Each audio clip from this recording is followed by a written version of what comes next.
Alright, folks, we are back. Hopefully for good this time. I tried to get a little too crazy with it. Whoa, what is that sound?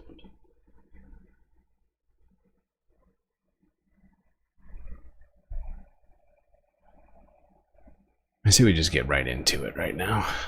Got a lot to do today. Let's talk about Guantanamo Bay.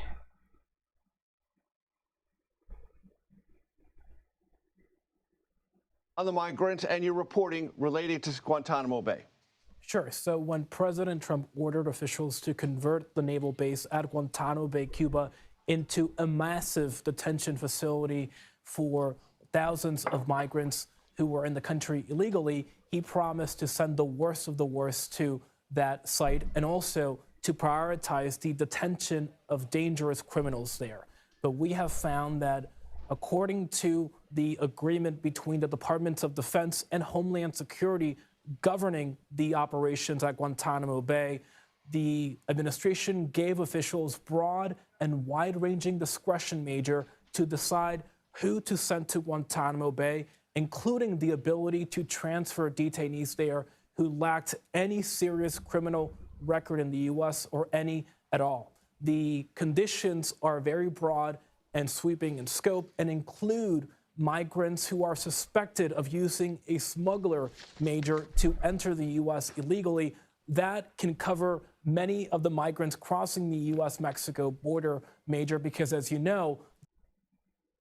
Right, a lot of people do pay to get across the border because there are... And so basically, that makes you a card. If you have paid anyone to help you across the border, that makes you an MS-13. You're in Trendiagua. You are in a Trendiagua gang. Here they're very nasty.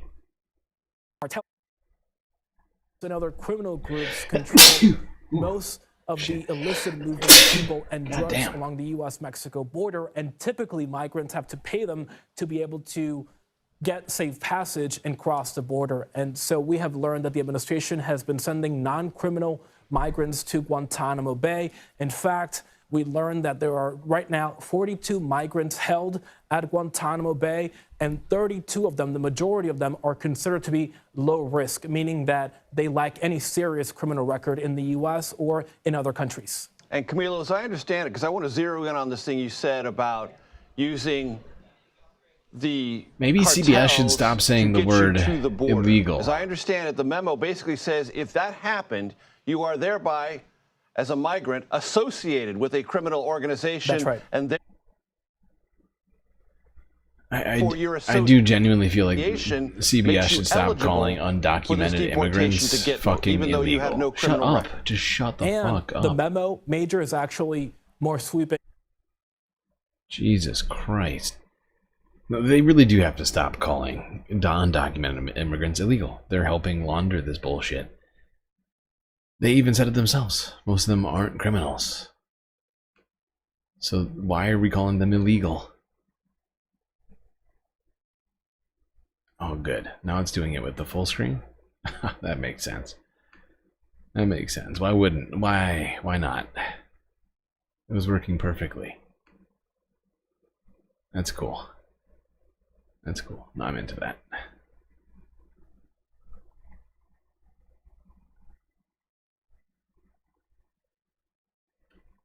I thought we figured everything out, chat. Oh, I got cocky.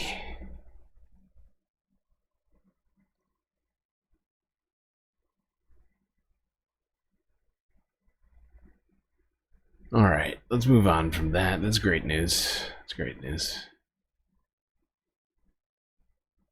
So we're still using Guantanamo, and there's definitely people there apparently, and most of them aren't actually criminals. Thanks, CBS.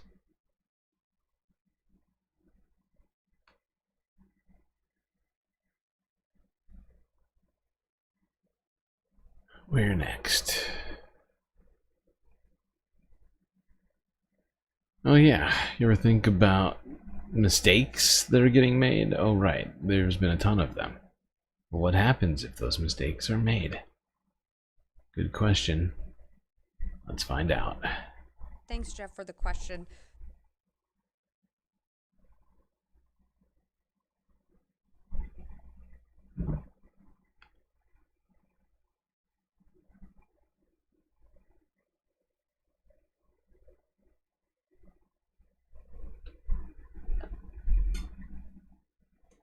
Imagine a police SWAT team bursting into your home without warning, but then officers realize they have the wrong address.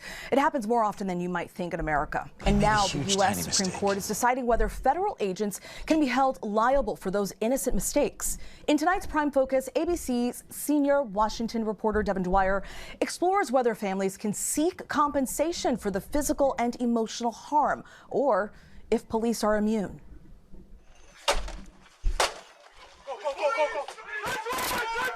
This body camera video from 2019 captures a dramatic police mistake.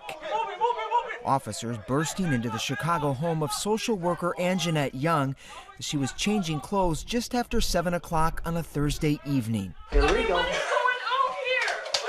Stunned and bewildered, she stood naked and handcuffed in her own living room, a victim of police raiding the wrong address. I couldn't comprehend what was happening. At that moment, I was absolutely afraid for my life. Awful, awful, awful. Weak. At the very end, when they took the... This is disgusting. Really is. And yet, a lot of times, not enough accountability is seen around these sorts of incidents. Police just get to make mistakes and have no accountability for them. That's something we need to change immediately. Immediately, if not sooner. Handcuffs off me was when they said, you know, we believe your story. I'm sorry. What's the lasting impact it's had? I've been diagnosed with major depression and PTSD.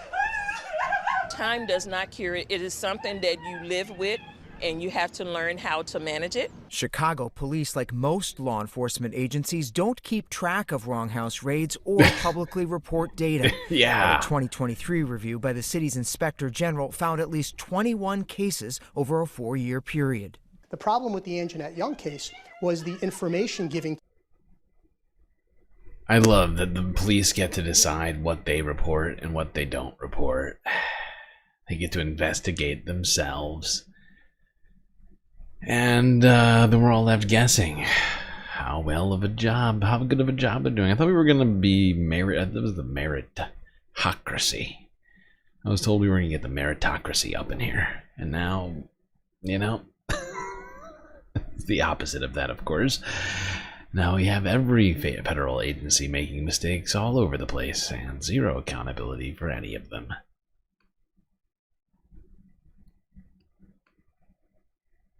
The officers was fictitious. A paid informant provided fictitious information in order to get money from the police department. When the officers showed up to execute the warrant, they were in the house for seconds before they realized this is bad information. We know we're in the right place. We know we're at the right location. But the information provided to us about criminal activity inside this home is not correct. You got the wrong information. Whether bad intel... All right, let's keep this going. Let's go on here now. This was welcome news from a couple of days ago. Donald Trump was ordered to halt mass deportations of Venezuelans. Whether or not that's going to get paid attention to, we're gonna find out, I suppose, over the next few days.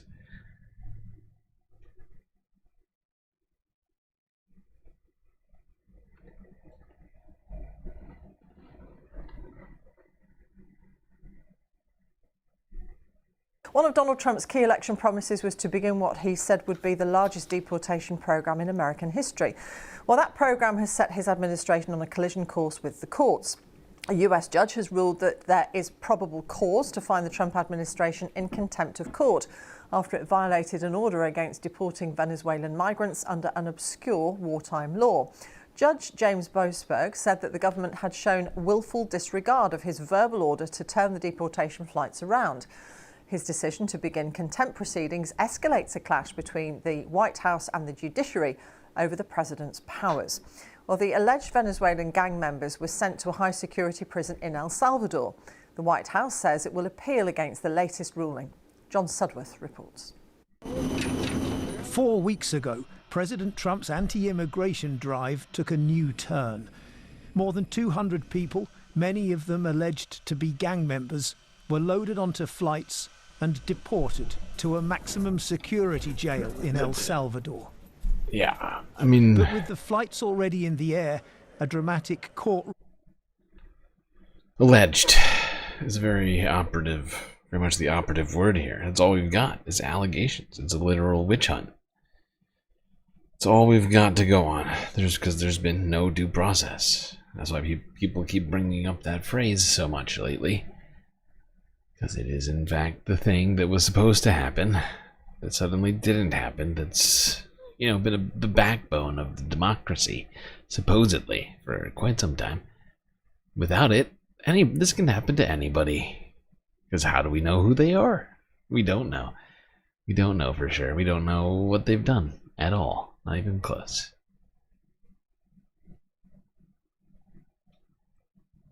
It's disgusting. Hearing was unfolding below. Shortly after they took off from Texas, a senior US judge ordered that they be immediately turned around, citing the fact that those on board had been given no opportunity to challenge their removal. Now, the judge, James Boasberg, has issued a stinging rebuke. The government's actions on that day demonstrate a willful disregard for the court's order, he wrote in his latest ruling, concluding that probable cause exists to find the government in criminal contempt. Illegal. Last month, President Trump, already angered by the attempts to stop the flights, called for the judge to be dismissed. But many people have called for his impeachment, the impeachment of this judge. I don't know who the judge is, but he's radical left. He was Obama appointed. We just turned the murder capital of the world into the safest country. And earlier this week, he welcomed El Salvador's president to the White House, the two men openly celebrating their deportation agreement. Well, they'd love to have a criminal, released into I mean, there's a fascination. They would love it. They would love the that. judge's ruling. They would love it. Thank you for showing up, Mr. Dictator. It's like the Dictators Club in here. You like the gold filigree? It's right out of the basement from Mar-a-Lago. Just kidding. I used taxpayer dollars to make it.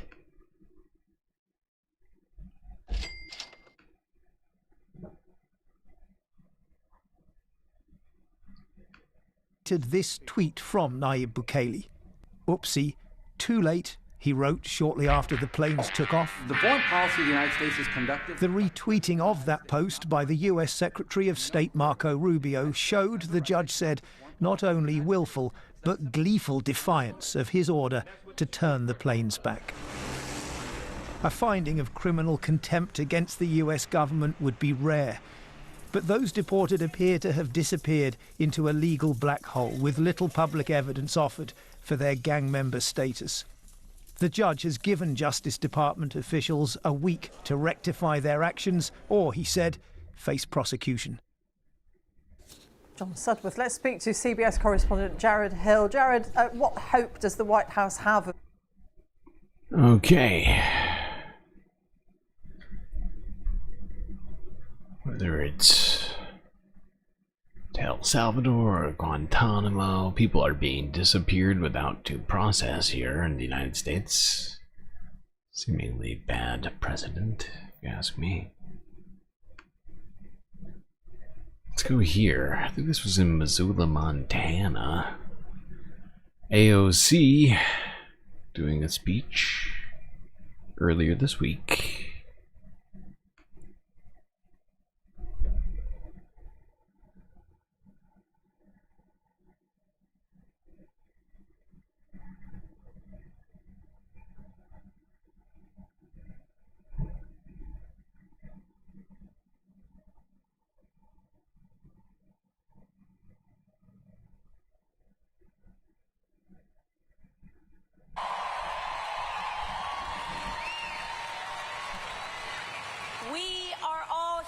together because we share in the frustration and heartache that comes from watching those in power actively tear down or refuse to fight for everyday working Americans like us. And we are here together because an extreme concentration of power, greed, and corruption is taking over this country like never before. Oligarchy. And we must acknowledge the terrifying moment that we are in right now, and that what we are hearing and seeing with our own eyes is, in fact, happening. We are watching as our neighbors, students, and friends are being fired, targeted, and disappeared. It is real. People we love are being targeted and harassed for being LGBTQ. Our co-workers, U.S. citizens and immigrants alike, are being disappeared off the street by men in vans with no uniform. Educators are being fired for teaching American history accurately, and activists are being detained with no charge or evidence for using their First Amendment rights, especially if they are using those First Amendment rights to speak up for Palestinians and to end the war in Gaza.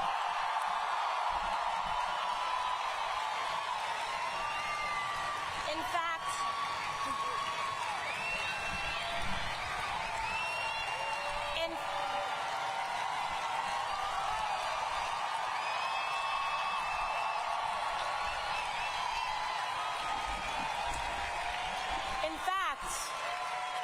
the Trump administration admits that it has jailed a young husband and father from New York, Mahmoud Khalil, without any evidence or charge of a crime.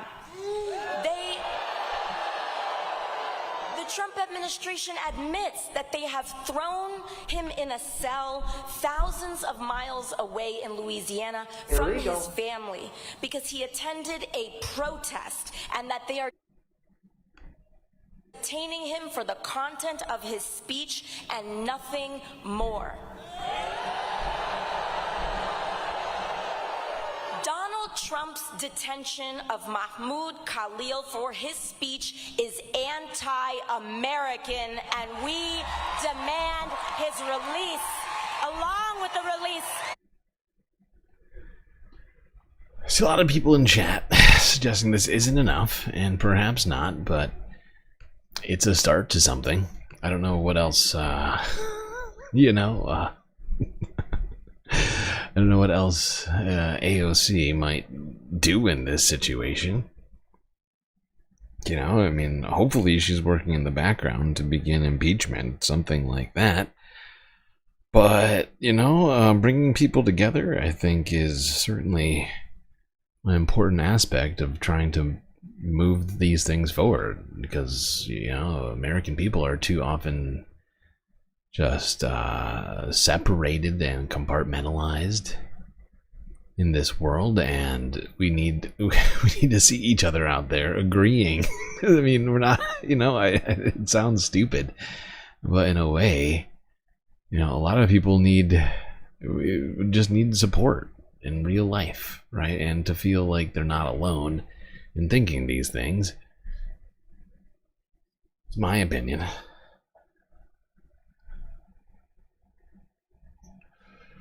For anything productive to happen, we have to get together. It can't just be on a one-by-one basis. It's got to be as a group. And they are getting some big-ass groups out here.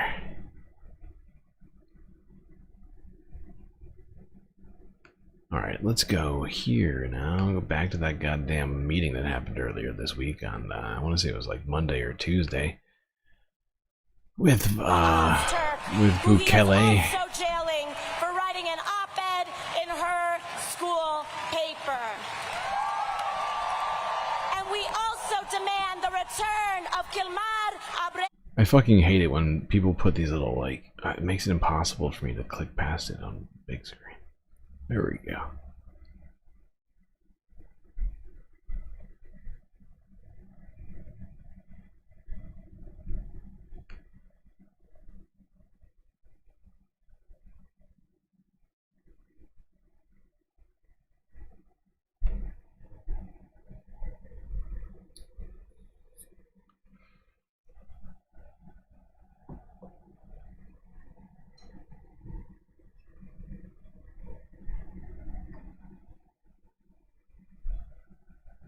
Huh?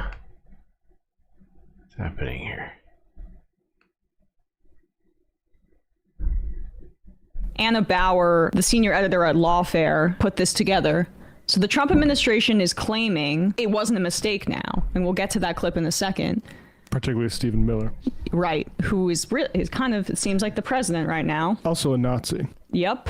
They're claiming that it wasn't a mistake in public to the press, but the DOJ lawyer said something very different at the time. Here is this first slide, the Solicitor General under Donald Trump.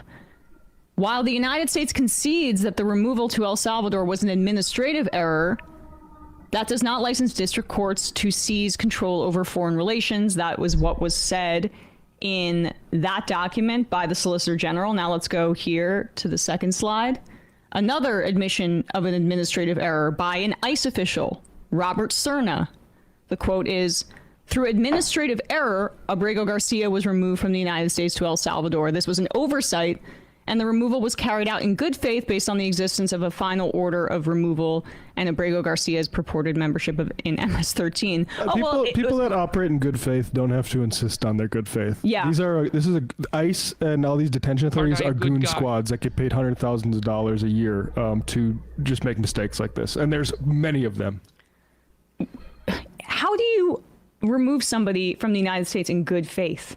Oh, well, we didn't. Look, we thought that we got very scared of the tattoo and put him on a bus and shipped him to. I mean, it's a lie. It's a joke. It's an insult to everyone's intelligence. Anyone who buys this is I got a bridge to sell you. But they get off on the lying. And they know that they can't make the claims they're making in public in court. So they have to be a little bit more honest here. They'll say good faith, but the admission is the most important part. This is a third piece of evidence from the Department of Justice lawyer, Erez Ruveni, in court filings and at a hearing.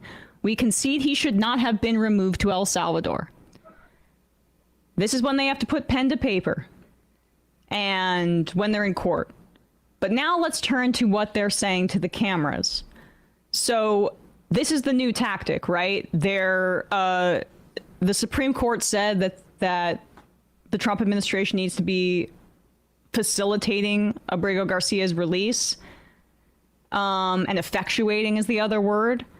The Department of Justice claimed in a filing on Sunday, I guess it was at this point, that they don't see that as having to bring him back to the United States, that they're only liable for him having to come back once he's freed from this El Salvador prison. But Bukele is saying, even though he's acting as a United States contractor, that he's not going to do that. So with all of this in mind, let's play this full exchange from yesterday, because it all kicked off with this question from Caitlin Collins of CNN. And you see Trump call on the rest of the class to give their answers on this obviously illegal fascist Very low action. rated, that Caitlin Collins. Very nasty, always asking questions when I need compliments. Why are people asking me so many questions? I deserve compliments for the great job I'm doing. Tell her, Pam. Tell her how great of a job I'm doing. And there's some contradictions even in. Is it lagging again? Why is it doing this? This short time frame of these idiots communicating to us. Do you plan to ask him? let's hear the question from this very low-rated anchor at CBS. Thank you, President. Do you plan to ask President Bukele to help return the man who your administration says was mistakenly deported? The man who was mistakenly deported to El Salvador? Well, let me ask Pam, would you ask to answer that question? Sure, President. First and foremost, he was illegally in our country. He had been illegally in our country. And in 2019, two courts, an immigration court and an appellate immigration court, ruled that he was a member of MS-13 and he was illegally in our country. Right now, it was additional paperwork had needed to be done. That's up to El Salvador if they want to return him. That's not up to us. The Supreme Court ruled, President, that if, as El Salvador wants to return him, this is international matters, foreign affairs. If they wanted to return him, we would facilitate it. It's foreign affairs. It's foreign. I love that claim that it's foreign affairs. I mean, it's all insane. But it's foreign affairs. I mean, you made it foreign affairs. It's both but it's also a U.S. problem, obviously. You made it foreign affairs by deporting this guy before giving him due process. Or I mean, I guess you could have even given him due process then. But the point is it's an internal decision within the country was made that resulted in this foreign affair that you've created. Okay. But I mean, El Salvador should. It's basically the United States right now, right? I mean, they're like it was mentioned before by Emma. They're acting as a contractor for the U.S. government. Why are we lagging again? I don't understand. It was super random.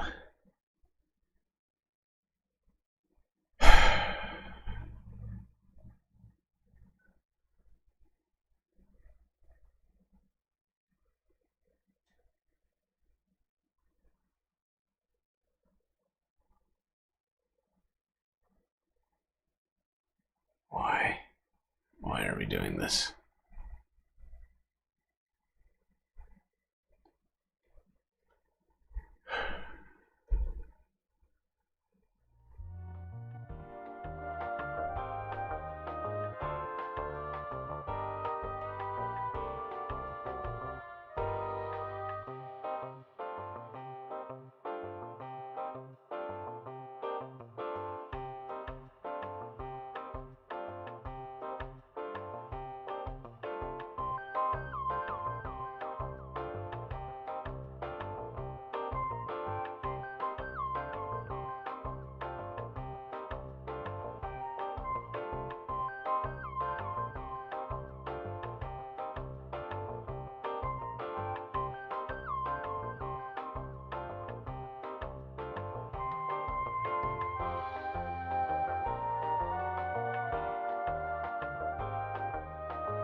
Alright, let's try this again. Actually, technically, we started this stream like 2 hours ago. We should be taking an actual break.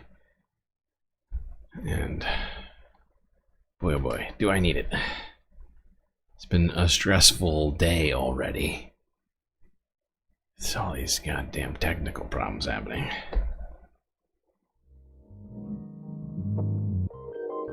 Whoa.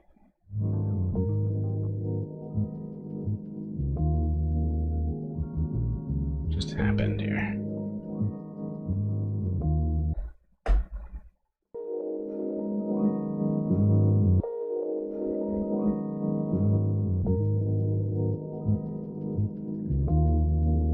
Okay. Well, I do hope everyone has been enjoying the stream so far. If you haven't already, hit the like button and don't forget to subscribe. While you're at it, do also consider contributing to the Galactic News Network, as we are completely funded by viewers such as yourself. So many great ways, of course, for you to show your support. YouTube, super chats, super stickers, memberships. Twitch, we got the bits and the subs. And, of course, we got Cash App and PayPal, too. But the best way to get the most space benefits for your Earth dollars is to go on to Patreon and become a Galactic Patron.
Well, everybody knows what that sound means, I think.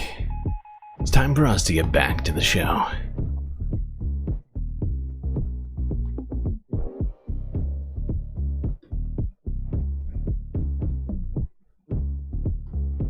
Seeing a lot of pessimistic talk in chat. And, you know, I understand, but I need you to dig deep, deep, deep down. Try and find a way to seeing towards the future. The only way that we get through this, honestly. Can't just sit here and twiddle our thumbs or yell into the void. Have to somehow think constructively with one another on how we solve all of this shit. Of which there's a lot of for us to solve.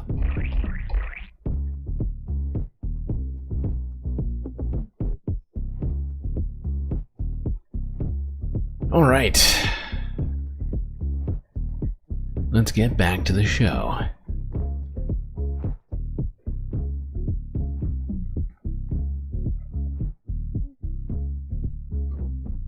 By the way, I just have one question. Does my voice sound more, I can't even think of the word right now. I just want to call it overdriven. I don't know if everybody will know what that means. Because I have been adding drive, gain, if you will, to it to try and make up for some of the issues that I'm having.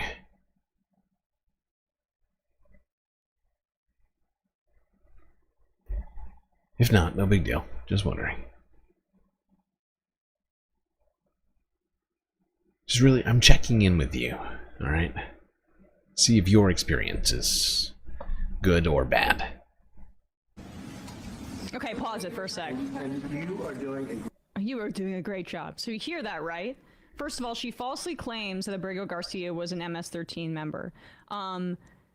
The reality is that he was arrested by ICE in 2019 as he was looking for day labor at a Home Depot in Maryland.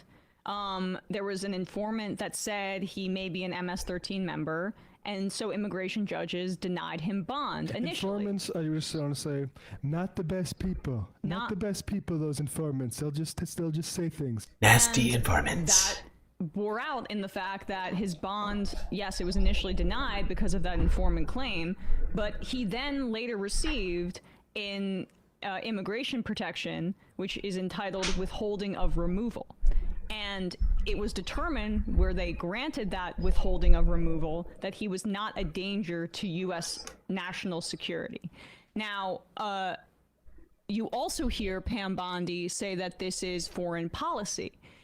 We talked about this a little bit yesterday, but this is a way to remove people's rights, because since the war on terror and the Trump administration 2.0 is building off of the unitary executive theory that was furthered and begun, really, I guess, or formally begun under the Bush administration in the Iraq War, it's about giving the president basically, broad authority here, and removing it from the confines of the Constitution when it constitutes foreign policy. So because this involves the El Salvador government, which took this... Holy shit, it's lagging again. It is literally every single time. For the United States, claiming that this is foreign policy, and then also classifying immigrants as terrorists, so they feel like it's easier to remove their rights.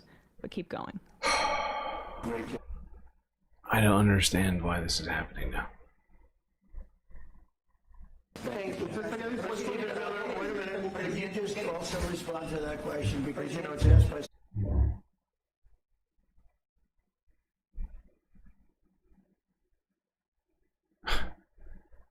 What is the problem?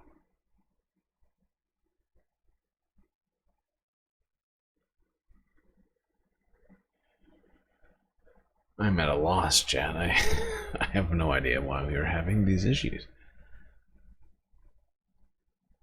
It's all of a sudden, nothing was changed.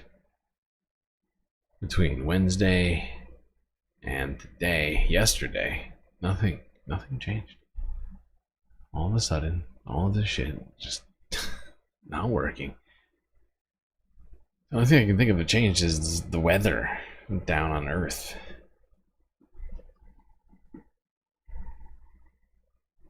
It's literally the only thing I can think of.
Sent with the land. Because I don't know, no one's watching, but would you add that to also? So mentioned the illegal alien from El Salvador. So with respect to you, he's a citizen of El Salvador. So it's the earth even for the media to even tell or how to handle this citizen. Right. To immigration court that he was a member.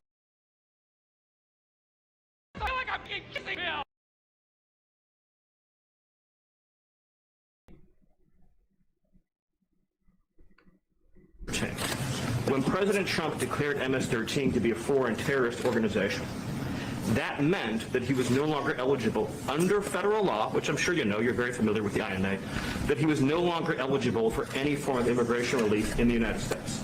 So he had a deportation order that was valid, which meant that under our law, he's not even allowed to be present in the United States.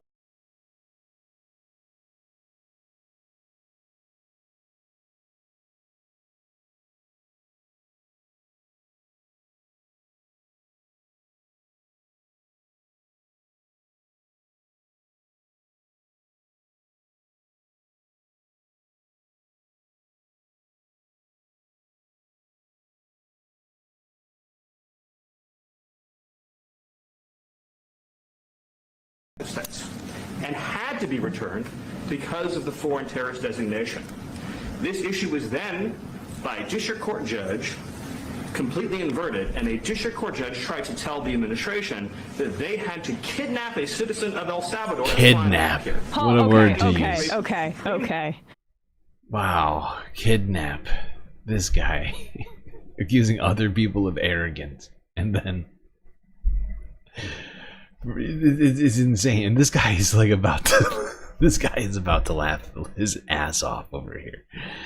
Kidnap him. That's one of the most preposterous things I've ever heard. And I've heard it too many times now. And it's just breaking me inside. Oh my god, kidnap him. That's kind of what you did, right? You kind of kidnapped him. You didn't give him due process. Stuck him on a plane. Sent him to a death camp. It's weird. Such a weird vibe.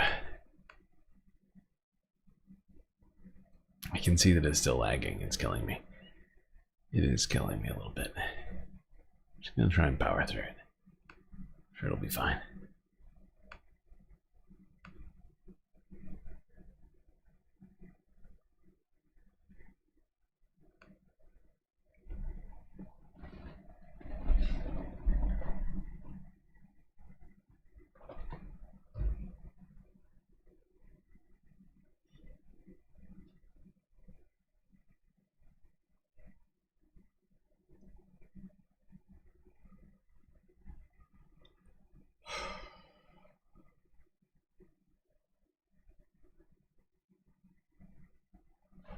What is happening right now? My name is Mohsen Mahdawi. In America, I go by Mosen, like Moses with an N. Mm-hmm. I am still a student at Columbia You are. University. You're still enrolled. Yes, I'm still enrolled as an undergrad student studying philosophy. This is my last semester. I am looking forward to. By the way, I'm sorry, I keep getting distracted which by. is supposed to take place in May 21st, and I have been accepted to continue. I keep getting distracted by trying to watch the stream to make sure it's functioning properly. So strange. I don't understand why this is happening right now. But this guy might recognize his face. He was the man who was arrested by ICE, taken at a green card application meeting. This is not current. This was from the day before. This guy had the foresight, and I'm honestly impressed by this decision. This man had the foresight to request an interview with CBS Evening News for posterity. He's like, hey, I might get disappeared tomorrow. Let's have a quick conversation. A master's degree, basically in international affairs at Columbia University as well, which I hope to start in the fall of 2025. So you've been in the U.S. for how long? For over 10 years. For over 10 years. And how did you end up in the U.S.? It's a longer story to tell, but it started by falling in love with an American woman who I married. If you would be deported, where would you be deported to? And this is a big challenge as well, because I am technically a stateless person. I was born and raised in a refugee camp in the West Bank, where all of my family still resides. And as you know, the West Bank is basically a war zone right now. Basically, if there is a decision to deport me, where will I be deported? Basically to another war zone. You sat with our colleague, Bill Whitaker, for 60 minutes. What was the consequence? Serious threats, death threats, intimidation, and doxing, where my name and my face was shared online with many, many different social media groups who are inciting hate, who are supporting the war against the Palestinian people, and who are unable to see that the Palestinian children have an equal value of life exactly as Israeli children. How did it impact you? Some groups would choose active members, basically, or activists. They take their names, their faces, and they publish it online, and they associate wrong information. They manipulate information, create lies, and attach them to the profiles of those either students or activists. I don't know about you, but this is chilling. Watching this man sit here and sort of break it all down the day before. And this hasn't gotten enough views yet. I gotta be honest. I think it's got like something like 70,000 views on it. Less than that. Jesus Christ. This came out 2 days ago, so on Thursday. It's only got 60,000 views on it. But this was from Monday, the day before he got fucking disappeared. It is insane. It's a weird, it's like I feel like we're in some strange timeline right now. Like just, it's like this weird time capsule. And this guy, we need to get this guy back. I don't even know where he is right now. Anybody know? Louisiana, maybe? And the impact of this, Texas, they hope for those students to not have a future. But the risks are by the greater way, than just that. No, they are. They are. You're right. Thanks, Jeff, for the question. But one thing, we don't have a story on this, but earlier this week, I saw Donald Trump was looking to see, I think he signed an executive order to acquire territory along the border of the United States with Mexico. to I don't know what. The assumption is to create death camps that are in country, or essentially, at least whatever you want to call them, concentration camps, internment camps, places where you put people. Yes, there are further risks for sure. There are life or death risks. In my situation, if I am sent back to Palestine, this could be a risk on my life. What are some of those lies or manipulations that have been said about you? The one that was shared most recently, it was actually flipping the fact like 180 degrees. I was the person who stood up against an incident of anti-Semitism on campus. I gave a speech. I stopped the person who did not belong to the group. I gave a speech. I shamed the person, and the whole group, the protesters, over than 400 students who were there, shamed the person as well. So we made it very clear that our movement is about justice, and anti-Semitism has no place in our movement. But yeah, and this clip needs to go fucking viral. I need to go on a clip bender here. I might not sleep. I really need to. I really, really do. And like this one, especially right here, this guy, who they're declaring to be anti-Semitic. You know, telling this story. And anti-Semitism has no place in our movement. But they took that story and they said, I am the person who said F the Jews. Wow. And based on this, basically the campaign for deportation went viral against me. What happened after that? I received death threats by social media, some emails, and I had a page that is associated and assigned to me, all fabrication of information. I never was in most of the groups that they have mentioned. My affiliation was very clear with 2 organizations at Columbia. And also they said that I am actually promoting violence, which is not true. Some people actually found where I was. And they came to my place where they slipped a paper underneath my door saying, we are watching you. How long have you been hiding? March 9th or 8th. That first weekend of March. Yeah. That's right. So we're talking about roughly 1 month. How did you make that choice to leave your housing and hide? I decided directly after I learned about the detention of Mahmoud. And I learned that basically the agents did not have a court order or a warrant in order to detain him. So technically... Yeah.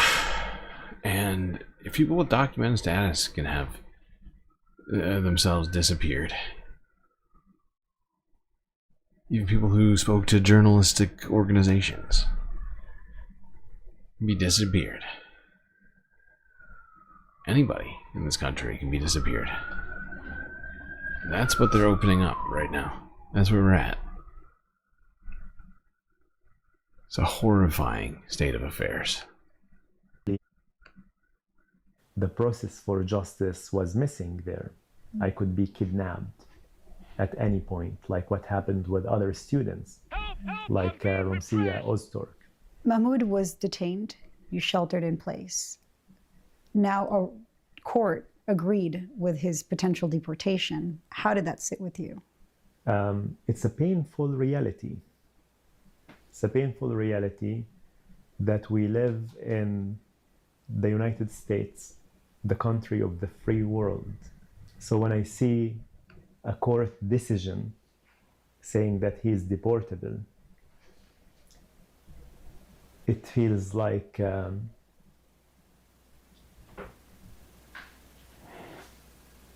it's heart-wrenching. Sheesh. 30 likes, 39 viewers. Sadly, right now, we have no emotional support characters. Perhaps at one point we'll get them back. I'm gonna try and figure that out later. But I don't want to fuck with the stream right now. It seems to be working okay. Knock on Spacewood. For that to continue. Alright, we're not gonna watch that whole thing. We got so many stories to get through today. But that video was rough to watch. And he spells it all out. One by one. He still gets disappeared.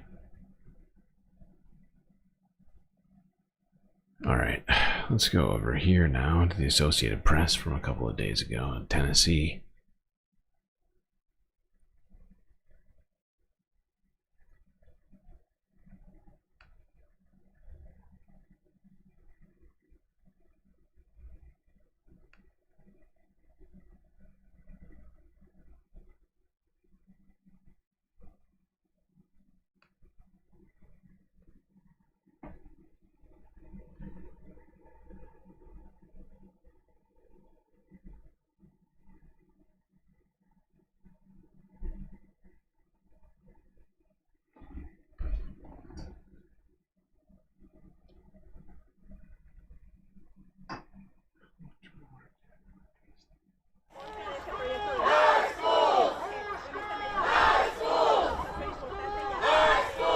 From a strict 10th Amendment rights standpoint, every single state should be able to make a determination on which students are educated within their borders and how. We want to be able to allow our schools, not force, but allow our schools to ask for proof of immigration status.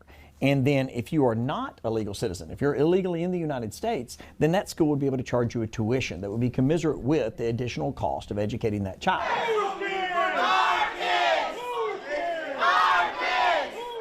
I think it's a very unfair thing that undocumented kids aren't able to go to school because, first of all, they didn't have any say if their parents came here because they were most... Kid makes a great point. One thing I didn't like, that Republican who was just speaking before, was talking about taxing undocumented people more.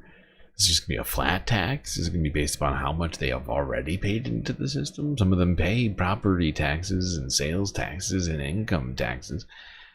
Why do you want to charge them more? Yeah. This kid's right. This kid's right. These kids are not. Some of them were, I mean, what choice do kids have even? Right? In general. They don't have real choices. I mean, maybe a couple, like, sort of whatever, but, kids are extensions of their parents until they turn 18, at least in this country. And it's gross that anybody wants to take this away from them. Very young, like I was, they can be doctors when they grow up and save people's lives or do something really great if they get the right education. Come here scared. I know a lot of immigrants are scared to come out here. But do it scared, do it like your parents did, and fight for our rights, and we are here, and we are here to stay. Education is a right. I personally thought it was a new low. I could not believe it is a new low. that public education has just always been here for everybody. It is a new low, Tennessee. But all you got is Republicans. And that, you want to know what the title of this story was? GOP from Tennessee leads the fight to deny public education to children without documents. Yep. It's because the GOP runs all basic, well, not all of Tennessee, but most of it. Almost all of it. So close to all of it, it's wild. It's so frustrating. It's so frustrating. Will they ever be punished for trying to deny everyone of their public rights, their freedoms, while declaring they love the rights and the freedoms? Guess we'll have to see. Got what, a couple years now, I guess. Or is that, well, almost.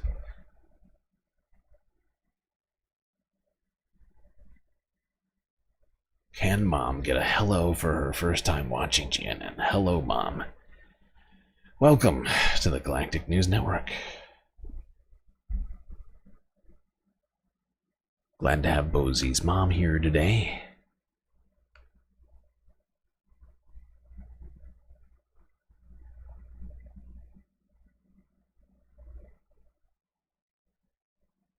Alright, let's go down to, well, I guess not down, but across. Let's go west to the Bay Area, Crown 4 from 2 days ago, where one band who already was paid signed a contract to play a festival or a concert of some sort, whatever it is, have had their visas revoked.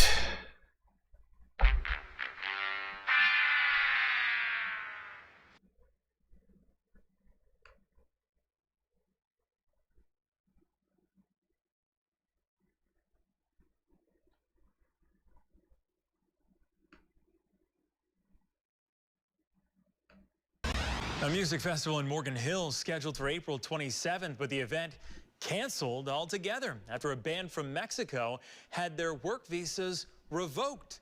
The Trump administration claims their music praises Mexican cartels. Crown 4's Jack Mulmud has the story. Well, the band from Mexico was actually supposed to kick off its U.S. tour right here in Morgan Hill, but now that venue and the tour is canceled, and the venue supposed to host them, they tell us they're at a loss. One look at the Instagram page for Los Alegros de Barranco, and you see the band getting ready for a U.S. tour for the rest of the year. The first stop, Rancho Grande de Morgan Hill. Hugo Sencion is the co-owner. Yeah, we had an event April 27th with Alegros del Barranco. Sadly, a couple weeks ago, we got notice from the Trump administration that we heard from the news. We didn't hear from the promoters that it was going to get canceled, that their visas. Not sure what's going on, but we are canceling our show due to that. The band. Can anybody guess what the reason was? Can anybody guess? I would love to hear from chat on this one. I already know what it is, and it would be hilarious if it wasn't just ridiculous. Maybe it's a little hilarious, but well, I guess it's hilarious. The ridiculous part is funny. But it stops being funny when you think about the actual real world consequences of all this stuff, you know? People's livelihoods being completely destroyed. Ruining society. One step at a time, this administration. Any ideas, anybody? I just realized that you're way behind me. I'm going to start right now.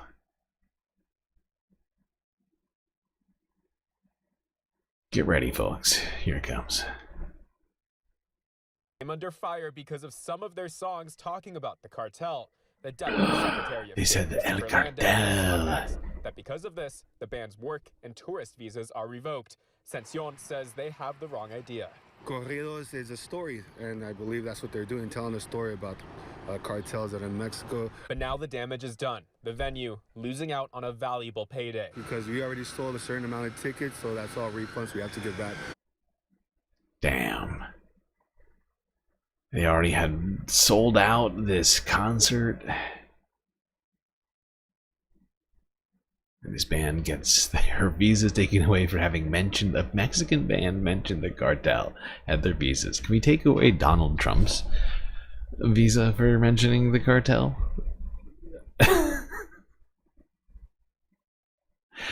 I mean, whoa, what are we doing here? What the fuck are we doing here? Who gets to mention the cartel? Because Donald Trump and Fox News. Can we review Fox News's immigration status? Deport them for mentioning the cartel ad nauseum? Is it because nobody at the Trump administration speaks Spanish? Wait, they got little Marco. Don't worry about it, little Marco. Gentlemen. They must not have gone to him.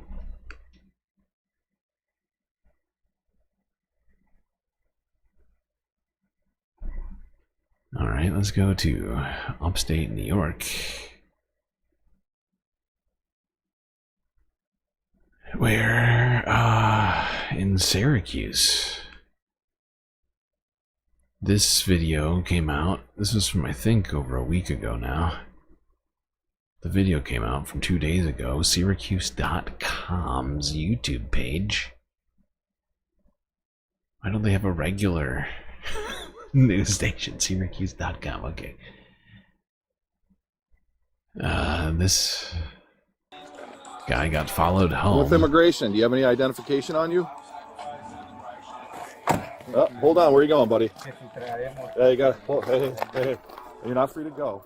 Put your stuff on there. Do you have any identification on you? On February 28th, Jonas Morales Lopez returned to his home in Fulton, New York after an overnight shift at a bakery. A plainclothes Homeland Security investigator. Illegal. Hold on, goddamn you. I'm reading. You are being very rude. I need you to pause. Yeah. Back. A Homeland Security investigator followed him into his driveway in an unmarked car. Illegal. Then, 2 Border Patrol agents arrived, asking him to provide immigration documents. He didn't, and is now in jail. Illegal. Morales Lopez's lawyer is arguing that his arrest violates his rights. No kidding. It does feel like some rights got violated.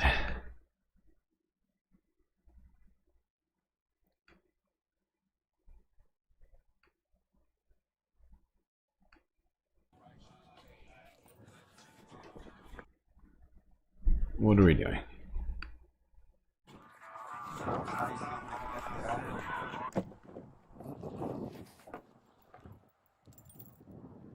I just realized I'm on the other screen right now. Why is it working over here? Okay, do you have any U.S. identification on you? Do you speak any English? Little bit. A little bit? Okay, Yeah. do you have any U.S. identification on you? You have it in there? This guy was just making pizza. Just making pizza. There's another, I think there's another subtitle here. Actually, no, it was a conversation. But, yeah, this guy was just making pizza. That's what he says in this video. And they arrest him for giving the people of Syracuse, New York, pizza. Illegal. How dare you make pizza in New York? Nobody wants that. Nobody in New York wants pizza. Alright. Seems like DHS was pretty busy in Syracuse. This is also from this was released the same day, although I think this was a few days before it. Another man. This is also from Syracuse.com. Upstate New York man arrested after failing to show his visa during a minor traffic offense. And guess what? Anybody want to guess what the traffic offense was? You only have a permit. Oh yeah? You only have a permit. Yeah, it's the license. What? Yeah, it's the license is permit. Okay. Can you shut the vehicle off for me for a second? Keys? Turn the vehicle off. Oh, señor, ¿habla inglés o no? No hablo inglés. Need some guesses from chat on what this guy's traffic infraction was. It was incredibly egregious. Just you wait.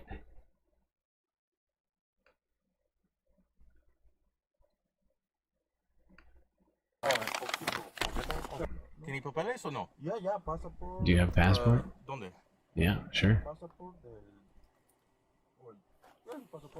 Passport. ¿Usted tiene pasaporte? ¿Dónde? Where? Hey, that's one of my Spanish words.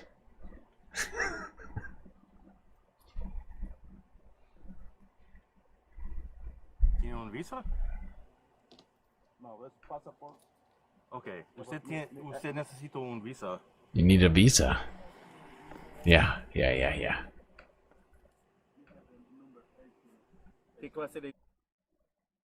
So eventually they just take them out of his car. They say they're gonna impound his car.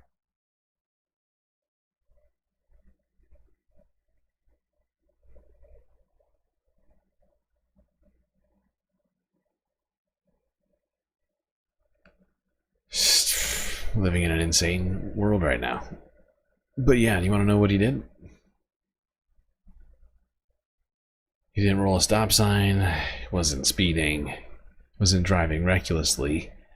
The right side of his vehicle, his right tire, went over the white line by accident. Whoopsies.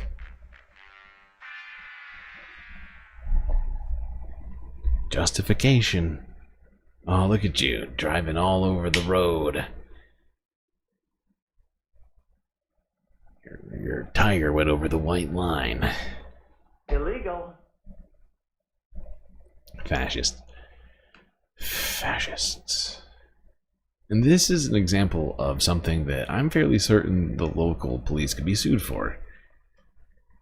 It seems because I'm fairly certain that local jurisdictions can be held accountable for working with federal agencies and deportations and otherwise.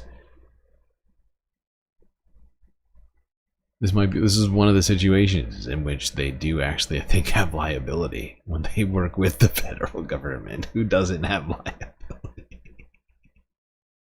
When you say it all out loud, it does sound nonsensical, doesn't it? The only way the cops have much liability is if the federal government's involved, and the federal government doesn't want liability, but they still want somebody to send. God damn it.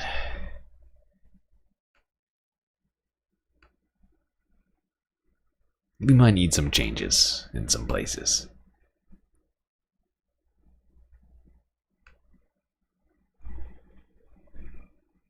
Alright, I'm just going to test this screen, just to see if this works again. I don't know.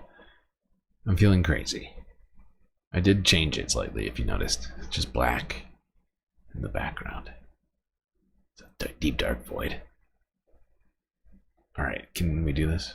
Here is Greg Gutfeld on Fox News yesterday talking about how Trump is defying the Supreme Court, saying that the administration needs to facilitate Abrego Garcia's return from the El Salvador gulag where they mistakenly sent him. At least they say mistakenly in court documents when there's actually something on the line. But then when Stephen Miller's little weaselly face goes on TV, he'll say the exact opposite because they're trying to broadly paint immigrants, and usually it's immigrants from Latino countries or from South America, Latin America, as terrorists and criminals broadly. Like, the End Wokeness account is for some reason tying, I saw, Kilmar Abrego Garcia to another instance of rape of a white woman, like they're doing with Laken Riley, just because that guy was from El Salvador who committed the crime, which is textbook fascist propaganda, both in the generalization of an entire ethnic group as like a rapist or a criminal, but also in the invocation of white female victimhood here, because let's be clear, white female victims, using them and highlighting those cases in those instances, even when they're horrific, and as any rape or murder is, but making it a part of like overall fascist propaganda is a way to dehumanize Salvadoran men and just Latino men in general, but also appeal to like these racist white male savior fantasies. And this was done to great effect for racists in the Jim Crow South, and is currently being done by Israel. Yeah. I was just gonna say, you might as well be wearing a hood and on a horse going through, South Carolina or something. Right. And this is the Stephen Miller playbook. Israel's doing this with Palestinian men right now, painting them as rapists. It's a way to dehumanize them, and make a whole racial group into a monolith, which it makes it easier to justify abusive treatment. And so here is Greg Gutfeld, who, like, for some reason, like, is getting great ratings on his show at night for Fox News, and like they're rewarding him with a new show. He's a big voice there talking about this case. Well, all So, right. why are they talking about this disappear fear? It's because the bat signal went up. Last week it was chaos. Ooh, Now the it's bat disappear signal. fear. You put it on the mountain of imaginary concerns, along with paper straws, the climate apocalypse, Russian collusion, white supremacy, Musk is a Nazi. This is what I mean when you can feel the narrative. It's all a fraud. You go like, oh, It's all a now I fraud. understand this. This whole thing, this guy is nothing more than a tool that is being used to subvert the needs and concerns of the American public. This is why they're latching onto it. You mentioned I feel like he's talking to himself when he says these things. All these things that I pretend to be frauds, I'm just a tool for the current government to obfuscate everything that they do. how the deportation, in a way, has the same issues as the invasion. It's a mirror. Biden opened the border, millions came in, and surely murderers and rapists were part of that. Now we're deporting hundreds of thousands, and surely one or two might not be criminal. However, compare the error. In one or 90%. Yep, it's close. It's 75 to 90%. of these errors, Americans don't die. At worst, a guy gets sent to a country he doesn't want to go to. You know what? Wow. I can live with that. Into a prison camp, not just out into the wild. So touching. So touching, I'm Greg. sorry, Jessica. I understand your concern, but I refuse to care about one person who's Wow. a real alien. When the mental shelf space that I have is not reserved for victims of crime, which I've been talking about for years. This manufactured narrative, family man, father of three, coming from the media, who with the same intensity. I love Greg Gutfeld. I mean, he doesn't have a lot of shelf space as it is. Okay, and that's too much for him. That's too much, man. That's too much for Greg. He's like, no, look, I can only think about one thing at a time. You ask me to think about two things, I can't do it, okay? There's no way that any of these people who Donald Trump is telling us are quote-unquote illegal immigrants, aka sometimes not illegal or undocumented, but actually are documented, have already had, number of different things that make them documented happen. Yeah. There's no way that some of those people that Donald Trump is telling me are illegal. Could be something other than that. That's two things. One thing, please.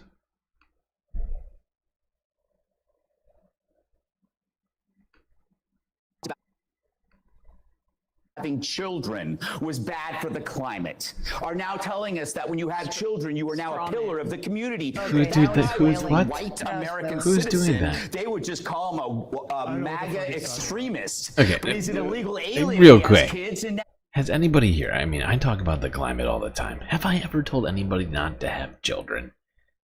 Please go back and tell me what stream it was where I was like, nobody is allowed to have kids, god damn it. If you have a kid, you're killing the planet. Climate and everything are the same word. Illegal. I've never said that.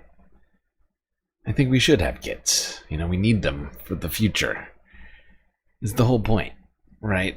I mean, to some degree. In terms of whether or not we want humanity to exist. We need the kids. I can't lie. We need at least a couple to keep things going. So, we probably shouldn't stop having them. We just gotta find ways to live more in harmony with the environment rather than just pillaging it constantly for profit, and finding ways to live more in symbiosis with things. No reason to get ahead of yourself here, Greg.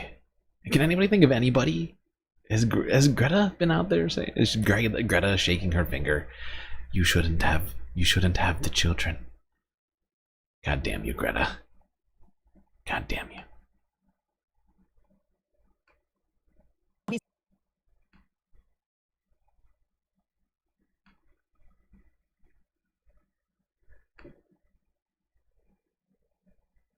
spirit of the community. He's a good guy. Yeah, but in addition to that, there are two courts. I mean, all right, rule- whatever. Like, yeah, this is nonsensical. Fighting words, honestly. Yeah. He's really flailing there. I mean, it's worse than Gutfeld because it's, you know, Gutfeld, I am assuming, gets very drunk before his shows and you know, because you have to be. And he's so nihilistic, this guy. Like, I've watched him for a while and you're just like, he's just the, you know, portrait of nihilism. But when it comes to Trump and Caroline Leavitt, press secretary, they're saying the same thing. Caroline Leavitt said yesterday, stop acting like he was father of the year. Yep. Which effectively is, you know, look, so he's not a gang member, whatever, or he is, or he's not. But stop pretending like he was a good dad. Like, that's how much they've retreated on this. And so you're like, oh, okay, so not being a good dad in your eyes is grounds to send you to a labor camp in El Salvador. And by the way, the people who are in that camp, not all of them are also guilty, right? A lot of them, in fact, are victims of crime themselves. So when Gutfeld said, I only care about the victims of crime, just be clear what Emma said. You care about the victims of crime. You have a lot of mental space for Lake and Riley when she's a victim. So much. What's funny is this: when Donald Trump talks about being concerned about the victims of crimes, I wonder. I mean, like, obviously he does. He can't. But like, what about all those goddamn people that he didn't pay for work, and you know, all the other crimes? What about all of us? Are we not the victims of crimes right now? The goddamn administration's committing them all over the place. Illegal.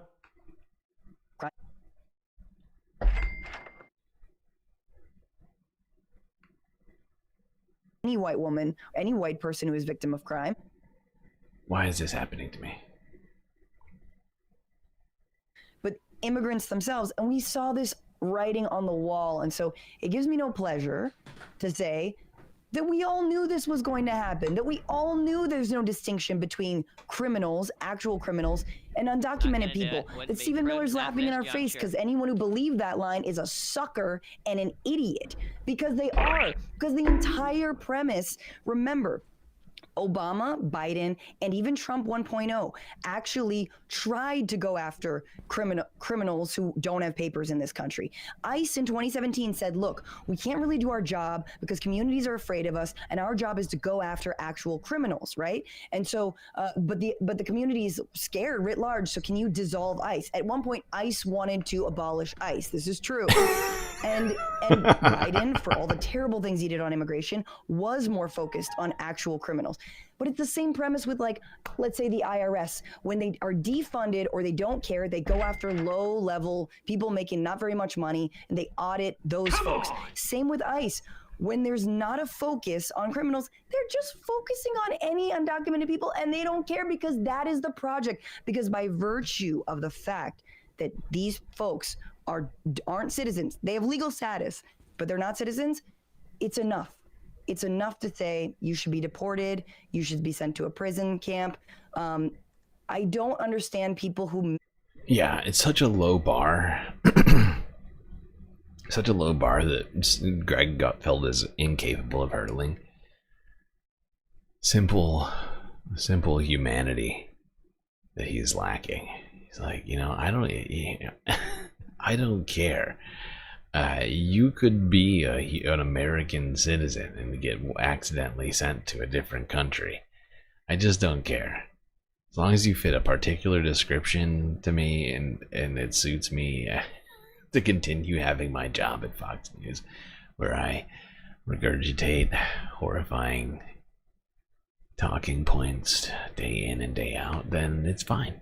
You know, I'm just gonna continue to do that, I guess. Make it the money.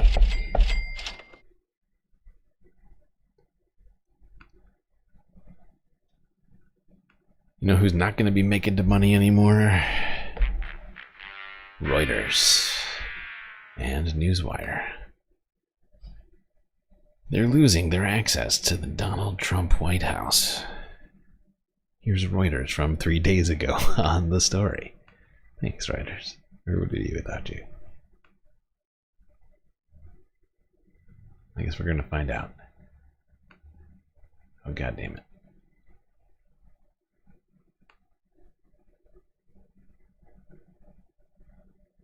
Don't, do not play. Don't even play.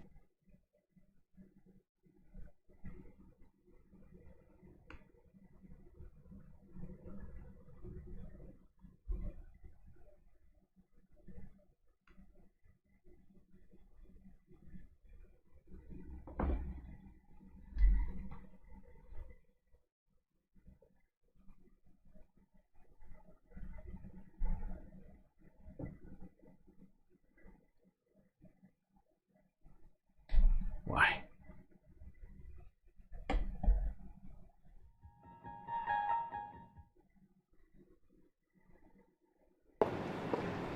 Wire services, including Reuters and Bloomberg News, will no longer be guaranteed access to President Donald Trump. The decision by the White House on Tuesday comes as it moves to exert greater control over who gets to ask him questions and report on his statements in real time. It also comes after the Trump administration last week lost a court challenge brought by another wire. Yeah, that's what I love about this. They continue to just interpret these Supreme Court decisions in whatever fucking way they want. You just said, all you said was, oh shit, holy, I just like smashed my microphone.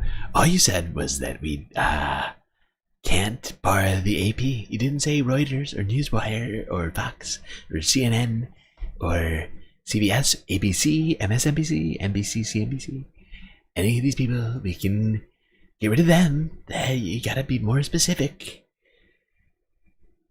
It is utterly insane. It is fucking wild. They're playing stupid with absolutely everything.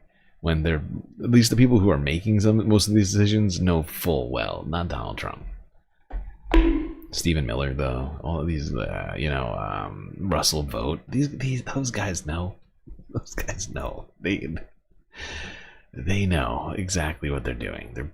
Oh god, this is just so disgusting. The Associated Press, over its exclusion from the small pool of reporters who cover the president. The White House barred the AP. It's the same thing. It's the same thing with facilitate, right? And I feel like in many ways this is intentional from not from the Trump administration, but from the Supreme Court, right? Like using words like facilitate rather than let me think. What's the better word to use than facilitate? Just remove the word facilitate entirely. If you just say you are ordered to return him rather than to facilitate his return, this wouldn't be they're playing word games. They're playing semantics. They're continuing to play ever stupid in whatever decision that comes down, right? But I mean, like, I looked it up because I was like, facilitate, what's the root word of this? Facile, or there's a different, what's the Latin? Either way, facile in French is easy, right? And I was like, oh god, I know it. I know that I've been misunderstanding the word facilitate my whole life. The Supreme Court is playing games with me. And I looked it up. It means to make easier. It means to make his return easier. Give him the air conditioning. It depends on how you want to interpret it, right? It could be seen in multiple ways. And it's very fucking stupid. And they know full well, and they're playing these games with us right now. It needs to stop. It needs to fucking stop. But I think in many ways the Republican Supreme Court is hoping that Democrats and law firms and whoever else is going to get tired of fighting back on every single decision and having to ask for more clarity.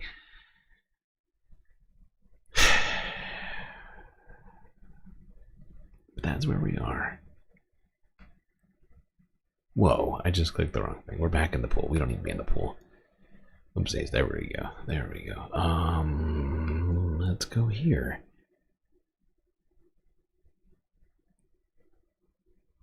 Let's see what this one Los Angeles school leader had to say on PBS NewsHour this week, relating to all of these DHS actions.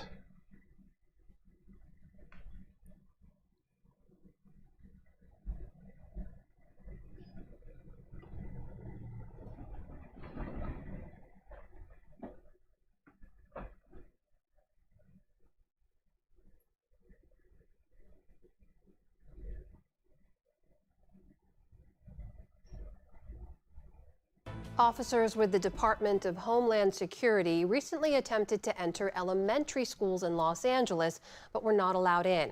Agents claim to have been conducting a welfare check, not an immigration enforcement action.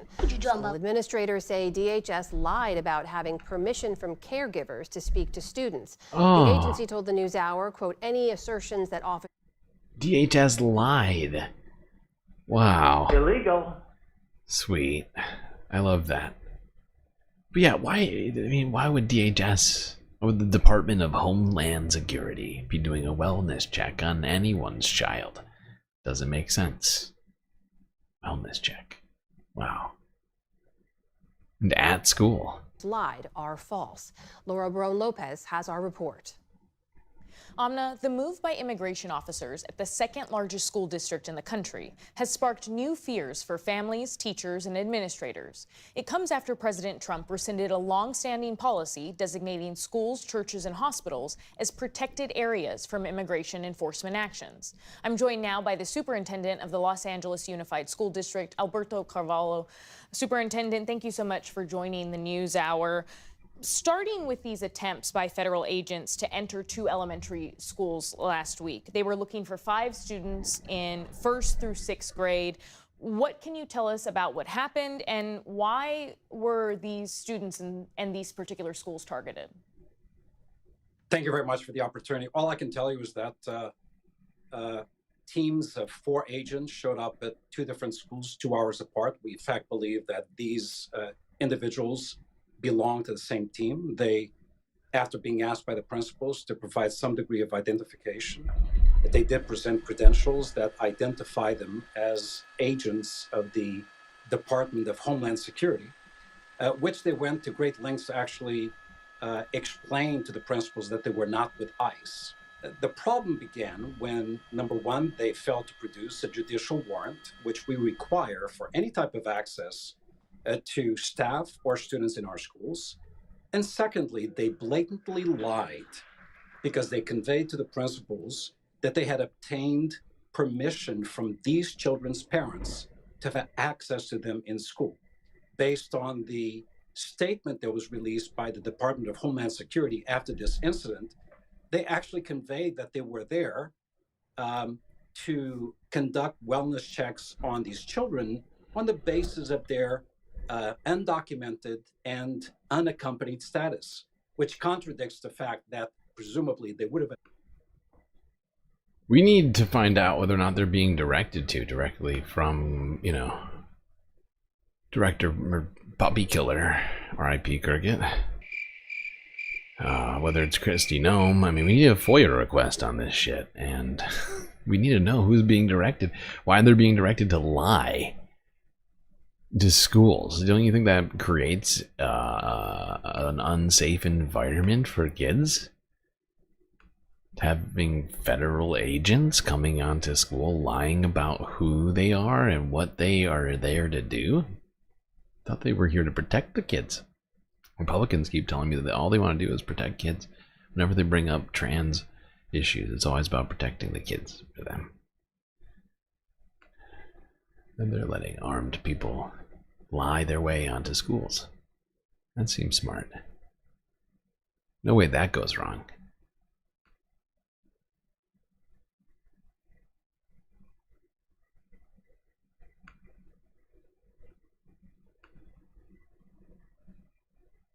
Now let's go to a different LA school, UCLA. Talk about the rally that was going on there yesterday. After a UCLA student was detained at the US-Mexico border.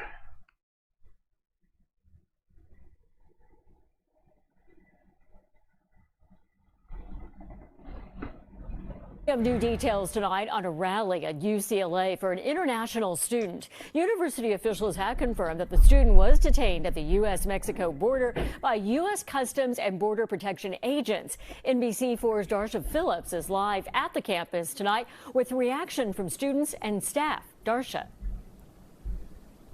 Well, Kathy, the circumstances surrounding this detention still remain unclear, specifically why this international student was taken into custody at the Mexico-U.S. border. Now, here on campus at UCLA, students and faculty jumped into action, organizing a rally for support and for awareness.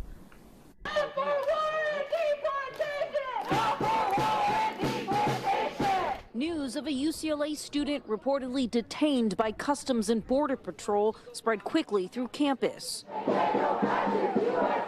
Students and faculty organized an emergency rally in support of that unnamed student. We all knew this was coming. We've been aware of students at Tufts who were unjustly kidnapped. And honestly, it just left me disgusted at what's happening here. Student and faculty organizers say the woman who was detained is an international grad student at UCLA with an F1 visa. She was stopped while trying to cross back into the U.S. from Mexico. They say she's being held at San Ysidro and has not been able to speak to an attorney. Their attorney has filed the forms to see them, and they have not been allowed access so far. And for that reason, I can't share with you a lot more information about what's happened. Those demonstrating on the steps of Murphy Hall say they cannot stay quiet while students are under attack. We stand up. We'll stand up for our fellow students, and we will try and advocate, because what's happening, like I said, it's wrong. So it's not clear. And we can't just sit by and let it happen. 200 students. Sorry, it's not clear why this student was detained at the border, but I think I think it is clear, right? UCLA doesn't make it clear, or maybe not UCLA. Who was talking about NBCLA? Whomever that was, but every single person who's lost their visa, from what I can tell, has been a vocal pro-Palestinian activist. And I think we can do the math. You know, you look at this crowd. You know, I saw a lot of pro-Palestinian flags, keffiyehs.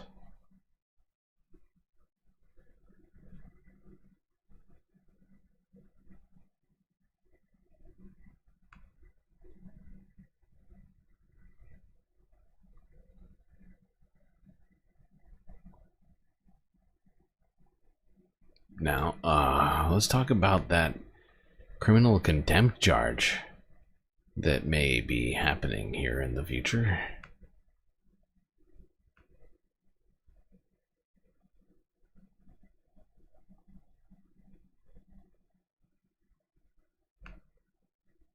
I see the likes. I mean, we can add them over here just for posterity, but this has been lagging really bad, this particular scene. I do know what likes you have, actually. We had 3 before the stream. And so I'll start with those 3. For the first part of it.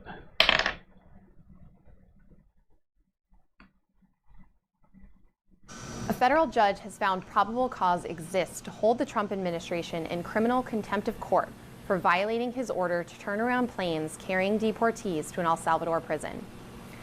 Judge James Bogsberg in Washington accused Trump officials of willfully disregarding his order to return to the U.S. migrants being sent to a notorious prison in El Salvador under the Alien Enemies Act.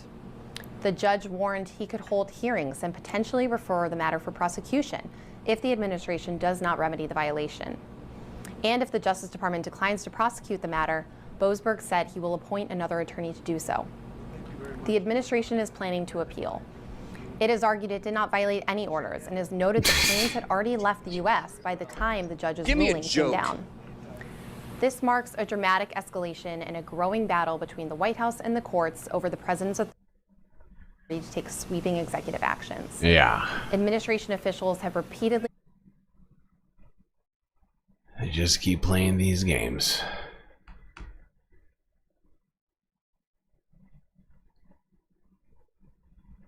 Is that screen lagging or not? It actually looks like it's working okay. I don't know. I mean, it had been working up to this point this whole time. But I am thinking it is the problem.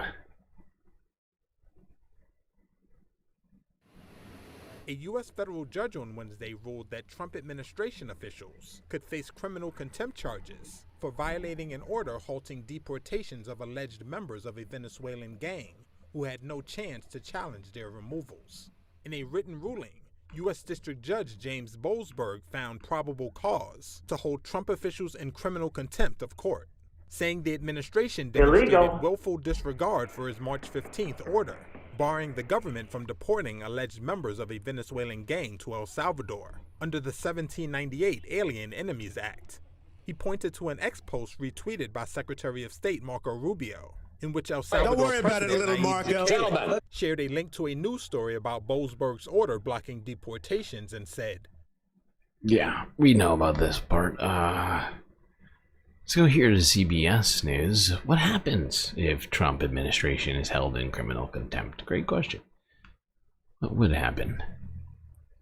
I mean, what one would think would happen would be that the Congress would impeach them for this conduct.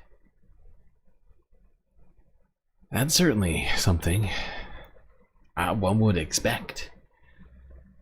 A federal judge says there is probable cause to find the Trump administration in criminal contempt over the deportation of hundreds of migrants to a prison in El Salvador. Judge James Boasberg wrote the government's actions, quote, demonstrate a willful disregard for his order to turn around the planes carrying deportees.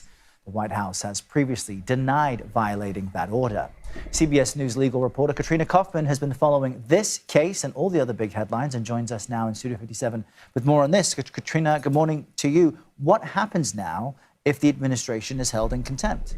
Good morning, Errol. Well, for one, Judge Boasberg has found probable cause that the government violated his order not to turn those planes down. What he's doing now is giving them an opportunity to do what's called purge that civil contempt, so they can tell him what actions that they have taken or are going to take to comply with that original order.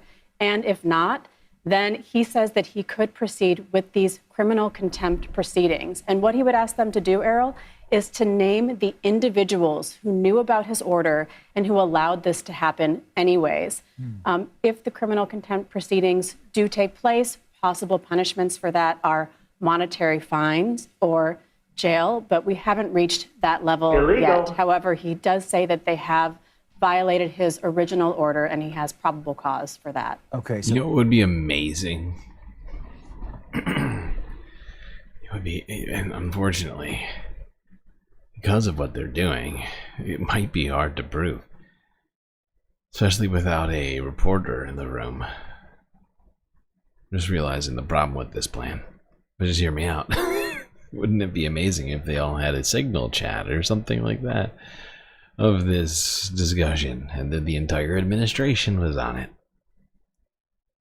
Just put them all in jail. Illegal.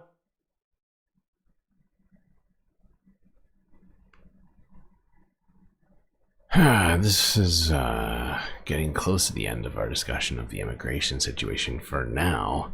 Well, we're going to go back to it during the Earth half when we get to El Salvador, talk about what happened there. But let's see what happened to this American. So here's NBC News from 2 days ago. American doctor receives DHS email telling her to leave. Jesus Christ. How rude.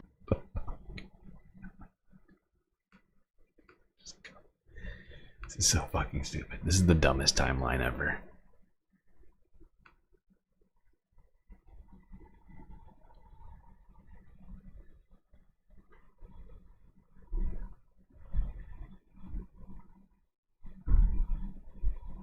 We were told merit. All I see is incompetence.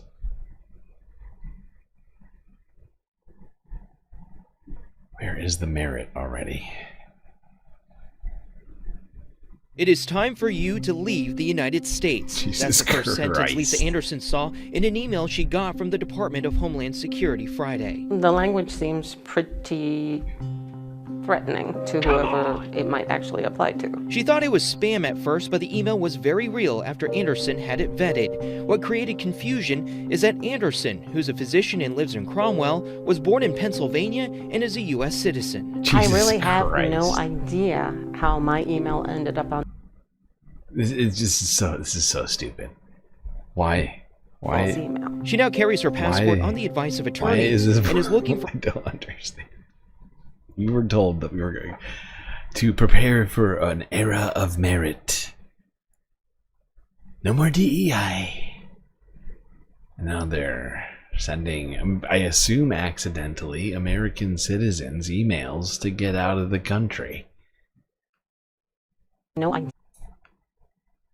how my email ended up on that list unless someone else was using that as a false email. She now carries her passport on the advice of attorneys and is looking for representation from an actual immigration attorney worried about legal repercussions, something she never thought she would ever need. I don't have anything to do with immigration, and I never thought that I would be needed the services of an immigration attorney either, and that's where I find myself. This comes just days after 2 Boston immigration attorneys got the same email from DHS despite being U.S. citizens themselves. A senior DHS official telling our sister station, NBC Boston, that Customs and Border Protection has been sending these emails. This is insane. I feel like I'm taking crazy pills. This is genuinely insane. This is what I was saying. This is literally what I was saying. And these guys, they have like quotas to get rid of as many people as possible because Donald Trump told them that they was going to get rid of millions of people. And what if they just sweep you up and you wind up in El Salvador?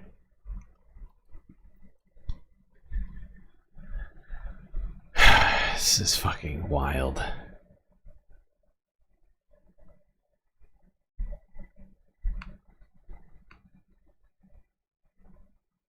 It's been a fun week, huh? Fun week. Here's an interesting development. One public school system is looking to create its own system to protect its what do you call them? Protect its kids and or parents, I guess. There's a word for that. Can't think of it.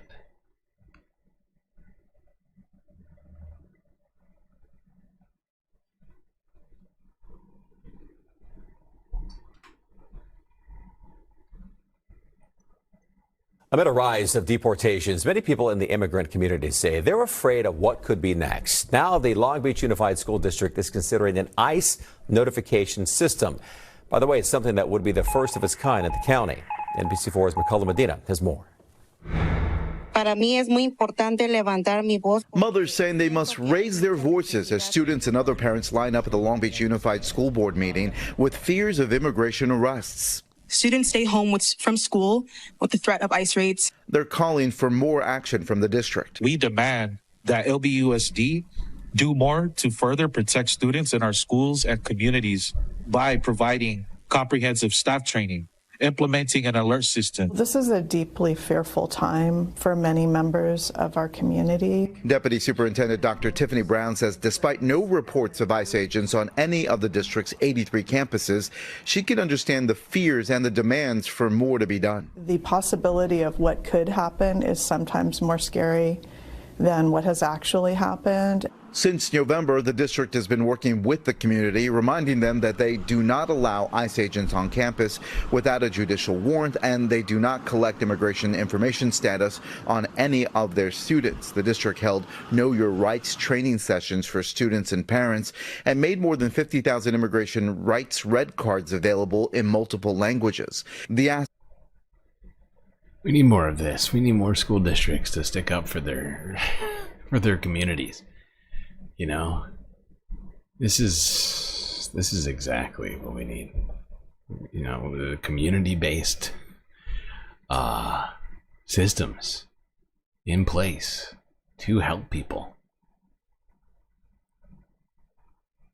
Might not seem like a lot when you think about it. It's you know, this is the sort of thing that's going to give, hopefully, people some avenue with which to fight back, to work together. Probably not enough, but it's something.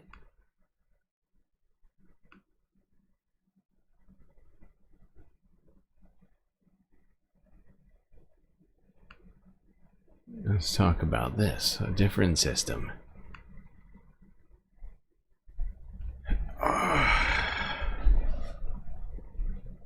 Well, I guess this is relating to communications rather than systems. But 3 different Pentagon top officials were put on leave during this week due to something. I wonder what they could have done. Did they leak top secret information on Signal to a journalist? Don't worry about it, little Marco. Gentlemen. Oh, wait, no. That's not it.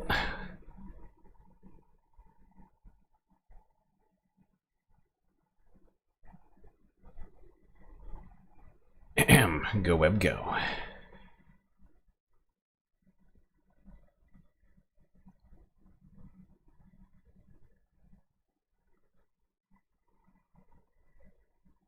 The Pentagon put a third top Defense Department official on administrative leave as it investigates potential information leaks.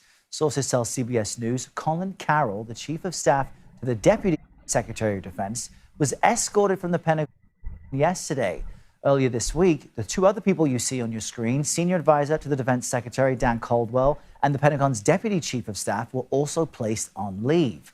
CBS News Pentagon reporter Eleanor Watson is following this for us and joins us from the Pentagon this morning. Good morning to you, Ellie. What more are you learning about all this?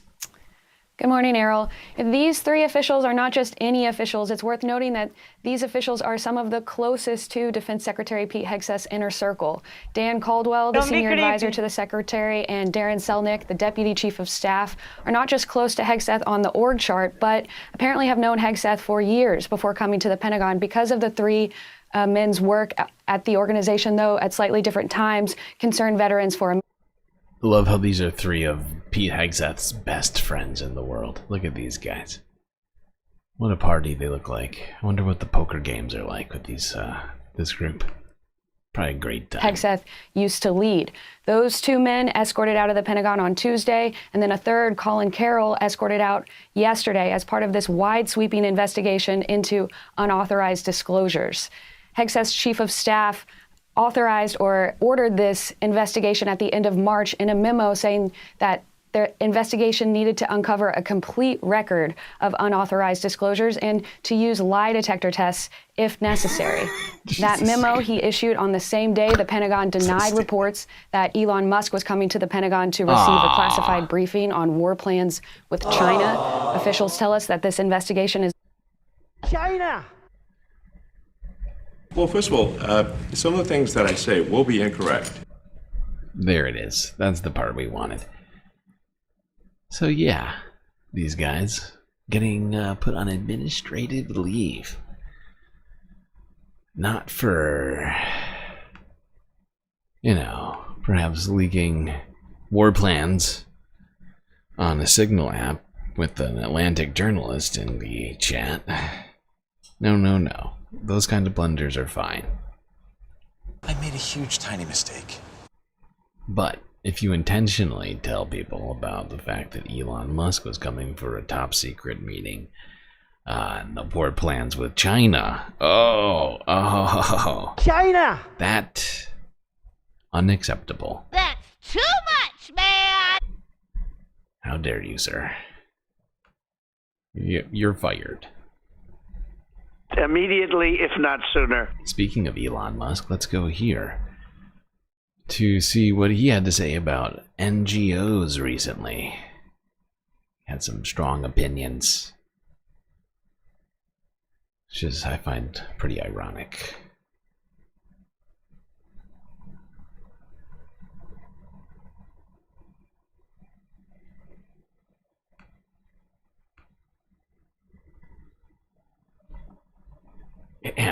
Go web go. Wide Web fly.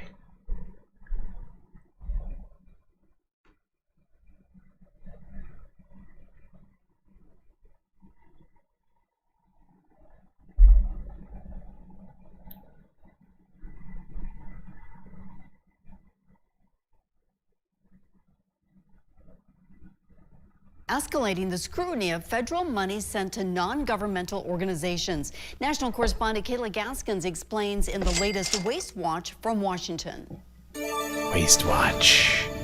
I love NBC Montana. Non-governmental organizations still in the bullseye of efforts to rid the government of waste, fraud, and abuse. On Thursday, Elon Musk criticizing the organizations on X, writing, "Government-funded NGOs, a contradiction in terms, are probably the biggest source of fraud." Well, first of all, some of the things that I say will be incorrect. Actually, my rockets are actually a huge source of fraud, from billions of dollars from the government.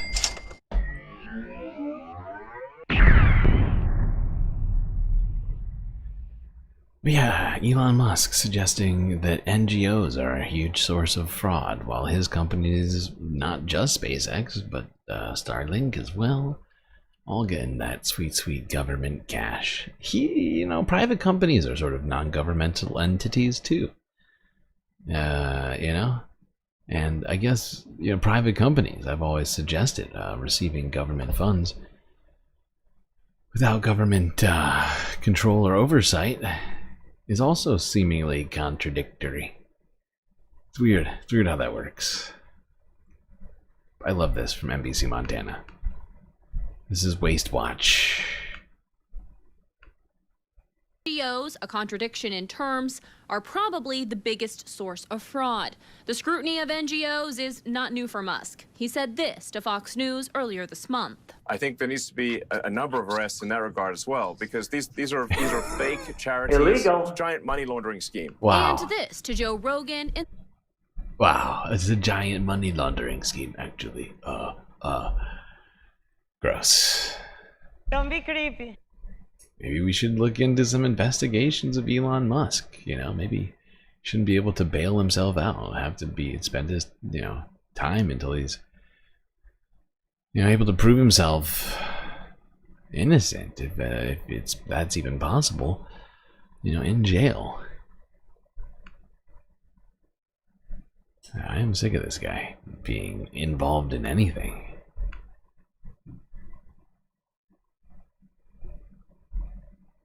Yeah, wow. Man who's received tens of billions of dollars of government money for his own personal private companies and little space projects and whatever else wants to complain about NGOs giving kids food. Actually, now I think about it, I think Tesla's received some contracts too. Just all over the place. He's just raking it in. Max complaining about stopping Ebola or AIDS in Africa. That's too much, man!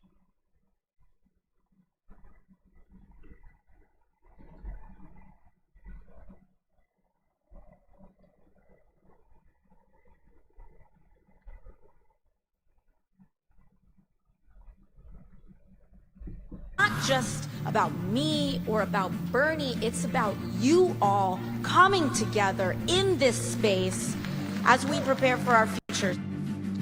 That was Congresswoman Alexandria Ocasio-Cortez in Bakersfield, California last night. This afternoon, Bernie Sanders and AOC, as she's also known, were in Missoula, Montana, where a similar scene played out. Packed arena full of, we should assume, progressive supporters. We're joined now by CBS News political correspondent Nydia Cavazos, who's coming to us from Los Angeles, who has been covering this tour for CBS News. Nydia, what have you seen so far, and what do you think are the important takeaways of the size of the crowds and the kind of energy that has been visible within them? Major, what we're seeing on the ground is definitely very large crowds across this multi-state tour that Representative Alexandria Ocasio-Cortez and Senator Bernie Sanders have embarked on. It's called Fighting Oligarchy. And what they're trying to convey here is that they're protesting against what they say is an extreme concentration of power coming from the White House. Of course, this is referring to President Trump and even Elon Musk, given his involvement that we've seen in the government since Trump took office in January. Now, we are seeing that there are many progressives who, of course, are attending, as they've long supported AOC and Bernie Sanders. But what we're also seeing is conservatives who are showing up to these rallies. As they say, they're a bit surprised at what Trump is doing and at the speed at which everything is occurring, referring to the policies coming from Washington, D.C. And it's important to note that these rallies are being held in districts that are currently being represented by Republicans in Congress, or that are also counties that Trump won in. Yeah, I mean, we've been talking about where some of these districts are, like that one in Idaho, which was like, and 2024. It was so kind of Bernie insane. Sanders, They keep going to this deep red districts and turning out like crazy. Republicans are becoming more and more disenfranchised with their own party. Looking elsewhere, left curious Republicans going to Bernie and AOC rallies across the country. Shocking stuff. Let's go see what happened at that Missoula rally, which was mentioned. I mean, there's been so many rallies in the last month that they've done. It's been pretty crazy.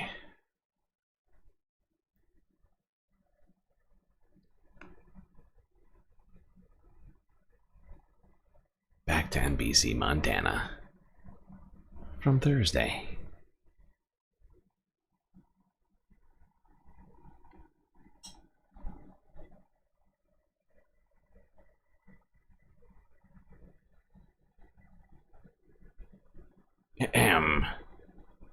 What are we doing?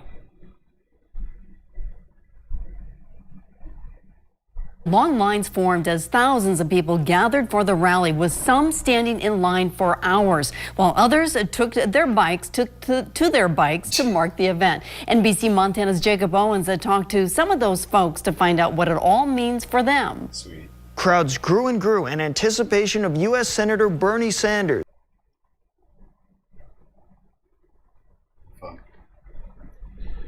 What are we doing? Cortez's remarks as the pair brought their nationwide tour to the Treasure State.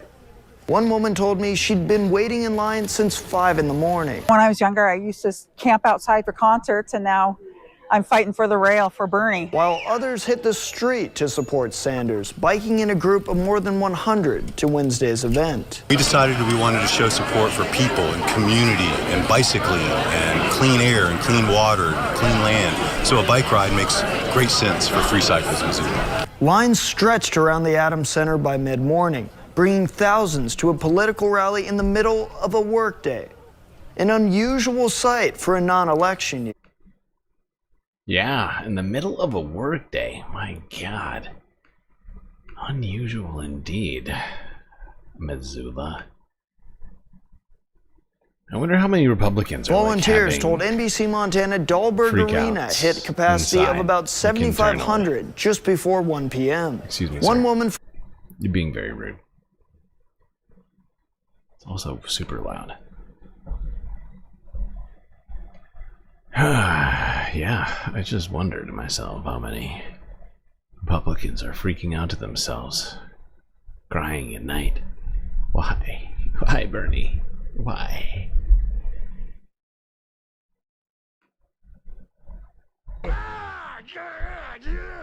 Let's see some of the contents of this speech in Montana. AOC.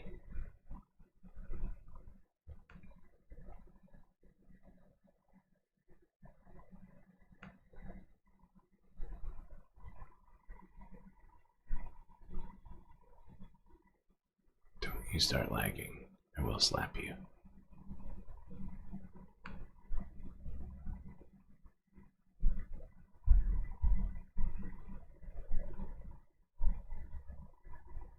There we go.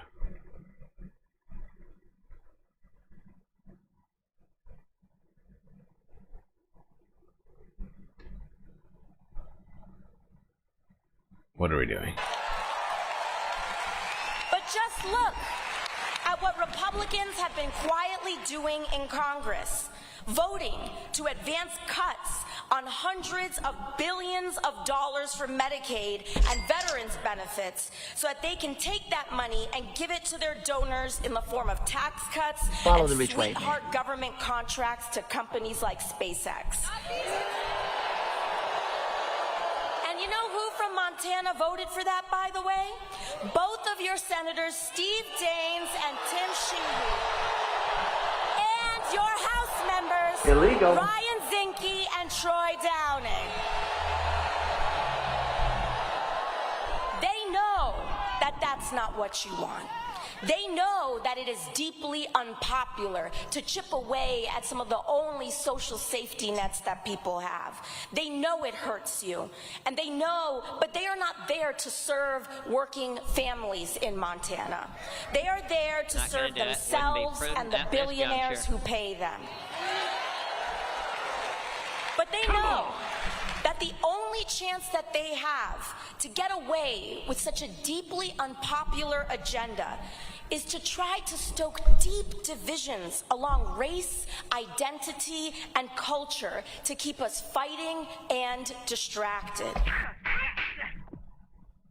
All right, we're going to go straight into this other AOC clip, also from earlier this week in Missoula, Montana.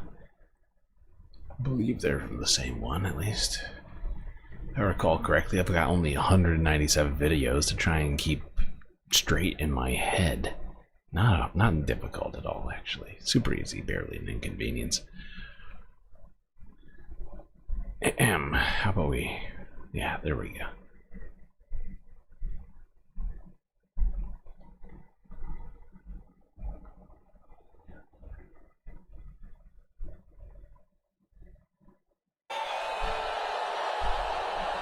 But the fact is, Montana, many of us are far more qualified to know what real life is actually like than any of them ever will.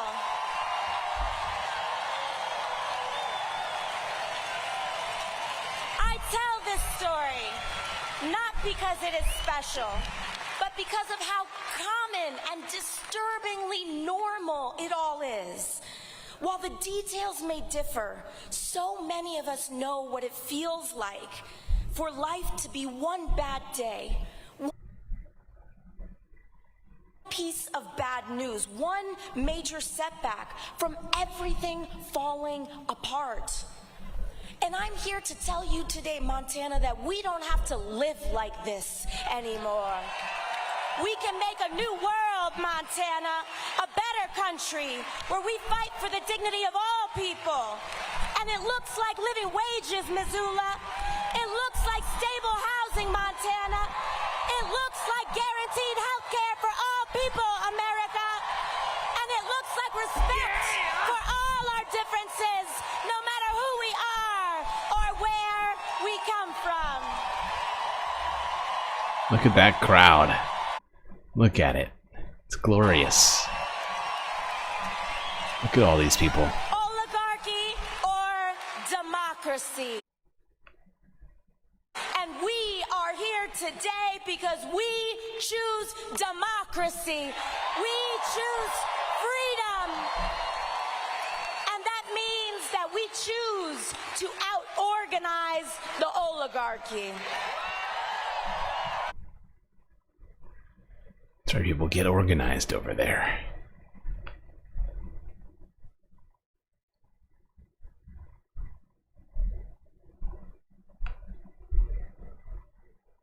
Now, apparently, people have been taking this opportunity to donate to AOC amidst this moment.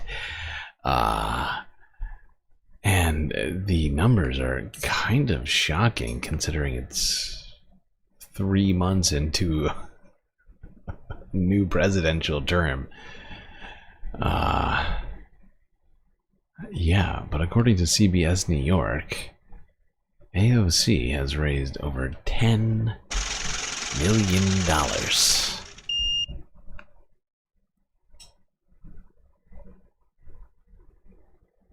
That's a lot of money.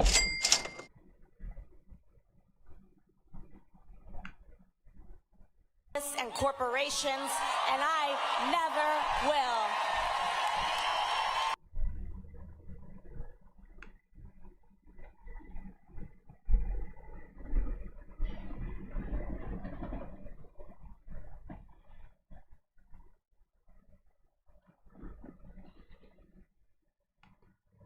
How can the DNC not hear this? I think they do hear this. And I mean, the new DNC co-chair, David Hogue, I don't think I even have this in here. I don't know why.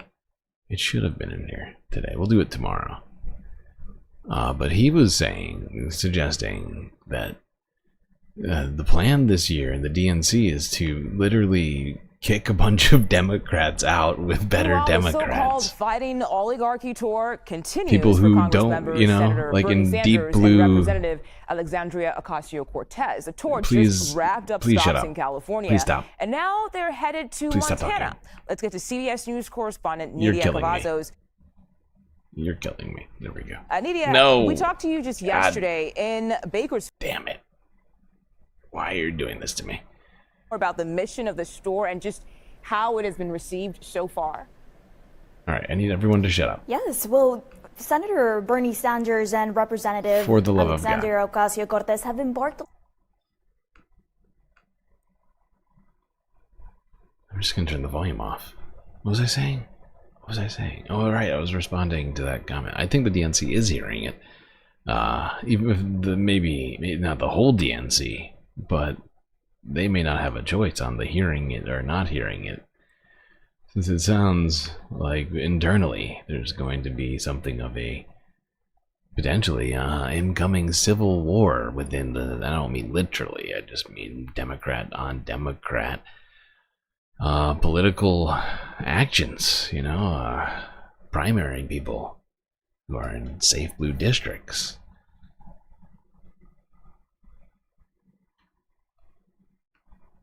All right, let's try this again.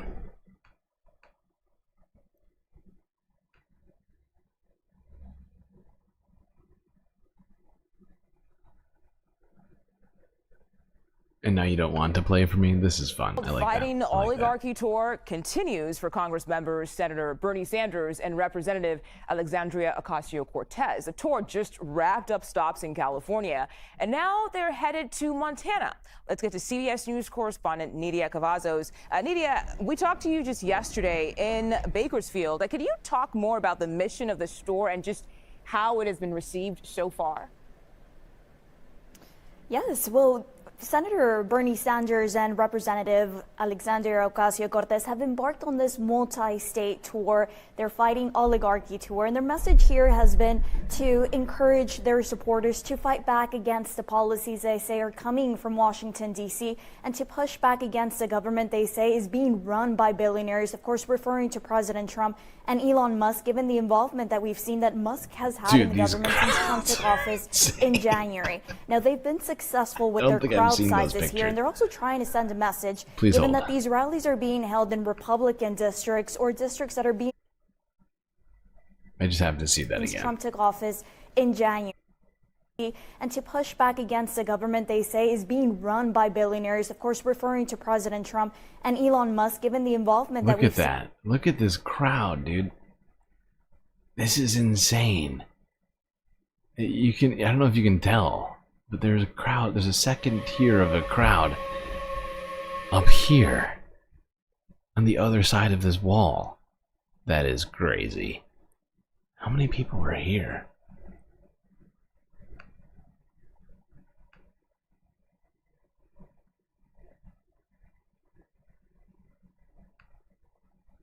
Musk.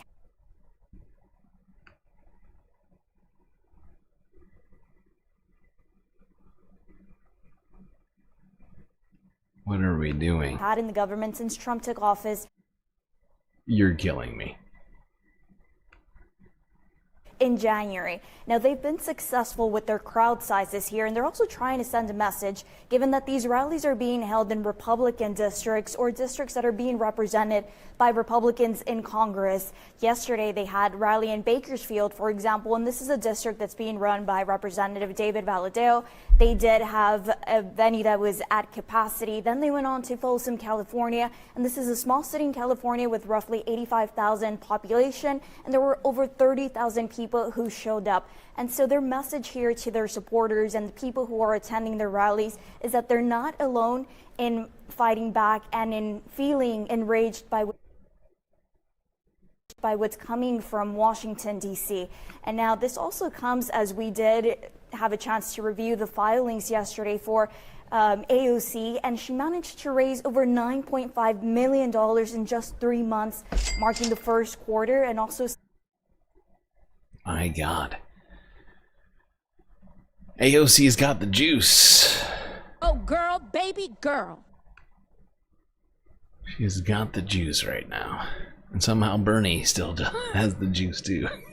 Though he's like 90 years old now. All right.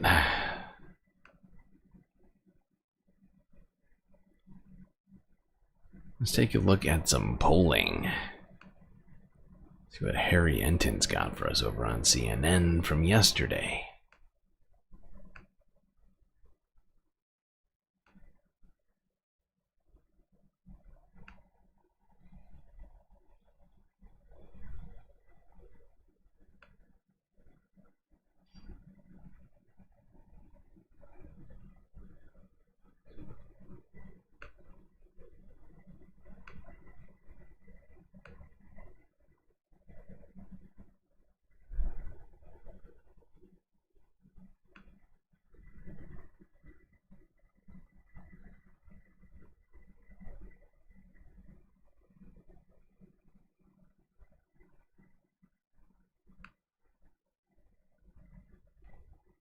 This morning, the U.S. Supreme Court says it will hear the case on birthright citizenship this May. This is about President Trump's efforts to overturn what has been a right or seen as a right for well over 100 years. This is the 14th Amendment. How it has been interpreted in the courts and elsewhere has been that if you are born in the United States, you are an American citizen, regardless of whether your parents are here legally or not. Again, this goes to the court in May. The president says he's excited. He sees this as a chance to get rid of it.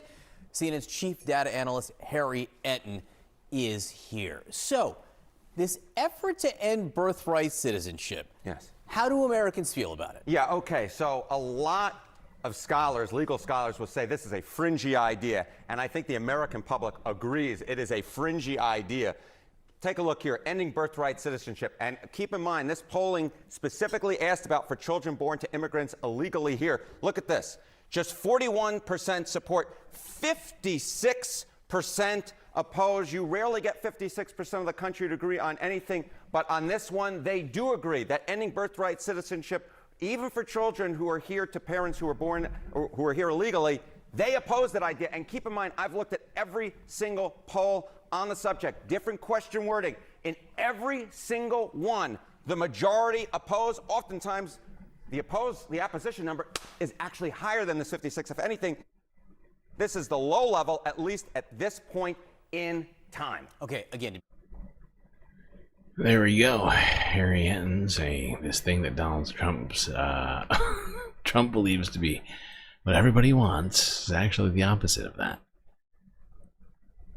And if he's right, and I assume he is, since he is always looking at all the numbers, that means that somewhere around 60+% of people think this is bad.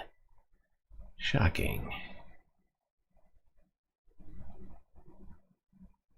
Let's go here now. MSNBC from 2 days ago. Lawrence O'Donnell. The historical perspective. I'm staying in the race.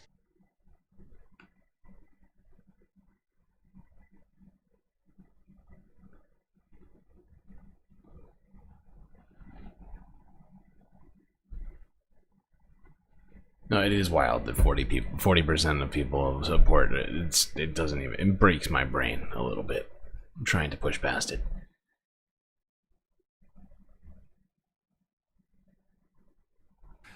Well, with Justice Department lawyers facing the possibility for the first time in history of being found in criminal contempt of court, thanks entirely to Donald Trump, the great tragedy that will be studied for centuries to come wherever American law and American history are taught, is that tonight the United States of America is enduring for the first time in its history the governance of a president who treats any law that he does not like with contempt. Every president, other than Donald Trump, has taken the oath of office seriously. They all felt the solemnity of their pledge to protect and defend the Constitution of the United States. Some presidents embodied the principles of that oath more fully than others, but none of them ever came close to the constant contempt for the Constitution that Donald Trump has demonstrated. The only criminal president we had prior to Donald Trump was Republican President Richard Nixon, who in the end followed his oath in fully complying with the most painful order any president has ever received from the United States Supreme Court. Richard Nixon was ordered by the unanimous opinion of the United States Supreme Court to turn over secret tape recordings of his conversations in the Oval Office, which he knew contained incriminating evidence against him that would get him impeached and removed from office and then convicted of federal crimes. Richard Nixon knew better than the lawyers who were pursuing those tapes just how incriminating those tapes would be for Richard Nixon. President Nixon knew better than the members of the Supreme Court just how incriminating those tapes would be for him. Richard Nixon was a sharp enough lawyer to know that if the Supreme Court ordered him to turn over those tapes, and if he turned over those tapes, he would be forced out of the presidency and he would be criminally prosecuted. Nixon knew all of that. And Nixon turned over those tapes 12 days after the Supreme Court ordered him to turn over those tapes.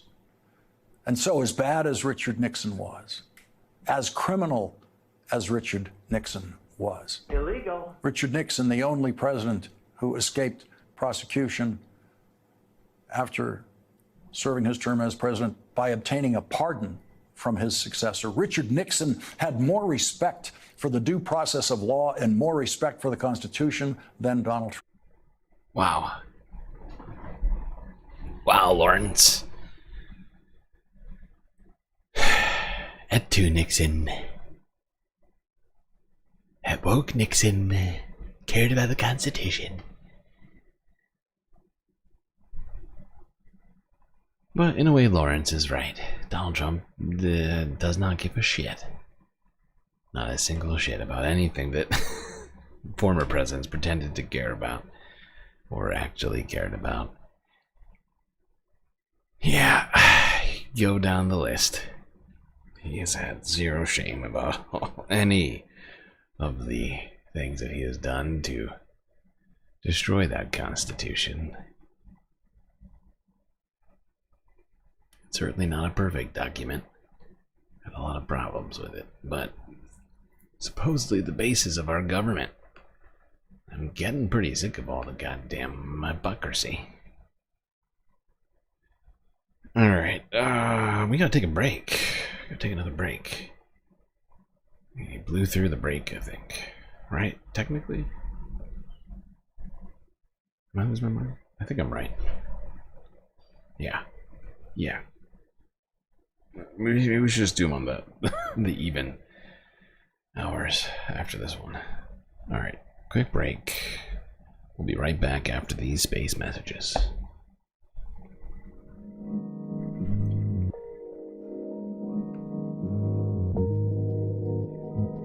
Well, I hope everybody's been enjoying the stream so far. If you haven't already, hit the like button and don't forget to subscribe. Also, don't forget to hit the bell icon as well, otherwise you'll miss. And you won't want to miss these episodes, do you? No, you don't. So hit the bell icon so you can be notified every time we are live. While you're at it, do also consider contributing to the Galactic News Network, as we are completely funded by viewers such as yourself. So many great ways, of course, for you to show your support. YouTube, super chats, super stickers, memberships. We still gotta get more memberships to get the 18th emote, which we've been working on for too long. We got Twitch with the bits and the subs, Cash App and PayPal if you want to avoid giving Jeff Bezos money and would rather all of your funds go directly to producing this show. But the best way to give it the most space benefits for your Earth dollars is to go on to Patreon and become a patron. Only $3 a month will get you a bunch of sweet, sweet pennies. Anyway, chat, enjoy this break. Grab yourself a drink, maybe a snack, and I will be right back.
knows what that sound means.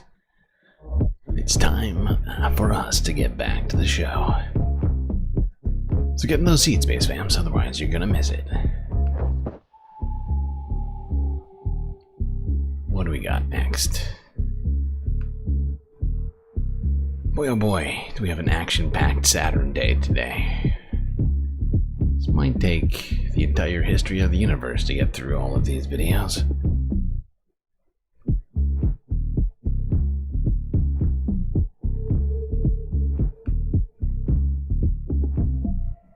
All right.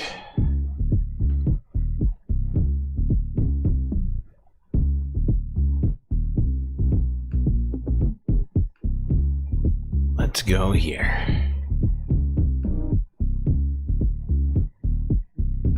See how Elon Musk may have created another significant security breach. Illegal. Well, first of all, some of the things that I say will be incorrect.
What are we doing? We're just staring into the deep dark void.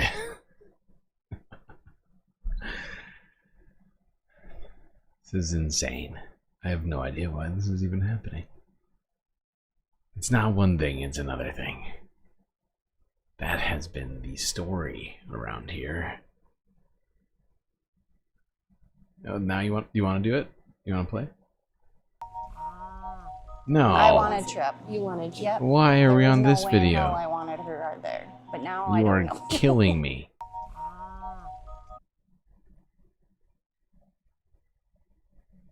Help! Help! I'm being repressed!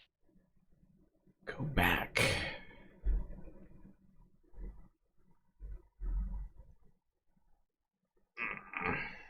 Terrible. Just terrible, chat.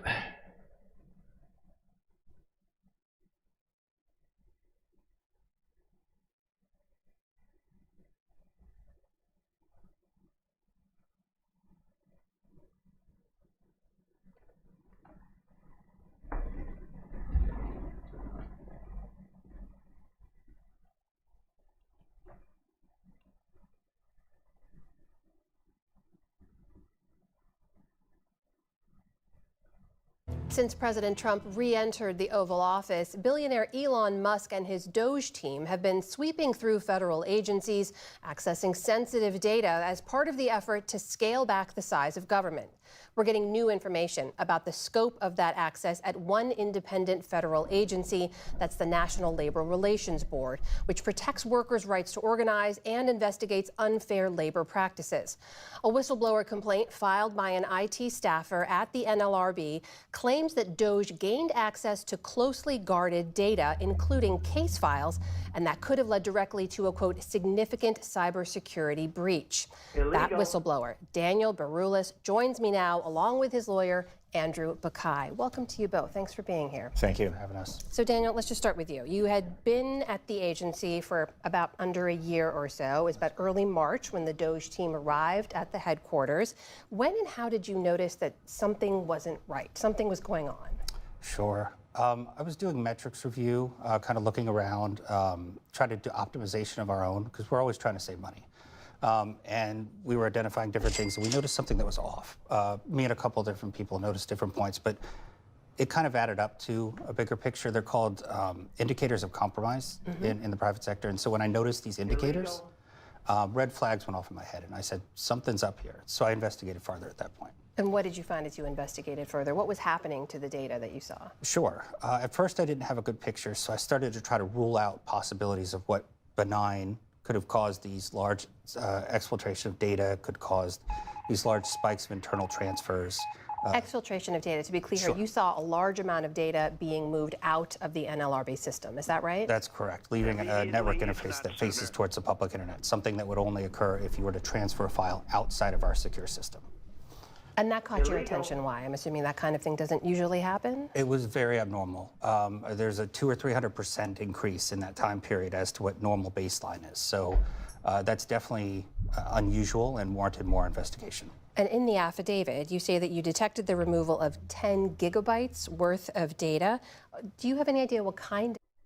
And by the way, 10 gigabytes might not sound like a lot, but when you're talking about text files, oh my god, that's a huge amount of text. To have that information being sent off a secure server somewhere unknown, horrifying. Where did Big Ball send that information? Directly to 4chan?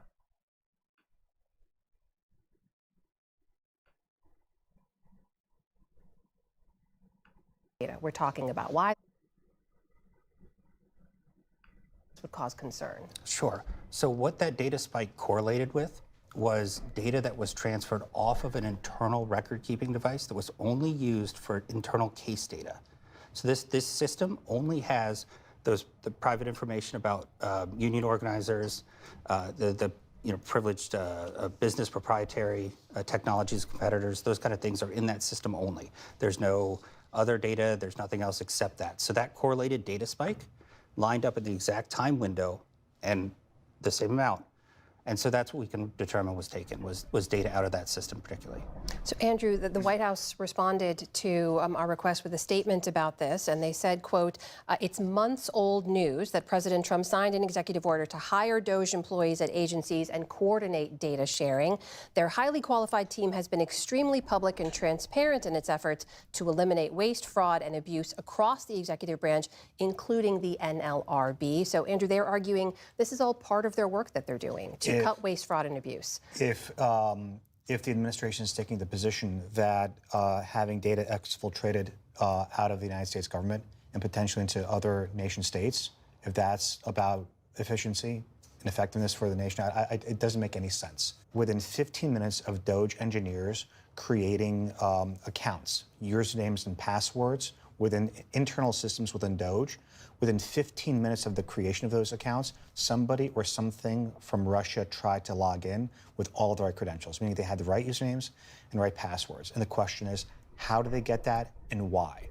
The second question that I have is that why is it that from what Dan has seen, as well as others, because we have spoken to other individuals who are able to corroborate this, which is that some of the data is also using Starlink as a backdoor.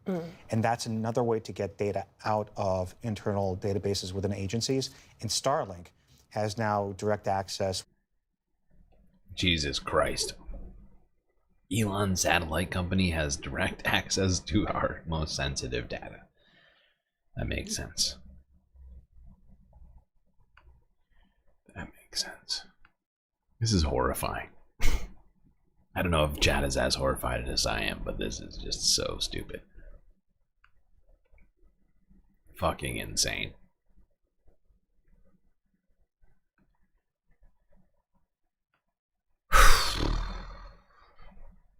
Who made that a thing?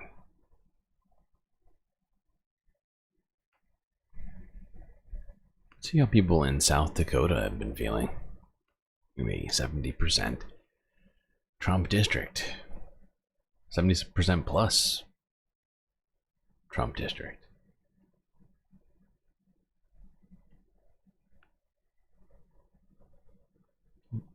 Meaning that they like in this district they voted by 70% more. So it must have been like, Jesus Christ, what's the math on that? Like 80 80-10 or something. Well, whatever. 90-20. No, it doesn't add up. My brain just broke. Why can't I do math right now? 70-30. Jesus Christ. I wanted Trip. You wanted Trip. Yep. That's there not was right. no way in hell I wanted her out there. But now I don't know what would have been better. Like, why am I not being? Why can I not do the math right now? This is genuinely bugging me. What is 70% more? That adds up to 100. Oh my god. Because 3070 is only 40% more. But this title says this area of South Dakota voted for by Trump by roughly 70%. I guess there could have been votes to other parties too. Whatever. What were you expecting? I was expecting the lower cost of a lot of just your everyday living things and hoping that he would make things better for everybody in America because that's what we need. Groceries are already outrageous, and then we put the tariffs on across the seas or whatever, like China, all that. It just makes everything more expensive for everybody. Jamie Basinger is the only person we met in eastern South Dakota who openly questioned her own political views. Most people we talked to said it was risky to talk about politics here, even as the effects of Trump's tariffs loomed over the agricultural economy in an area that voted for him by about 70%. Generally, opinions were divided between trust Trump's plan and how can you still like this guy. Wait, so Becky, let me ask one thing. Are you in a politically mixed marriage? Yeah, did you see the Joe Biden sign? Could you drum up about that a little bit? Yeah. Becky Hofer was not afraid to talk. She's a Democrat, and her husband is a conservative non-voter. She's a freight broker. Basically, if a company needs to ship bricks, she'll find you a flatbed truck.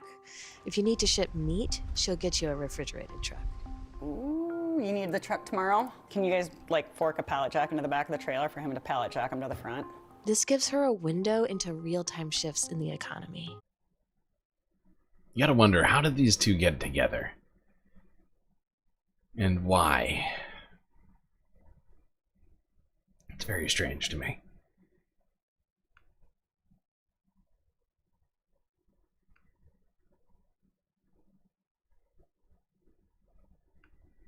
Everybody's nervous. People are making different decisions for different reasons, but you know, some of it's hesitation, some of it's actual price changes. Everybody just wants some stability right now. And those shifts can be complex. She says China's retaliatory tariffs on American pork and beef could lead to higher prices on fruit.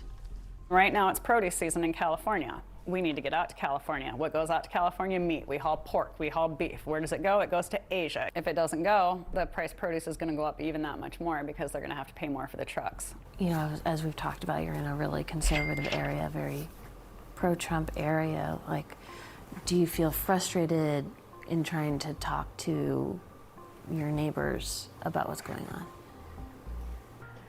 Yeah, you know, it's the biggest thing that frustrates me is that I just feel like nobody cares right now until it affects them. And I don't understand how they don't see that. They're not dumb. These people aren't dumb. And they're not unkind people and selfish people and thoughtless people. So I don't understand why they're okay with it. Hofer introduced us to her neighbor Rod Olerud, who was feeding cattle and who, for now, is okay with it. I just think we need to let the president do what he's doing, and we need to just see what's going to happen here and give him a little latitude so that, you know, if it doesn't work, then we're going to have to try something different.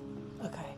So you're willing to let the president try some stuff to see? Yes, to see if this works. Let's give the president a chance, and we'll just have to go from there. Looks like a little boy. Tommy Baruth thinks we already give it a chance. He's a retired soybean farmer who saw what happened in 2018 when Trump put tariffs on China. The export market just went right down the tube because these countries could buy them from other places cheaper. Brazil and other countries were the ones that benefited from that. I read that. Yeah. And then tariffing. And then, you know, the fact is we can't even sell to China. And that's the one thing I think he's somehow not, missing here. But you know, China has put on massive tariffs, and in fact, some massive import restrictions beyond the tariffs on some of the products coming out of the United States in response to Donald Trump's trade war.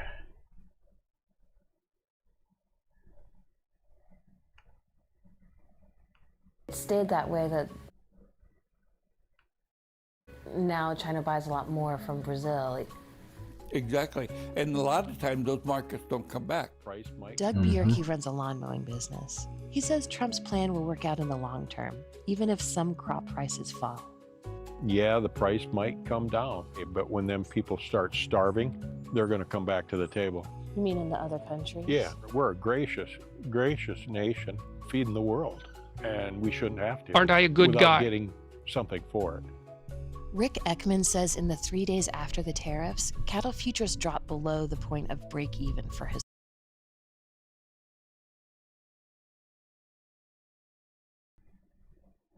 That was wild. First off, this sounded incredibly arrogant. Like, no one else is capable of growing food aside from the United States. Which just isn't true. Ay, ay, ay.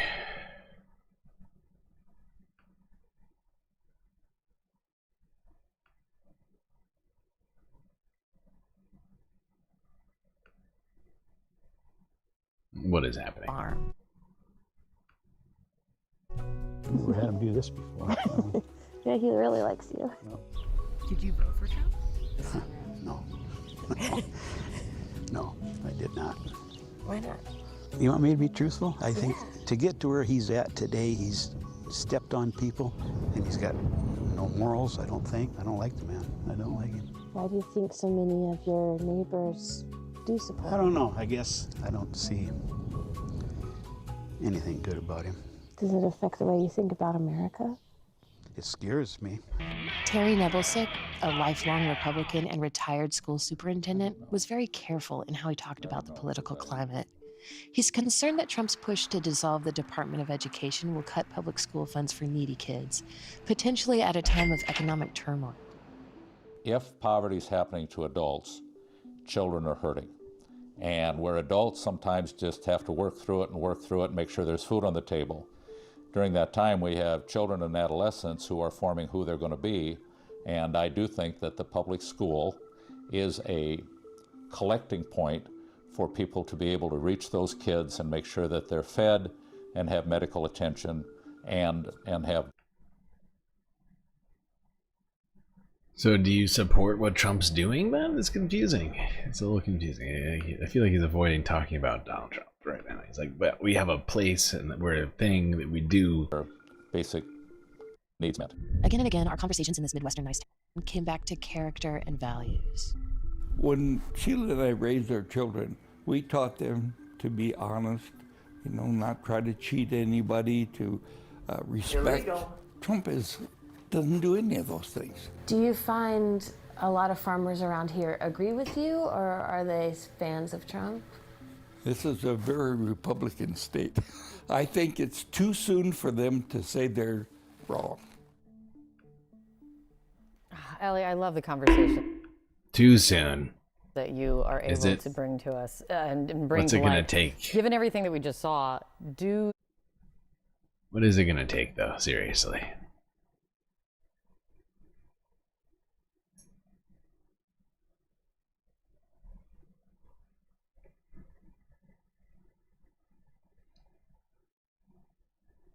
All right.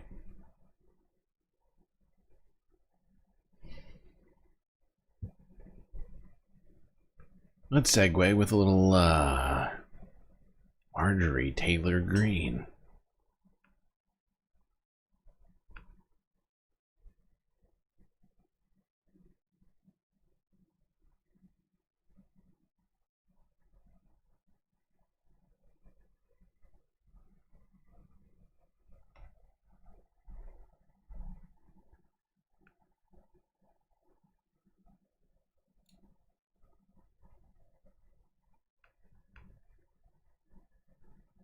Oh shit, I muted it.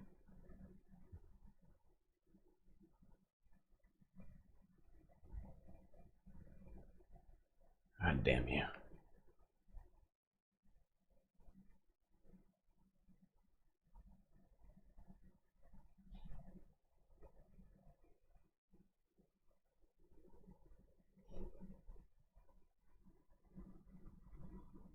Why? Why are we doing this every time?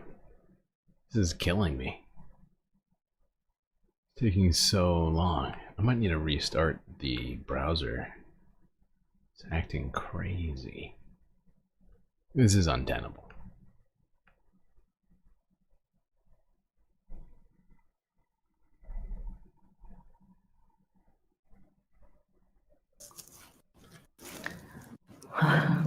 Why are you such a coward in the face of an obvious fascist Weak. Andrew? Ooh, scary. That's scary.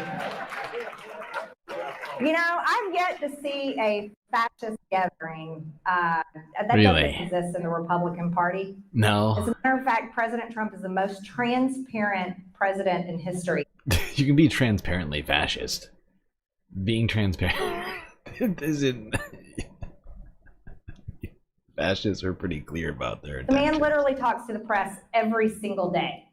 It's Yeah, he tells, and then when they say and or ask nasty things, very nasty things, get kicked out of the White House. Transparently fascist example.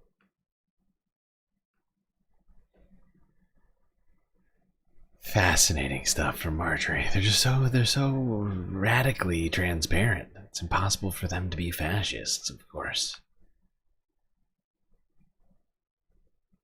That makes sense. That makes sense. No further questions. Let's talk about the state of health in the United States. RFK Jr. has been staying busy, saying some fascinating things.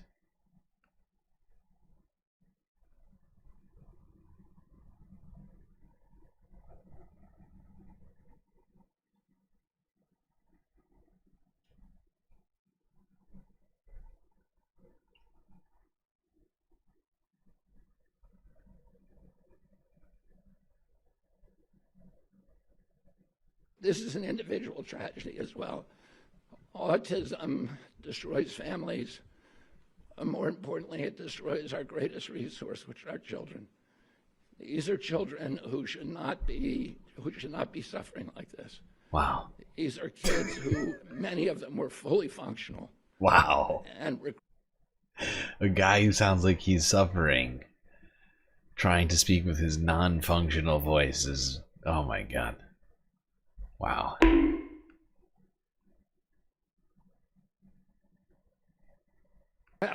because of some environmental exposure into autism when they're 2 years old. Into autism. Into it. And these are kids who will never pay taxes. They'll never hold a job. They'll never play baseball. They'll never write a poem. They'll never go out on a date. Many of them will never use a toilet unassisted. And we have to recognize we are doing this to our children. And we need to put an end to it. This is the dumbest list I think I've ever heard. Truly is hilarious, honestly. Like the lack of I don't think RFK knows what autism is. I mean, maybe there are some people who need assistance with different things, but it's a scale. And I just find it I find it fascinating that he seems to think that everyone who's autistic is just completely non-functional. Isn't his boy Elon Musk autistic? Never hold a job? Never poop on your own? What else did he say? You can never go on a date? Well, I mean, maybe some of that's true about Elon. I don't think it's necessarily the autism. But if is running your own company holding a job, is that difference? Are those different things? It's confusing to me. It's confusing.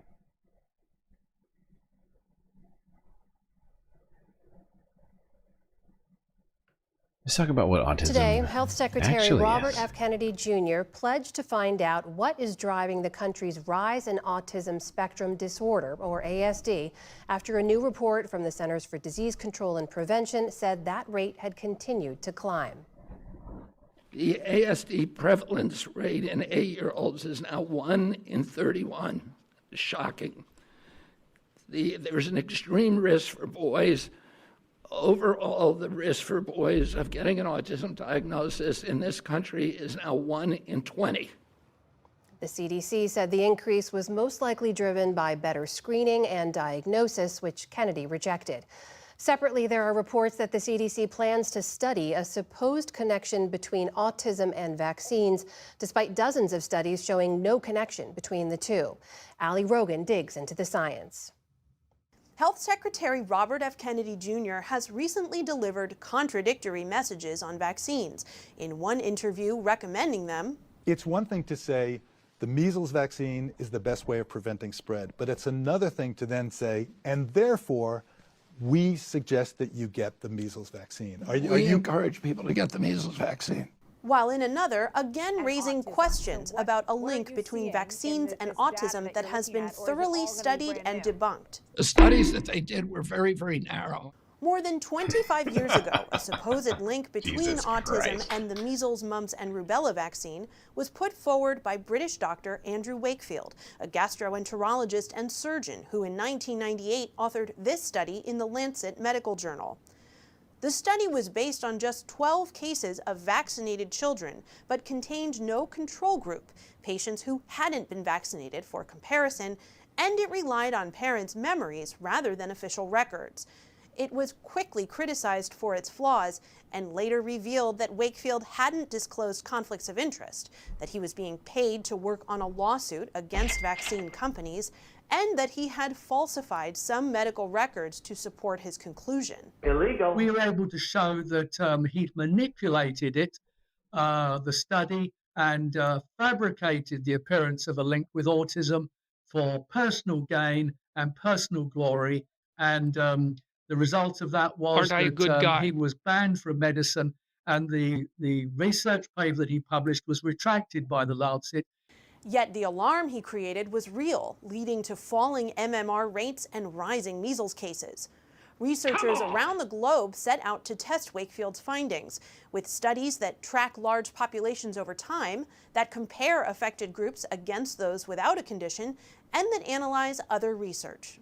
We sought to confirm, to attest the hypothesis that had been raised by the findings of the Wakefield study. This was a systematic review of the existing evidence. Dozens of studies came to the same conclusion. There was no evidence of an association between the MMR vaccine and autism. There was no association whatsoever in our study. So that's what the science tells us. But many who continue to question vaccine safety, like Kennedy, ask, what then is behind the dramatic rise in autism rates?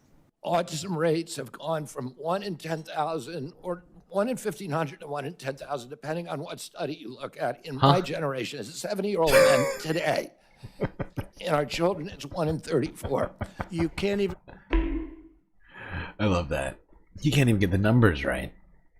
If he's right, and it went from 1 in 1,500 to 1 in 10,000, although maybe he changed it in there, I can't remember, but it sounded like, I don't know, it sounded like they went, I can't remember, 1 in 15,000 to 1 in 10,000, or whatever it was he said, but the number went down. Am I losing my mind? But what the fuck did he just say to me? In 1,500 to 1 in 10,000, depending on what study you look at. In my Wait, yeah, so 1 in 1,500 to 1 in 10,000. That's less people. Hello.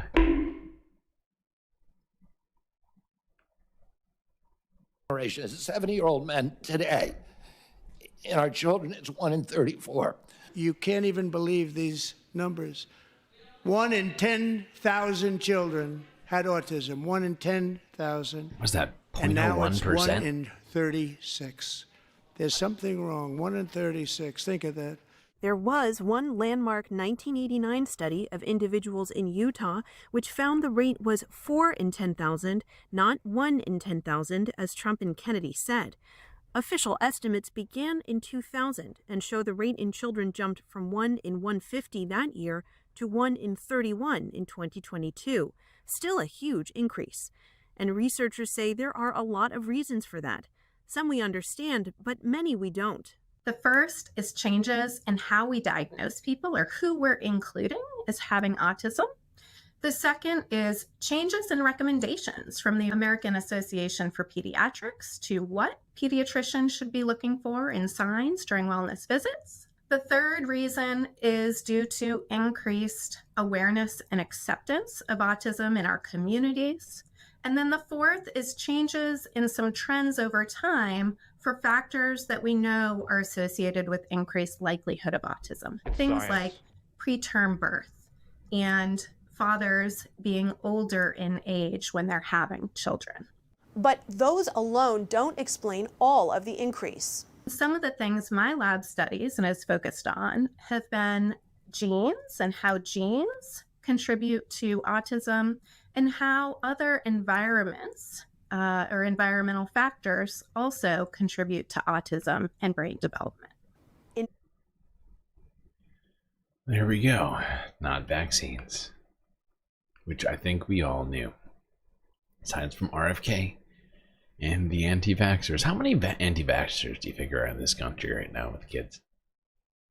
I feel like it's an important number to know. Well, let's go and see what talking heads on CNN had to say about the, RFK's determination on this completely unproven autism claim.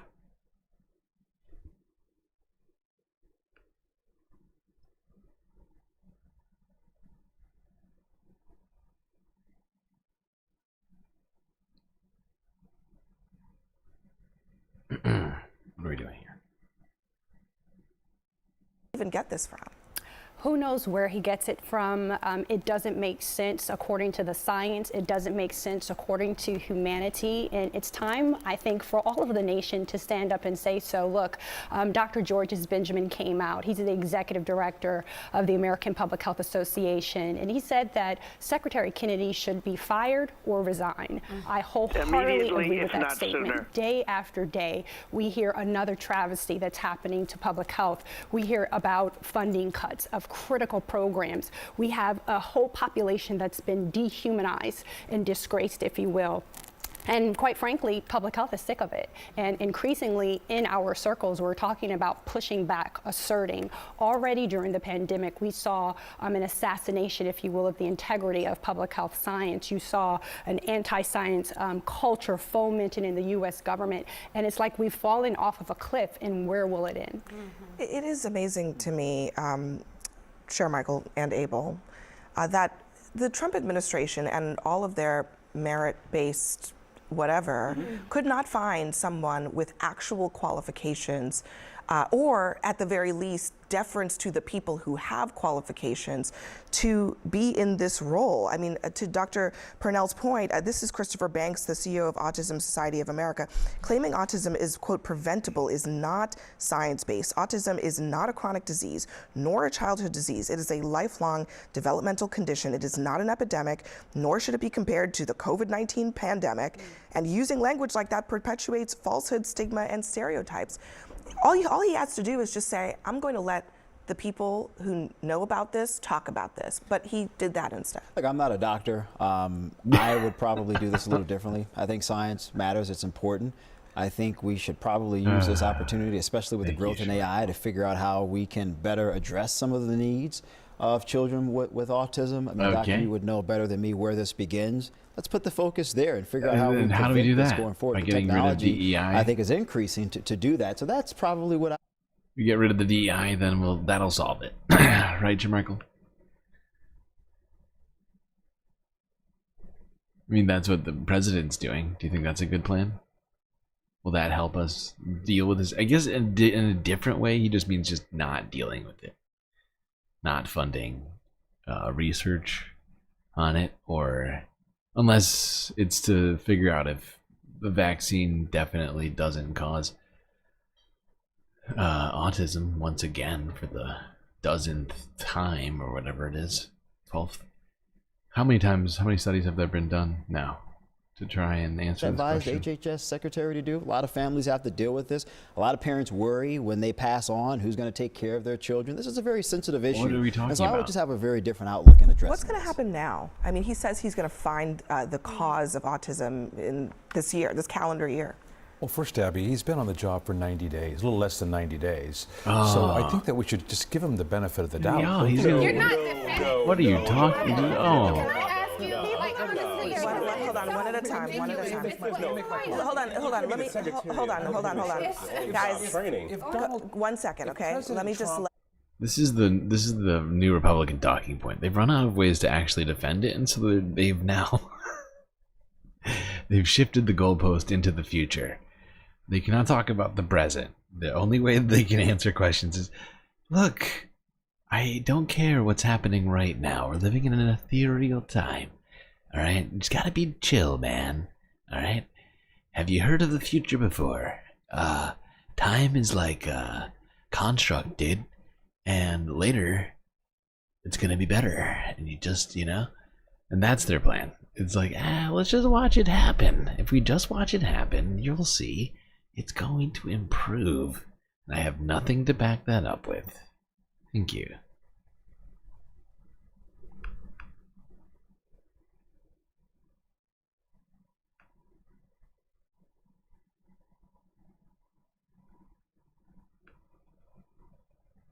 But good science takes time and money. And for the best researchers, good researchers to be working on it and not weirdos with an ideological motive to be doing them. All important.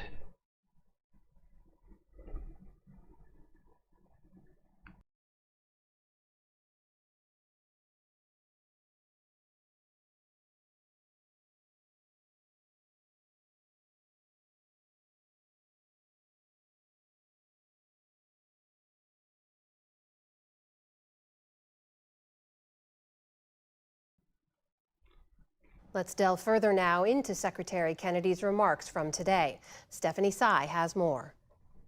Amna, in today's press conference, the health secretary made no mention of vaccines and instead emphasized the government's plans to study potential environmental factors that may lead to autism spectrum disorder.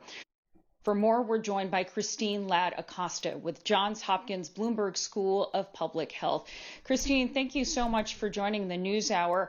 I understand your research focus is on how genes interact with the environment to affect our health. So I want to play something Secretary Kennedy said today when talking about the dramatic rise in autism among children.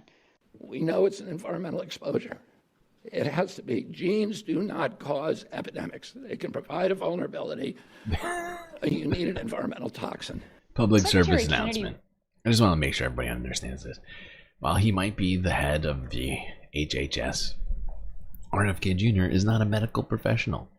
He is not a doctor. He's not a scientific researcher. He has no such credentials.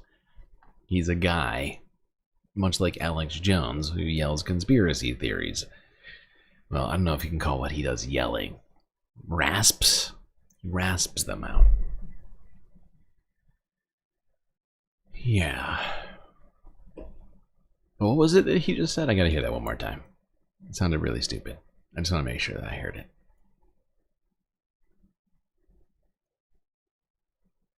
Exposure. It has to be. Genes do not cause epidemics. They can provide a vulnerability. You need an environment. Right. I mean, he's just saying there's so many bad things he's saying in here, suggesting it's an epidemic, which it's not. An epidemic is a disease that's passed back and forth between people, which there is zero evidence of this being.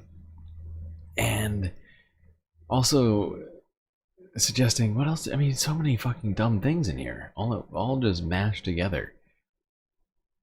It's wild.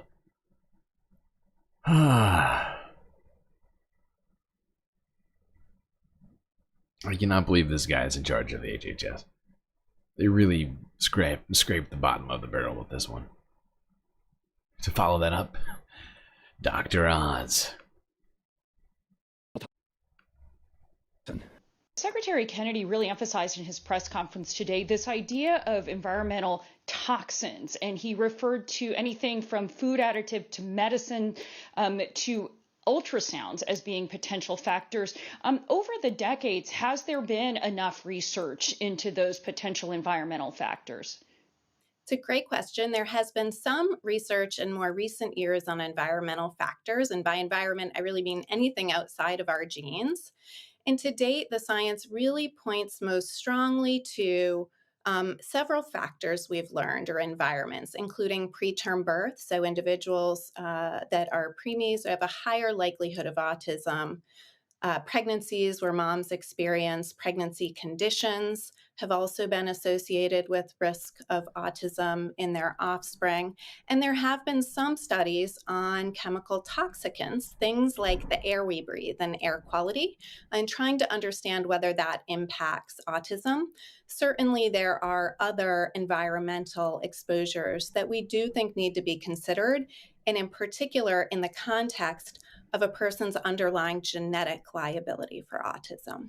Secretary Kennedy has said that by September, we will know what has caused the autism epidemic, and he says we'll be able to eliminate, again, those exposures, referring to what he believes is environmental catalysts for autism. Do you know anyone in your field that thinks that is a realistic timeline? So I think many of us, we all want answers and would love to have those quickly. I think to do really good science takes time. And because autism is so complex and has such a broad range of symptoms that individuals experience, it's going to take time to really figure out which genes and which specific environmental factors influence autism symptoms across the spectrum and how different combinations of those come together. And it's really important we don't lose sight of doing good, high quality science of high integrity and not at the expense of. No way. Who could have guessed that? Not me. I never would have thought that scientists would suggest that RFK is being unrealistic and that something that they've already been studying for quite some time isn't suddenly going to be solved just because some weirdo comes in and says it's going to be. Doesn't. It's just not how that works. But there's something else that RFK is waging war on. Not just the fake epidemic of autism, but fluoride in your drinking water. Oh, wait. Sorry. I forgot. I got ahead of myself. We gotta go here. Take it back. We gotta talk about those health cuts HHS has been doing this week. They're getting very busy over there. You don't need your health. That's stupid.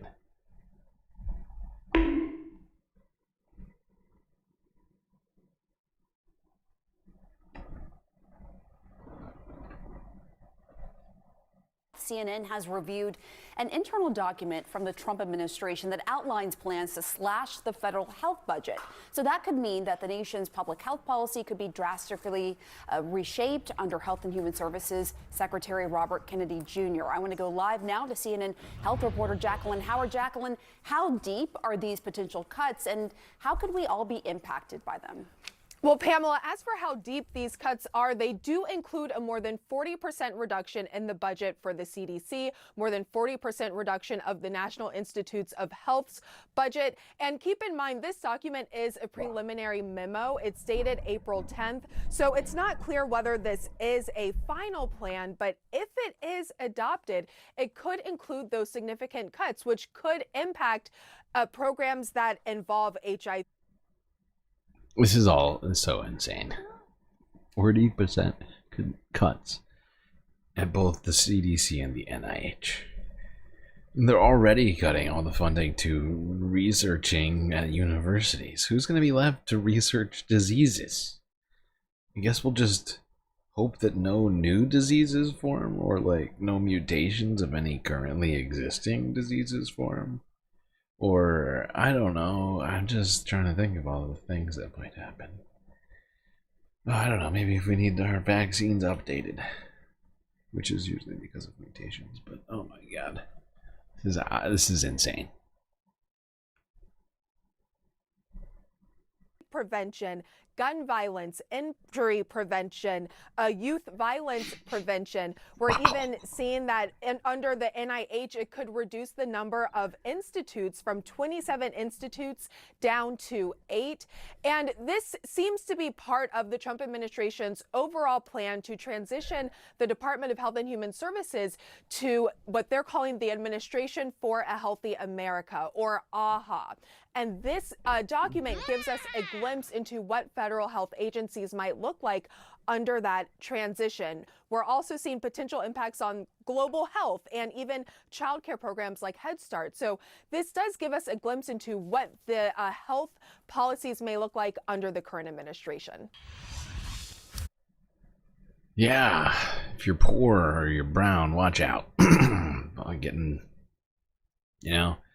Getting those unnecessary things like Head Start cut. Sorry, you don't need a Head Start. You need a bigger 401k. All right, that's your problem. Why can't you afford private tutoring for your child?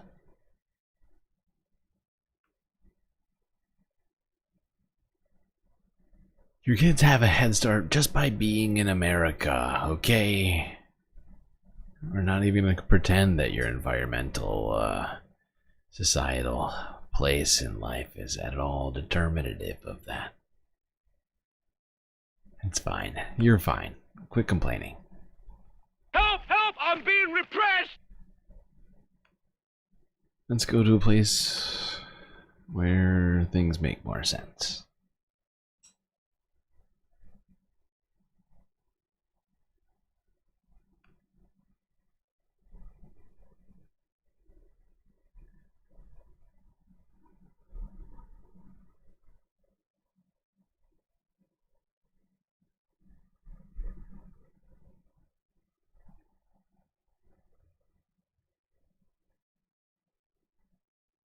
This is Democracy Now!, democracynow.org, The War and Peace Report. I'm Amy Goodman.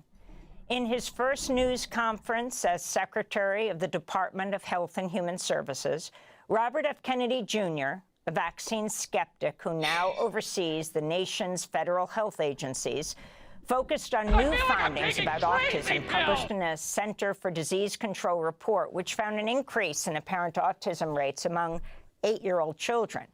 Kennedy described autism as an epidemic and blamed environmental factors for the increase in the prevalence of autism spectrum disorder. It's a preventable disease. We know it's an environmental exposure. It has to be. Genes do not cause epidemics. They can provide a vulnerability. You need an environmental toxin. RFK Jr. did not connect autism to vaccines during his news conference, but in his previous role as chair of Children's Health Defense, he'd repeatedly claimed that vaccines cause autism, which they do not. Meanwhile, as the number of measles cases in the United States surpasses 700, RFK Jr.'s position on the measles vaccine is mixed. At an event Tuesday with Republican Indiana Governor Mike Brown and Centers for Medicare and Medicaid Services Administrator Dr. Mehmet Oz, Kennedy said the measles vaccine is leaky, which medical experts dispute. People get measles because they don't vaccinate. They get measles because the vaccine wanes. The vaccines wane about 4.8% per year. Would you drum up? And so, you know, that it's a leaky vaccine, and that problem is always going to be around. Wow. Measles cases have been reported in at least 24 states, with the majority of infections in Texas, where the outbreak began in January. 3 unvaccinated people have died from measles-related illnesses so far, an adult in New Mexico, and 2 elementary-age school children in rural Texas. Before that, there wasn't a measles death for the last decade. Earlier this month, Kennedy attended the funeral of the second child who died of measles, an 8-year-old girl in West Texas. During his visit, he posted on social media the most effective way to prevent the spread of measles is the MMR vaccine, unquote. However, he's also continued to raise safety concerns about vaccines. In an interview last week with CBS News chief medical correspondent Dr. John LaPook, Kennedy claimed the vaccines were, quote, not safety tested. Oh my God. I don't want reality. What I'm going to do is make sure that we have good science so that people can make an informed choice. And we are doing that science today so that we know the risks of that product, and we also know what the benefits are. And right now, we don't know the risks of many of these products because they're not safety tested. And I understand that position, but just to be clear, you are saying, and we do on the federal level, and you personally do recommend that people get the measles vaccine. And when I say they're not safety tested, what I mean is they're not adequately. Many of the They're not vaccines safety are tested, for but only people 3 to should 4 get days it. With no placebo group. What is anybody supposed to think with that? Measles is a highly contagious airborne disease. What is anybody, especially the that's stupid and preventable through gullible vaccines. and the conspiracy theory prone, what are any of those people supposed to think when they hear RFK rasp out this fucking shit? They're not safety tested, but you should definitely get it. It's like, dude, you're supposed to be the top health professional. And he's not a health professional, aside from having given this job for saying this kind of insane shit. And he can't even say, he can't even say one way or another. I mean, like, what in the fuck is that? You can't tell people it's unsafe and then tell them to take it. Wow. They're so obviously contradictory statements. The first one's like completely untrue, of course. They have been safety tested. You know how we know? People have been getting them for the last 70 years. And maybe longer than that. What year was it? 55? I can't remember. 53? It was a long time ago. No, not 57. What year was it? I can't remember what year it was, but it's been around for decades. And the number of deaths of measles has gone down precipitously in those decades. Considered That's a eliminated safety from the test. United States in 2000. The disease has now spread to border communities in Canada and Mexico, with Canada reporting 730 cases, Mexico at least 360 cases, with 1 death. For more on RFK Jr. and his positions on measles and autism and what to do about the growing number of cases of measles, we're joined now from Boston by Dr. Peter Hotez, who's usually in Texas. He's Dean of the National School of Tropical Medicine and Professor of Pediatrics and Molecular Virology and Microbiology at Baylor College of Medicine, where he's also the co-director of the Texas Children's Center for Vaccine Development. He's the author of several books, including The Deadly Rise of Anti-Science, A Scientist's Warning, and Vaccines Did Not Cause Rachel's Autism, My Journey as a Vaccine Scientist, Pediatrician, and Autism Dad. Dr. Hotez, welcome back to Democracy Now! So, thanks for having me, Amy. We recently spoke, but since then, I believe 2 more people have died of measles. If you can explain how rare this is and what actually is happening in your state of Texas. Yeah, Amy, we haven't seen a measles death in a very long time, and now we have 2 unvaccinated children who tragically died from measles. These were otherwise healthy school-age children who did not have to die, but they weren't vaccinated with the highly effective and safe MMR vaccine. And this measles epidemic is really escalating. We now have at least 500 plus known cases of measles in West Texas. It's probably much higher than that, because if you do the back of the envelope calculation based on the case fatality rate of measles, there's probably closer to 1,000 or maybe even more than that cases in West Texas. And now it's extending into New Mexico, into Oklahoma, into Kansas. They all seem to be related to the same very large epidemic. So this is sweeping across the Great Plains. And we've had sustained transmission now since the very beginning of the year, possibly even earlier than that. And the worry is that we're going to reach a point where if it continues, we could even lose our elimination status for measles, which was so hard fought. Can you respond to RFK Jr.'s, what seems to be, I mean, it's nuance, but a slightly shifting position? He would not have endorsed MMR, the measles vaccine, before. But now, under enormous pressure, with hundreds and hundreds of cases of measles and it being fast growing, he has said he's not opposed to them. Can you explain and also address his concerns?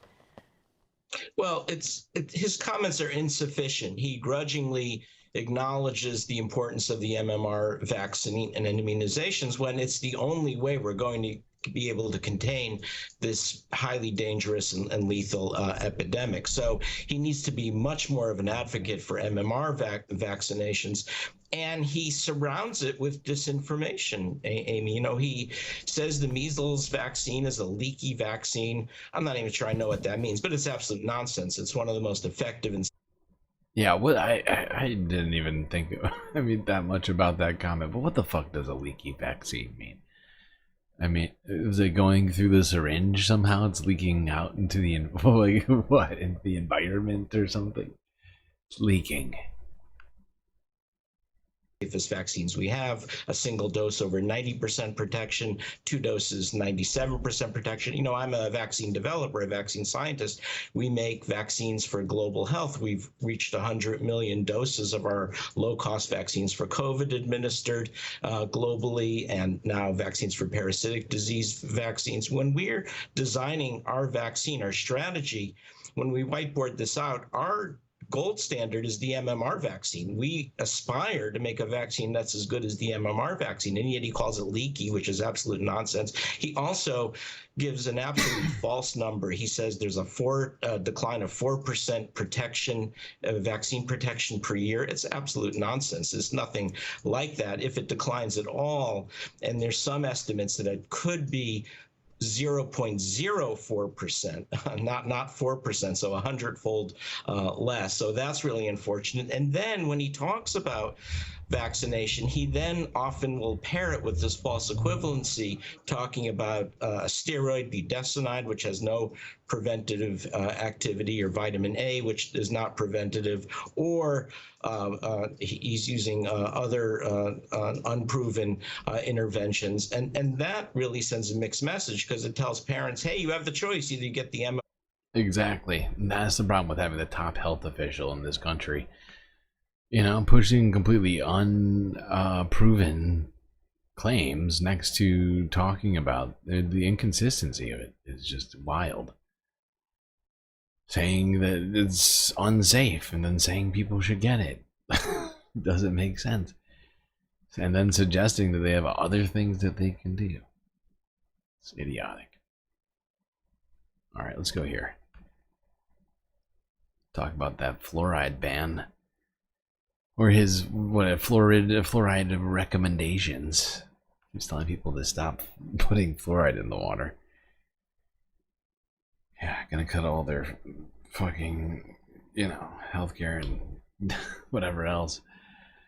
Yeah, don't give them fluoride. Breaking news out of Tallahassee tonight. The Florida Senate passes a bill that would ban fluoride from all public water supplies in the state. The proposed ban has prompted controversy. For decades, fluoride has been added to water to prevent cavities and other dental problems. But recently, the Florida Surgeon General has said exposure to fluoride can have negative health effects on pregnant women and children. The bill now goes to the House. Just last week, Miami-Dade Mayor Daniela Levine Cava vetoed. Except it doesn't, unless it's in really, really high doses. And it's ridiculous. Good job, Florida. Good job. Hey. All right, let's go to Colorado. Talk about those funding cuts to Head Start programs across the nation.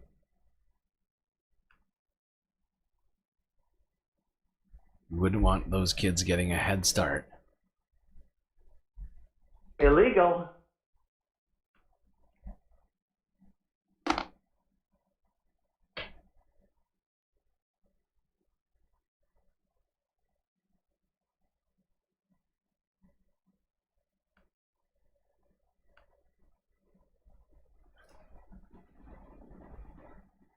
Well, as Colorado families struggle to afford or even find childcare, a preliminary version of President Trump's budget proposal could make that even tougher. I'm glad you're with us this Wednesday night. I'm Shannon Ogden. And childcare centers all across Colorado are now bracing for potential cuts to the Head Start program. Denver 7's Claire Lavazurio shows us how this could impact the thousands of families who rely on it.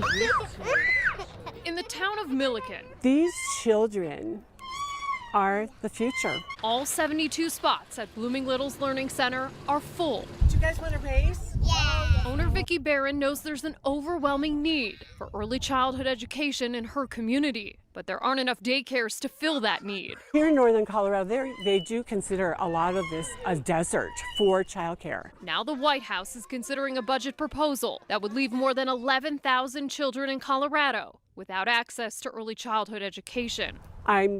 I am concerned. The Project 2025 proposal would get rid of Head Start, a program founded in the 1950s that offers childcare and preschool education to low-income families. In this policy blueprint, the administration calls the program fraught with scandal and abuse. Executive Director of Colorado's Head Start Association, Heather Friends, says the program relies on nearly $120 million in federal funds annually. So we have 60 years of evidence that Head Start improves the lives of children and families through multiple measurements, like reducing the involvement in the child welfare system and improving behavioral outcomes. She says dismantling the program will impact more than just Colorado's kids. For our families, many of them work at Target and King Soopers and Chick-fil-A, or they go to school. So I think we're going to see people leaving the workforce. Denver 7 reached out to a White House spokesperson Wednesday for a comment on the proposed cuts. So far, we haven't heard back. In January, a freeze on federal grants left several Head Start programs.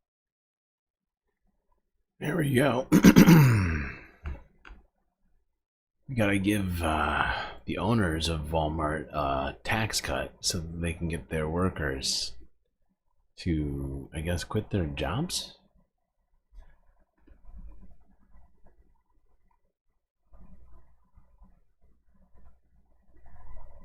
It's fascinating.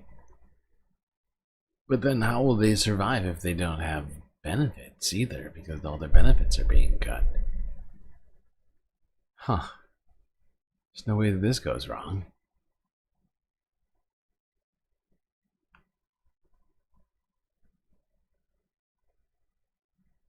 Meanwhile, while they cut funds for protecting children, giving them a head start, giving them early educational opportunities, or food, or healthcare, they are really focused on transgender athletes in school. Protect the children. Jesus, I say that.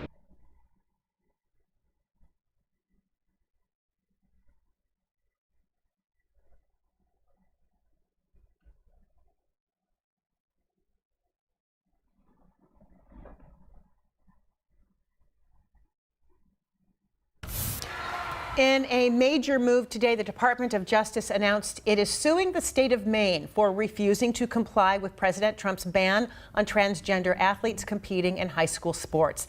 The government arguing that Maine's position violates Title IX, the landmark law prohibiting sex-based discrimination in education. Attorney General Pam Bondi emphasizing today's action is a top priority for the administration. We have exhausted every other remedy. We tried to get Maine to comply. We don't like standing up here and filing lawsuits. Really, Pam, you don't like it? No. Why are you doing it? You're an independent body, but no, but you've also got, what's her name? Not Lacken Riley. What's this woman's name again? I always forget. They trot her out every time they gotta talk about transgender athletes.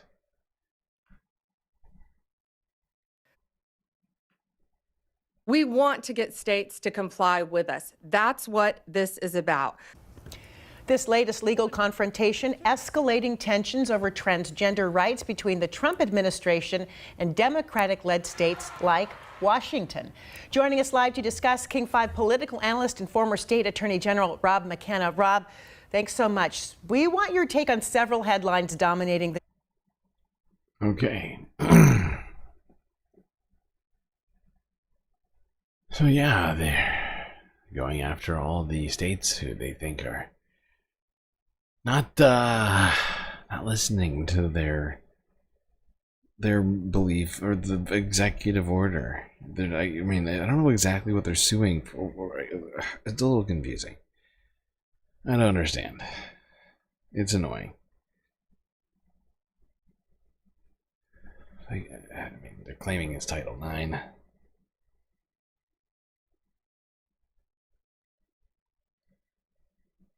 But you know, they're more focused on that than they are on ensuring kids have a good education or food at school or food when they go home.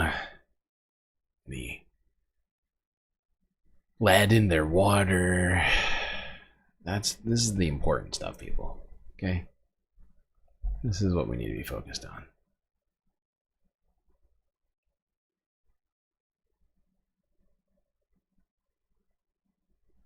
See what else Pam Bondi had to say about this situation.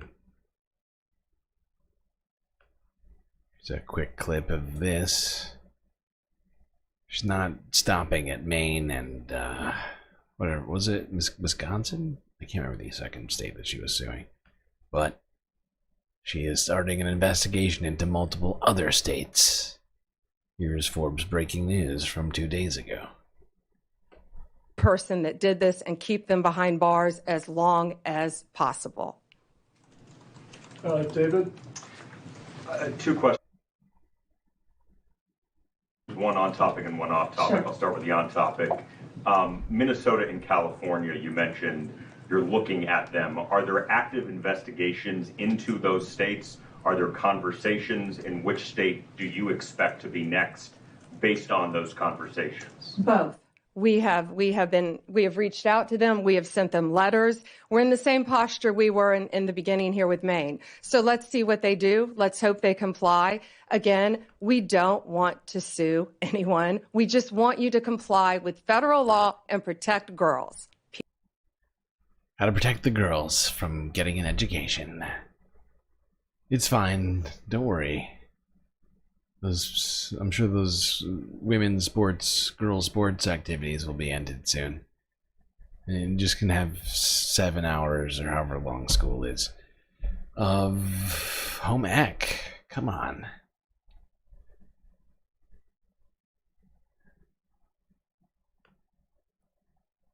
In fact, Pam Bondi will be firing herself for not being more of a traditional woman any day now.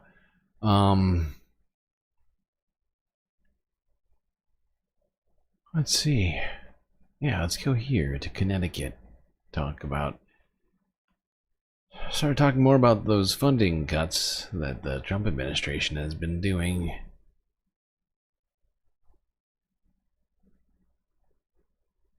So much for states' rights. It's true. Federal funding cuts have already impacted healthcare, education, other programs in Connecticut. Now, the state wants to hear from those who feel the squeeze and may feel it more than others. Democratic Governor Ned Lamont today launched an online tool through which Connecticut businesses, nonprofits, and cities can report impacts directly to his office. And the governor joins me now. Governor, good to see you. Seems like this is an effort to verify and humanize something you already know. Hey, Major, great to see you. Look, the incoming from Washington is, every day or even more frequent. We got to know how it impacts people. It impacts our universities, it impacts our not-for-profits. I got commissioners, sometimes the portal for child care turns on, sometimes it's off.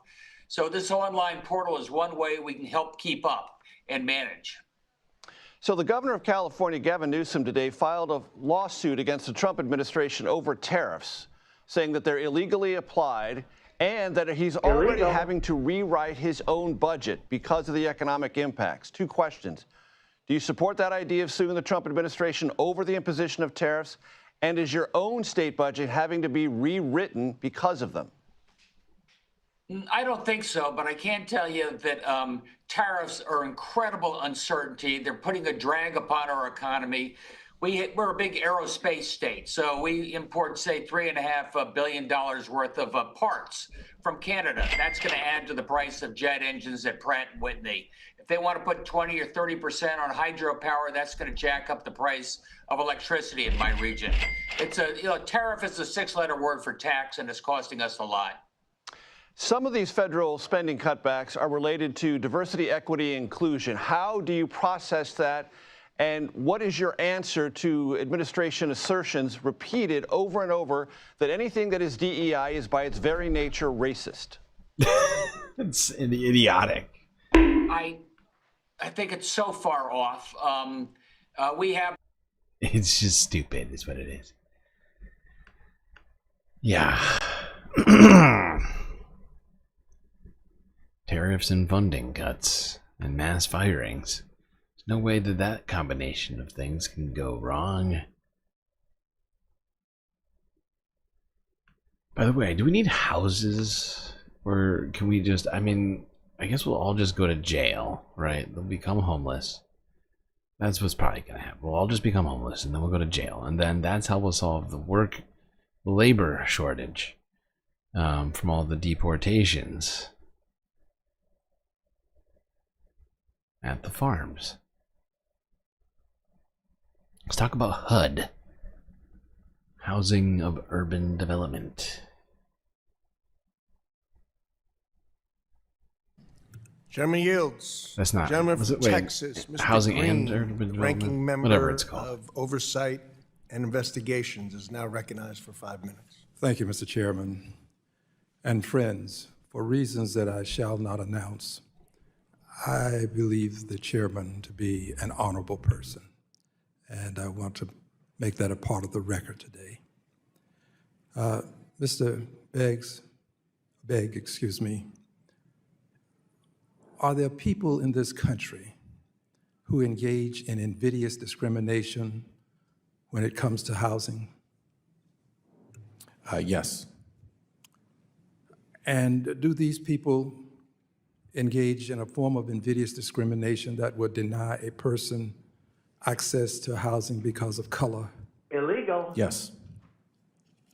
And is there a department within HUD that deals with this invidious discrimination? Yes, the Office of Fair Housing and Equal Opportunity. And have you heard, sir, that there is a possibility of substantial cuts in personnel in this department? Yes. Have you heard a number, sir? I've seen the reporting, and I think it was mentioned earlier in the hearing, 77% was a possibility. And if 77% of the persons charged with enforcement are removed from their positions, what would this portend for people who are seeking housing without being discriminated against? Well, we discussed the already strained capacity in that office earlier, so a significant cut could increase the strain on capacity. What we would want to see in a plan is how HUD plans to account for that reduced staff. What other tools or alternatives would it use to prevent the capacity from going? This is just insane. They're just lighting the entire government on fire. 70% cuts. Why not 100? This is fucking wild.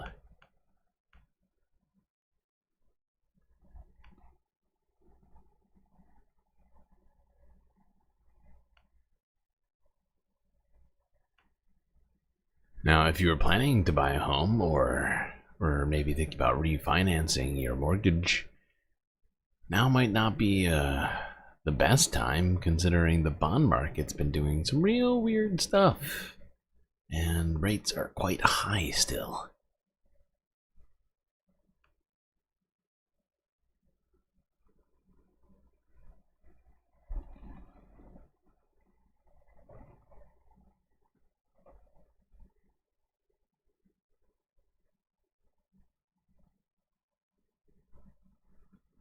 we've seen a pullback by some foreign investors and a reluctance even of U.S. investors to put money in the bond market here. That means demand for U.S. securities is reduced. The price goes down. When the price of a bond goes down, the yield goes up. So we've seen an increase in yields. Foreign investors have taken their money out. They're moving into other assets. So they have to sell dollars as a result of that to buy these other assets with the proceeds of their investments, former investments in U.S. bonds. And the result has been that the dollar has gone down as well. This combination of rising yields and a falling dollar is very unusual. Usually when U.S. yields rise, that makes our investments more attractive to foreign investors. They put more money in the U.S. and doing that, they have to buy dollars and the dollar goes up.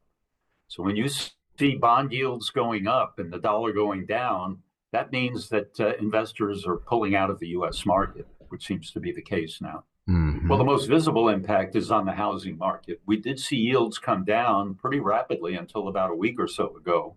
And we saw mortgage rates come down a little bit as a result of that.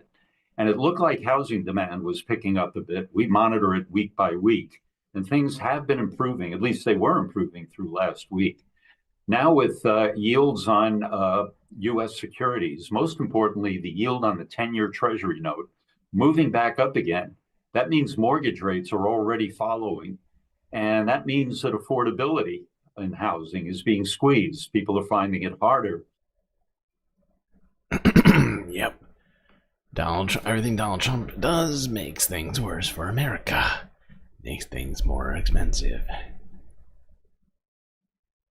The fact that people are pulling their money out of the U.S. markets entirely, something that hasn't been seen pretty much for most of the last century in the United States. And if that doesn't stop, the implications are going to be quite drastic.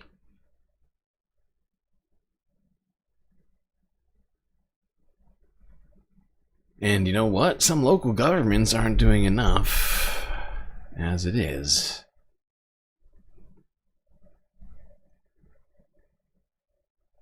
To crack down on the people who are making it harder to find a place to live. I'm talking about Airbnbers.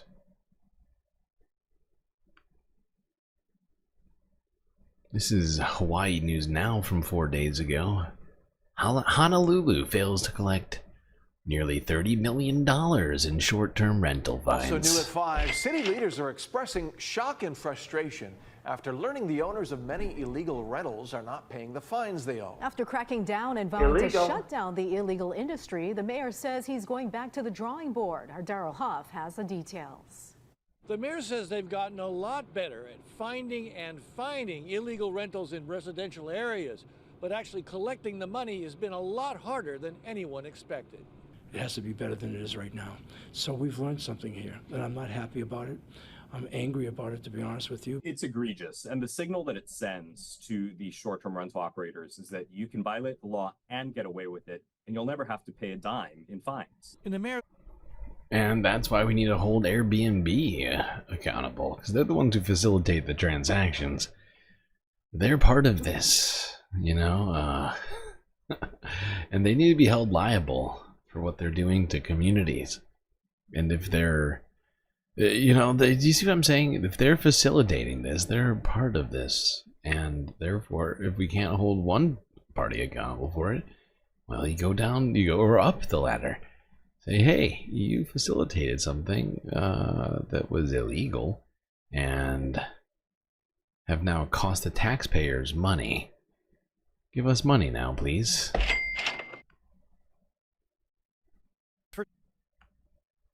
The city got tougher, issuing hundreds of violation notices and hiring a collection agency to help enforce the fines. But a recent report from the Department of Planning and Permitting says that of the nearly $30 million in outstanding fines, the department only collected a little over $1 million, and the collection agency only a tiny portion of that. And so the numbers have manifest themselves the way it is. It's not acceptable to me. It's not an excuse. The mayor said many offshore rental owners operate 20 or more units, and the industry is as big as 28 400-room hotels. 28 400-room hotels. Wow. Okay? That's a significant business. But what we've run into now, and I've said this all along, that money and power are never given up without a fight. And if those were not short-term rentals that were doing illegal things and instead were available on the regular rental market, prices would come down and probably wouldn't have homeless problems in the same way that we do. Wouldn't have a fucking housing crisis. So much of this has to do with Airbnb. We've been talking about it for so long. The fact is Airbnb can charge whatever they want. They also, because of that, they can use certain times of the year to jack up rent, right? You know, what do you call it? What are they calling it these days? Like demand-based pricing. So hey, like your town has some sort of big event that happens once a year, and during that time of year, all these people are there. So you can charge $10,000 a week. You know, $40,000 a month. Because some rich asshole can afford it. You know, are people who are there to see this event, you know, and you can get all the money you need for the year from that one event, and then you can just leave it empty. Even if you're not selling the room. Right? Even if even if it's just sitting vacant in a property, in a community, it just not going to use. People can't live there.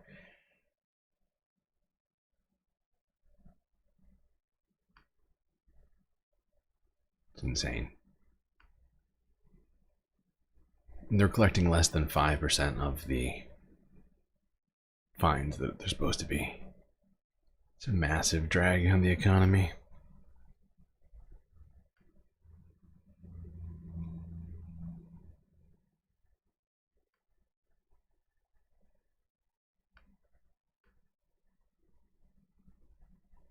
All right. Let's go to Tennessee and talk more about that housing crisis.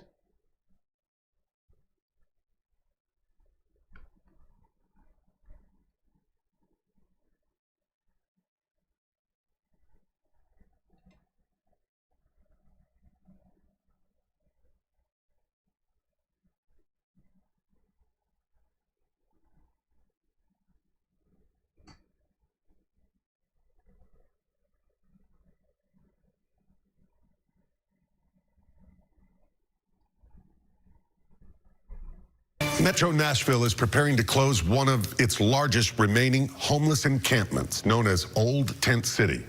But we know even if the tents go away, many people do not, and they need somewhere to live. Good evening, I'm Rory Johnston. City leaders say they're working to do just that, but advocates aren't so sure, worried about vulnerable neighbors being left behind. Tonight, Kelsey Gibbs shares one group's plea for more investment in affordable housing. We're really concerned because people need a place to land. Old Tent City near downtown Nashville has long been a refuge for those experiencing homelessness. Now the city is asking residents to move out due to safety concerns and the push to help them land back on their feet. Right now, people are falling to Tent City, and we can do better than that, but taking that away without providing an alternative does no service to folks that are there or the folks that are going to need Tent City tomorrow. Last month, residents received letters outlining the upcoming transition process and available supportive services. Many are already moved into transitional housing. But Lindsay Krinks of Open Table Nashville says a long-term plan is still missing. In Nashville, we lack the shelter beds and housing units to house everyone. We're in a housing crisis. A study says Nashville needs 90,000 new homes over the next decade. Krink says closing camps won't solve the deeper issue. The problem isn't the tents. The problem is the housing crisis. And as long as we have a housing crisis, we're going to continue to see folks that are living outdoors and struggling with the elements. She warns that without permanent solutions, more camps will appear, especially as nonprofits face cuts and costs continue to rise. In February, there were over 1,100 evictions. where are people going? When people get put out of housing, they need somewhere to land, and there's not enough beds at the Mission. Even if it did work for everybody, there's not enough beds there. Some, including a resident who spoke off camera. Yep. This is too often the solution. Get rid of the encampment and the people. And those people are left with no options. It's inhumane. Meanwhile, we continue allowing Airbnb to enrich itself all over the place, not pay fines, not contribute, not force them to be renting to people.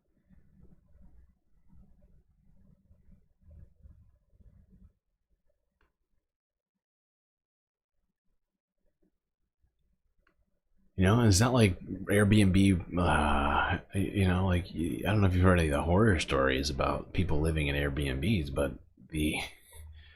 or like just using Airbnbs in general, but they try and divorce themselves of all liability.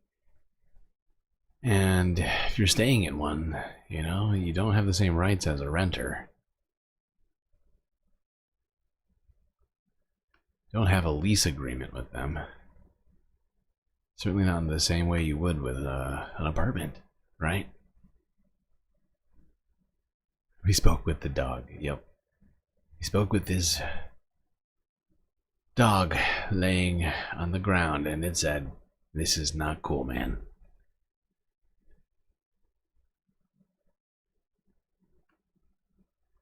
Let's talk more about housing and urban development.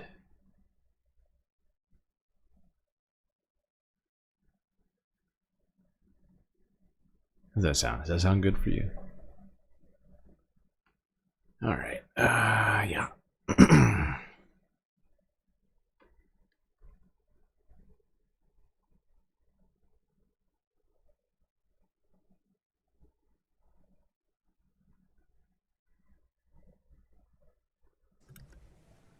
Gentleman yields. The gentlewoman from Georgia, Ms. Williams, is now recognized for 5 minutes. Thank you, Chairman Muser and Ranking Member Green. Under former HUD Secretary Marcia Fudge, y'all HUD's mission was very clear: create strong, sustainable, inclusive communities and quality, affordable homes for all. So I'm curious today, exactly what part of that mission statement are President Trump and his billionaire buddy against? Let's start with the part about building strong, sustainable, inclusive communities. How is Trump and Musk building on this with firing so many HUD staff that it can't even carry out its statutory requirements? Trump and Musk are illegally firing hundreds of HUD staff, including Trump's own former HUD Inspector General, and closing critically needed field offices. All of this is happening when I know, just as my Republican colleagues know, just as our witness said today, that we still face a housing affordability and availability crisis in this country. Y'all, this isn't about cutting waste, because that's something that we can all agree on. You should see how I pinch a penny in my monthly budget. My husband will let you know, and my son, who wants to shop all the time, but we just can't. So we get that. This is about destroying and dismantling HUD while our communities back home are left to suffer these disastrous decisions of Trump and Musk that my Republican colleagues are enabling. This is the exact opposite of what HUD was doing under the leadership of Democratic former Secretary Marcia Fudge. So, how about the next part of HUD's former mission statement? Creating quality, affordable homes for all. With the reckless Trump tariffs, taxing hard-working Americans and massive cuts to federal housing, the Trump-Musk administration is making housing even more unaffordable for folks back home while giving tax cuts to billionaires. The bottom line is Trump is prioritizing his billionaire buddies and personal vendettas over what's right for the household budgets of hardworking American families. To sum it all up, Trump and Musk are on the track to widen the racial wealth gap and increase housing insecurity for families and communities across the country that we were all sent here to represent. And the only way that we're gonna stop this is stop them from making American families pay for billionaire tax cuts is if we expose them. And then together, Democrats. Yeah, We do. We need to. And then what? What's next? Tell me. What do we do after we expose them?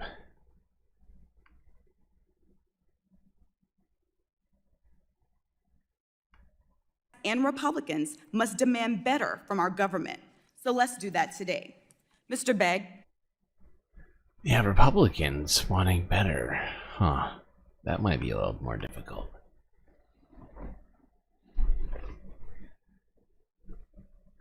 The only thing they seem to be focused on is making sure they don't get primaried. Although it might happen still, even, you know, especially if they continue the way they have been, you would think. Alright, we went through the... Alright, we're going to finish this half with one more video. We have to take another break. Let's go to New York City. Talk about how housing is going there. Probably good.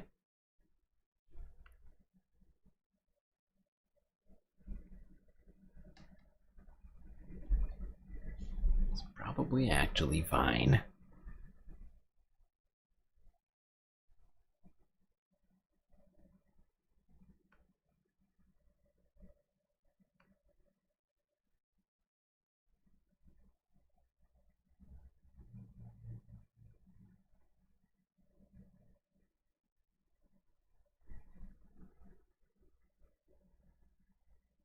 What are we doing?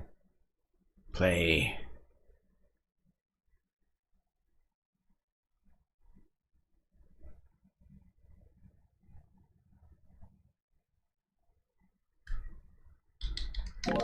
They say if you can make it here, you can make it anywhere. New York, New York. The richest city in the world, with almost 400,000 millionaires, the most of any metropolis around the globe, according to a report out from Henley & Partners, which advises wealthy people on citizenship by investment. They report a 45% growth in millionaires in the last decade here, despite dire predictions during the pandemic of the rich fleeing New York. But while more and more millionaires and investors are moving into the city, it's putting a real squeeze on the middle class who are having to leave. We looked everywhere. We couldn't find anything. Dana Dennis was born and raised in Brooklyn, and together with her husband, they make over $100,000 a year, but had to move to New Jersey after having their first child. They say they couldn't afford a two-bedroom anywhere they wanted to live. I was seeing things on the market for like $4,500. If I wanted to stay even in Bed-Stuy, I mean, this is not Midtown that we're talking about, right? Like I'm talking about Central Brooklyn. And she's not the only one. In 2022, people leaving New York at the fastest rate were making less than $172,000 a year. That's according to a report from the Fiscal Policy Institute. They also found that more than a third of those leaving New York State were moving in search of affordable housing. It's the wealthy moving into the bigger towns. There's no question, right? So the New Yorks, the Chicagos, the Los Angeles, the San Franciscos. It's the booming economies. If you make $200,000, $300,000 a household income, you can't afford to live in the city anymore. New York City's Mayor Eric Adams has a City of Yes plan, enticing developers to address the worst housing crunch in 5 decades, expected to enable tens of thousands of new units over the next 15 years. But that wasn't in time for Luke and Sasha, who also left. They just couldn't make it work anymore. $4,000 is a lot of money, and we still couldn't find a 2-bedroom. So instead, they bought a house in Asheville, North Carolina, sight unseen.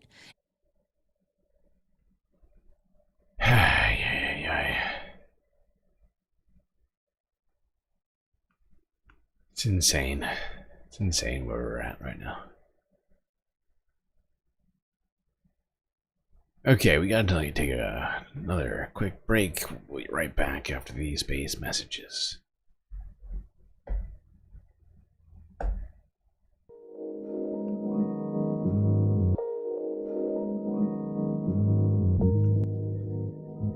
Well, I hope everybody's been enjoying the show so far. If you haven't already, hit the like button and don't forget to subscribe. Maybe hit that little bell icon as well so you get the latest galactic notifications and you don't miss a single one of these spacecasts. After you're done doing that, do also consider contributing to the Galactic News Network, as we are completely funded by viewers such as yourself. And this month upcoming is looking a little tight since I had to pay over $200 to just file my taxes. Getting no no refund as a 1099, which sucks. But yeah, so many great ways to help us out here. Got YouTube, Super Chat, Super Stickers, and memberships, as well as Twitch with the bits and the subs, Cash App and PayPal if you prefer not to give YouTube or Twitch their cut, and rather have all of your money go directly to funding this stream. But the best way to get the most space benefits for your Earth dollars is to become a Galactic patron on Patreon. That's right, just go on to Patreon and find out all the sweet, sweet benefits that are awaiting you. Link is in the chat and in my bio on YouTube and Twitch. Anyway, chat, enjoy this short space break.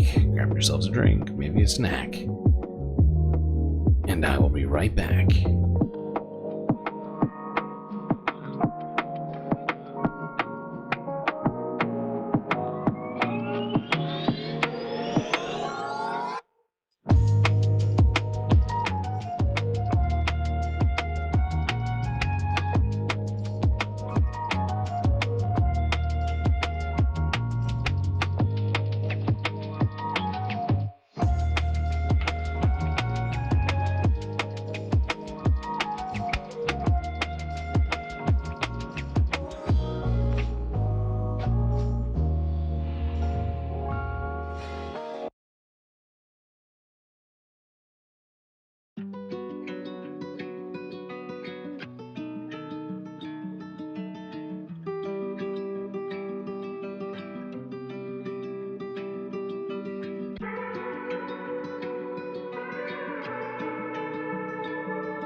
as that sound is going off, I'm sure you're thinking that the show must be getting started again. And you're right. It definitely is. So get back to your seats, otherwise you're going to miss it.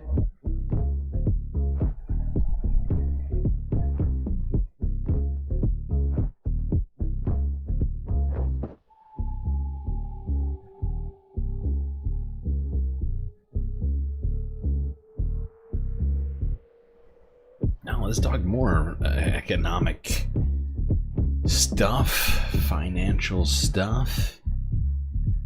Let's talk tariffs. And what's been going on with all that over the last 2 days?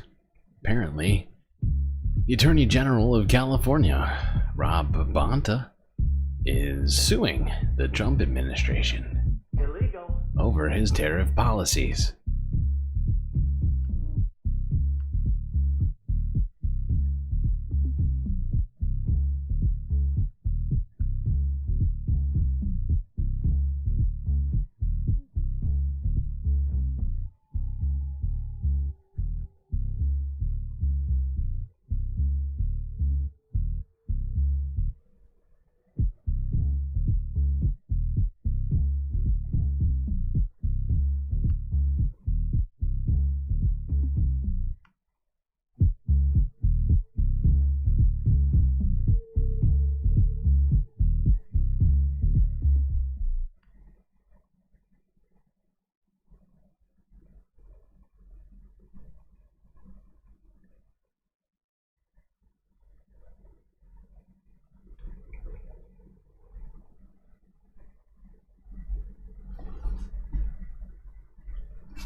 Let's do this thing already.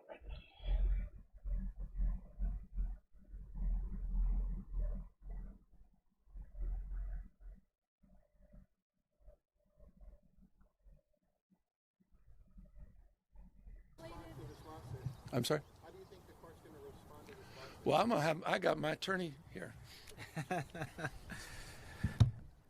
We bring lawsuits when we think we're going to win. We've done that in the other 13 lawsuits up to this point. We've had a lot of success in those lawsuits so far, securing temporary restraining orders, preliminary injunctions. The approach here is the same, although its application is different in that it applies to these universal tariffs. It's the idea that the president is exercising authority that he doesn't have. The president can't do unlawful things. It's really that simple. And he thinks he's above the law. He's not. He thinks he can violate the Constitution and the law, and he can't. And so it's up to us to hold him accountable to following the law. And in any court where we will get what courts give, a fair and objective hearing, a full review of the facts, a complete analysis of the law, we believe we'll be successful. And we believe that in this case.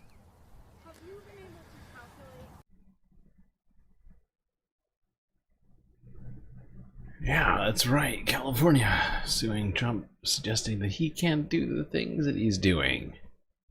Illegal. Who would have guessed?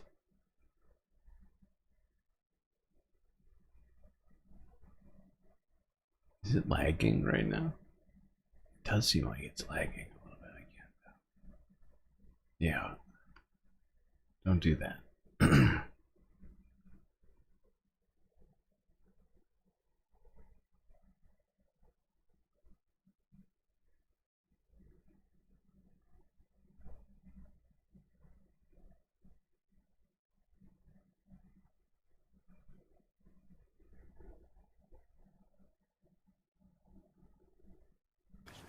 Thank you all for being here and taking the trip. I want to thank Christine and Chris for sharing their stories and speaking up about the impact on their businesses and California businesses generally.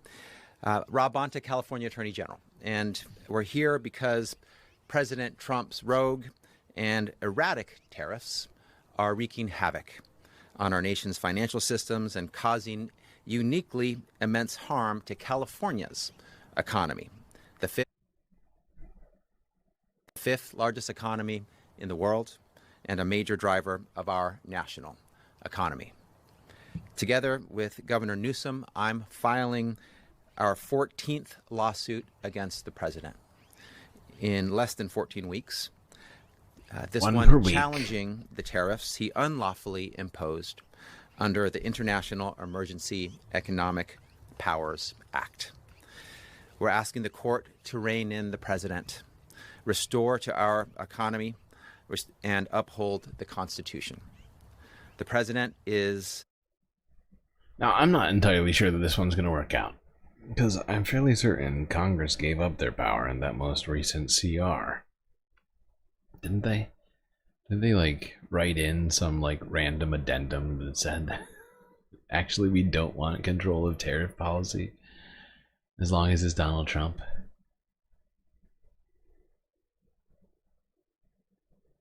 Let's talk about some of those impacts, though, of these tariffs that seem to be so broad-based. Everyone is feeling them. If you haven't started feeling them, get ready. They're coming. It's a coming.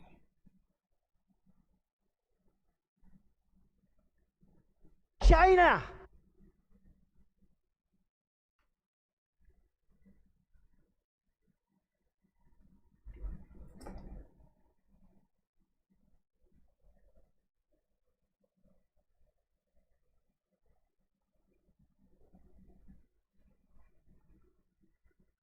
Okay, this is really bugging me. Every time, it's just like, it's taking so long for these to load. I shouldn't complain. We're tracking developing news on the U.S. trade war with China. The White House now says China is facing a tariff of up to 245% on imports to the U.S. It is the latest escalation between the world's two largest economies, and it doesn't look like things will calm down anytime soon. So here is a look at the Dow Jones Big Board this afternoon. We do have about an hour left of trading. You can see Dow Jones down significantly right now. The volatile time down 835 points or so. We'll, of course, continue tracking these numbers. And amid the ongoing tariff worries here in Washington, the Port of Seattle is bracing for the impacts, too. In a news conference today, business leaders and port commissioners agreed the tariffs should be used strategically, but add the recent decisions by the White House are not meeting that expectation. Leaders say the uncertainty is bringing a lot of stress. And great damage is being done to our trade relationships and to our businesses. When these relationships deteriorate, so do the jobs that support that trade. U.S. Senator Maria Cantwell also spoke about her Bipartisan Trade Review Act of 2025 that aims to limit the president's power to impose tariffs and give more control back to Congress over trade policy. Yeah, what an idea. But yeah, and the fact is you know, port workers are often in unions. So they're generally good jobs that are all just disappearing. Let's go to Michigan. See what this trade war is going to mean for this state.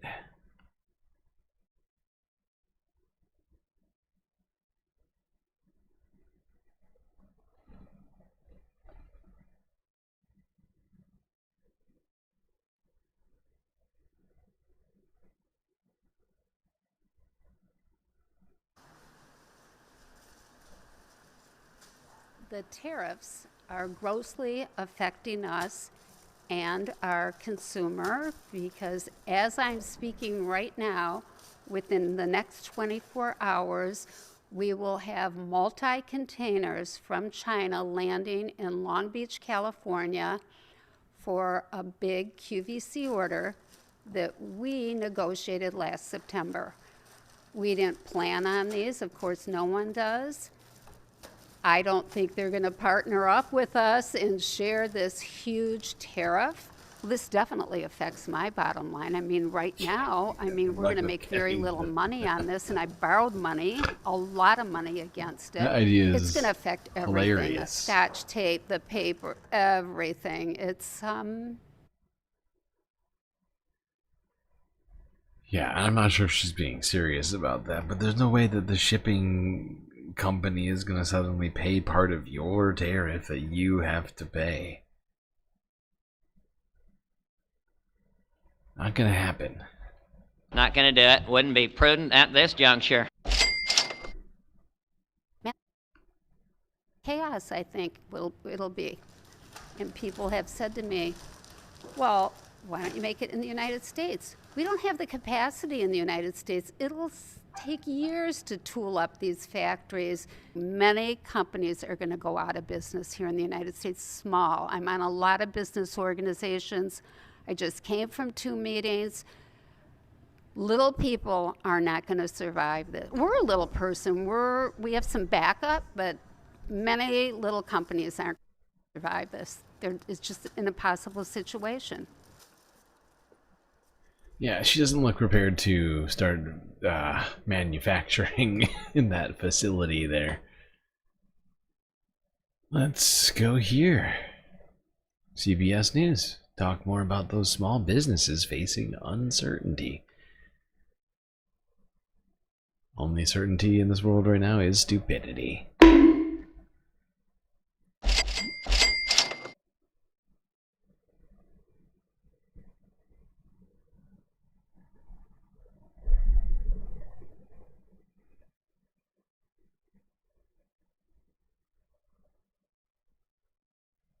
President Trump has said one of the goals of his sweeping tariffs is to encourage American businesses to manufacture in the U.S.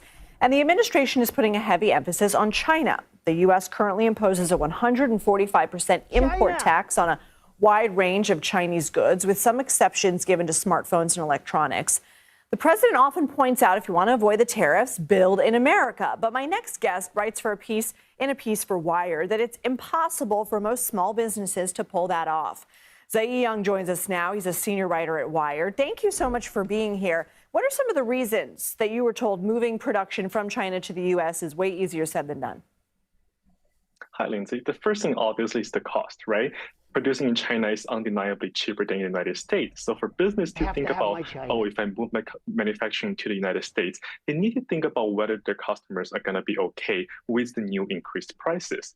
But also, there are a lot of other reasons why building a factory here in the United States is going to be more difficult. There's different law and regulations. And also, you need a lot of heavy machinery for the manufacturing process. And where do you get that? Still China. So you still have to pay the tariffs to get those machines in here to the United States. That is such an important point that I don't think we've talked about yet. All the equipment comes from China. You'd still have to pay those tariffs to get them in. It's exactly like what you said. Exactly. Wired spoke to more than a dozen business owners, from mom and pop shops to large brands. They all said Chinese manufacturing is still the gold standard. How so? Well, we have to know that even though the labor cost is cheaper than in China than here, but it also means that there are a lot of manufacturing workers there who have been in this industry for decades. So that really means that they have honed their crafts to a level that other countries cannot compare with. So you're talking about when you're manufacturing a product there in China, they're going to be more able to respond to individual demand. For example, putting your brand here, improving the design like every month. All of those kind of trade skills is really hard to get if you haven't built that industry here for a few years. So from a jigsaw puzzle company to an acrylic keychain company to a tattoo supply owner, what are some of the anecdotes you've heard? Christ. Well, one thing I've heard from the jigsaw company. Yeah, and I just don't understand why people don't get this. Right? There are so many things when they say just buying, you just make it in the United States because like 17 different reasons. God, it's wild.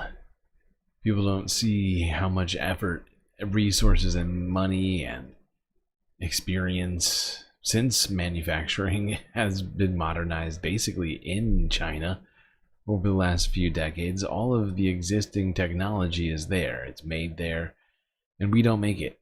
So we would need to make the technology that we need to make the technology to do the jobs, right? And then have the people who know how to run the machines that run the machines that make the machines to make, and then so on and so forth. And we just don't have that. We don't have that, and it's not going to happen overnight. And some would say it might take decades to get it to even close to that level here in the United States.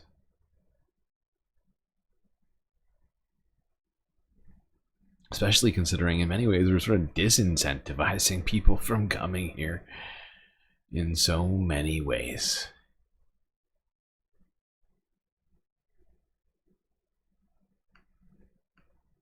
All right, let's talk about some U.S. consumers panic buying certain products. Here is CBS Evening News from 2 days ago. You stop that. You stop panic buying things. Come on!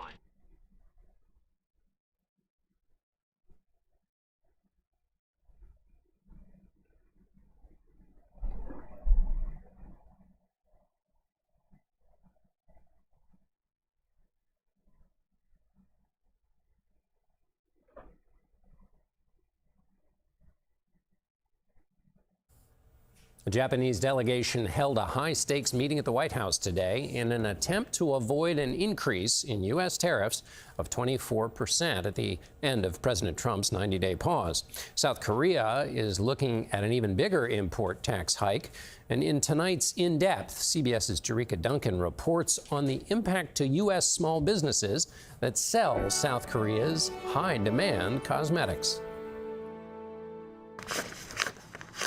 Our e-commerce have been backed up for 2 weeks now, and it's because of the tariff, yeah. Marie Del Rosario is the store manager at Senti Senti in Brooklyn. It's a skincare store selling items you won't typically find at other retailers in the U.S. This is just from yesterday, actually. Almost all of the serums and creams here are imported from South Korea and Japan. Last year, the U.S. imported over $7.5 billion in cosmetics. South Korea tops the list. But that country could face a new 25% tariff if President Trump's plan moves forward. I swear by my Korean skincare products. So part of the boom in sales is thanks to influencers. My entire routine is basically all Korean products now. The customers that we have here, they come here with a purpose. And they've seen your store on social media a lot of times. Most of the time, it's because they've seen us on social media. Oh, okay. Carrie Kiken is shopping for herself and her sister, who lives in Seattle. So she sends me like a whole list of things that she wants, and then I ship them out. They are panic buying. They know that it's coming. They know that everything is going to change. So they buy multiples of the products that they love. Most popular item is this sunscreen. How much is it? $17.99. Right now? Correct. But could go up. Probably over $20. And that worked.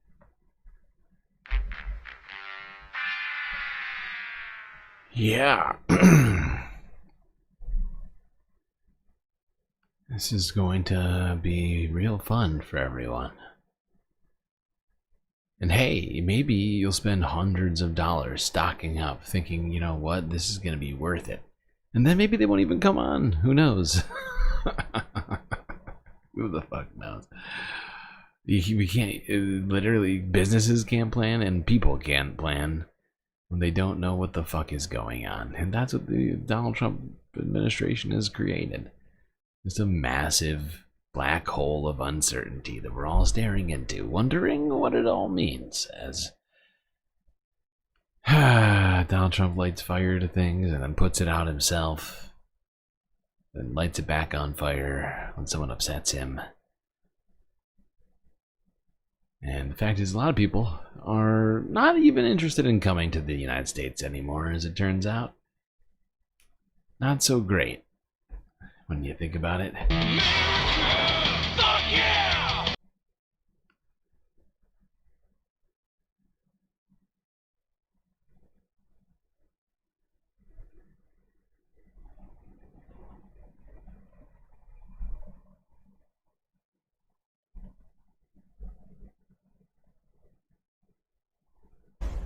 For the first time in nearly 4 decades, the Olympics are returning to Los Angeles, California.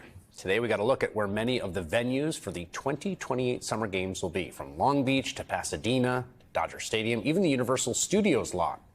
Now, this is a big deal because when the world's biggest sport event comes to your country, you get a lot of tourists, a ton of revenue, global prestige that comes with hosting the games. Last year's Paris Olympics had more than 11 million paying visitors, and of course, many more TV viewers watching and saying to themselves, you know, we should visit Paris sometime. And under normal circumstances, LA could expect to see similar benefits. Last year, officials predicted the LA Olympics could generate $7 billion in revenue, with a significant chunk of that coming from foreign tourists. But circumstances aren't exactly normal, are they?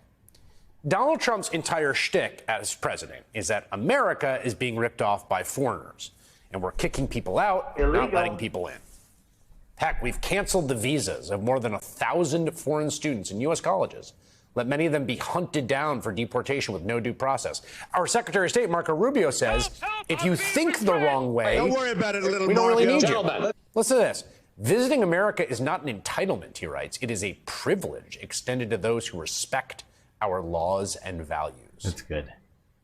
It's policy That's a born good out of the general marketing MAGA campaign for Disney worldview World. that says that foreigners are taking from our society without contributing. Here's the thing to remember, since we're also in this trade war that might crater the American economy. America has always run a huge trade surplus with the rest of the world in one particular industry: tourism to America. Right? People have always wanted to. It's fine. Stay in your country. We don't want you. What's that? Disney World? Not making any money? That's fine. That's fine. Not a big deal. Nobody coming to New York City? That's actually good. Sorry. Wow. The United States, they come from all over the world and they visit our institutions and our shops and our museums and eat in our restaurants and stay in our hotels.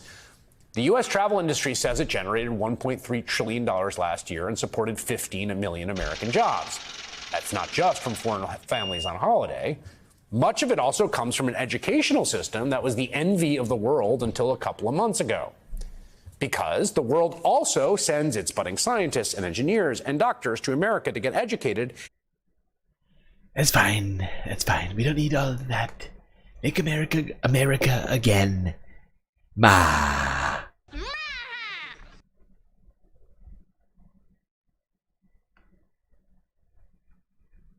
In fact, I'm going to deport myself. Give it back to the Native Americans. It's going to be great. Again.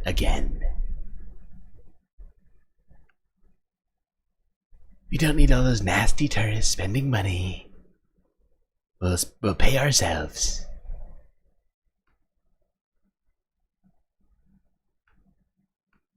How are the numbers on that tourism going?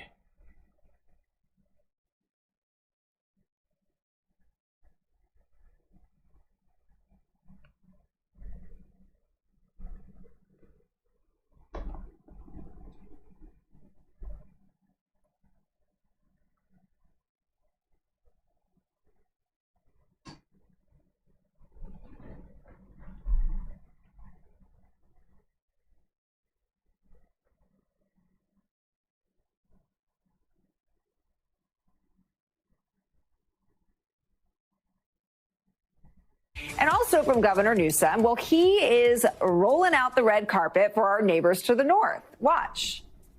We want to make sure we send a message to our Canadian friends up north to come to a state where 2 million Canadians visited last year, to come visit a state where there's something for everybody. Visit California.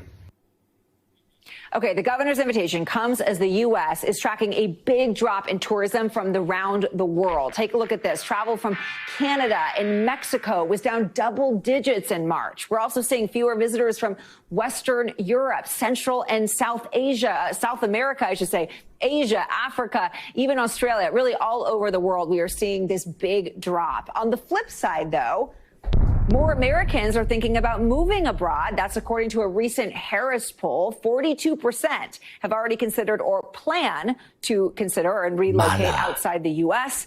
It's my new word. The top expat destination. Make America you guessed leave it. America. Do you want to move to Canada? Because I do. And I am. I just moved to Toronto, Canada, from Raleigh, North Carolina. My Canadian immigration process starts in about a week. We can finally say it. We can finally talk about it. We are moving to Canada. Yes, Canada. So joining me now is Dr. Hisham Jadud, professor of hospitality and tourism at USC. Professor, welcome. Thank you. Let's start with the tourism trickle-down effect here. How much do states like California rely on international travelers? And to that point, what do you make of the governor's move here to try to lure Canadians? Look, nobody's thinking about it, but I already have figured it out. I'm a great businessman. If you have less tourists, then you need less Americans to do the job, so it's perfect. Less people come here, more people leave. Shorter lines at Disney World, okay? In Disneyland, it's all, you don't see how exciting this is. For people such as myself, who don't like to wait too long, my diaper might get a little too full. And it's a lot better if I can just breeze right through.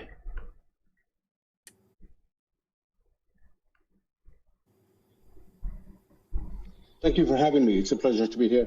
Well, tourism in California is a big business, especially for places like LA and Palm Springs. For example, Palm Springs, California receives over 300,000 Canadian tourists every year, which is a huge number and it may have a lot of impact. California as a whole has forecasted to generate $6 billion less in revenues in 2025 compared to 2024. And the big reason behind this deficit, obviously, is the 9% drop in international tourists, mainly from Canada, compared to last year. And California has seen also a 12% drop in Canadian tourists, specifically to the state. And this could have big implications because it does not apply to California only, it applies to different states as well. But specifically to Gavin Newsom's message, I believe that Canadians were quick to respond to the governor's plea by highlighting that the risk of crossing the borders to the current federal government policies is becoming very risky, and Canadians prefer to. And by the way, tourism season is only just starting. They've already seen a 12% decrease, and it's not. We're only looking at a fraction of the numbers right now. Probably won't see the true effects of this until later this year.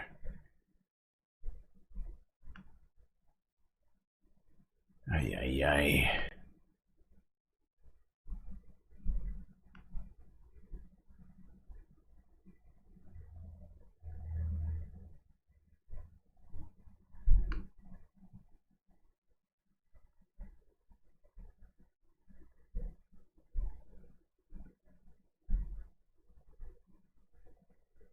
Hold on.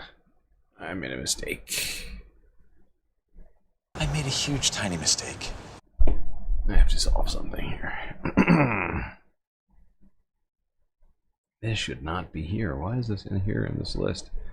It should be way further down. This doesn't make any sense. Who's in charge of this list?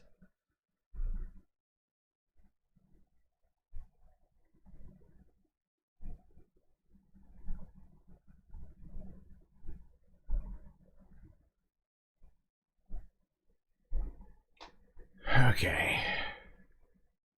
Let's try this again. There we go.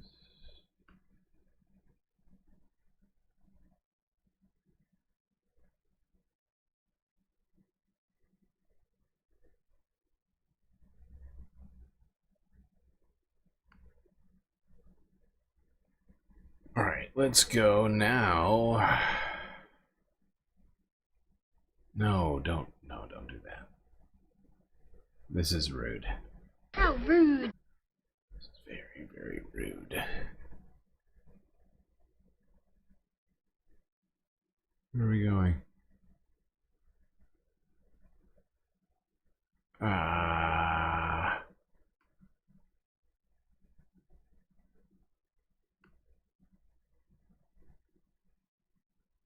Yeah, let's segue now to talking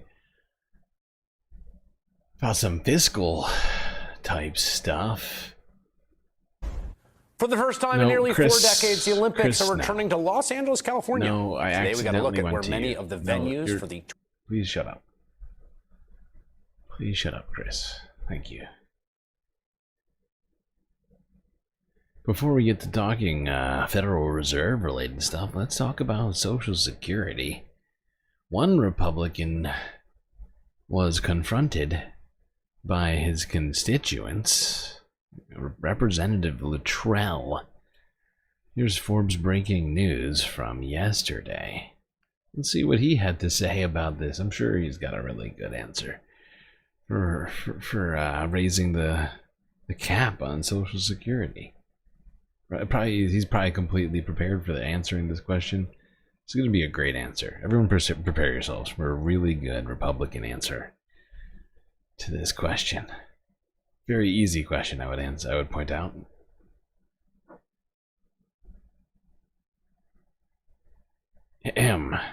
Stop being a dick.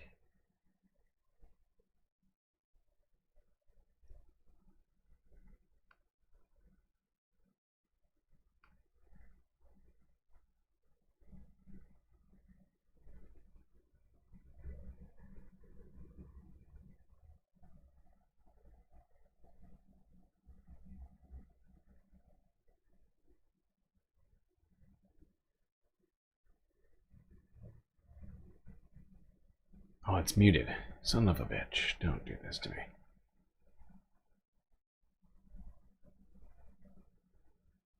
Do not play. Don't even play.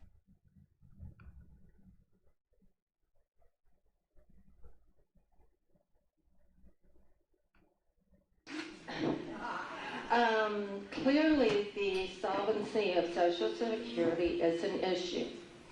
Will you support eliminating the cap on Social Security earnings so that the wealthy pay their equitable percentage? And this is a yes or no question. Yes. Okay. So yes, let's play this out. So Social Security is going to go insolvent. And let me finish. Let me finish. Come on. Social Security fund. Is that better? Okay. Social Security fund. Now the Social Security is the Social Security. Now Social Security is funded by FICA. Wow, I love this. I love this guy. And by the Social This Security is hilarious. Fund. Okay. Let me explain to you 2035, give me plus or minus a bunch of stuff that wasn't asked. 2035 plus or minus. That fund will be depleted.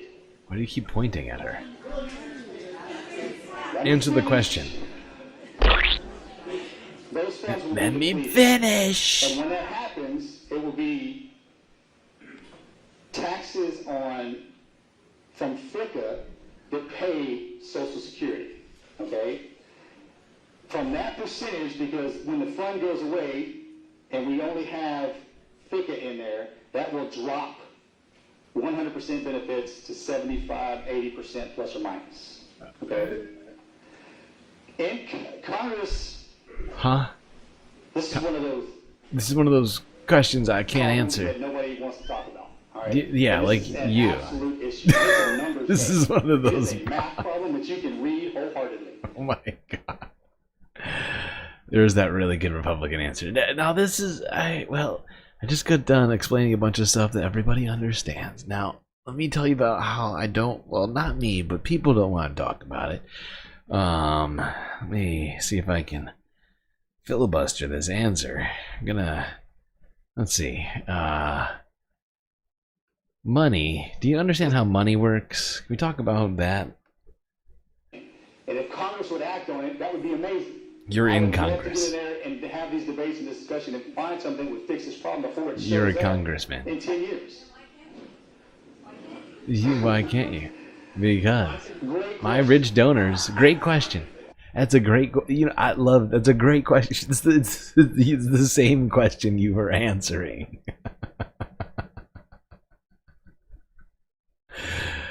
Oh my god, this guy.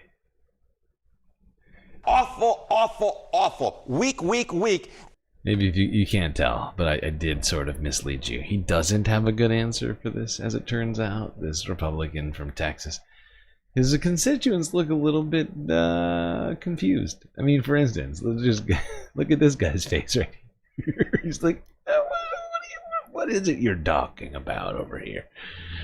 This guy's like side-eyeing him like, dude, huh? How much did that ring cost, huh? This veteran's like, go fuck yourself, buddy.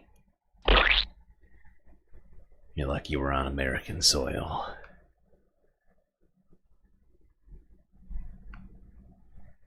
So yeah, he doesn't want, he'd love to talk about it, but he can't talk about it. You can talk around it, sort of beat around the bush, if you will, but talking directly about the Social Security cap on income that makes it so people like Elon Musk pay as much as somebody making, like $250,000. It's wrong.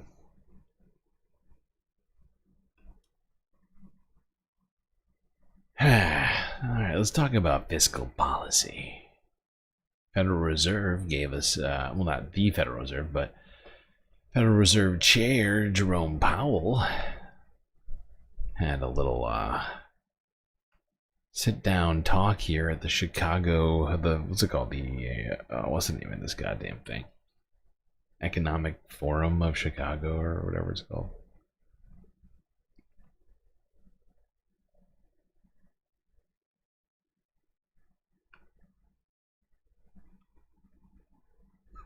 I have Sam Cedar. Yeah, we need to get Sam Cedar in there. That's what we need.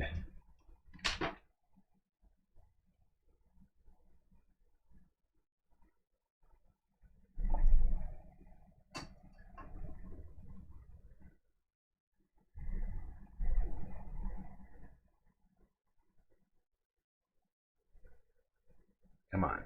What are we doing? Talk a little more about tariffs. I mean, you recognize that some of the effects of the tariffs will be one-off, transitory, but you also have said that perhaps they will give room for a number of firms to raise prices. You mentioned dryers. When washing machine prices went up because of tariffs, dryer prices also went up in tandem, even though they weren't tariffed. What's your sense about the effects of tariffs on inflation? What would make them more persistent? And what would... That's an Elizabeth Warren quote. The last person I heard say that figure was Elizabeth Warren on CNBC. It's just facts. It's science. Yeah.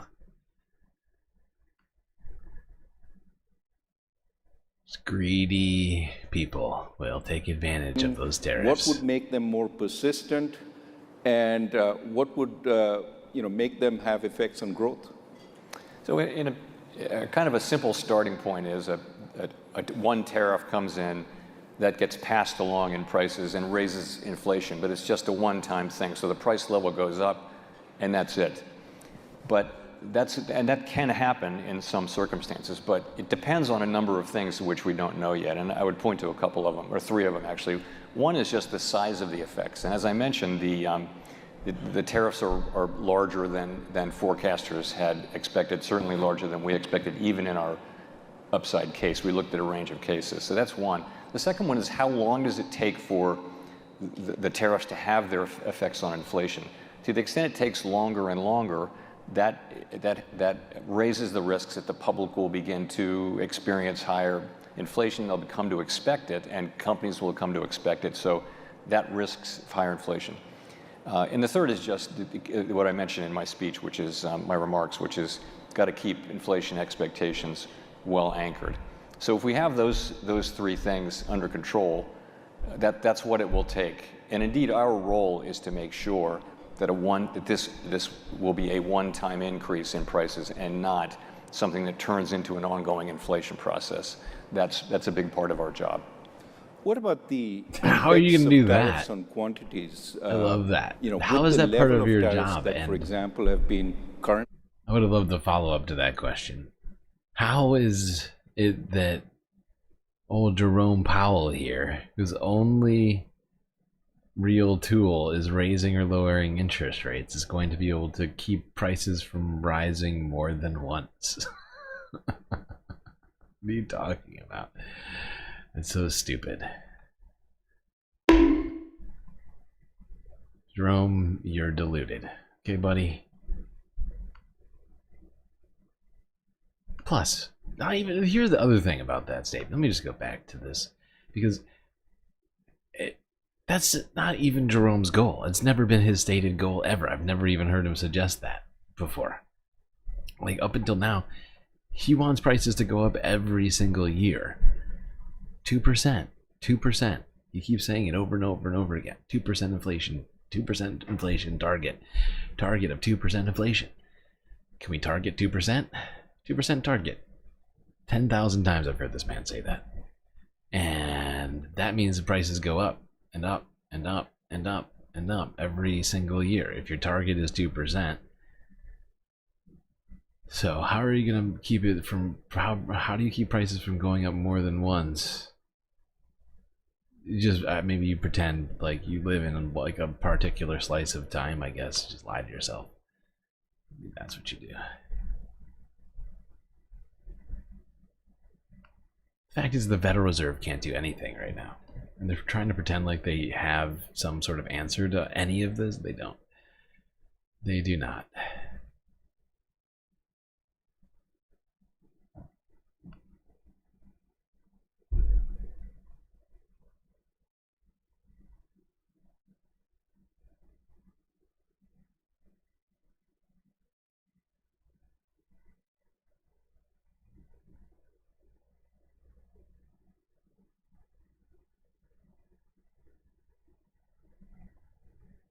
U.S. stocks fell today as the Federal Reserve Chairman gave a stark warning to the nation and the world about the impact of President Trump's tariffs on the economy and inflation and higher prices for consumers. Let's bring in. What the fuck? CNN's Phil Mattingly. Phil, what exactly did Chairman Powell have to say? I want to put this in 3 parts because I think it's helpful contextually. The past, the now, and the going forward. In the past, the Chairman made very clear the U.S. economy right now is in a solid position, and that backs up everything we've seen in economic data over the course of the last several months on inflation, on unemployment, on growth.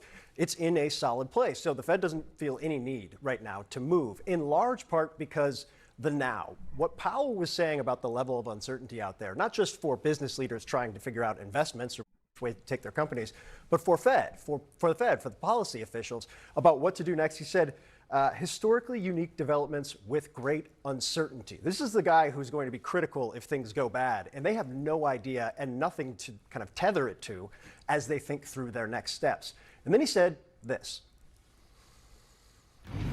Unemployment is likely to go up as the economy slows in all likelihood, and inflation is likely to go up as tariffs find their way, and some part of those tariffs come to be paid by the public. Now, that obviously runs counter to what President Trump and his economic team have said. Powell went on to say he believes it's going to stay that way for the balance of the year. So he expects this to be sustained over time. And the problem becomes if that starts to spiral on some level, right, where inflation is going up, growth and unemployment are sluggish or problematic, that runs directly into the dual mandate of the Fed. They're going to have to make a choice, and it's a very difficult one, which side to help. And usually it's one goes up. Yeah, and here's the problem. People are already drowning in debt. So if you raise rates, they're going to get fucked. But if you lower rates, you run the likelihood that inflation will increase even more on top of the inflation that's going to be caused by the tariffs.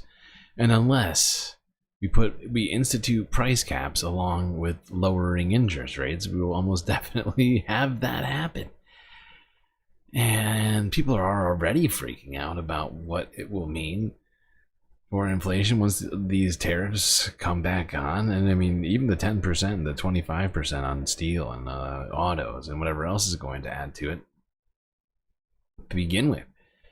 So, you know, just going to have another 79 days of, you know, which I think is how long we have until they come back on. Unless in the next 79 days, every single country finds a way to make a deal with Donald Trump, including China, which is a huge part of this. And there's already a massive tariff on there, so that's going to hit us immediately too. Can't forget that part of it. Since we get a huge portion of our goods from China, it's going to be a problem. Not the other. Yep. This would be a double-barreled shotgun. If inflation is high, you raise rates, cool things down. If unemployment or growth is problematic, to have high unemployment and high inflation, it is at the worst case stagflation. It's a double whammy. Looking at the broader picture here, the Trump administration is taking on a lot, and they're facing a lot of heat all over the place. The economy, pressure from the courts on the deportation efforts. Now, obviously, it is the Trump administration's want, indeed the want of every politician, to act as if they're confident everything's going great. Are they feeling that way behind the scenes? they believe right now that what they have seen in the early stages of what countries are willing to put on the table is exactly the type of response that they would have wanted. The caveat to that is the rollout was not what the top economic officials would have thought or planned. The process going forward is so heavily contingent on making progress on bilateral deals that traditionally take years that the stakes are really high, and this is a high-wire act without a net. And they're also seeing things that I think...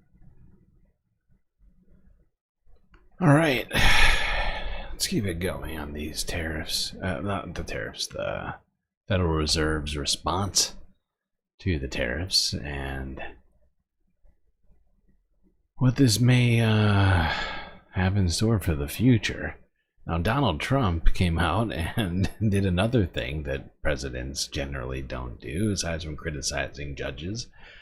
Criticizing the Federal Reserve is also usually a no-no, since they're supposed to be another independent body of our government. But Donald Trump, you know, continues to be, if anything, consistent on sort of ignoring all past precedent. Let's go here. See what Donald Trump had to say in the wake of Jerome Powell suggesting that his tariff policy might be inflationary. I don't want reality.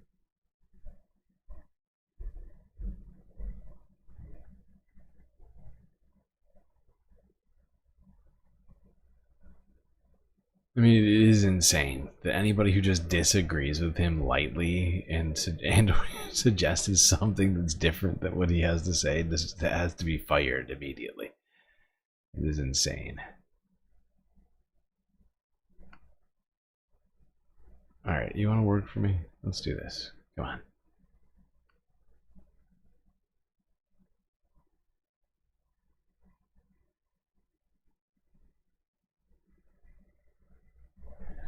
Oh, God. Why are you doing this to me?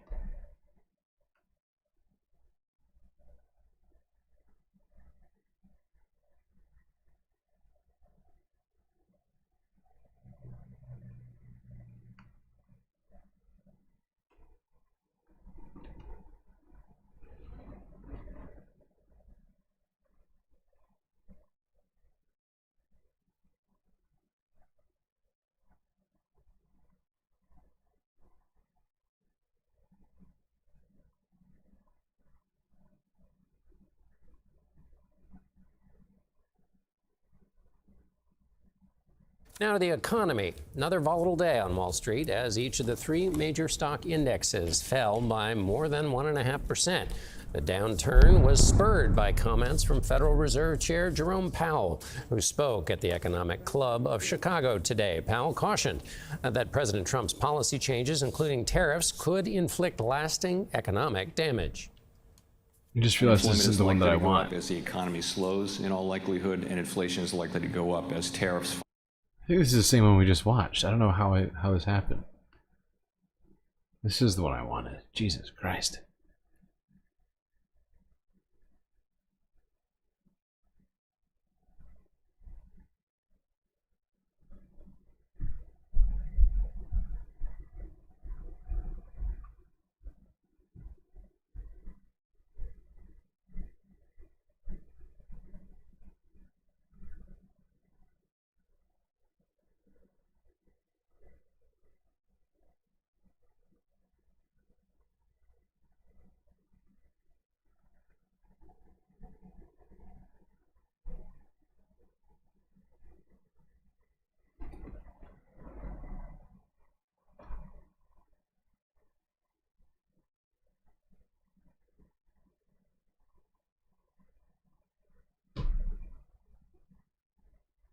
We do have breaking news this morning. I gotta say, it's breaking news that made the market sit up straight. President Trump, just a short time ago, declared on social media that the termination of Federal Reserve Chair Jerome Powell, quote, cannot come fast enough. So these are the strongest words the president has said out loud or written out loud, floating the idea of dismissing the Fed chair. A move that's legally questionable, not clear he could fire him if he wanted to. The timing all Powell very publicly warned that the Fed would be in a tough spot as the president's tariffs raised prices and weaken the economy. He says prices likely will go up. It will likely slow down economic growth, and consumers do bear the costs of these tariffs. Let's get right to CNN's Elena Treen at the White House for this much more public front and assault on Jerome Powell. Elena. That's right. This is really, I think, a breaking point of their relationship, or really hitting a fever pitch, I should say, with what the president is saying this morning. Just to read a little bit of what he wrote. He wrote, quote, Jerome Powell of the Fed, who is always too late and wrong, he said that in all caps, yesterday issued a report which was another and typical complete mess. He went on to say that Powell's termination could not come fast enough. Now, as you mentioned, John, this comes just a day after Jerome Powell spoke in Chicago yesterday and gave his starkest warning. I love how Trump, a non-economist, is yelling at a man. He's saying, he's just wrong. He doesn't know anything about tariffs. The Federal Reserve Chair, who I put there myself, my first term, I nominated him, and actually now he's very wrong. That's why I put him there, because of the lack of merit. He does not know anything about the economy. Should never have put them there myself. It's fucking insane. Fact is Jerome Powell does know what he's doing. You know, as long as you're into sort of macroeconomics, I guess.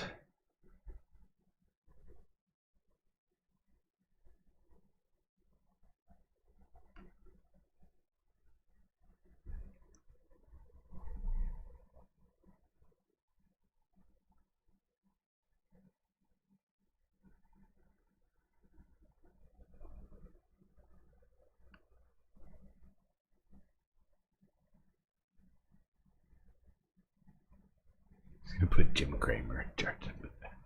Yeah, I doubt it. Even Jim Cramer said it. Remember that? We watched Jim Cramer come out and say that the tariffs were stupid. President Trump just lashed out at the Federal Reserve Chair Jay Powell, saying that his termination can't come fast enough after we heard from Powell yesterday issuing a warning about the president's sweeping tariffs and also declining to get the central bank involved for now. The president just now in the Oval Office hinting that he could potentially dismiss him and calling on him to lower interest rates. Oh, he'll leave. If I ask him to, he'll be out of there. But I don't think he's doing the job. He's too late, always too late, a little slow, and I'm not happy with him. Now, whether or not a Federal Reserve Chair can be dismissed from their 4-year term while they're still in it remains to be seen, because essentially it's never been attempted before. And the president's own economic advisors have said previously, including just a few weeks ago, that they respect the independence of the Federal Reserve and its decision making. As for Powell himself, he was actually asked last fall after Trump won the election whether or not he would resign if Trump asked him to. He gave an unusually blunt answer, one word. He said no. Not going to do it. Wouldn't be prudent at this juncture. Let's keep talking about interest rates, this time in Canada.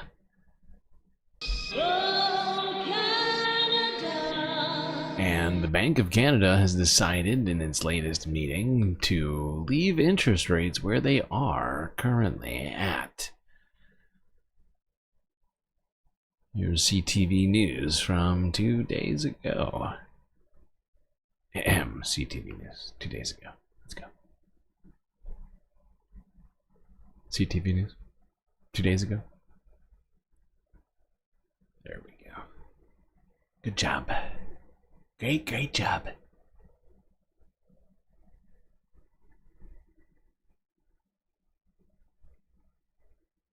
Against the backdrop of a heated trade war with the United States, the bank says tariffs and economic uncertainty weighed heavily on the decision to hold the key interest rate. I think everybody's watching the daily announcements coming out of the White House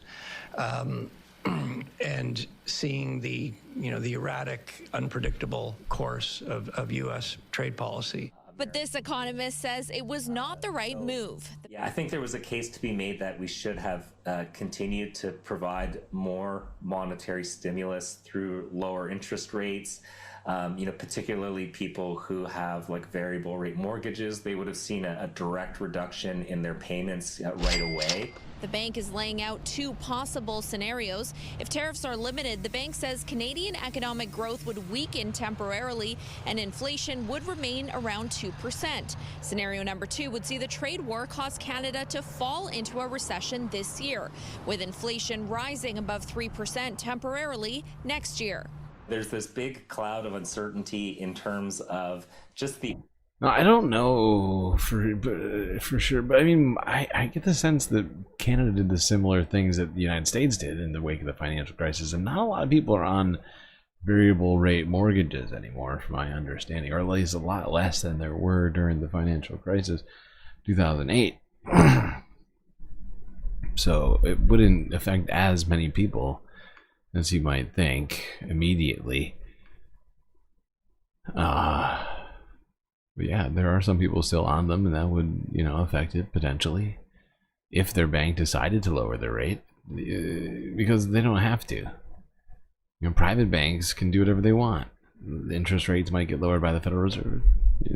Treasuries might go down. They might just keep their rates at the same for the variable rate mortgage holders. I don't know if the law is different in Canada, but it's certainly the case in the United States.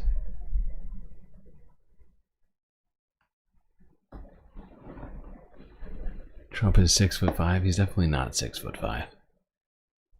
He's getting shorter and shorter by the day. Prince Harry. Didn't Prince Harry and him get together? Prince Harry's like 6'3". And he was like 2 inches taller than Trump. All right, let's talk a few more Canada issues. Actually, we gotta take it back. Not just a few, a lot more Canada-related issues, because the Canadian election is underfoot. Only 9 days away. There's a lot to get into.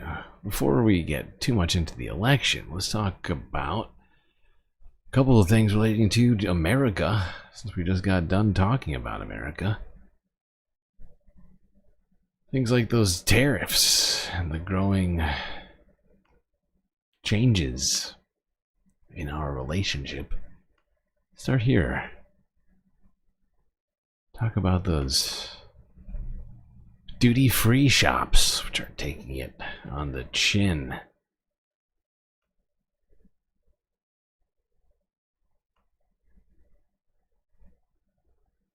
CTV News from 2 days ago.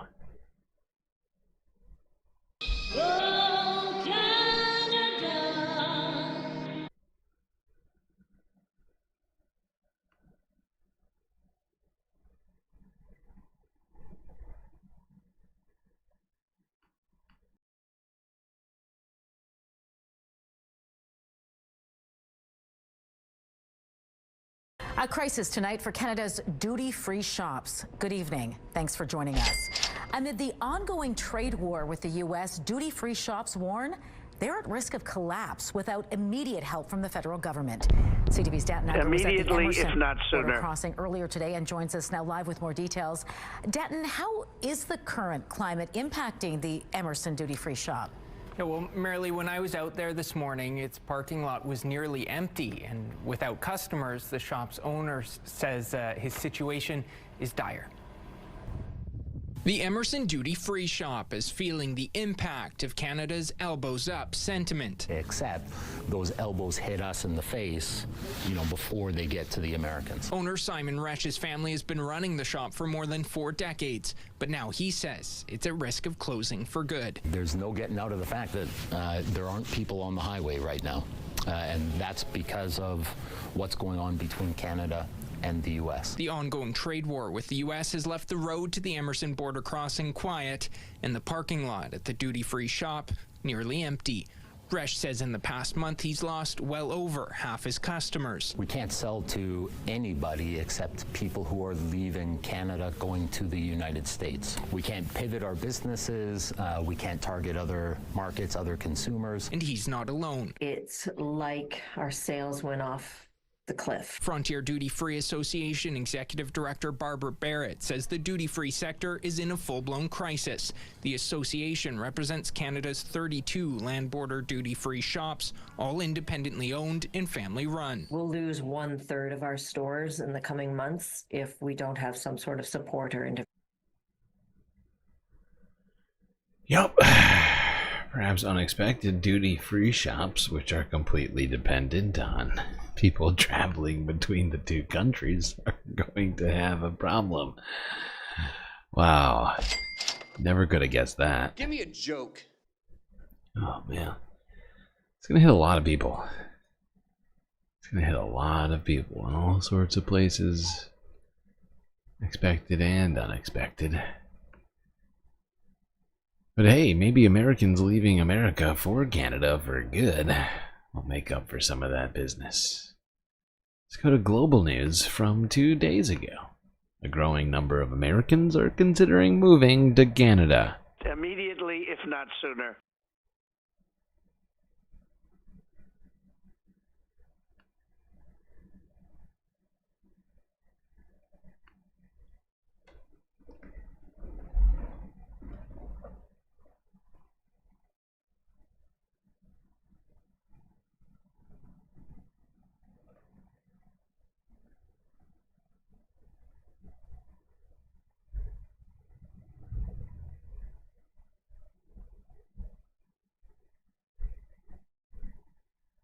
Hey America, Canada here.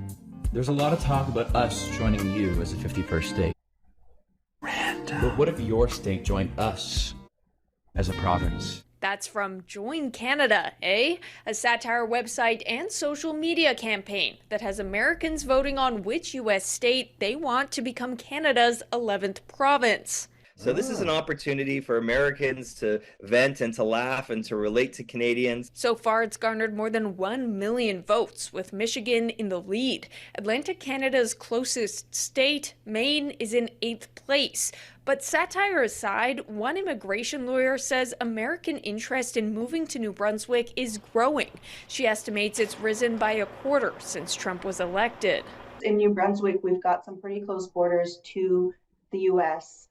and some pretty close relationships. And so in areas like St. Andrews, St. Stephen's, we'll have a lot more interest. It's not just New Brunswick. Nova Scotia businesses are noticing more American tourists in the market for Canadian residency. And Google Trends reflects that shift. To Google, how dare you tell people about our citizens leaving for Canada? Well, Canada, you might have some new American transplants coming your way. Hopefully you won't treat us like we treat our immigrants.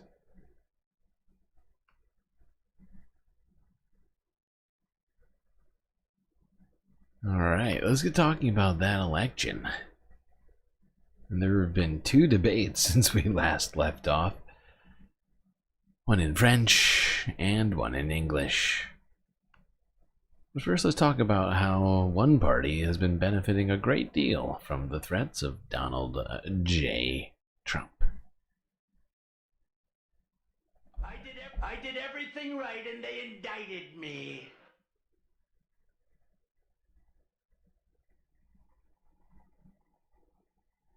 It's a very touching story. For more than 20 years, Philippe Sarrazin has been selling stories at his Montreal bookstore. Comes from a very poor economical... And even though he's seen just about every plot in that time, even he is unsure about his province's next chapter. Are you nervous about the future of Quebec, or are you optimistic? I'm on hold right now. I can't say. Honestly, I try to be more optimistic, but now it's beginning to stress us a little bit more because it's more than rhetoric now. It's actually happening. But we have to deal with the situation of right now. And I hope that in the next years, we'll be able to find new solutions, new markets, and new ways of reinventing ourselves and moving forward. You adapt, and that's how we survive. Yeah, that's it. We always do. You have no choice. You have no choice. His store is in the riding of La Salle-et-Marverdun, a former Liberal stronghold that flipped to the bloc by fewer than 300 votes in a September by-election and could flip back. Even if you are for the independence of Quebec, we are not an independent state right now. We won't be in the next year or two for sure. So we have to look at what's going on right now. And right now the issue is who is the best candidate to deal with Trump. It's a theme province-wide, and polls show the Liberals are the biggest beneficiary with a sizable lead. I think for a lot of Quebecers, they're thinking about Quebec within Canada and Quebec onto itself, and who might be the best leader to position themselves to defend Quebec's interests. Down the street is Richard Ho's gym. It's where famous former mixed martial artist Quebec's Georges St. Pierre trained just this morning. I believe Donald is a bully. And I think what I teach people here, from kids to adults to our pros, you know, bullies, they don't like it when people stand up to them. Ho is also nervous about the Trump effect. When people are making less money and being affected business-wise, it affects everyone. It obviously affects business like this as well. And while it's a key consideration for voters at this neighborhood coffee shop, it's not the only one. Marjan Shirazi is also thinking about foreign policy. All right. But yeah, this Trump situation has been causing a lot of people to look to the Labor Party, most specifically, as being the most prepared to fight back Trump, since Pierre Poilievre has been incredibly I mean, up until the last few months, I mean, just wildly pro-Trump. Now let's talk about one thing Canada's doing that's the complete opposite of Donald Trump and America. Removing voting barriers rather than making them. Here's CTV News from 2 days ago.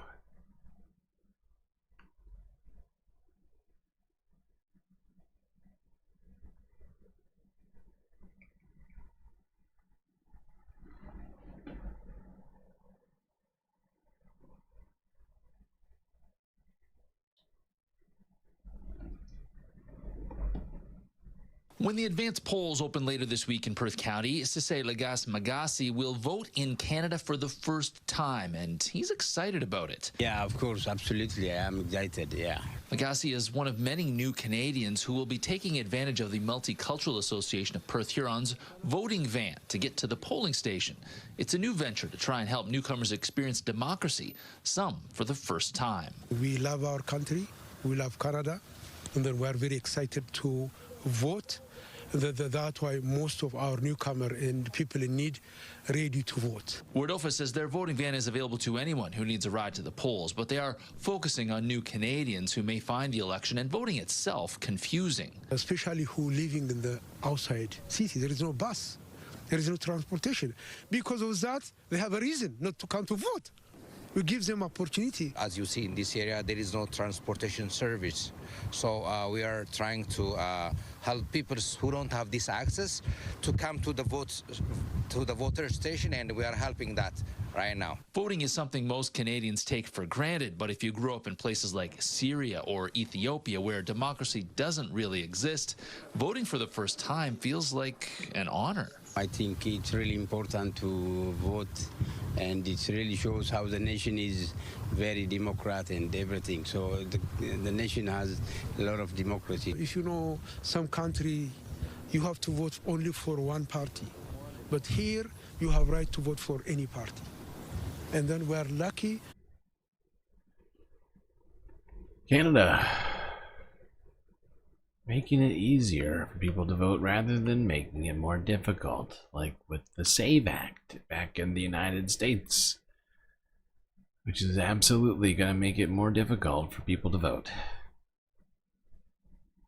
Use their supposed constitutional right.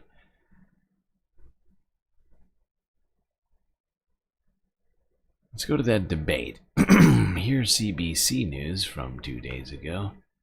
Quick recap of the French language debate, as French is one of the main languages in Canada, and so they have a French language and English language debate.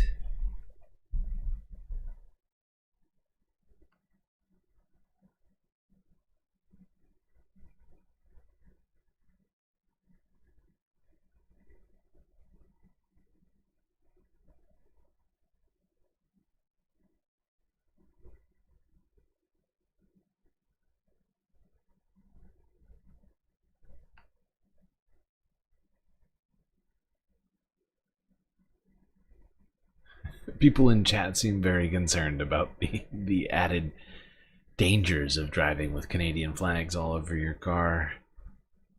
It's a fair point. It's a fair point. Might not be super safe.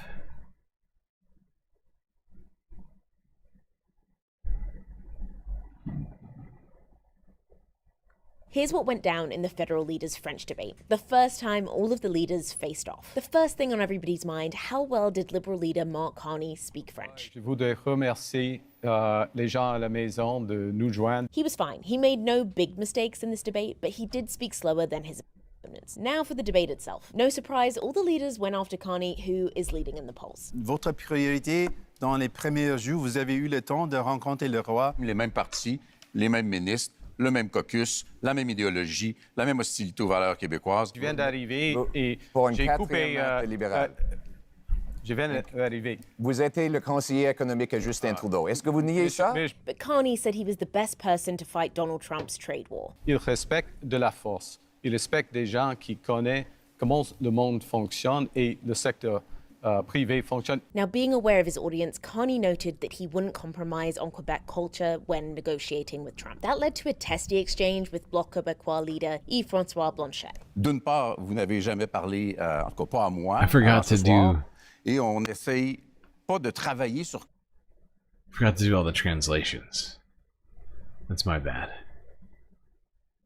Here, I'll start now. You have never spoken to me before this evening. You're not trying to figure out how to collaborate Collaborer entre égaux, le between Québec, le equals. Canada, le Quebec, Mexique, Canada, les partenaires Mexico. européens. What? On essaie de marquer des points dans une division qui ne sert que Quebec la a stratégie different des country? États-Unis. One common debate theme of the night, money, and how all the parties plan to pay for their promises. I don't see. It's a weird grouping of things. Quebec, Canada, Mexico.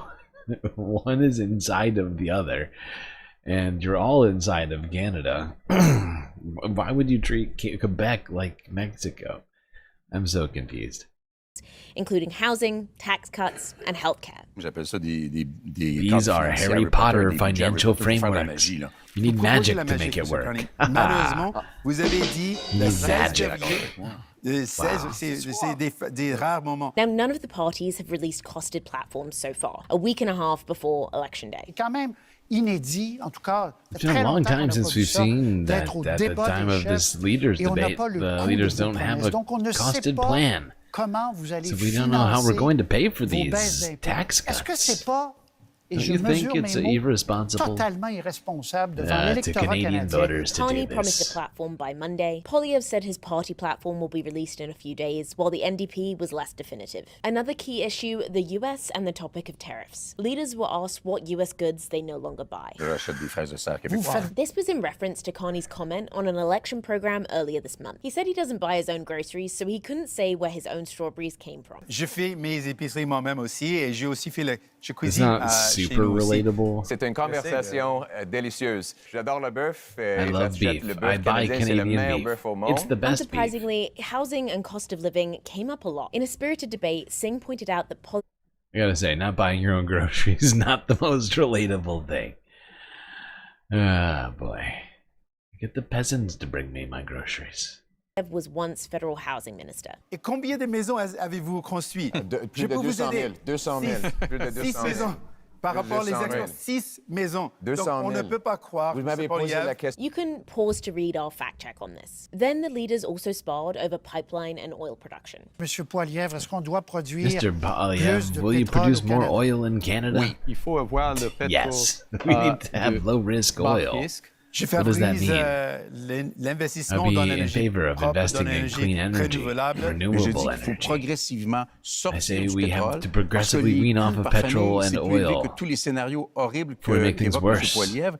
La réparation des Paying for the dommages au changement consequences climatique, of c'est climate des change milliers de will dollars par cost famille thousands of par année dollars que ça coûte. for Donc, il every faut single réduire. person. Et on veut un grand chantier énergétique, Just invest le in chantier d'énergie Quebec's verte du clean Québec. energy. For Jagmeet Singh, the debate was all about healthcare. The NDP made dental care and national pharmacare a condition of its support for Trudeau's minority government. Now, healthcare wasn't one of the debate's official 5 themes, but Singh often tried to pivot back to that topic. That led to this heated moment with Singh and the moderator. Regardez mon temps sur le cloche. voler la Mon temps Look est at the moins. time. Et chaque fois que Every j'ai time I try essayé and de bring up soulever cet enjeu, healthcare, j'ai répondu I directement was quelque responding chose que directly M. Carney a to dit. something that Parce que Mr. c'est important Carney pour had moi. said, C'est une something that's question important to d'identité me. de notre pays. It's about our Je suis country's passionné identity. sur les It questions is de something santé. I'm very Et chaque passionate fois que j'ai about. essayé de parler de ça, When I try to bring it up, le Mr. Roy called me out arrête. and cut me One off. thing that the leaders seemed to all agree on in some ways was immigration system issues. Mais est-ce qu'il y a eu une But dérive would you like the immigration du system d'immigration Canada in en France? Canada? Do Oui, you think it's il y a, going off the rails? Le système Well, yeah, ne the system fonctionne, isn't ne working. fonctionne pas. En France, ça prend 6 mois. In France, it En takes 6 Allemagne, months. In 8 Germany, mois. 8 months. Pourquoi au So Canada, why do asylum les seekers demandeurs coming to d'asile, Canada les demandeurs de réfugiés, ça prend take at least 3 ans 3 minimum. years Parce que to le be Canada, processed? obstinément, veut accueillir plus de monde que sa capacité. Okay, well, that was the French language debate. Do I have... Oh, I have one more thing I wanted to hit up from the French. Do I have 2? Whatever. Let's go here. This is also CBC News. Something that wasn't in the 5-minute wrap-up from CBC. I wanted to see what French leaders had to say about aid for Gaza during this debate.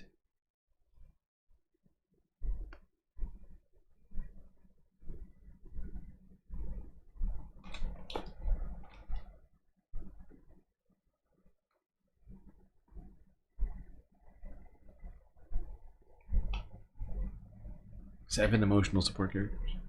Okay.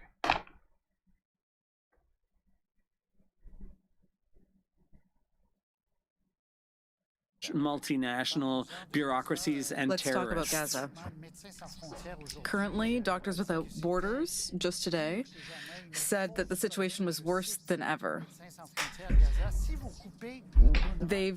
So if you cut UNRWA, which might be an imperfect organization, but if you cut aid to them, how can Canada help Palestinians? With not-for-profit groups, NGOs that will deliver the services directly to Gazans. The only group on the ground.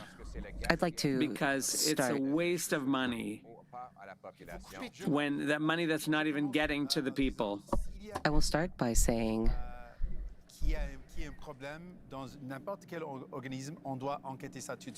if there's anyone in an organization with a problem, then yes, that should be investigated. But what you said about UNRWA was disgusting. This is the only organization that is helping out people on the ground. And you painted the entire organization with the same brush, calling it a terrorist organization. That is unacceptable. That is hateful, and it is entirely inappropriate. Mr. Carney, on this subject of Palestinians and international aid, would you continue to fund UNRWA? Yes. We are in a situation where we need to have an immediate ceasefire. We need to have all the hostages returned, and we need to resume humanitarian aid to Gaza. And at this time, we have $100 million from the Government of Canada that is ready to be provided in humanitarian aid to Gaza with organizations that are working there, and that's key. There we go. Pierre Poilievre wants to stop sending aid to Gaza because there's no other aid organizations really aside from UNRWA doing that job. Jagmeet Singh coming and calling him out and calling him a racist. Or Carney coming out and saying that he would facilitate the aid that's already been appropriated for the purpose of funding UNRWA. Which just to me seems like a adequate answer. Now, if you're from Canada, you most likely noticed the lack of a particular candidate on this debate stage. And that would be the leader of the Green Party, Monsieur Pedneau. Let's go here to CTV News from 3 days ago and talk about why he wasn't there.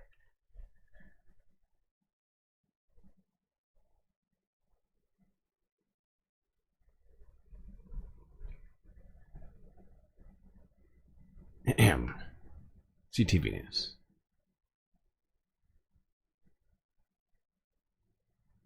Let's go.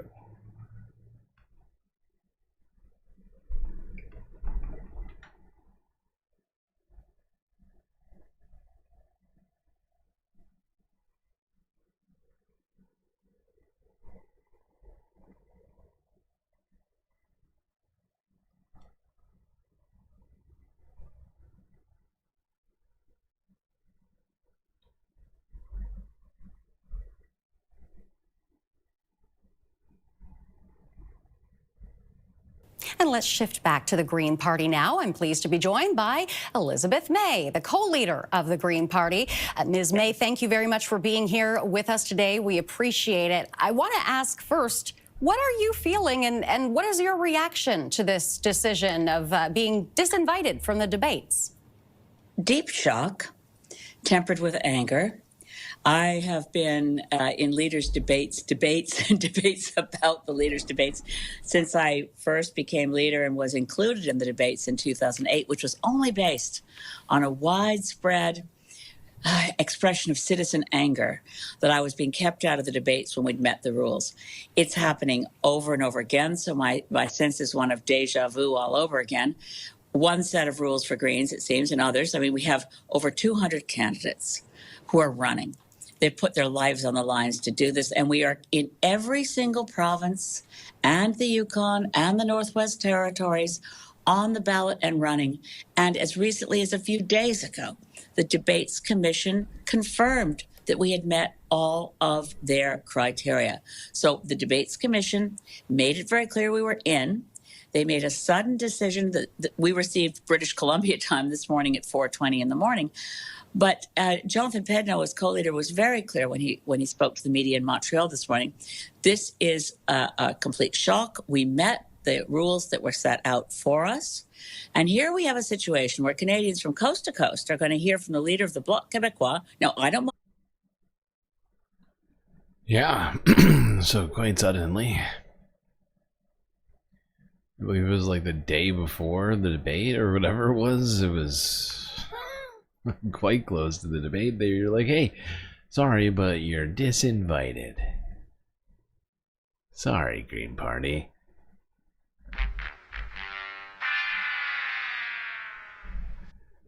Now, the Election Commission, or whatever they're called, claimed that something relating to paperwork could cause this to happen.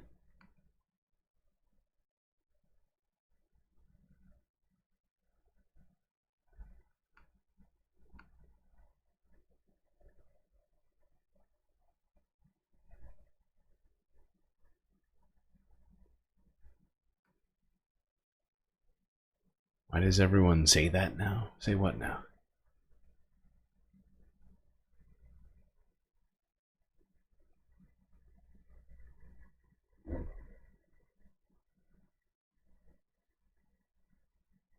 Mr. Pedneau, you said just about half an hour ago you did speak with the Commission because you've been trying to appeal this. What did they tell you?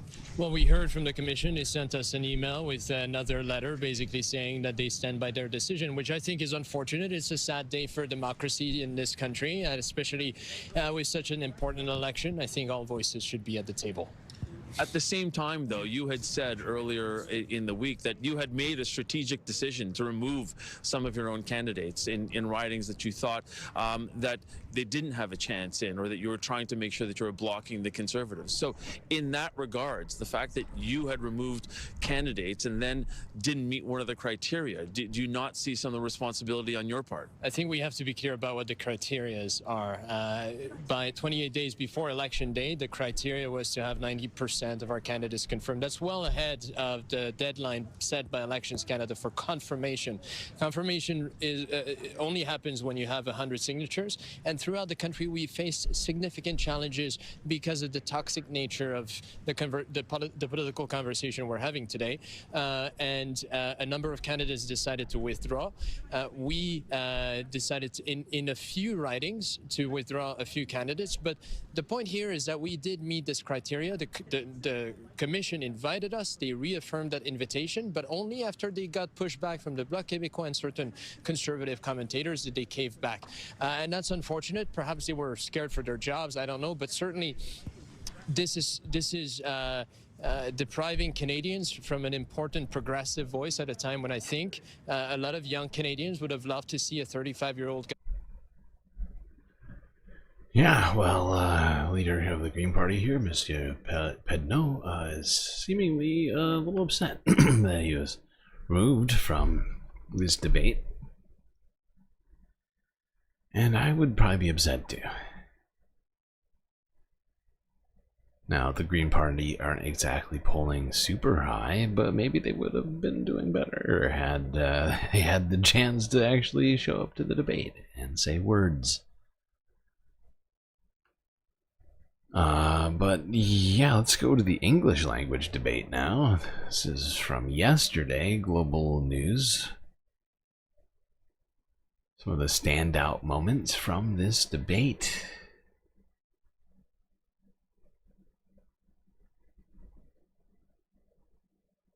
Almost done with the third half. We'll probably take a break after this next, after we get done with the Canadian election.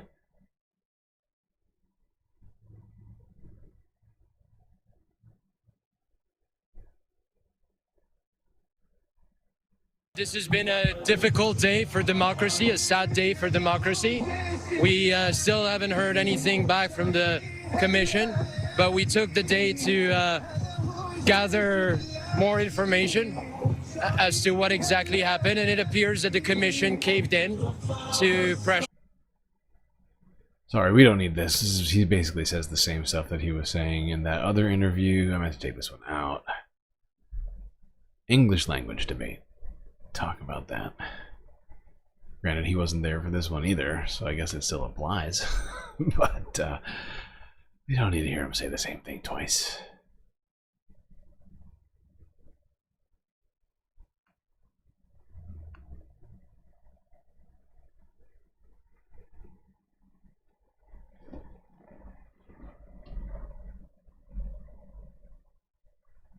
The No New Development Law, C-69, guarantees there will not be one-stop shop because it requires the Government of Canada to actually duplicate the same project. Have no regulation. Have one-stop shop. Mr. Singh, we just got to let him finish his sentence. Let's just let him finish his sentence. That is not true. In fact, Mr. Singh, the reality is we should have strong rules enforced once. We shouldn't have multiple levels of referral that it takes now 17 years to get a major project approved in this country. That is why in the last 10 years we've had the worst economic growth in the entire G7. We cannot afford a fourth liberal term. I know it may be difficult, Mr. Poilievre. You spent years running against Justin Trudeau on the carbon tax, and they're both gone. Okay, they're both gone. And we're in a good impersonation of them with the same policies tonight. Very different.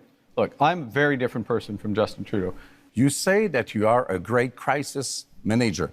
Which one? I heard of nothing. As far as I know, Brexit happened, even if you were against it. And I asked how much would the industrial carbon tax on Canadian steel add to the price of a car? He won't answer because he knows that it will be very expensive because there's lots of steel in cars.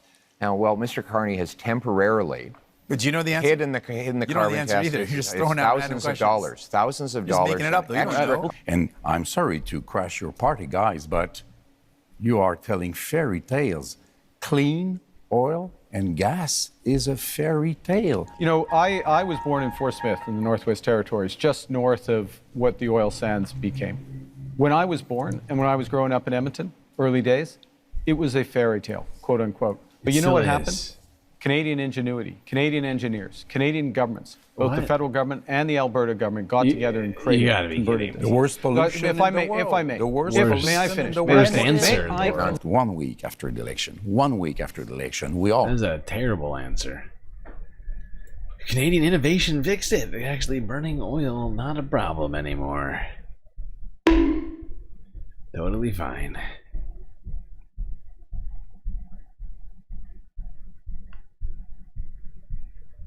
May I finish? May I finish? May I finish? 1 week after the election. 1 week after the election, we all meet, whatever the results, and we start dealing with this crisis together, because this is what people, either they are from Alberta or Quebec or wherever, this is what people expect from us. Mr. Carney, is that something you could get behind?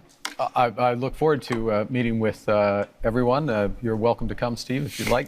Week after place, but also, but in all seriousness, that's not very respectful. No, but I'll that's come. not very but I'm respectful. coming. On peut jaser un peu. Okay, I come to the core. On jase. Yeah, okay. I'll come to the core. We need to get back to the Canadian tradition, which is that when people come to this country, they leave foreign conflicts behind.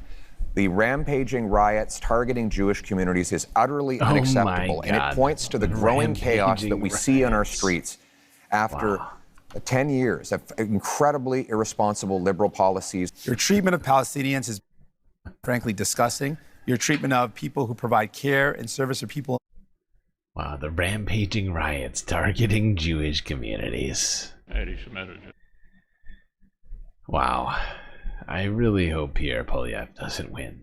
I mean, he's not polling well right now, but who knows what's going to happen the next 9 days.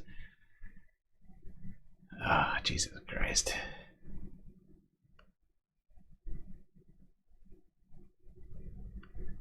In Gaza has been disgusting. On top of that, people in Israel and in Palestine deserve to live in peace and security. And Mr. Carney, to date, you've not acknowledged that what's going on in Gaza is now clearly become a genocide. Something Mr. Blanchet referenced earlier, which is have I resolved any crises? We're in Quebec. If you ask anyone in the finance industry, if you ask anyone in government in Quebec in 2008, they'll know that I resolved the biggest crisis in Quebec. Yeah, you want to have fun. Good, but 60 million.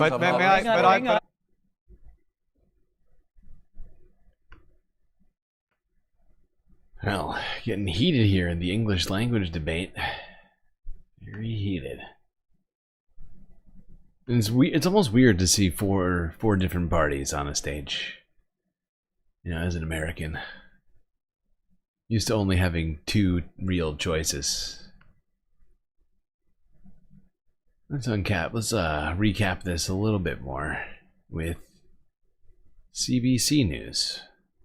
Also from yesterday. Federal leaders' English debate in 6 minutes.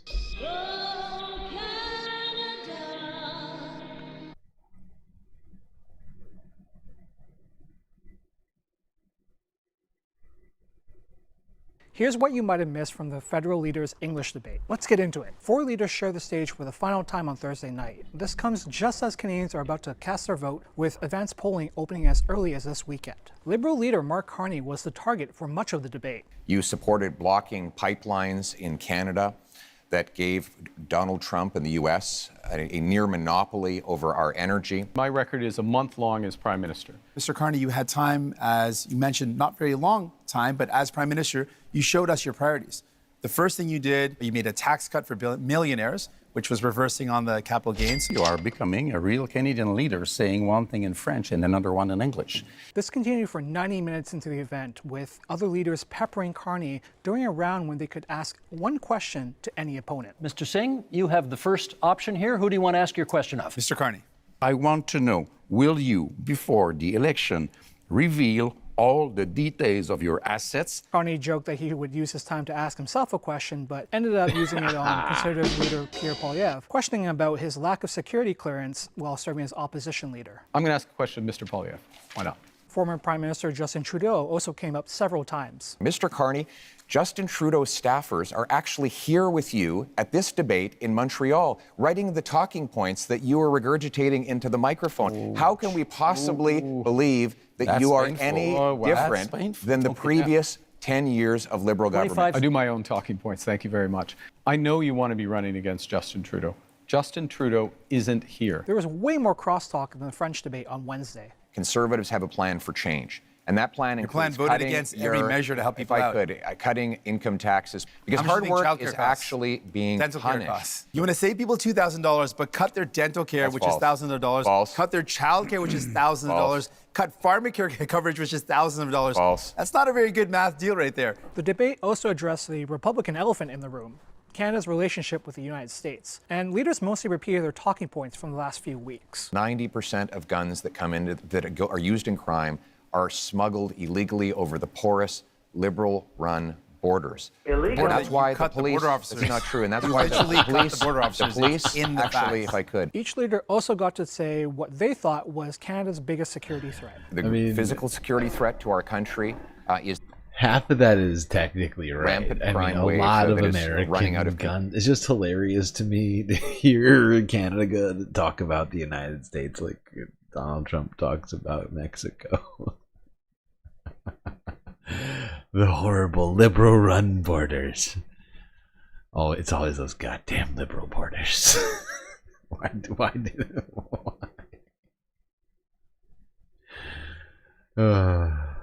Jesus Christ. But Americans are smuggling a bunch of weapons into Canada. Illegal. And for that, I'm sorry, Canada. It is our fault.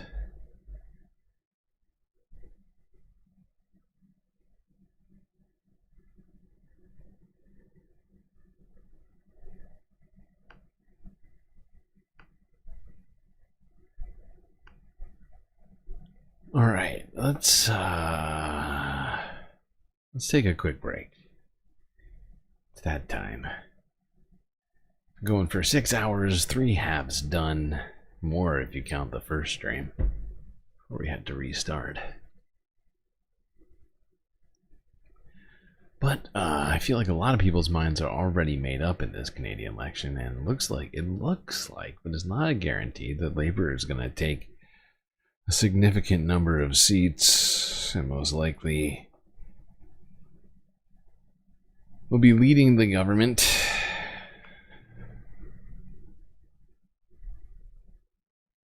Continuing to lead the government, I guess you might say. Even though it didn't look like that 6 months ago, 3 months ago, it was the exact opposite. Looks like it, but I gotta say, this face right here of Pierre Poilievre almost sort of says it. It's like, man, 3 months ago I was gonna take this thing home, and now I'm here yelling about Justin Trudeau, even though I'm not running against him. Okay, we'll be right back with the galactic content after these messages.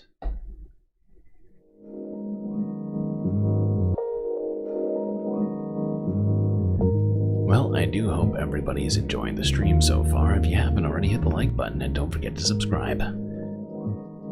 While you're at it, do also consider contributing to the Galactic News Network, as we are completely funded by viewers such as yourself. And there's a great bunch of ways for you to show your support to this here spacecast. Got things like YouTube, super chats, super stickers, and memberships. I know we already completed a goal, but we've got, got many more hours of stream left, so many more opportunities for you to donate over there. We still got Twitch, bits and subs, Cash App, and PayPal if you'd rather every single penny that you contribute go to producing the stream, rather than producing more rockets for Jeffy Bezos.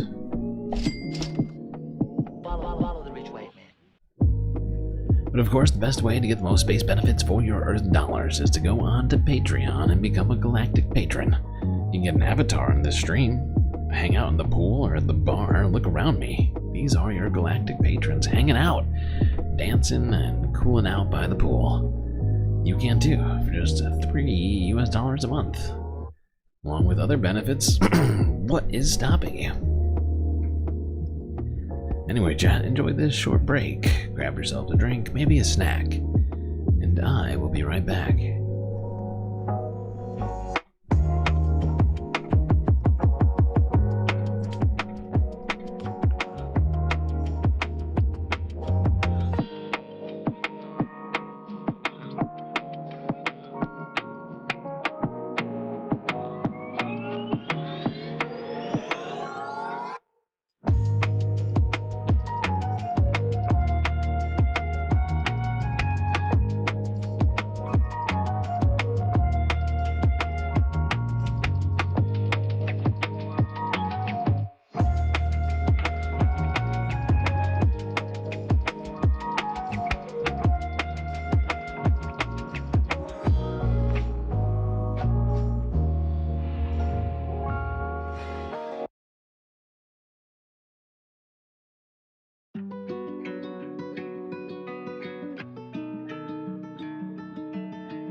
All right. Well, I think everybody knows what that sound means. Of course, that sound means it's time for us to get back to the show. And we will be doing that momentarily.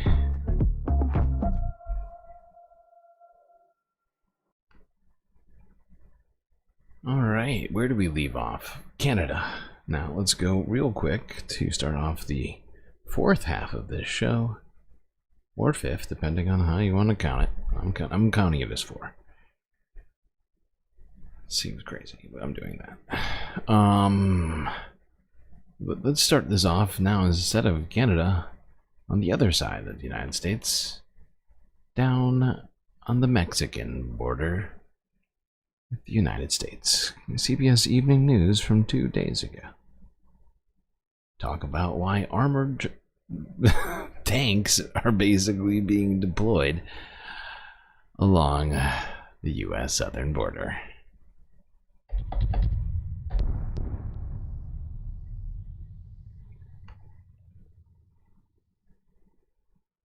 Can't we just be friends?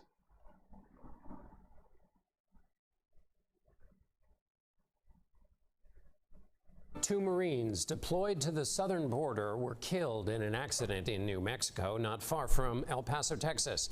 A third Marine was injured. They were riding in a civilian rolled over. The cause is not known, but no other vehicle was involved. The 3 were among 7,000 Marines and Army soldiers the president has sent to secure the nearly 2,000-mile-long border between the United States and Mexico. And now the president is turning a 60-foot wide, 700-mile stretch of federal land along the border from New Mexico to California into an Army installation.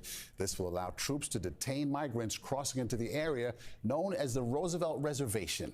It's an attempt to get around the prohibition on using the military for domestic law enforcement, because the land will now be an Army base. Oh, Jason good. Allen got a look at the That operation makes as the sense. Army moved dozens of armored combat vehicles to the border. We were at Fort Bliss in El Paso. It feels like an internal Guantanamo when you talk about it like this. It's like it's gonna have different laws because it's gonna be a military installation. The entire border. The entire border is just gonna be a big military base. Texas, when the Army delivered more than 50 armored Stryker fighting vehicles. He's checking the VC hitch. Designed for the battlefield, they are a centerpiece of President Trump's plan to seal the southern border. No weapon systems on this one. No, there is no weapon system on this one. Like again, we're just using the capability of the camera right now for scanning and detecting. Sergeant First Class Carlos Zamora is one of the soldiers from Fort Carson, Colorado, using thermal and infrared cameras on the Stryker, watching for the tiniest movements along the border. Even like a little mouse. Up to a little mouse? Yeah, up to a little mouse, like up to like a mile out. This is so unnecessary. With the Strykers and soldiers, President Trump is creating a border barrier that is more than just a wall. He has now authorized the military to take control of a 60-foot strip of federal land along the border, stretching from California to New Mexico. Donald Now, Trump became president with border crossing numbers hitting near all-time lows, just plummeting, and then he does this. This is such overkill. So unnecessary. Crossing into a military installation. It would allow soldiers to make apprehensions, a job that, until now, has been reserved for the Border Patrol.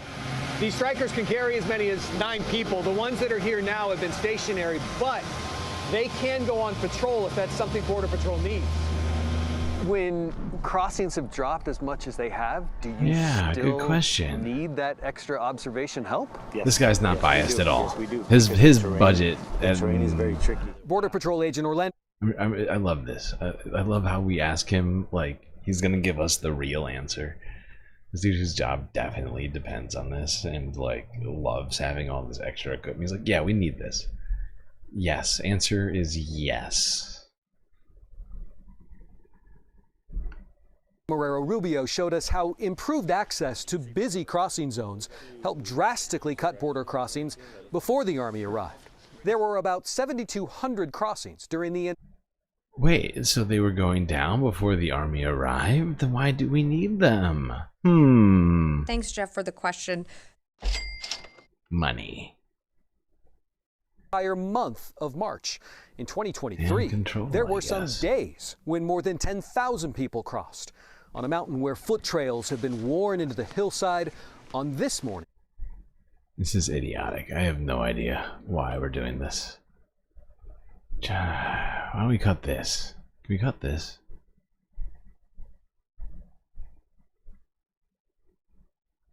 Alright, let's see what Claudia Scheinbaum has been up to lately. Apparently Mexico and Ecuador are having a bit of a spat at this time. Here's Al Jazeera English from 2 days ago and talking about diplomatic relations, which are about to cease between these two countries. I don't know if you remember, but, well, last year, Ecuador raided Mexico's embassy. Well, that's sort of rubbed Claudia the wrong way. One person who's not happy about President Daniel Noboa's recent re-election in Ecuador. Claudia Sheinbaum, Mexico's leader. We don't have relations with Ecuador, and we're not going to have relations with Ecuador while Noboa is president, because he was responsible for the invasion of the embassy, for the attack on our sovereignty. She's talking about when Ecuadorian security forces stormed the Mexican embassy in Quito a year ago, hauling out an Ecuadorian ex-vice president who Mexico had granted asylum. But Sheinbaum went further. What's more, his election victory was very doubtful, and the other candidate is saying there was fraud. That candidate was leftist Luisa Gonzalez. She asked for a recount but presented no evidence to back her claims. Gustavo Petro, president of Colombia, also refused to recognize the results of Ecuador's vote last Sunday.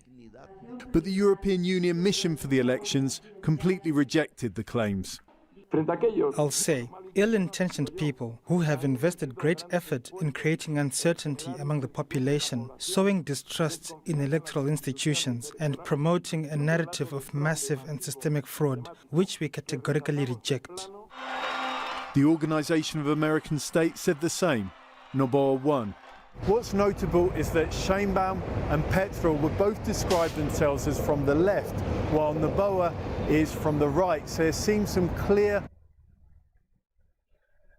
Yeah, and I mean, my understanding of the Ecuadorian politics is kind of shallow. I did see, at least the guy who was talking and claiming at that press conference that the election wasn't rigged was a UN election observer. I tend to trust those guys, generally speaking, unless I have reason to doubt it.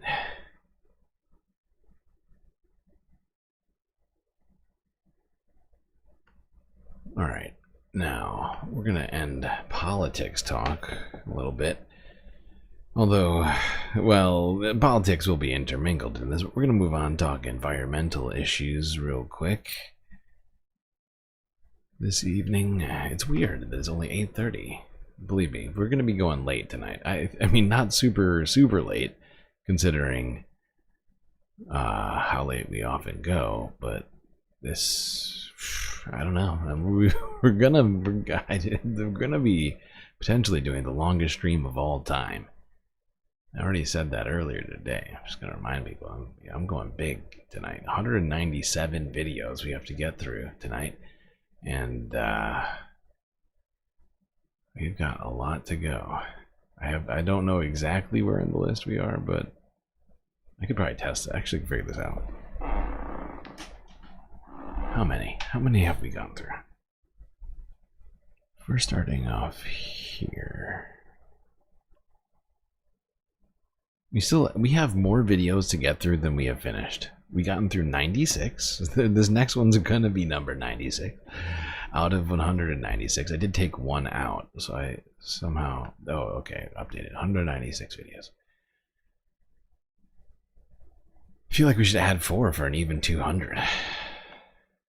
Come on. Okay, it's too much. You're right. That's too much, man. We've gotten, I mean, come on. So we got at least another 6 hours of content get through here. It's gonna be crazy. The fullest Saturn day of content. This the Space Fams has ever seen, I think, potentially.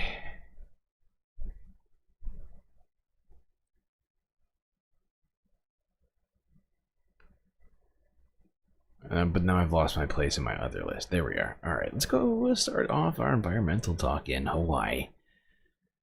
Donald Trump. Oh, God, you're immediately invading the environmental lab. Great. Great. That's what I wanted. Immediately, if not sooner. Yeah, and guess what? Climate and everything are the same word. And since climate and everything are the same word, Donald Trump has made it so that we don't have to worry about either. And he has opened up commercial fishing in the fragile marine sanctuary ecosystems of the Pacific Ocean. That's right, there weren't that many places off limits to fish, and Donald Trump says, why do we even need those? What'd you drum up? They could be making the money.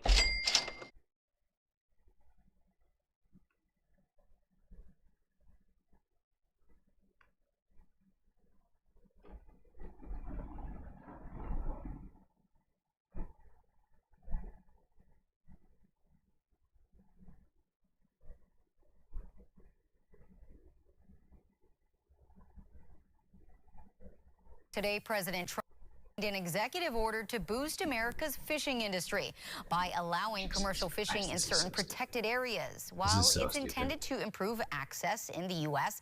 and enhance economic profitability, many fear the long-term impacts far outweigh the short-term gains. No kidding. This undermines more than a decade of bipartisan conservation efforts. Concern and disbelief. That was the reaction from the Center for Biological Diversity after President Donald Trump signed an executive order Thursday, lifting long-standing protections for the Pacific Remote Islands Marine National Monument in the Central Pacific Ocean, opening it up for commercial fishing by U.S. fleets. According to the White House, 90% of the seafood in the U.S. is imported, resulting in a $20 billion trade deficit. Yeah, The White House says the order is going to restore America's seafood competitiveness by reducing regulatory burdens, combating foreign trade practices.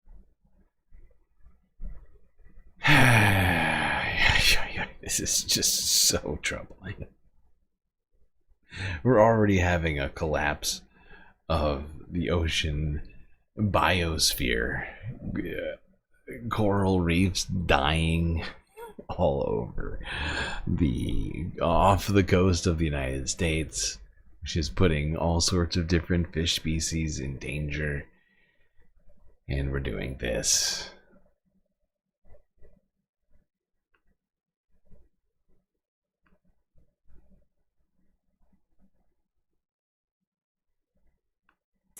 And enhancing domestic seafood production and exports. These marine protected areas have been designed so that we can conserve our fragile marine ecosystems. And really? So it's hard to say what the purpose will be other than to make some people a lot richer at the expense of our environment. In a statement, U.S. Senator Brian Schatz says we should be protecting the Pacific's unmatched ecology and biodiversity for future generations. This order does the opposite.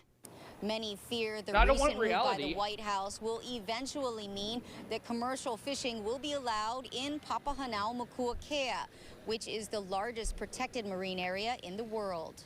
While it is safe. This is so depressing. Everything Donald Trump is doing to our ecosystem is about to get even worse.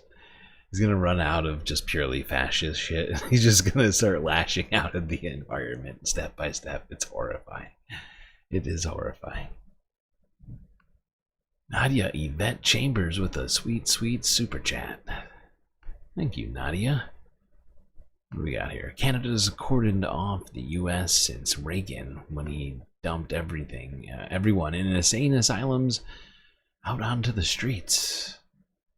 Windsor, etc., perhaps with some racism, said, we're not letting that chaos in. I'm actually not familiar with this.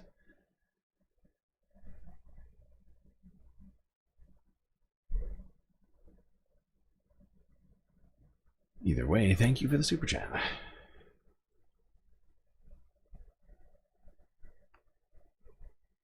We don't need a ecosystem, though. We can just... Now, Phillips believes Papahanaumokuakea and Hawaii waters are now in the administration's crosshairs. Howard Lutnick wondered at Thursday's signing ceremony, why wouldn't we have our fishermen fish there, referring to the U.S. territorial boundaries off of Hawaii and America Samoa. Fisherman and boat captain Keaka Wong says it is concerning. You know, things are protected for a reason. You know, even that's a why fisherman. Animals are extinct, so we'll have to wait and see. And then for future, this probably doesn't look. Even the fisherman thinks that this is idiotic. It's amazing. He's like, yeah, I mean, I fish, but I'm supposed to protect the area, dude. Yeah, exactly. So we shouldn't be letting massive trawlers into protected ecosystems, just absolutely pillaging what is left of it. And, you know, when you think commercial fishing, I want you to imagine massive nets just dragging along the bottom of the ocean, picking up all the coral and whatever else that they're not going to sell, but completely disrupting it and or destroying it and killing it. Yeah.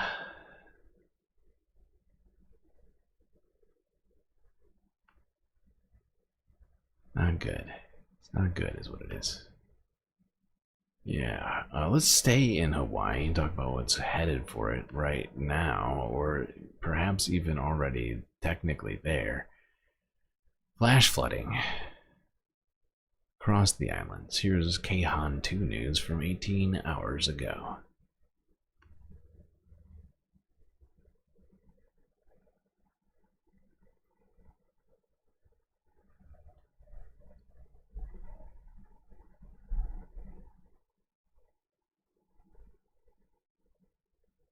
I still can't believe that he just did that.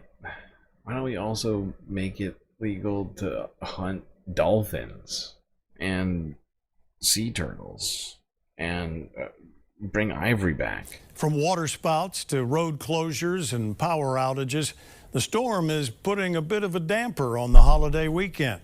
Nikki Schenfeld continues our coverage. This afternoon, heavy rains drenching windward and leeward sides of Oahu, Kamehameha Highway near Waihole and Waikana. What are you doing, dude? Overwhelmed. Police were on scene as stream levels continue to rise.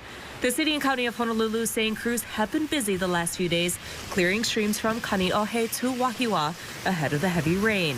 Visitors taking advantage of the sun while it lasted. Yeah, it's been super nice, but a lot of rain on and off and super cloudy, and now it's sunny out again, so it's really like outspurts of both. Over on Maui, upcountry seeing heavy rainfall this afternoon. Drivers dealing with ponding on roads from Pukalani to Haiku. Also this afternoon, a waterspout seen off Kapalua. Staying off the roads is a good idea. If there's a flooding advisory, staying out of the flood areas, staying off the road. I mean, it's dangerous. Just driving through the rain events. Around 3 p.m., the National Weather Service warned heavy rains were impacting lower slopes of Haleakala from Kihei to Ke'enai. Staying out of the rivers, the mountains. As we all know, the rains come to the... Well, there you go. That was the public service announcement for Hawaii. Those rains are basically on top of you right now. I assume there's probably going to be footage of that at some point here in the future. We'll see. We're going to stay in Hawaii again and talk about not rain and water, but fires and a system that's being put in place to detect them in Kula. Here is Hawaii news from Thursday.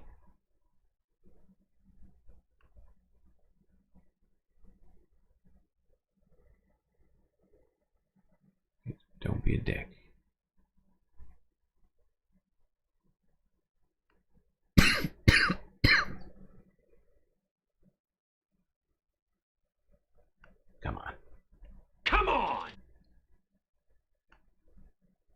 Work with me, pal.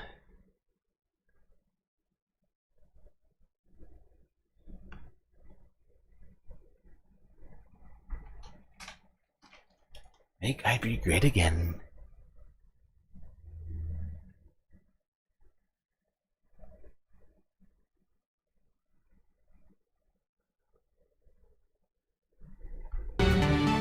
All new tonight, artificial intelligence is helping to spot wildfires in a Maui community that's lost dozens of homes in recent years. A community group raised money to purchase the devices. Our Lynn Kawano shows us how the technology is giving residents peace of mind.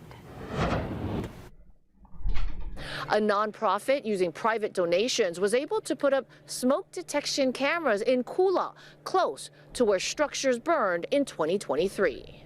Last September, just 1 month after this high-tech camera went online along Haleakala Highway, AI picked up the start of a brush fire near homes about 7 p.m. I got an alert on my phone, so then I was able to text the neighbors and say, hey, like, look outside. Is there a fire outside right now? And 4 out of the 5 neighbors I texted, they had no idea that there was flames right by their house. The Maui Fire Department was alerted by the monitoring system.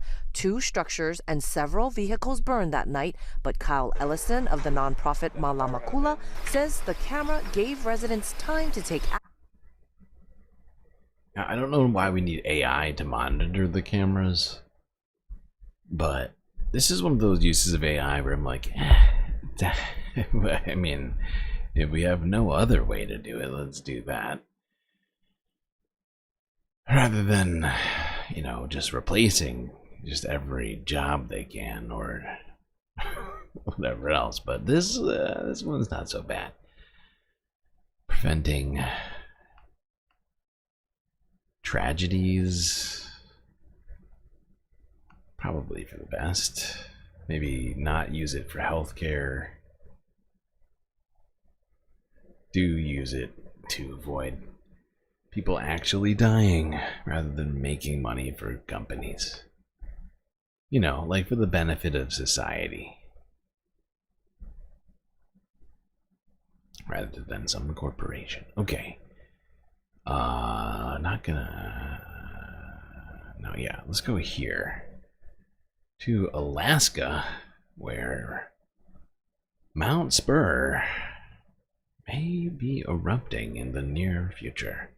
Here's NBC News from 18 hours ago. I think we have some Alaska viewers. I don't know if they're watching right now.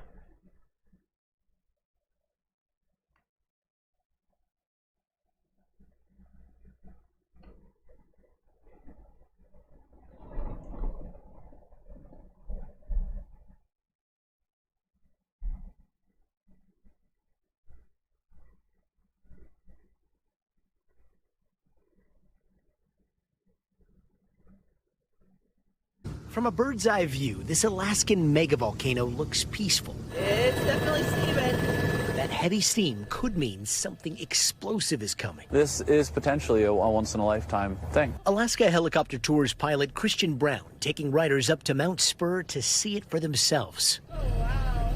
As officials warn, it is possible the volcano could erupt in a matter of weeks or months. It is a snow-capped mountain, but looking inside, seeing the steam coming out, there's a green lake in the middle of it.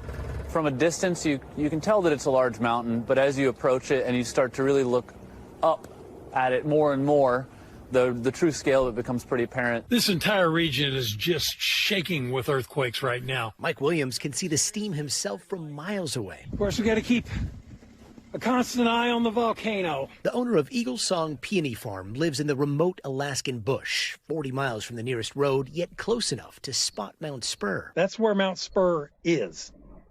But we haven't seen Spur in over a week now because there is so much steam. Williams is making long trips to get extra fuel. Let's speed up.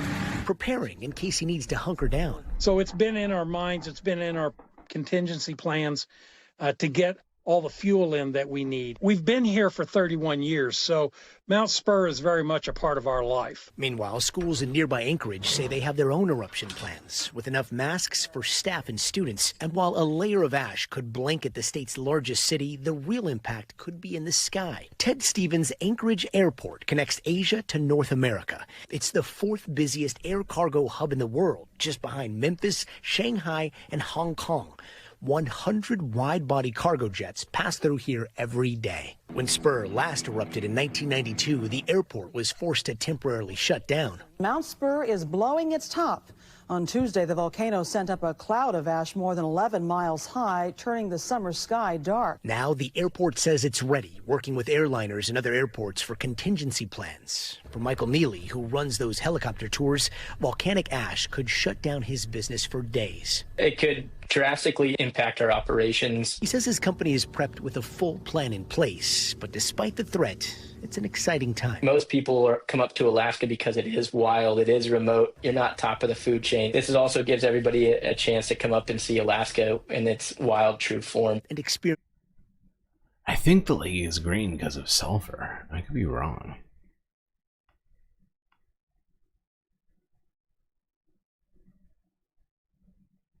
It's wild though. The ash cloud could be so big that it would shut down all air travel and cover the surrounding area. And a lot of ash in that surrounding area. I don't know what the exact radius is, but it could be. The way they're talking about it sounds like it's quite large. Okay. Now, speaking of things that are hot, let's go to Canada and talk about fire safety with spring in full force and summer on its way.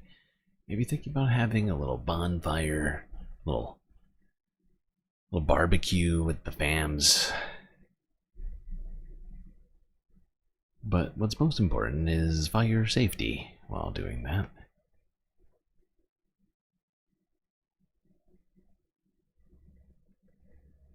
Safety first, space fams. Safety first. Ladue County is the latest area of Alberta to issue a fire advisory. That means there's an increased risk of fire danger in the county. This comes after a grass fire flared up last night in Edmonton's Rundle Park.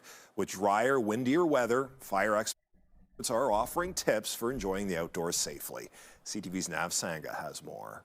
There's been a lot of food. With the weather warming up, so are the grills, barbecues, and fire pits.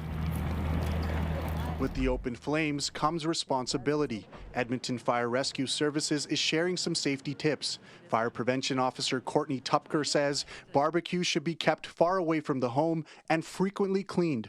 Every time you use it, cleaning up that grease and food particles that can sometimes cause flare-ups. And if you're sitting next to a warm fire pit, always be prepared. So we always recommend a hose, having a bucket full of water, having sand, something that we can put on it in case it does get out of control and that we need to put it out. These tips come as grass fire season is upon us. Since April 1st, Edmonton Fire has responded to 50 grass and bush fires, the latest in Rundle Park. Many situations can spark the fires, and humans are a major cause. Smoking fires are one of our leading and 100% preventable types of fires that happen here, and they can cause a lot of grass fires as well. The same Yeah, don't go throwing your cigarettes on the ground. Use a proper receptacle and keep an eye on your fire. Use proper, techniques.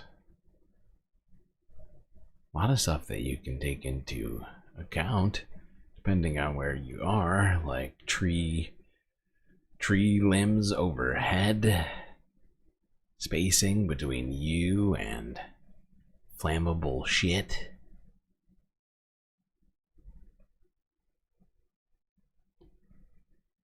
Speaking of flammable shit, let's go down to LA. Talk about the ongoing problem for people in Los Angeles, and it's not a problem that you're necessarily thinking of, I'm assuming. Let's talk about people whose homes didn't burn down. Would you jump up? Let's find out.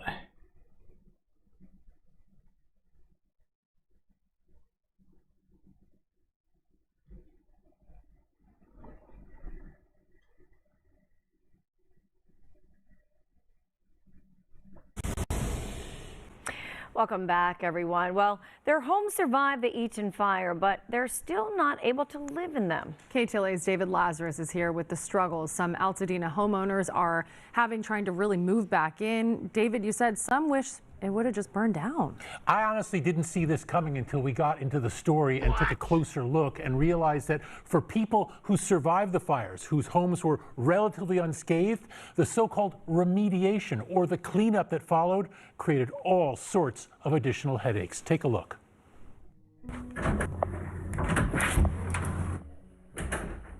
I do feel like things might be moving along more quickly if our home had burned down. Kristen and Connor Muirhead and their girls returned to their charred Altadena neighborhood after the Eaton fire to find their home still standing, but totally uninhabitable. The intensity of the flames from next door blew out their windows, leaving a thick coating of ash and soot, as well as toxic debris throughout the house.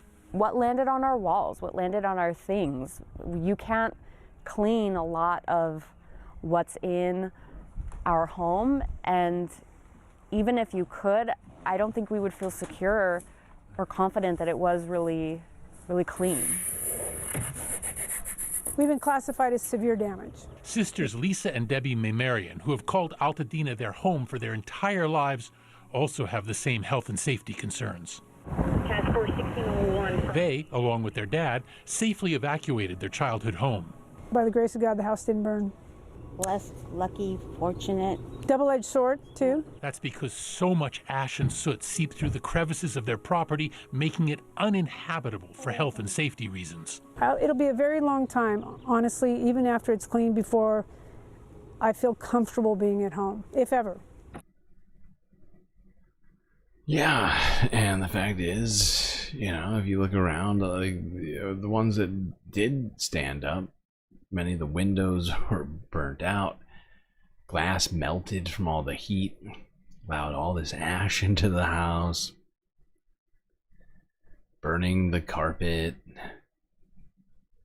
Who knows how long it's going to take to get that all cleaned out. It costs thousands and thousands of dollars to have someone come in and remove all of your stuff if you're not capable of doing it yourself.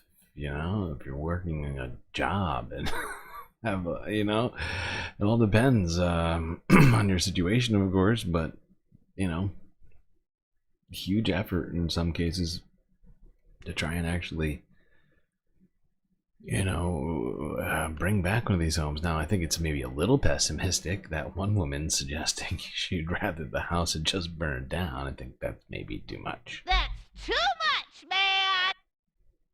I think it would probably be worse.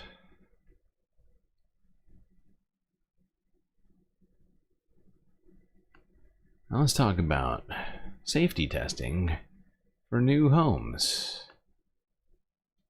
which is constantly evolving. Your CBS Evening News from 2 days ago.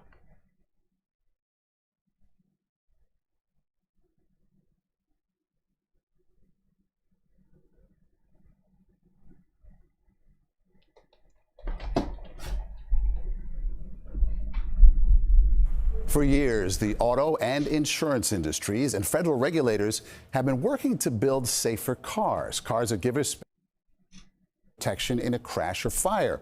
But what about our homes? What's being done to make them safer? Jonathan Vigliotti shows you in tonight's Eye on America. This 6-story wall of fans in rural Richburg, South Carolina is built to simulate disaster. Hurricanes, hailstorms, even wildfire. The target, a one-of-a-kind test site engineer Ann Cope calls the neighborhood. This is what you would call an accessory dwelling unit or a small home built to the California Chapter 7A code, and we're going to threaten it with an exterior wildfire. Experiments like this are to housing what crash test dummies are to cars, and they all happen here at the Insurance Institute for Business and Home Safety, a nonprofit. I'm not gonna lie, I found it funny when that woman said, "We are going to threaten this home." It's like, what are you gonna do? You're gonna tell it you're gonna punch it? You take away its health insurance? I will take you down, house. Don't test me. Funded in part by the insurance industry. The science that these tests bring us are how, when, how fast, and with what threat to the rest of the neighborhood do our homes burn. Today, Cope and her team are testing 60-mile-per-hour winds and fire against these two small homes. These are the type of wind speeds that we see in the Eaton, Palisades, Marshall, Lahaina. Insurance companies use the research to help set coverage rates. These tests also drive fire code recommendations for policymakers, including what materials to use. We're doing the messy, destructive, hot, burning science so that we can have that impact on the coast. Within 20 minutes, the structure built to current California fire code is fully engulfed. The surviving home built to higher standards, dual-paned tempered glass, boxed-in eaves to block embers. If you do everything right and your neighbor doesn't, it still fails. Before his role as IBHS CEO, Roy Wright worked at FEMA. He says while some local governments have been slow to take action, some developers are stepping up. In Escondido outside San Diego, a first-of-its-kind community is being... Oh, there we go.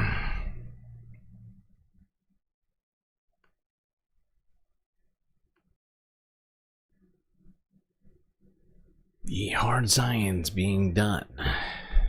Try and make new homes and currently existing homes more safe from environmental disasters like fire. Price compare cleaning versus demolishing and rebuild. Are you telling me to price compare? I got time for that right now.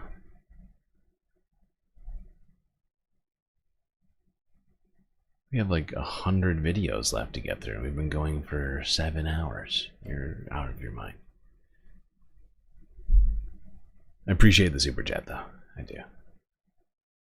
Have you already done it? You could tell me what it costs.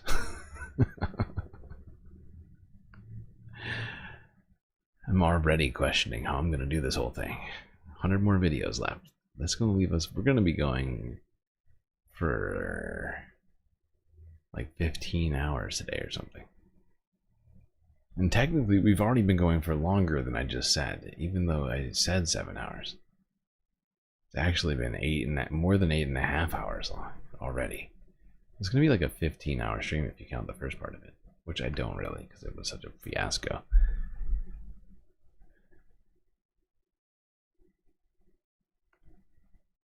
Now let's talk about preparations for fire season that people are doing. Start in Washington, King 5 Seattle from 2 days ago,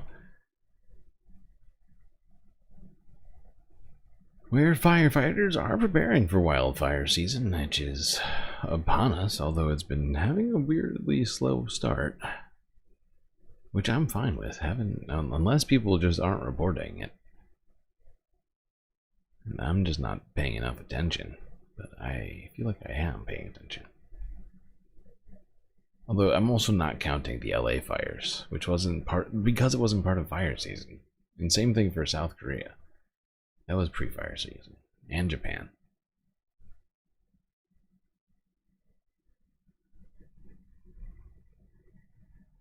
It may only be mid-April, but the province is encouraging residents to prepare go bags and insurance ahead of the flood and wildfire season. Having a plan is essential, and it's equally important to have the right insurance. Having home or renter's insurance is the best way you can protect your home, business, and property if there's a disaster.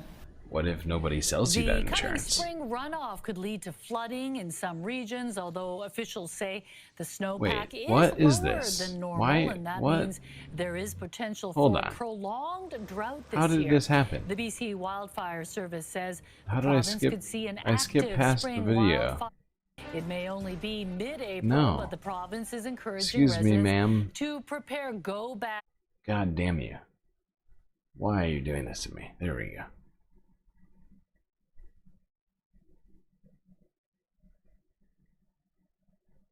We skipped past that King 5 Seattle story somehow. I don't know how. Help! Help! I'm being repressed!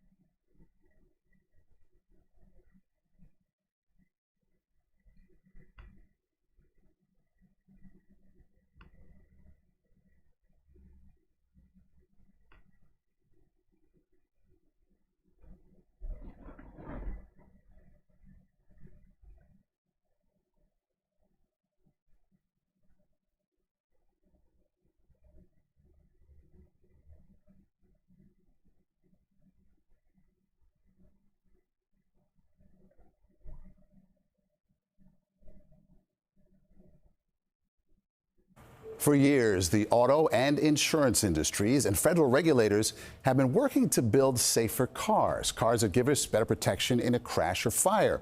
But what about our homes? What's being done to make them safer? Jonathan Vigliotti shows you in tonight's Eye on America. This 6-story wall of fans in rural Richburg, South Carolina is built to simulate disaster. Hurricanes, hailstorms, What is even happening? wildfires. The target, I am a losing my one-of-a-kind mind test right site. I don't understand. Why does this keep happening? I feel like I'm taking crazy pills! Did they take this video down or something? Is that what's happening to me? No. This is the video. God damn it.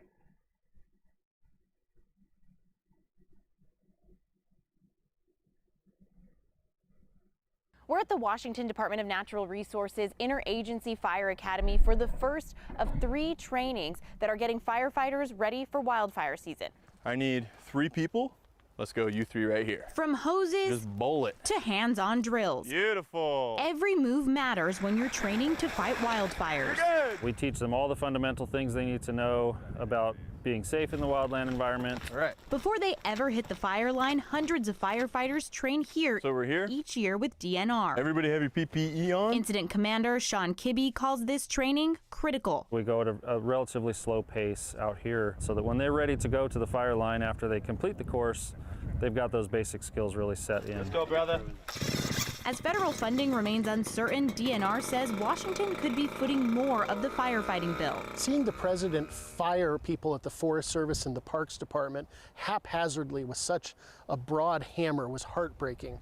It's disruptive, it's created chaos, and it's made it harder to prepare for fire season. Let's take the hose over here. Washington's Commissioner of Public Lands says no matter what happens at the federal level, the state is ready to fill in the gaps. Fortunately, we're well positioned to do that. We also have agreements with neighboring states and with British Columbia, so if we find ourselves short of equipment, we have arrangements to get that help right away. So now call for water? Water!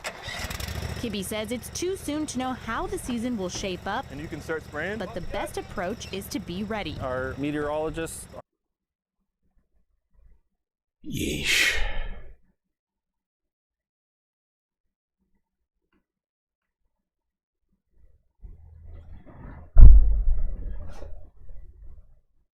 Yeah, it's really pretty insane that the Trump administration is just cutting all those funds to all the things that are supposed to keep us safe, whether it's in the environment or in society. Alright, now let's go to preparations going on in Canada.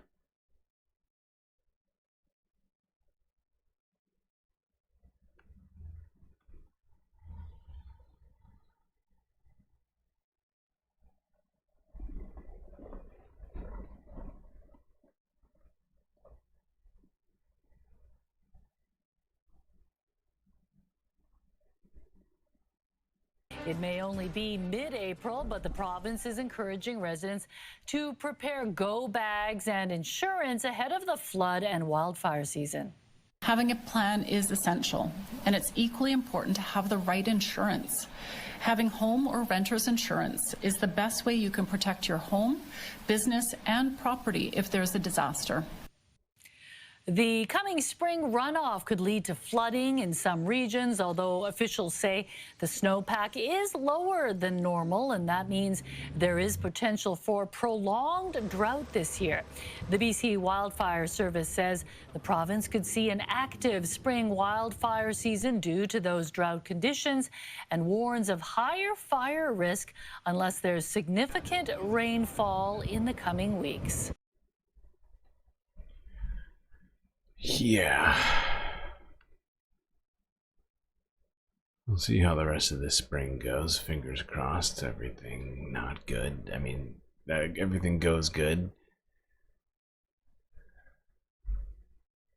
Now let's talk about something that could help us prevent further climate change. Renewable energy.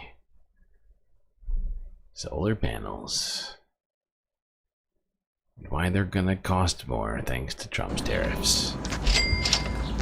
So because of the tariffs in Asia, in China and other countries in Southeast Asia, we're concerned that the cost of solar PV installations will go up. And the question really is whether they'll go up so significantly that it will impede the deployment of solar and of cleaner and greener energy in this country.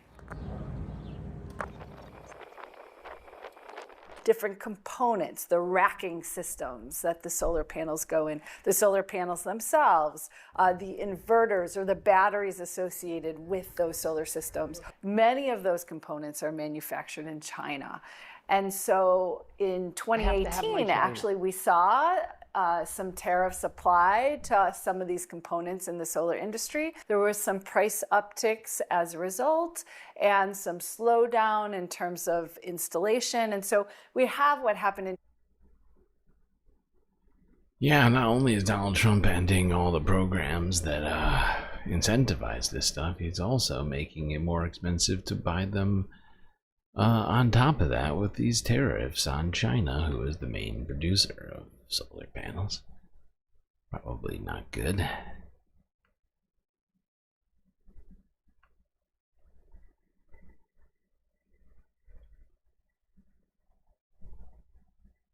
Alright, let's go back to Canada and talking about wildfires, as one has sprouted up in Edmonton. This is CTV News from 18 hours ago.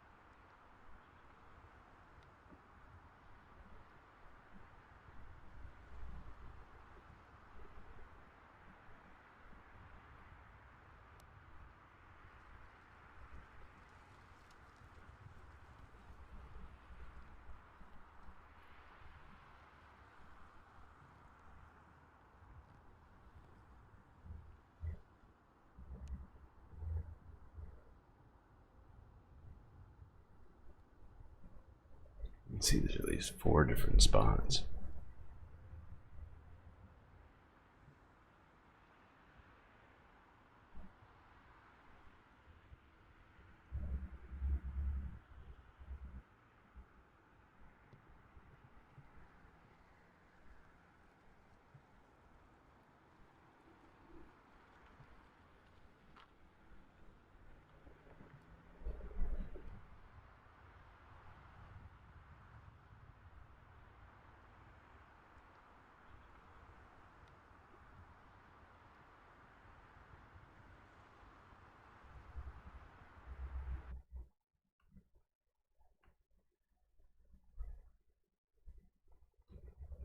This is the Edmonton fire. That's right, Schmegley. That is. That was footage from 18 hours ago. Let's stay in Alberta and talk about something you wouldn't expect necessarily in Alberta. Here's CTV News from 3 days ago. Apparently, Alberta is going to be providing $65 million to help companies become more sustainable.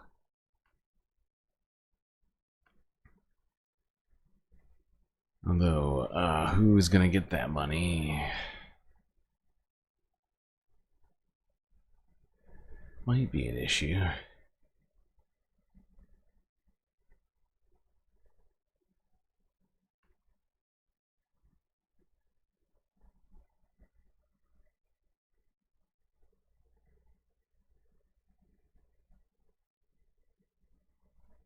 Alberta's government is spending millions to help major industrial companies upgrade their technology and become more sustainable. The announcement was made this morning at Baymag, a Calgary-based company that produces magnesium oxide. The province is providing $65 million for forestry, energy, agriculture, heavy manufacturing, and other industries to upgrade their technology. Meantime, Alberta's environment minister says she's looking forward to the federal election to get guidance on Ottawa's environmental policy. We obviously have to wait to see what the outcome of the election is, but I'll tell you this, the government of Alberta will continue to stand up for our industries, to talk about the great work. Yeah, and I'm fairly certain there's oil companies getting some of this money, and I don't know how you make oil companies more sustainable, except for just shutting them down. But we talked about this next piece of news earlier in this week, that being Manitoba's decision to shut down energy supplying to the United States and are instead looking to work with other Canadians. Here's CTV News now from 2 days ago. Manitoba and Nunavut support hydro fiber link.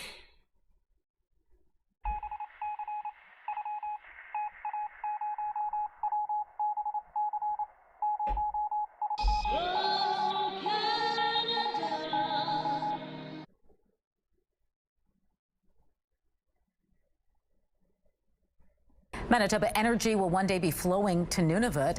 Today, both governments supported a proposal to create a hydro fiber link between the two jurisdictions. The hydro fiber link will be a 1,200-kilometer transmission project, sending renewable power and fiber optic connectivity to communities in Nunavut. The province says Manitoba Hydro will set aside 50 megawatts of power for the link in its forwarding planning. It's hoped the project will help spur economic growth, address climate change, and invest in Canada's national security. Manitobans have been really smart about investing in a low-carbon grid for the last 50 years, and now we can work together with our neighbors to the north to build up the country. They're sitting on a wealth of minerals, they're sitting on a wealth of human potential, and when we build an infrastructure project like this, it just unlocks so much more wealth and riches and opportunity for everybody. Both governments are calling on the Well, there you go. Canada working with each other. It's this trade war getting creative.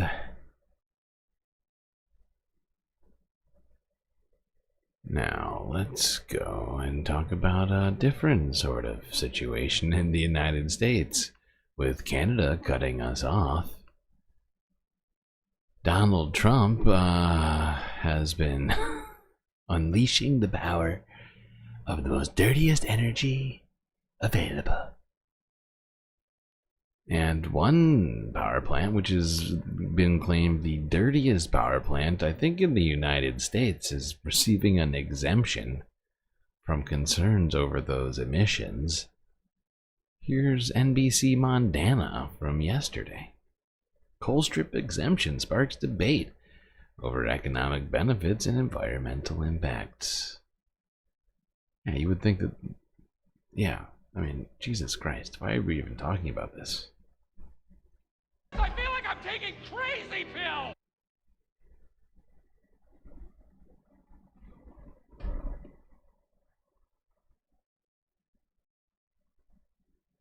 New tonight at 6, nearly 50 coal-fired power plants are now exempt from some federal emission requirements. On that list is Colstrip in Montana. NBC Montana's Bowen West takes a look at the decision and what it means for the state. A decision by President Donald Trump will allow the Colstrip generating station a 2-year relief from a Biden administration rule that looked to reduce toxic emissions. In the proclamation, the Trump administration says this is an effort to ensure the nation's grid is reliable and electricity is affordable. Political leaders, including Governor Greg Gianforte and the entire Montana congressional delegation, applauded the fact that anybody would applaud this is just beyond me. You know what would make energy more affordable? If we didn't lose important energy sources like those from Canada. You know, that was adding supply to the electricity grid, to the market. Trump administration's decision. In a statement, Gianforte said forcing Colstrip into early retirement would cost Montana consumers an estimated $1.1 billion. Although Environmental Protection Agency numbers from 2023 show it's among the nation's worst for harmful fine particulate matter pollution. 2025 report from the Rocky Mountain Institute says emissions from the plant were linked to $2.1 billion in health costs. Oh, nice. So it would cost maybe $1 billion more in overall to buy the electricity, but it costs $2 billion a year in health costs to people. Huh. That math ain't mathin'. Alright, let's go down to the not the Midwest, but the East, sorry. East Coast here, West Virginia, Pennsylvania, both seeing some very stormy weather recently. That weather included a great deal of large hail came down. This is from a few days ago.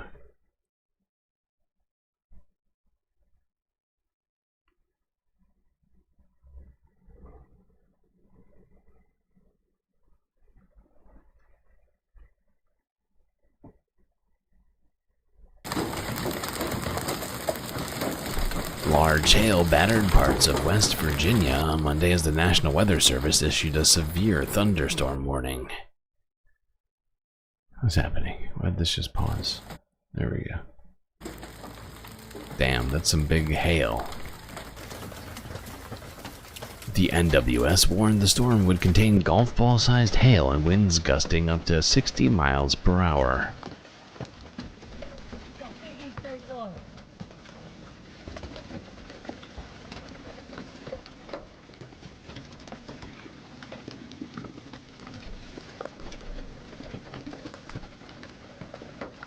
That's very big.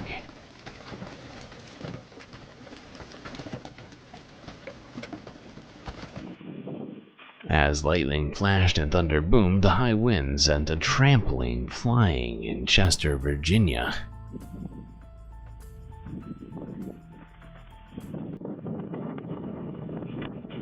Bye-bye. The storm continued Tuesday in Pennsylvania, bringing snow, rain, and hail along with high winds.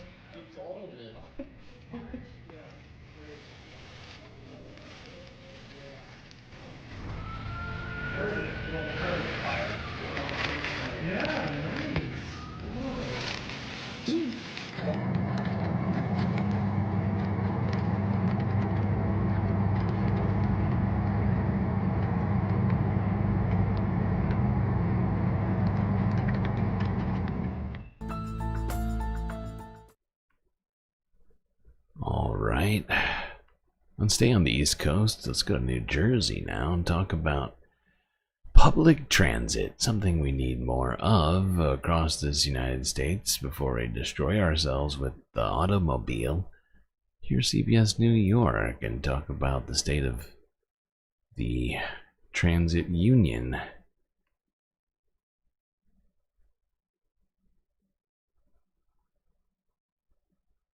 NJ Transit train engineers rejected a tentative labor agreement, opening the door now for a potential strike or lockout next month.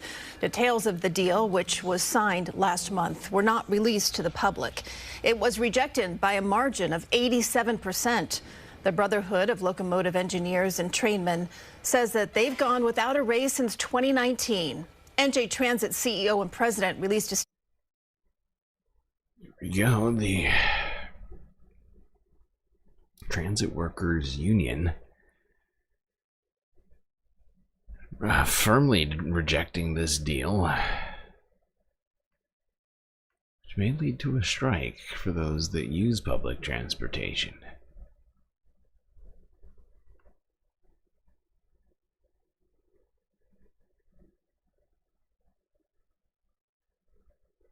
Now let's go up to Brooklyn.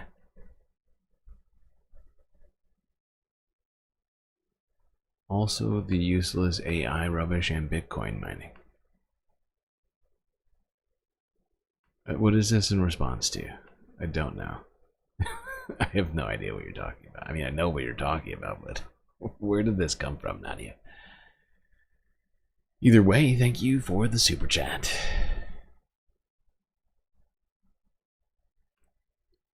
I appreciate you. Lets me know that my hard work streaming here is appreciated. Alright, to Brooklyn. Talking about what volunteers are trying to do to help reduce the risk of wildfires in New York. Here's CBS New York from 3 days ago.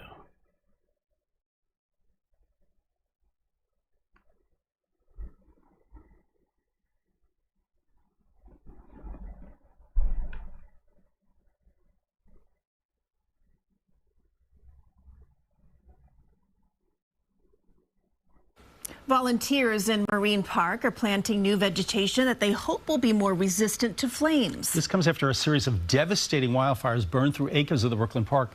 Hannah Klieger was with them, and they worked on the ongoing restoration effort.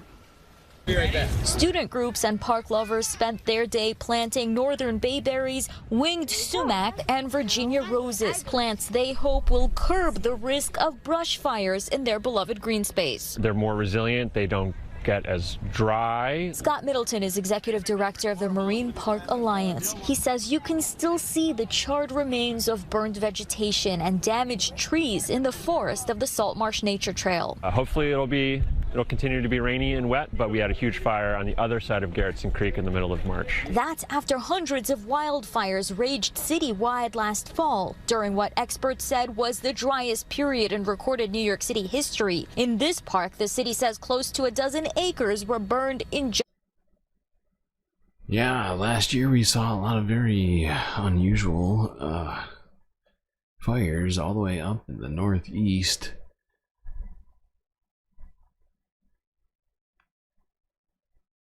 Oh, this was in relation to energy wasting. Yeah, that makes sense. Makes sense. Alright, where are we now?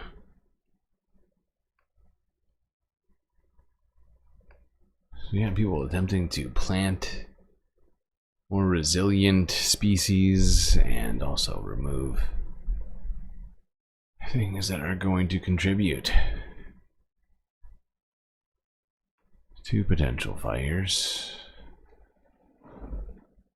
Now, while we're in the United States, let's talk about some more stuff Donald Trump's been doing.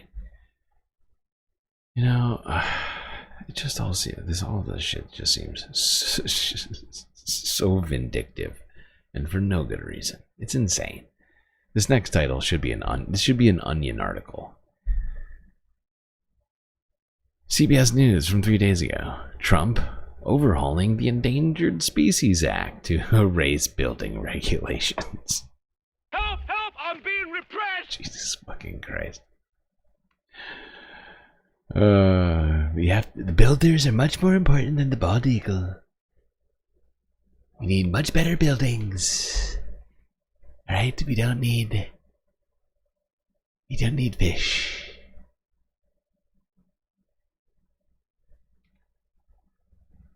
We don't need the native species. What we need is bigger and better and golder buildings.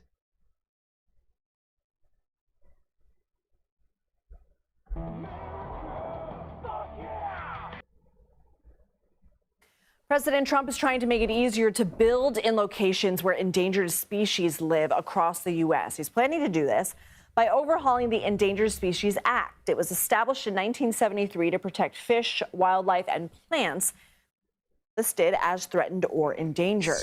Under the act, any business or activity that harms protected species would be a violation. This is what I was Tracy talking Wolf joins about us now. earlier. She's the senior coordinator. This is literally what I was talking about earlier.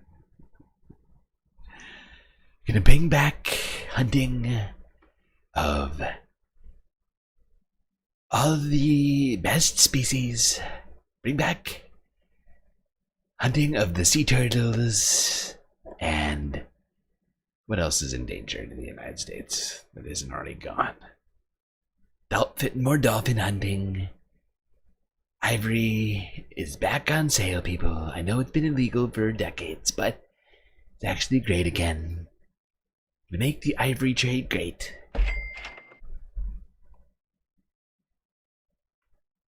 Hunt the seals. Producer for the CBS News Climate Unit, becoming quite a regular. I hear beaver is great for furs and things like that.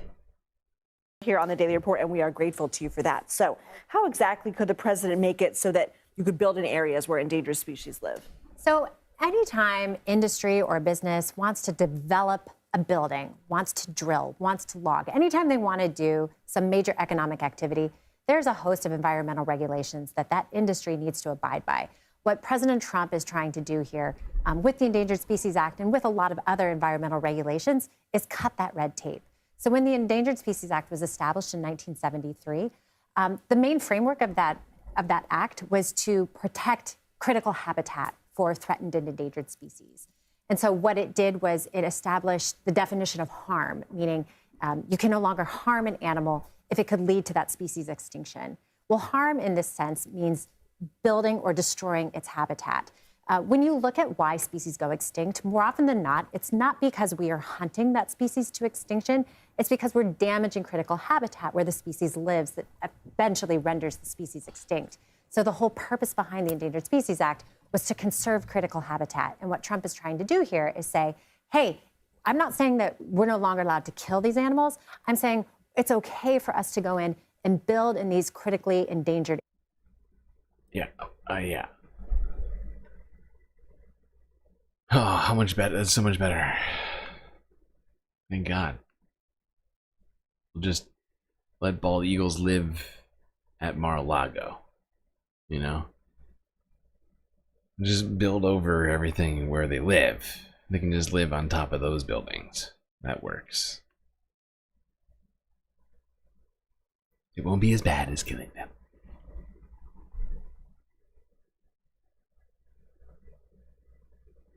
We're living in the worst timeline. I've been saying it for a while, but that timeline just keeps getting worse and worse. I feel like I'm taking crazy pills. Alright, let's go to China. Over this week, they were hit by some very fierce storms. Yeah. They also saw quite a bit of hail, just like the east coast of the United States. Let's go here to South China Morning Post from 5 days ago. Record-breaking strong winds batter northern China. China? China.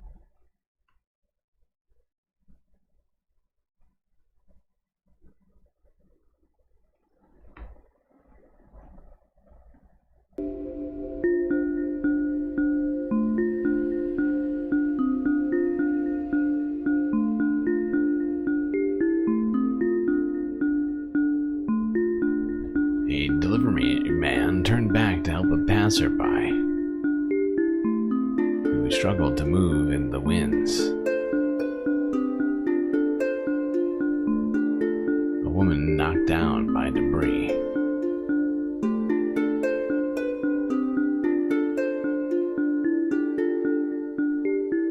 These winds The extreme weather also saw darkened skies and big waves. The meteorological department had issued a second highest warning signal and told citizens not to go out over the weekend. Damn, I assume that roof's not supposed to be in the street. Wind speeds reached as high as 168 kilometers an hour, or 105 miles per hour. The strong gusts also broke records in multiple cities. One motorcyclist reportedly died after being hit by a fallen tree.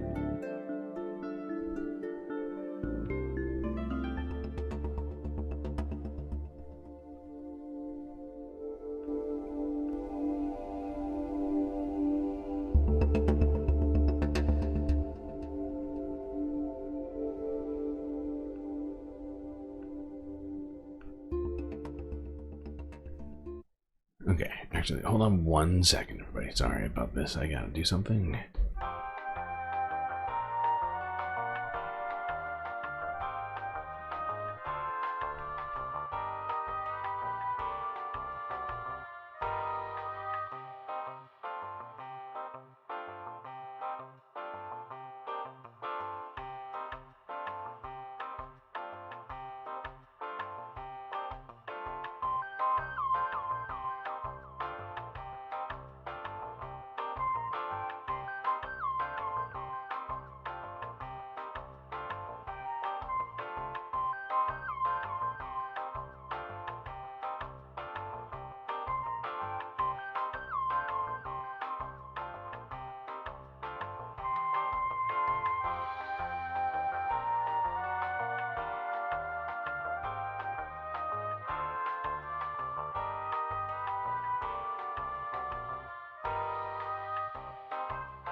Okay, I'm back. This is hilarious. Just sharing some Soros funds from today's protest. Well played, Mish. Well played. Well played indeed. I appreciate you very much. I'm literally dying over here. I just realized that I haven't really eaten anything this entire... Well, actually, I ate something, like a tiny snack. Like 5 potato chips. I just needed food. We've been going for well over 8 hours now, if you count the first part of this blunderous. The blunderous beginning to the stream.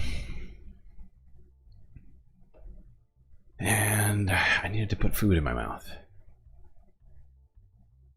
Okay. Where were we? Oh yes, in China. Let's see some more of the footage from this thing, because there's a bunch that I've got here for this. Let's go to this one.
Over the past week, northern China has faced one of the most intense weather events in decades as a powerful storm system swept across the region.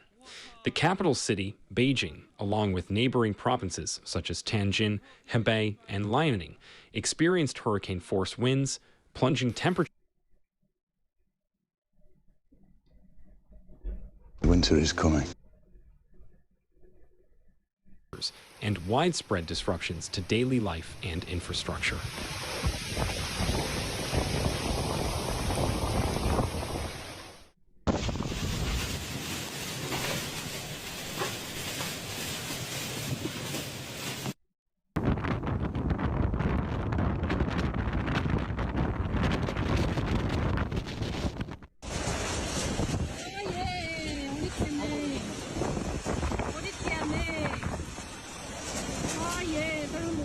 Meteorological authorities have labeled it the strongest windstorm to strike the region in more than 50 years.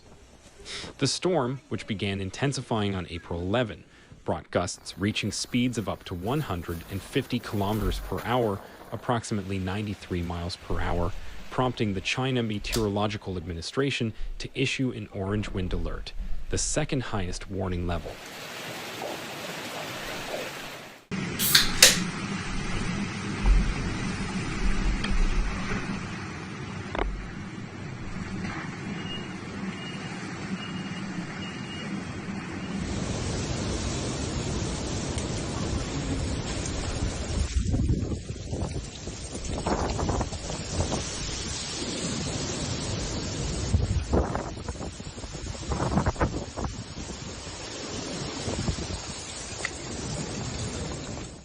These winds are not only rare in frequency, but also in intensity, significantly surpassing previous records for this time of year. In Beijing, the impact was immediate and severe.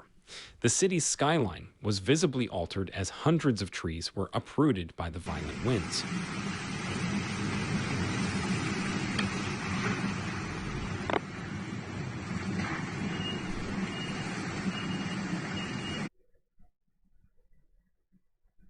Yeah, quite a storm here in China.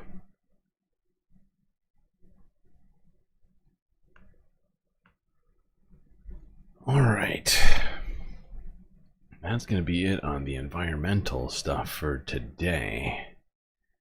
Now let's do some space news from this week. A pink moon happened on, I think, Monday. Here's Cron 4 from 5 days ago, time-lapse footage of the pink moon over the Bay Bridge.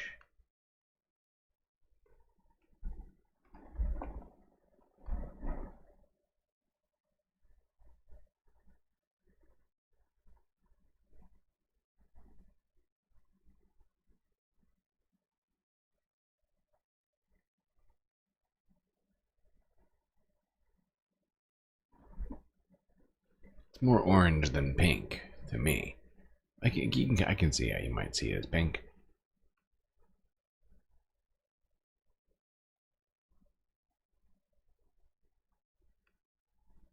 Now let's talk about Space Force real quick here.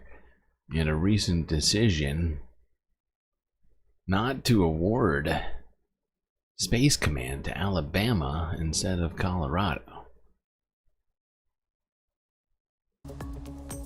Well, Colorado's congressional delegation is circling the wagons tonight to make sure U.S. Space Command headquarters does not leave Colorado Springs for Alabama.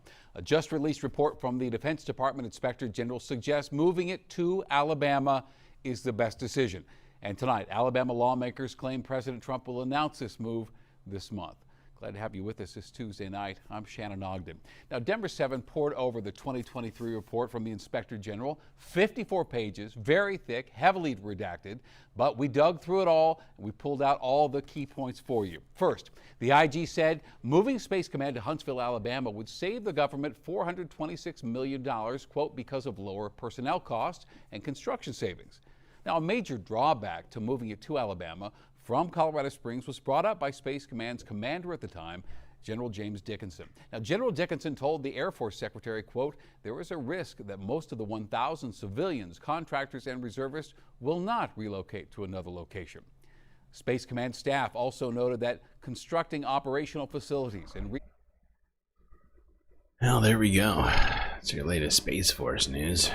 Internal bickering between states over who gets to have that mission critical whatever space base. Now let's go to something that's definitely not mission critical, even in the slightest. Blue Origin. If you missed it, that flight happened on Monday of the all-women millionaire crew.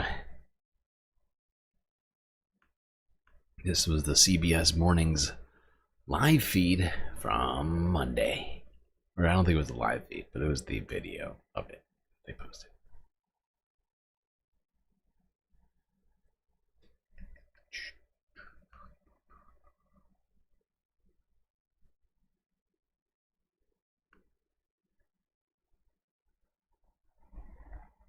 It is the week ending report after all, so we are hitting up a number of things that happened this week, even though we usually try and keep it as current as possible.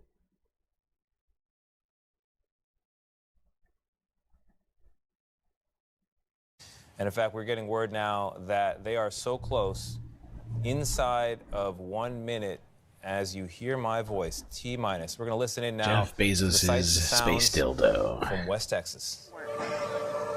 Vehicle is now on internal power. So in a moment here, we'll see those, what they call the bit checks, the built-in test checks. As you mentioned, Kristen, inside the capsule, you know, as you said, this is like a bridled beast. This thing wants to take off. Switch to onboard helium. Here we go. Good luck and Godspeed, ladies. We're cheering you on from Let's planet launch Earth. this Thrust rocket. termination system is armed. Whew. T-minus 22 seconds and counting.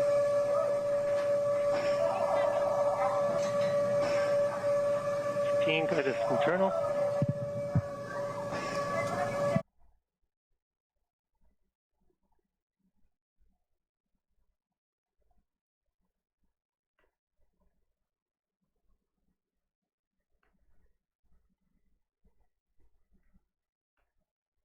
T-minus 10, 9, 8, 7, 6, 5, 4, command engine start, 2, 1, ignition.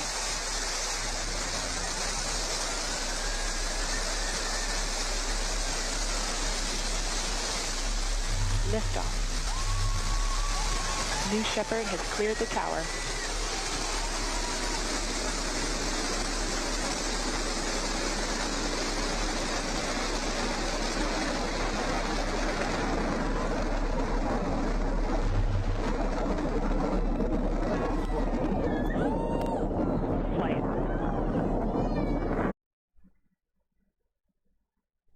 Well, they made it all the way up, and then they came back down.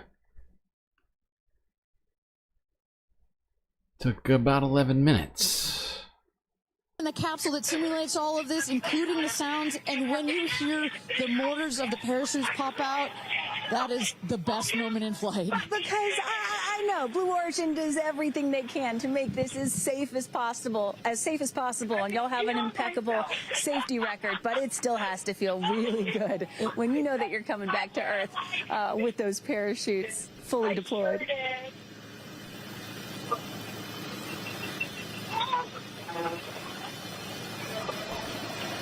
And we can see the capsule just over our shoulder here, going to be landing north and east of the launch pad, coming down softly and beautifully. Very soft and beautiful. So bigly and greatly. Yeah, they came down, yay.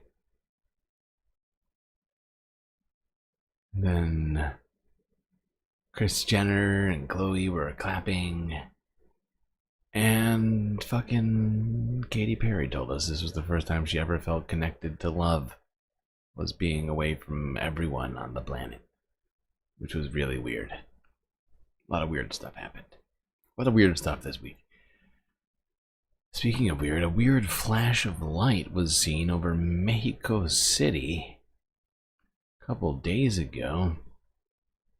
Here's the Associated Press on this supposed fireball that lit up the night sky.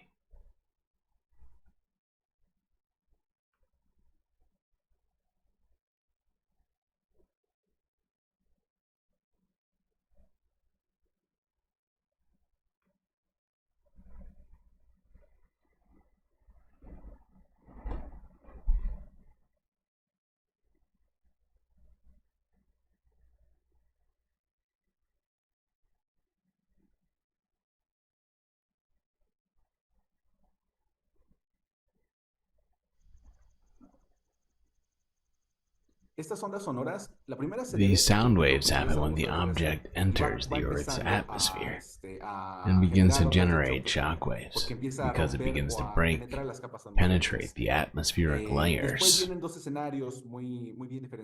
There are two very well-known scenarios in this case. The first one is when the object begins to fragment and break, and it is noticeable in the videos because a slight flash is seen. The second is when the object tends to make a burst. It is rare for a body to generate rumble. That means it was big enough to do it.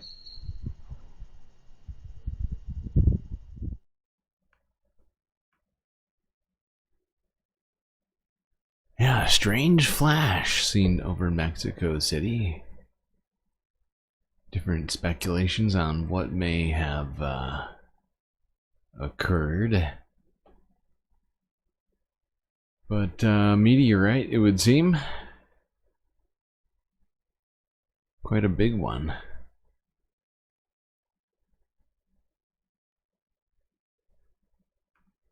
Puerto Rico remains without power this morning after the U.S. territory was hit by an island-wide blackout on Wednesday. The outage leaving residents to wonder if the power will return in time for Easter. Elijah Westbrook joins us now with the latest efforts to restore power. Yeah, well, Cindy and Mary, as of this morning, less than a third of Puerto Rican residents have power, according to officials. This says at least 328,000 are without water. The island was hit with a massive power outage Wednesday after officials say energy plants across the island unexpectedly shut down. In this video, you can likely see people filling bins with fuel for their electric generators at home, while many businesses were forced to close. All 1.4 million Luma Energy customers were affected. By late Wednesday night, crews were able to restore power to more than 175,000 customers. Those impacted included the main international airport and several hospitals. The source of the outage was found in the southern part of the island, where a transmission line was affected.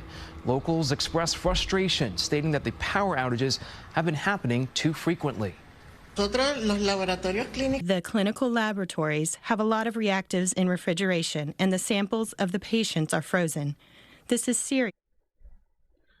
Yeah, and Puerto Rico was dealing with this power outage for quite a while, but the last time I checked, that power outage has now been 99% restored as of earlier this morning.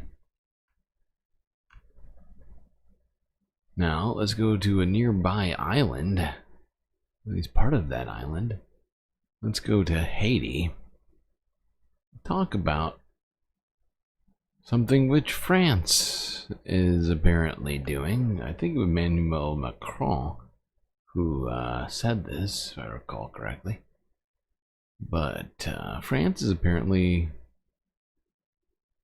decided to recognize its historic effect and the injustice that has brought upon Haitian people. Here's France 24 English from yesterday on all of this.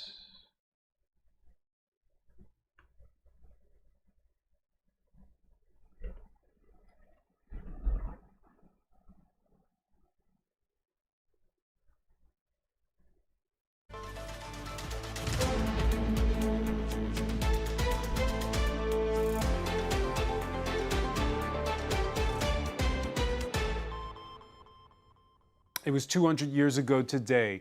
France's King Charles X formally recognizing the independence of Haiti, independence from France that had been earned in a bloody war of independence 2 decades earlier. In exchange, though, Port-au-Prince's new authorities agreeing to crippling compensation. There are varying numbers, but it's an estimated 30 billion euros in today's money, say some economists. Well, the French president for this 200th anniversary, recognizing the injustice of that compensation and naming a joint commission of historians to evaluate the price of freedom. He stopped shy for now, Emmanuel Macron, of talking about reparations. Baum has more. So close, Emmanuel. On April 17, 1825, France recognized Haitian independence in exchange for 150 million gold francs, a huge sum at the time, in what it called compensation for former colonists. It immediately plunged the newly independent nation into suffocating debt. 200 years later, Haiti is one of the most dangerous countries in the world, where people regularly fall victim to looting and attacks in an ongoing gang war. Frustrated Haitians took to the street Wednesday in Port-au-Prince, a city 85% controlled by gangs. Haitian people want to see development. We've been waiting for it for a long time. Yeah. It probably doesn't help that France keeps facilitating anti-democratic things like appointing presidents rather than having elections. Facilitating democracy in Haiti, which has been, a long time prevented thing for 2 decades now. Ever since the coup in 2004.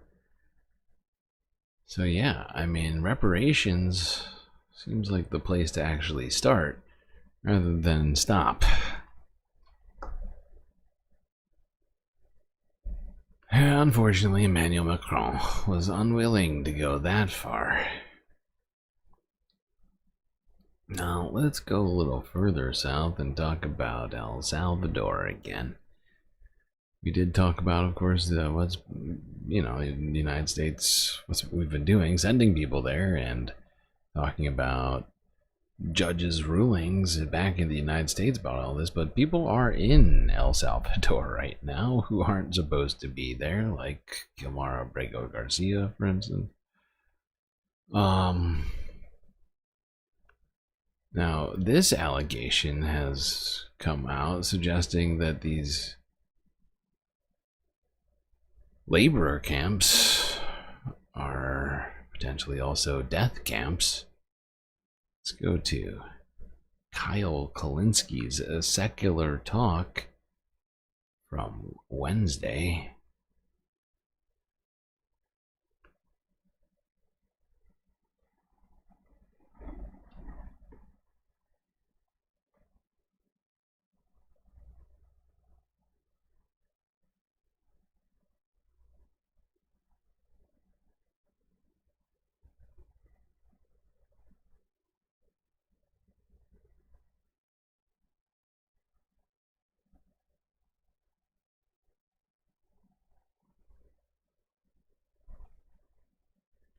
All right, y'all, welcome to the show. Holy cow, do we have a lot to get to.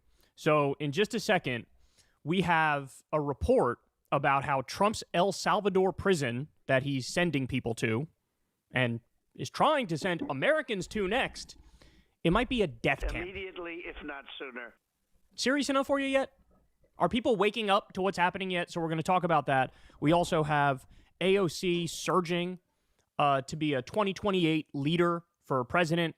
We have a judge unleashing on Trump's lawless fascism. It looks like in due time there will be contempt of court that happens for the administration, or I should say the regime. Then we'll get to some new polls. Trump is absolutely hemorrhaging support in a record collapse.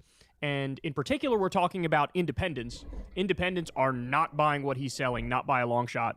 So we'll dive into that. We have a MAGA senator got pummeled at a town hall by really pissed off voters. You have a CNN host explaining in detailed terms how Trump's tariff scheme is nothing but a massive grab bag of corruption. God damn you, Kyle. I forgot. There's a bunch of stuff, and we don't need all of this. I just want to go to this one thing that this entire video is supposed to be about.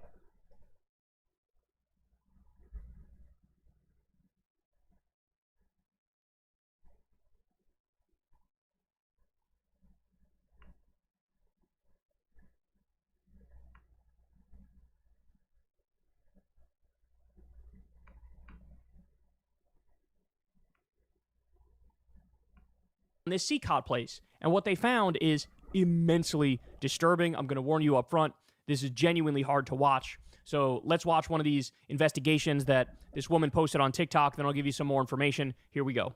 As promised earlier, let's get into a deep dive of the terrorist confinement center in El Salvador, where people are being deported from the United States without due process. This is an aerial view of the terrorism confinement center located in Tecoluca, El Salvador.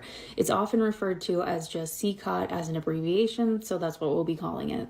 It officially opened in January of 2023 when El Salvador's president was doing a major crackdown on gang violence and just violence in general throughout the country of El Salvador. As a result, obviously, this is a maximum security prison, and as it holds up to 40,000 inmates, it's one of the largest in Latin America. Just looking at this aerial view, you see that there are 8 cell blocks, or pavilions as they are sometimes referred to. There are 1, 2, 3, 4, 5, 6, 7, 8. This is going to be important later. Now, each cell within each of these cell blocks can accommodate 65 to 70 inmates, as we've seen in the pictures that look like this. So you've probably seen this on the news already. This should not be new information, but this is one of those cells of many cells in each of those cell blocks. Again, each cell accommodating 65 to 70 inmates. CCOT has also been a central focus of many human rights organizations around the world, as basic human needs and care are not met in this facility. They truly treat these individuals like animals, packing them quite literally to the rafters. No blankets, no pillows, no going outside, no access to medical care, no rehabilitation programs to try and make these people better humans in general, no education, nothing. So this would, if this was in the US, this would violate your protection from cruel and unusual punishment. This is effectively like torturing all of these people. That's what this is. It's fair to call this a torture dungeon or a slave labor camp. Illegal. And this is where innocent people from the US are being sent with zero due process. Clearly, overcrowding is a major issue, and I can only imagine how much worse it has gotten as the United States to continue to send people to this facility without due process. Now, I'm not going to sit here and say that everyone located in this facility is innocent or is not a member of a gang. That's probably not true, but I know for a fact there's a ton of people in there who at least have not even had their due process or their day in court. And looking at those images is only reflective of this to me. That is 1930s Germany, let's just say. As we look further into the Google Earth images I'm about to show you, this might not be where the parallels end between 1930s Germany and CCOT. Let's go back to this image for a second. I did a ton of research last night, literally was up till like 4 in the morning trying to find information on blueprints or who built this place or anything at all to kind of figure out what these other buildings on the campus are over here, as well as this one and this one. So we know that these are the different cell blocks, those 8 buildings that look symmetrical. And this, I believe, is where the employees enter. On the other side of this dot, there's a parking lot. So this would be administrative buildings as well as break rooms for the employees, as well as I do know that there is a confirmed gym for employees on property. Now, the whole campus is covered in gravel as a way to amplify the sound of any footsteps of would-be escaping prisoners. So this is where I start to ask a lot of questions, because we know that all of this area at the front is administrative, processing, the parking lot, employee use. We see that there is a separation there. We also know that there are 8 identical cell blocks, and then we also have nothing in between. Again, this is completely covered in gravel. Nobody goes outside. There is no yard. There is no walking across campus to go to a meal, nothing. Which leaves these 2 buildings in the middle, this larger one and then this small one that includes a small yard. Let me show you some other angles before we do a deeper dive. So this time we have the entrance to the property here. You see all of that employee use, administrative, whatever else, laundry, I don't know. And then you have the separation followed by the 8 cell blocks and then these 2 facilities over here, whatever they are. and another from the other end of the property. There's the cell blocks, again, that middle portion. Back to our aerial view, this is a close-up of this little building with the yard, and this is that larger one. So those two buildings that are central to the campus. As you can see, there's just these, I don't know, two shelters, basically, two buildings, and then this empty yard, which clearly is not used for anything like exercise. Nothing is stored there. It's very out of place. This image is fresh from its opening. This is what it looked like. And now, trigger warning, the next image I'm going to show you is highly graphic.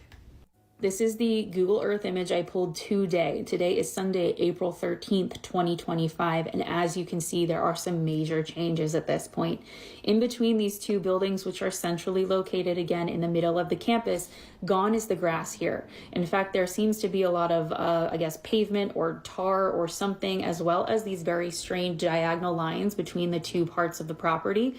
You also see that this is now all paved over or gravelled over. There is no grass where there once was. And most concerning of all, we see these very distinct Merlot colored splatches or stains on this part of the property. A large one here, as well as some over here. Now, there is controversy on the internet that this might be a pile of human bodies. I've taken this picture. Now, I don't know. This is a pretty low quality image, so I'm not going to rush to any conclusions. But this is disturbing if it's real. But I don't know where she got this photo from. But I'm not a fan of what that does suggest.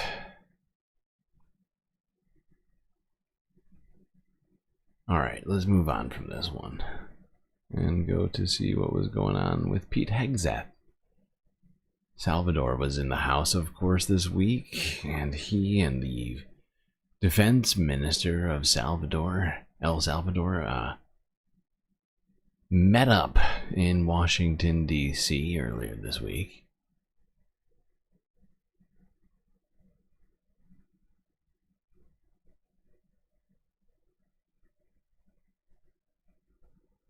Crotchy with the membership highlight. Free Luigi, free Palestine, suppress fascists.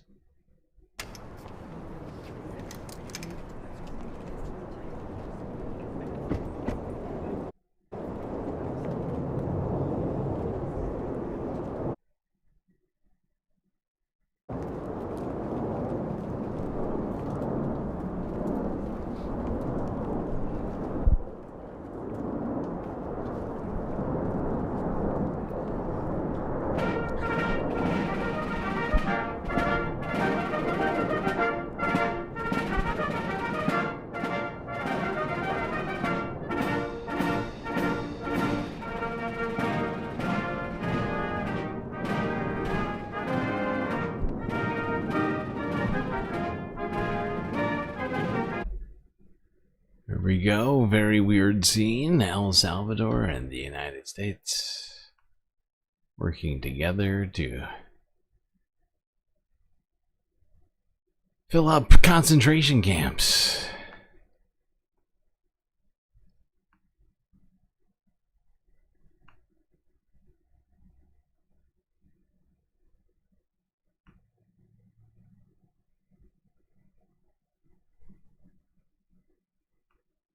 All right.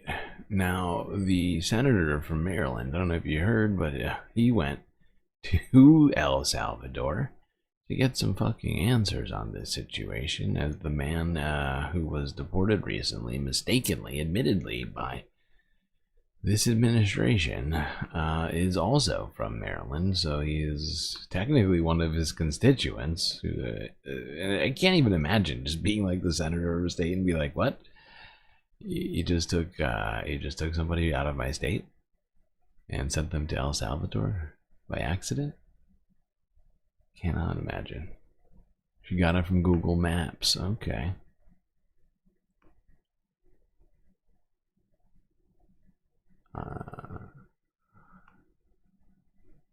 Well, thank you for the super chat, Nadia.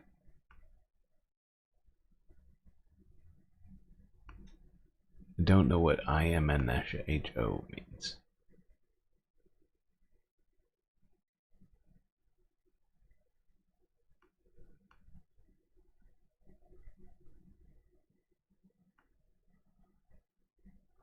let's start this off here. Talking about Maryland Senator Van Hollen.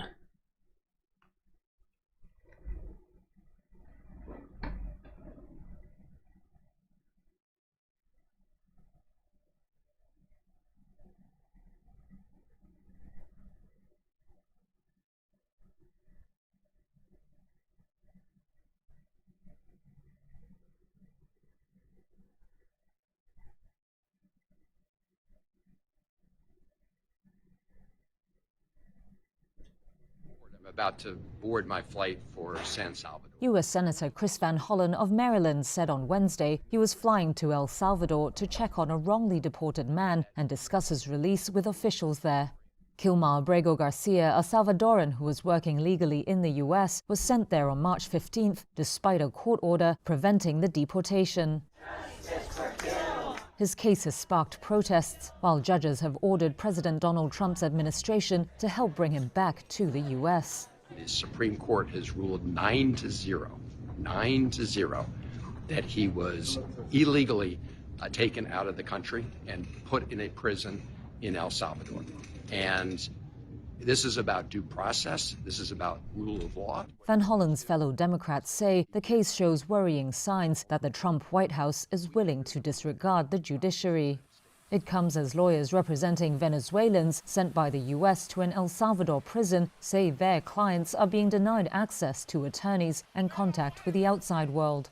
A deal struck between Trump and the Salvadoran government in March saw hundreds of Venezuelans sent to Latin America's largest prison, the Terrorism Confinement Center, in an immigration crackdown. The lawyers say they have not been able to visit, speak to, or find out the whereabouts and conditions of their clients.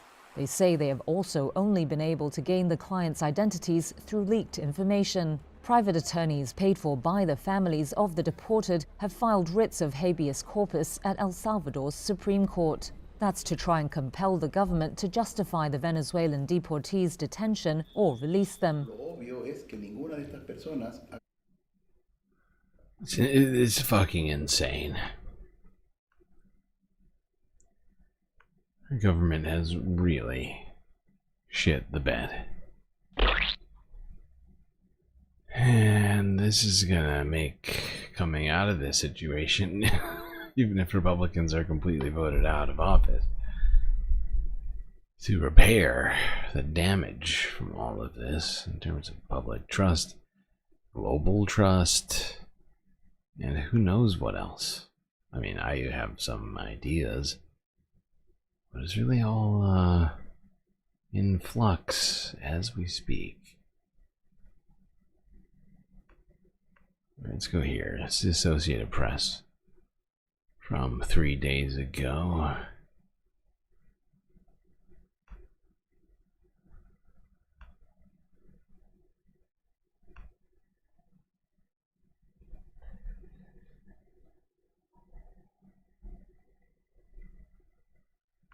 I'll be right back. I gotta pee.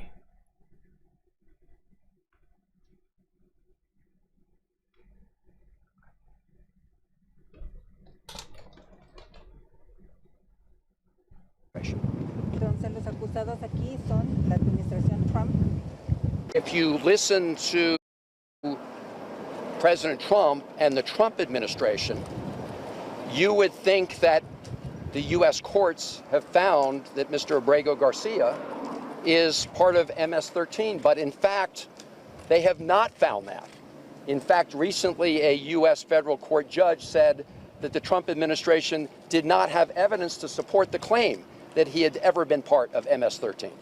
I'm asking President Bukele, under his authority as president of El Salvador, to do the right thing and allow Mr. Abrego Garcia to walk out of a prison, a man who's charged with no crime, convicted of no crime, and who was illegally abducted from the United States.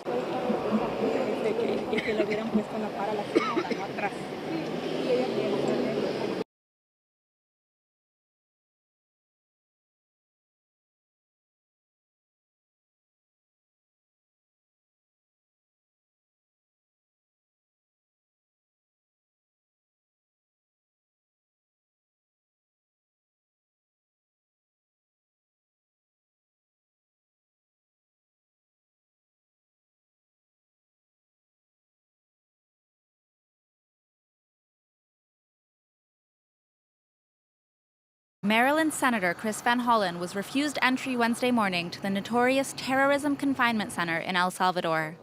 Inside, his constituent Kilmar Abrego Garcia, who was mistakenly deported to the maximum security prison by the Trump administration last month. The Trump administration is clearly in violation of American court orders. Why is the government of El Salvador continuing to imprison a man where they have no evidence he's committed any crime and they've not been provided any evidence from the United States that he's committed? Despite saying the deportation was an administrative error, the White House doubled down on Abrego Garcia's expulsion in a press conference Wednesday. And if he ever ends up back in the United States, he would immediately be deported again. Nothing will change the fact that Abrego Garcia will never be a Maryland father. He will never live in the United States of America again. These people are such ghouls. How can they continue? How can they continue doing this? They can't just decide these things unilaterally. Immigration courts have ruled that he wasn't supposed to be, before all of this happened, deported. And then it's been reaffirmed now by the Supreme Court and another federal court. And it's kind of insane that keep getting told lies by the Ministry of Truth day in and day out.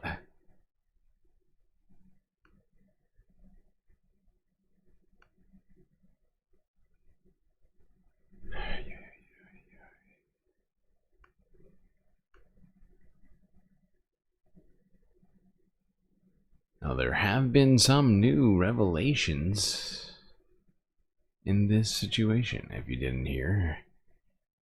But Senator Van Hollen actually managed to meet with Kilmar Abrego Garcia, and it has sort of blown open the blatant lies, if they weren't already blown open enough for you, of the entire narrative from the Trump administration on all of this. Here's MSNBC from yesterday.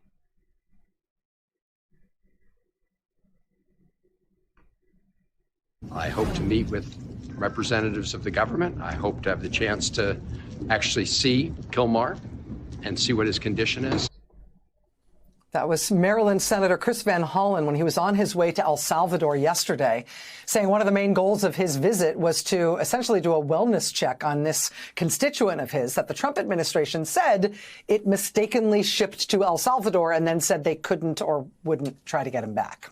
Well, earlier in the show tonight, we had the breaking news that Senator Van Hollen has accomplished at least that stated goal. He was initially turned away from this prison in El Salvador today, but then hours later, the El Salvadoran government arranged for Mr. Abrego Garcia to get out of the prison in order to meet Senator Van Hollen, somewhat bizarrely, in civilian clothes at a hotel in San Salvador.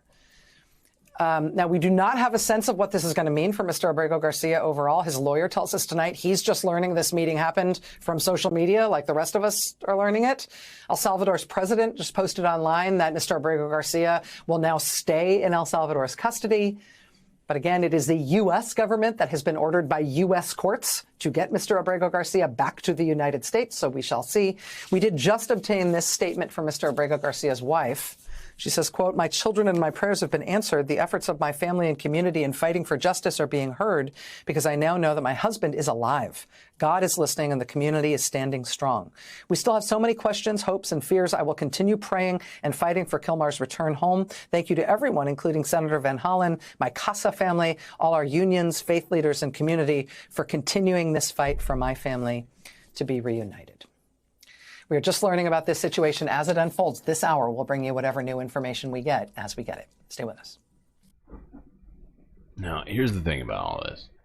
We were told, A, that he's a terrorist and that he could not be produced by the El Salvadoran government. And now, suddenly, here he is. So, it's pretty clear. Put two and two together. If Salvador can produce him, all it would have taken, essentially, is for Senator Van Hollen to say, I'm taking this guy home right now. And I feel like they wouldn't have done anything to stop it, maybe. I don't even know. But I mean, probably would have. But the point is the Trump administration that's not doing enough to facilitate the return of this man. Let's keep talking about this. Here's KTLA 5 from 17 hours ago.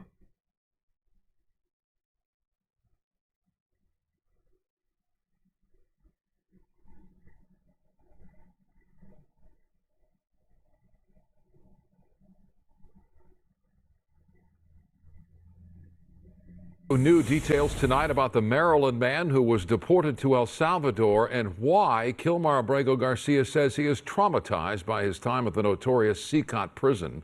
Senator Chris Van Hollen of Maryland spoke out today after meeting with Abrego Garcia yesterday and revealed he has been moved to a different detention center. The senator's trip has only escalated White House attacks against the husband and father of 3. John Fenolio here now with the latest on the standoff between President Trump and the courts over bringing Abrego Garcia back to the United States. John. Sure, Mike. Senator Chris Van Hollen says Kilmar Abrego Garcia told him he'd been moved to a different prison in Santa Ana where the conditions are better. Van Hollen also said the Trump administration is paying El Salvador $15 million to detain those deported from the U.S. Tonight, Abrego Garcia's status is unknown. The White House says he's never coming back. Tonight, Maryland Senator Chris Van Hollen back in the U.S. after meeting with Kilmar Abrego Garcia, who was deported to a notorious prison in El Salvador, and what the Trump administration has admitted was an administrative error. If you deny the constitutional rights of one man, you threaten the constitutional rights and due process for everyone else in America. The White House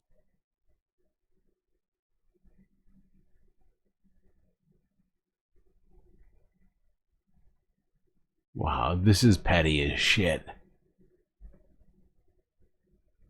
They retweeted this, the White House tweeted this out.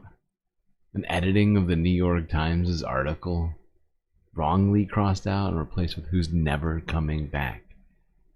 Oh, that's weird. Let me read this. Senator meets with "who's never coming back" deported MS-13 alien in El Salvador. Something about the grammatical. The grammaticals there are a little off. Let's see some of what Senator Van Hollen had to say here. This is Forbes breaking news from 17 hours ago.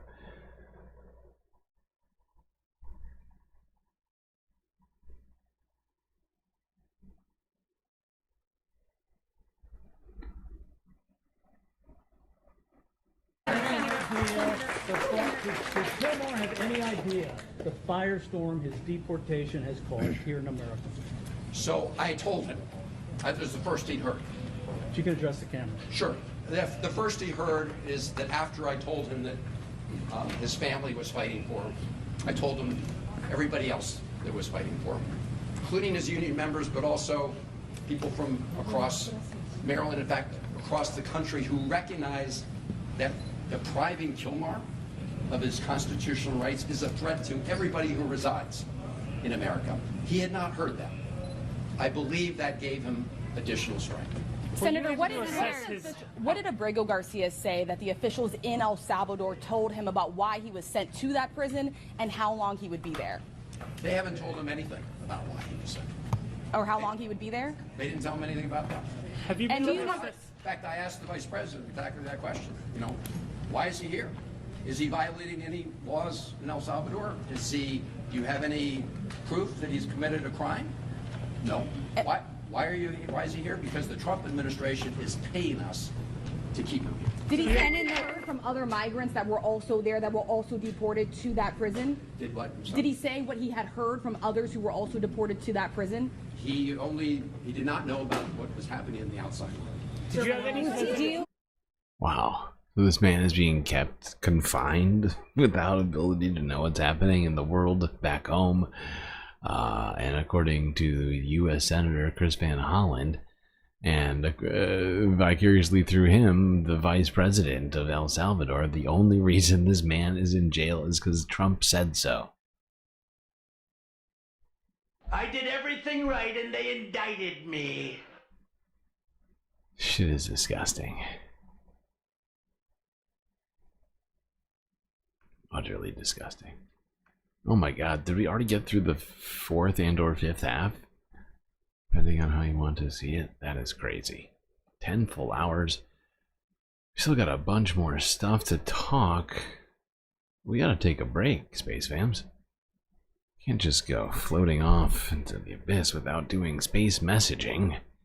It's an important part of the stream.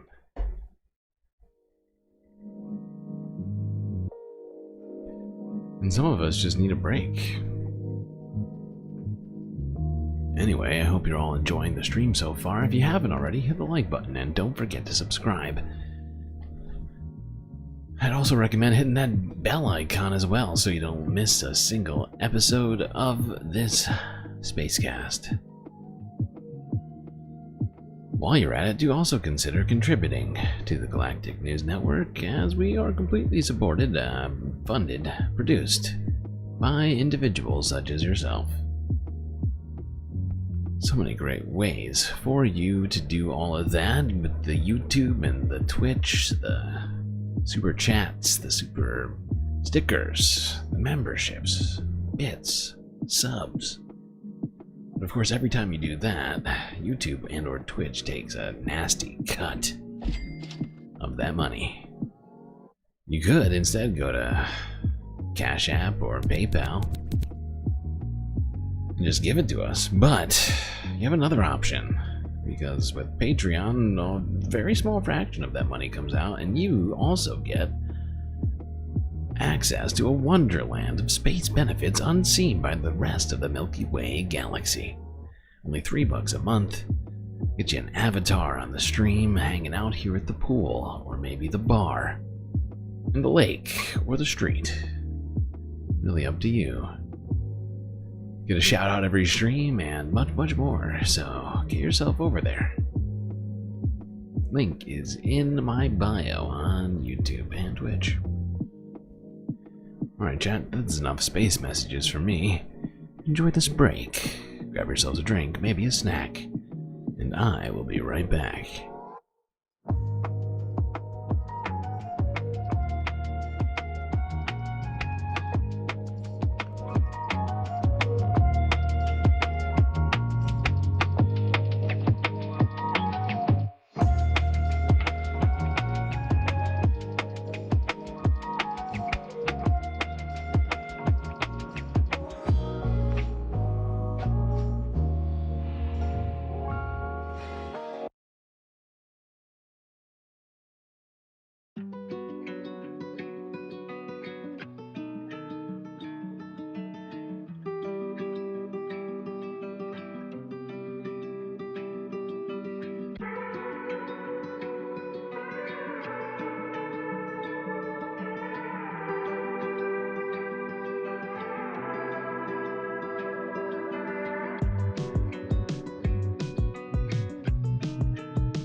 Okay. I noticed a super chat here from Erock121. Keep up the good work. Thank you. It's very thoughtful. I appreciate you.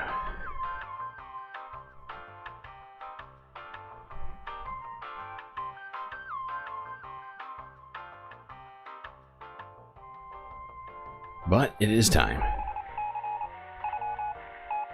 That's what that sound means, chat. It means it's time for us to get back to the stream. Of which I do not know how long it's going to take for us to finish today. We got like a large number of videos to get through, like 60 videos. It's almost like it could be its own stream. The rest of the stream we have is another stream in itself. Starting off with the 5th and or 6th half, depending on whatever brings you joy in your heart. Totally up to you.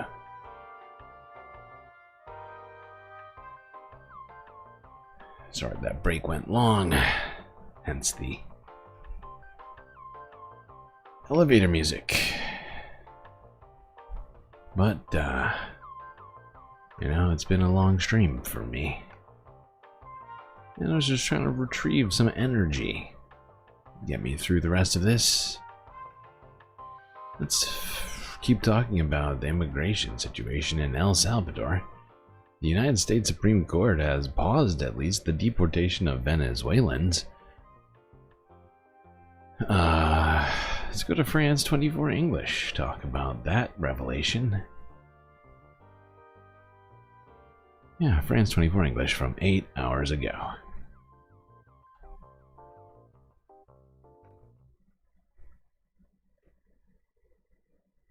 Maywormy needs a hug. Somebody give May a hug.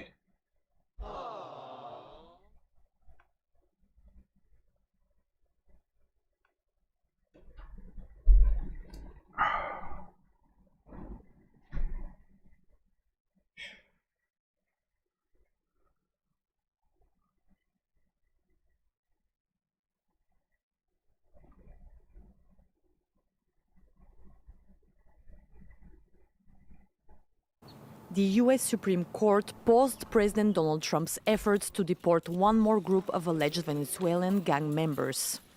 The government is directed not to remove any member of the putative class of detainees from the United States until further order of this court. Last month, the U.S. president invoked the 18th century Alien Enemies Act that allows him to deport Venezuelan migrants accused of belonging to gang groups to a maximum security prison in El Salvador. The latest escalation is centered on men held at a detention facility in Texas. Their lawyers have asked the U.S. Supreme Court to block any imminent deportations.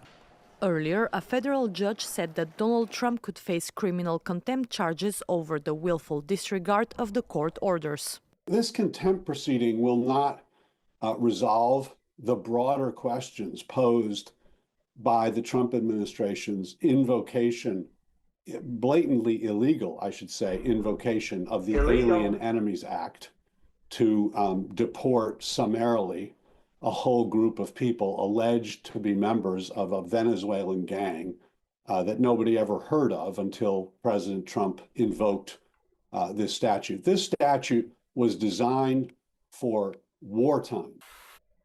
Here's how many people knew the words Trendiagua before Donald Trump ever said them?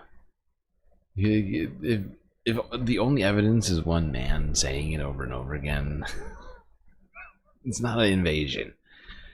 I think it's an invasion of our brains by a psychopath. But Donald Trump is, even with the numbers we've seen recently, we go back hours and hours ago, we were talking about the numbers on this, and a broad majority, I guess you might say, of people in the United States disagree with what Donald Trump is doing. He said this. Forbes breaking news from yesterday. See what Trumpy had to say. It's actually very good. People tell me, sir, you're doing a great job.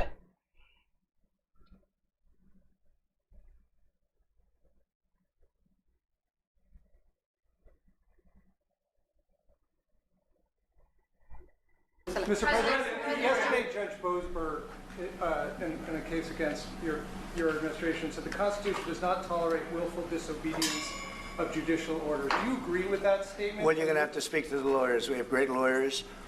I can tell you this, we're doing a fantastic job of getting criminals out of this country who Biden allowed into the country.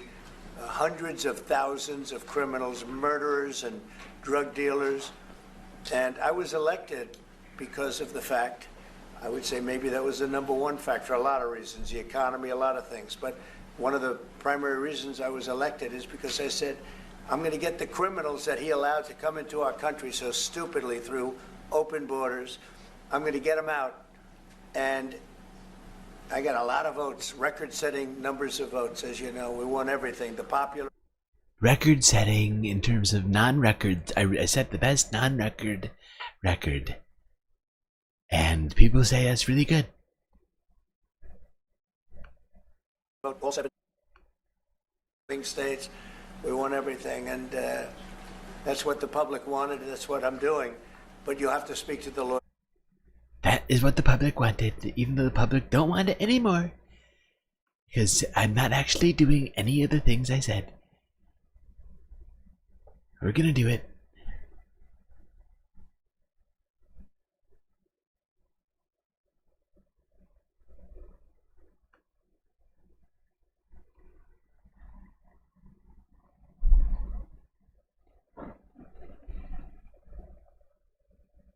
Now, of course, the number one reason people said they voted for Donald Trump was because of economics, something he doesn't seem to actually understand.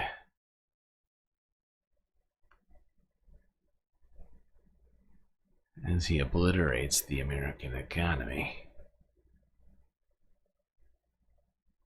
From all sides, gonna destroy it.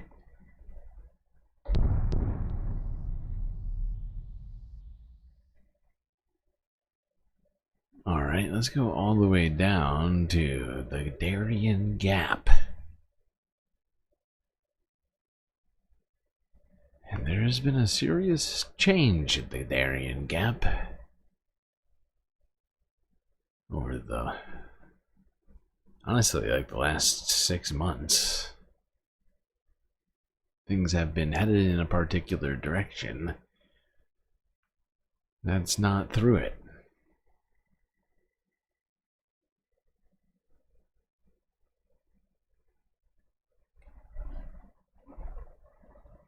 We're here in the Darien Gap, a dense jungle along the Panama and Colombia border, where little more than a year ago, thousands of people crossed every single day on the way to the US, where they hope to seek asylum. That'll change when the Trump administration took control and slashed access to asylum. Now, things have gone completely silent. Migration here has completely transformed the region. This used to be a dense, impenetrable jungle, and it turned into a migratory highway in the span of months and years. And that came with it incredibly vulnerable people passing through the region. People would die in the jungle, but it also sculpted much of the Darien. A lot of people that previously were working suddenly had this new migration economy that began to circulate.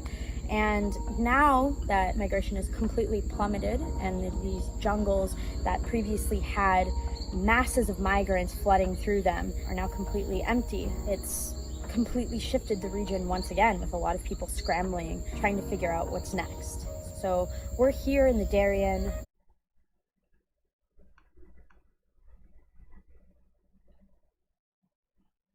Oh yeah.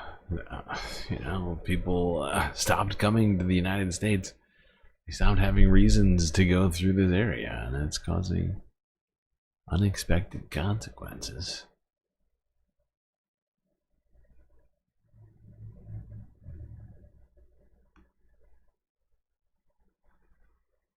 Let's talk about some of the potential expected consequences for Donald Trump's desire to have Greenland. He wasn't going to take it. Maybe take it. But have it for sure.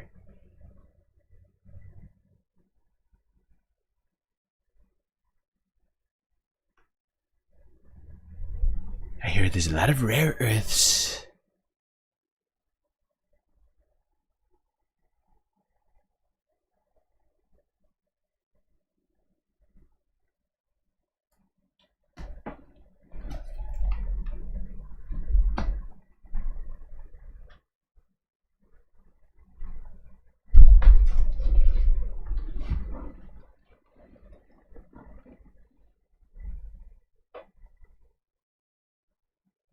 this.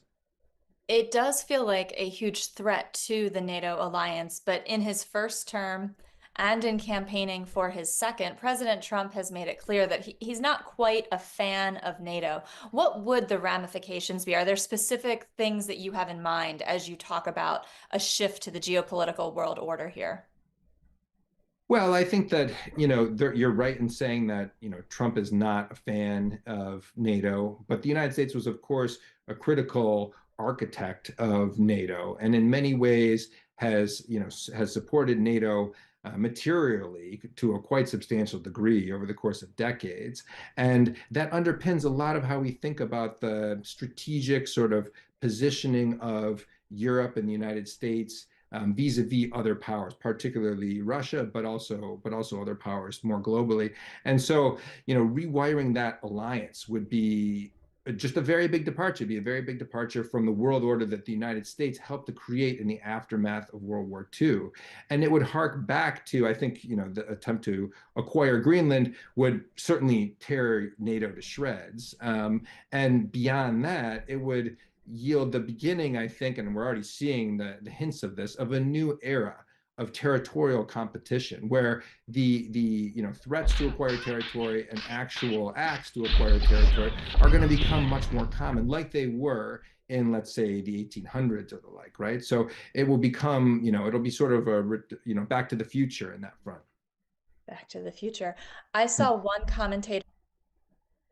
Yeah, it does already feel like we're heading in that direction. The number of sort of smaller conflicts that seem to be escalating since Donald Trump's return to power has been somewhat alarming. But there's a massive vacuum out there geopolitically. It's been created by Donald Trump's return. It's all very, honestly, very concerning. Where do we go? I mean, what's going on in the Congo, or perhaps escalations in Sudan, or maybe the new civil war in Ethiopia. And that's just the first three that come to mind. All right. Let's go to the United Kingdom. Not too far from Greenland, and this situation we talked about earlier this week, but seemed like an important piece and important enough piece of news. There we go. That's the words I'm looking for. I'm not delirious. I feel like I'm taking crazy pills. I haven't been streaming for 10 hours already.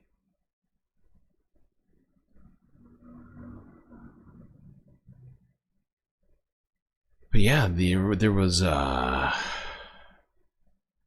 Supreme Court ruling in the United Kingdom earlier this week. I think it was on Thursday. Wednesday? No, it must have been Wednesday. Because we talked about this.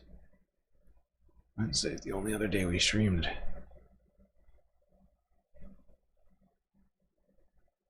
This one's pretty troubling. Has implications. But the Supreme Court ruled on Wednesday that the legal definition of a woman is based upon biological sex. Sort of flying in the face of most people's understanding of gender. Okay. Here's the Associated Press on that. Britain's highest court has delivered a long-awaited ruling on the legal definition of a woman, saying it does not include transgender women. The UK Supreme Court said that a woman is someone who is born biologically female. However, the court said it did not remove legal protections that apply to transgender people. The ruling provides some clarity in the UK on the contentious issue of gender identity that is royal politics in other places in the world. My question is if it doesn't remove any of the supposed protections that I'm fairly certain are going to be challenged, then why rule then why do this? I mean, I know it's because somebody brought a lawsuit, but why affirm what these people? Well, I don't just understand. Doesn't make sense. Seems completely contradictory.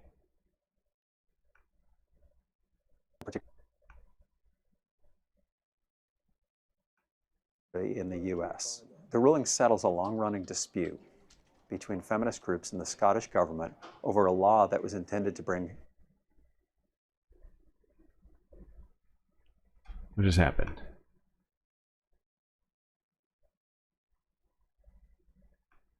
Gender parity to the boards of public bodies. Transgender women with gender recognition certificates were to be included in meeting that quota. Trans rights groups say they are shocked and disappointed by the ruling. A Scottish Green Party lawmaker said it was a huge blow to some of the most marginalized people in society. Women's groups who brought the case and their supporters, however, celebrated outside the courthouse, popping champagne and singing songs. I love how they just say women's groups in general, like all women everywhere, like yes. When he really means TERFs. He means RFK and friends. Not RFK. What's her name? J.K. Rowling. Why did I call her RFK? Although I guess you could stick with RFK and friends too. Kind of the same people.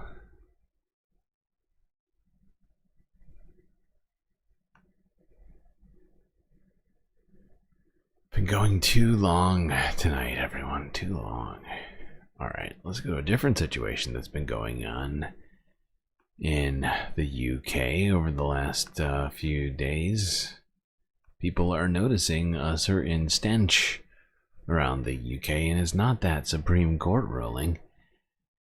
No. It's the continuing Birmingham bin strike.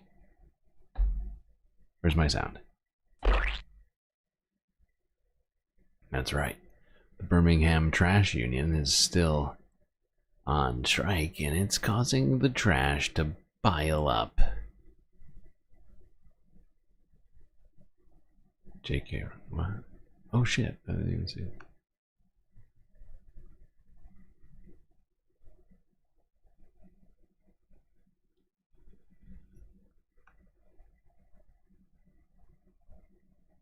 Well, Kathy, week 6 of this all-out strike, and while heaps of rubbish, like what you can see behind me, are now being collected, clearly they are still there. What's harder, though, than shifting the waste is solving this dispute. And after the council's unions rejected the council's latest pay offer, which they say is reasonable, yesterday, talks between the parties this afternoon ended without a deal too. The amount of uncollected waste is said to have peaked at 22,000 tonnes, piled high on Birmingham streets, with rats said to be running riot. Birmingham City Council says it's on track to clear the backlog by the weekend. It effectively went bankrupt in 2023, and this strike started because of the council's plan to scrap a role on waste teams, taking them down from 4 to 3. Now, after today's talks, the union said a deal would be closer if promises made by the council during media interviews were put in writing. We're extremely disappointed. We turned up to talks with the council today with resolutions, with proposals that we could take forward that could solve this dispute. They turned up with absolutely nothing, and that is very, very disappointing in light of what the council have been saying on the airwaves, that nobody needs to lose any pay. If that's the case, then put proposals on paper, don't just go out on the airwaves, put proposals on paper with the detail that shows that nobody needs to lose any pay, and the dispute will... Whoops. Did not mean to do that. Son of a bitch. Anyway, that's basically the gist of the situation. The union claiming they've come to the table, but the management not. And yet, coming out and doing, everything they can to strike a deal. Get the trash taken away. Nadia coming in with 2 different super chats. NATO equals Gladio. Oh, here we go. What makes Euro countries all puppet satellite states ruled by nests of spies? Through the USA and the UK et al. Did similar to themselves to prevent another FDR.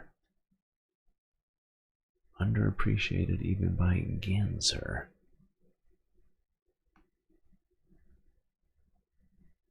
The other one is J.K. Rowling. Rhymes with bowling. Was I saying it Rowling? That's possible. I'm like half asleep right now. Okay. All right. Where are we at? All right. We're not going to go too far. Let's go to France. Talk about this situation. You know how we were talking earlier about how people are going to... They're thinking about going to Canada from the United States, or perhaps turning their state into Canada. Well, some people have decided to sneak to other places, like Paris. Here's ABC News from 3 days ago. How a stowaway snuck on Paris-bound flight at JFK International.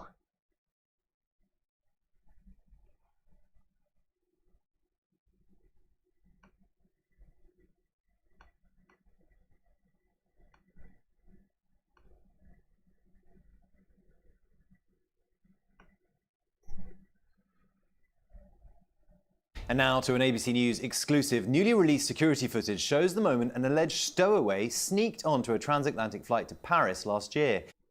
In a stunning breach of security, ABC News senior investigative correspondent Aaron Katersky has the details. This is the boarding of Delta Flight 264 from JFK to Paris on November 26th, one of the busiest travel days of the year. Agents at Gate B38 usher passengers toward the jet bridge after they show their passports and tickets. Except this woman, the one in the backpack and gray hoodie. Video obtained by ABC News shows Svetlana Dali blending with the crowd, never handing over a boarding pass. That's because she didn't have one. The gate attendants are seen here helping other passengers as Dali passes by. Federal prosecutors say Delta agents who were busy helping ticketed passengers board did not stop her or ask her to present a boarding pass before she boarded the plane. I think she had her game plan, and it just worked that her game plan really worked. Glom onto the group, and she was able to do that and get through. By the time the flight crew realized Dali did not have a seat, the plane was on its way to France, and Dali flew as a stowaway. Before she had even reached the gate, Dali went through security without a boarding pass. The FBI says she was able to make it by going through a special lane for crew members. This video, obtained by ABC News, shows her passing through the machine, getting a pat-down. Well, there we go. One woman deciding to circumvent the normal ways of getting on a plane. Got her way all the way to Paris.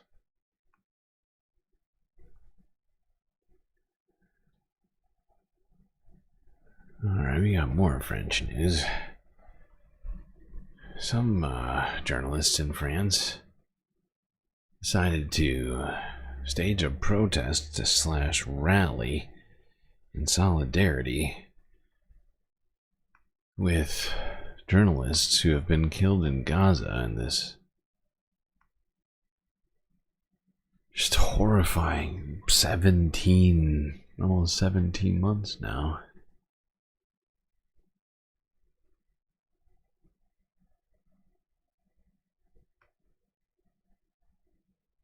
Solidarity for the journalists killed in Gaza since 2023. Here, demonstrators wearing fake flak jackets, you can see them behind me, showing pictures of those journalists killed. Moments ago, they were lying on the ground. Again, of course, a symbolic action and moments.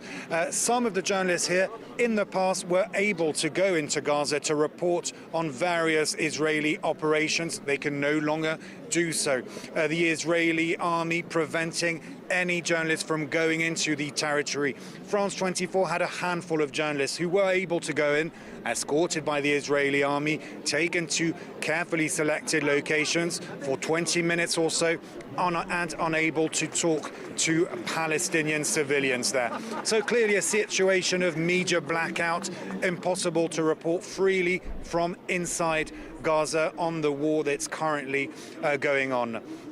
There's recently been a report released by the Watson Institute for Public and International Affairs. It belongs to Brown University in the US, and it shows that when you take the number of journalists killed in the American Civil War, Yugoslavia, Vietnam, World War I and World War II, when you take all of those wars and the number of journalists killed put together, it doesn't amount to the number of... It is horrifying. Every single modern conflict combined, I mean, that's not exactly the case of what he said, but if you're combining those major conflicts together, doesn't even, you know, amount to the number killed already. It's unbelievable. It's untenable. It's just unbelievable that no one is doing fuck all to stop it. Especially the United States, who has the most leverage in this situation to enact change in this, and yet we're certainly, I mean, I'm not crossing my fingers on this one. I'm not expecting Donald Trump to do shit. He doesn't give a fuck. He doesn't understand the situation. The guy genuinely does not understand what's going on. The comments that he made with Benjamin Netanyahu were so wildly inept and lacking any understanding. There's no way to expect him to improve that situation. He doesn't care. He doesn't have fucking empathy or anything like that.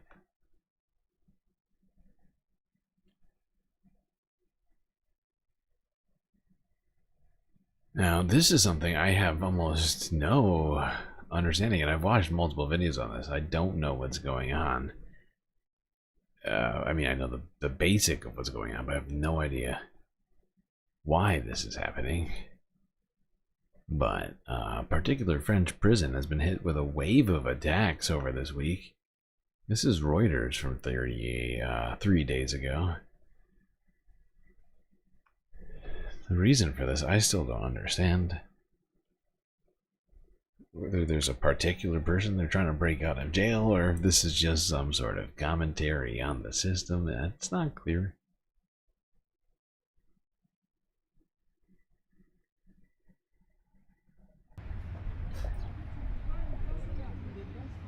Forensic police inspected burnt-out vehicles at a prison car park in the south of France.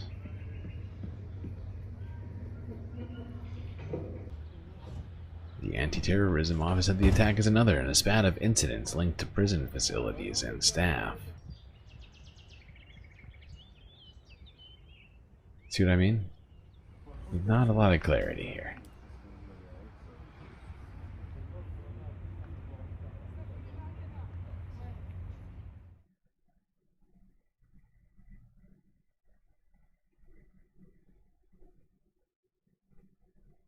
One last French story, as they have decided to expel a dozen Algerian officials and diplomats in recent escalations between the diplomatic relationship in these two countries. After another episode of diplomatic tit-for-tat between Paris and Algiers, in which each expelled a dozen of the other's consular workers, France is looking to smooth things over. Beyond this period of difficulties and tensions, at some point, dialogue will have to start up again between the authorities in our two countries. Franco-Algerian relations, ever fraught, have been particularly on the rocks since last summer, when Emmanuel Macron announced France's support for Morocco and its claim on Western Sahara. But after what looked like the beginnings of a normalisation in recent weeks, the arrest of an Algerian consular worker on Friday was a new turning point, accused by French authorities of involvement in the brief abduction of Algerian influencer Amir DZ. A fierce critic of the Algerian regime, the TikToker was kidnapped and held in a container for more than 24 hours last April. Algiers have issued 9 international warrants for his arrest on charges of fraud and terrorism, but France have refused to extradite. Algiers deny their consular employees' involvement in the kidnapping and say the arrest flew in the face of diplomatic protocol. Yeah, and France has been, struggling to get along with people in Africa lately. I wonder why. It's been sort of back and forth, honestly. I continue to try and maintain sort of financial control of much of Western Africa with the Franco, what do you call it? I always forget the name of this freaking currency that they use in many African countries. I can't, what is it? I can't do it. Too tired. I am getting so tired. I don't know what it is. It's not even that late. Need more caffeine. Need like coffee.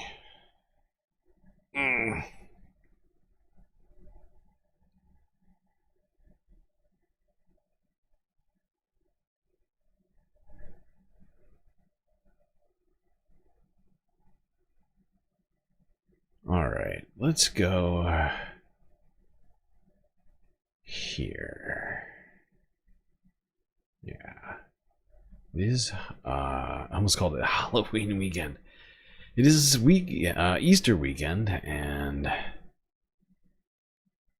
course, the Vatican, there's been a bunch of different services, from which the Pope has been absent, apparently.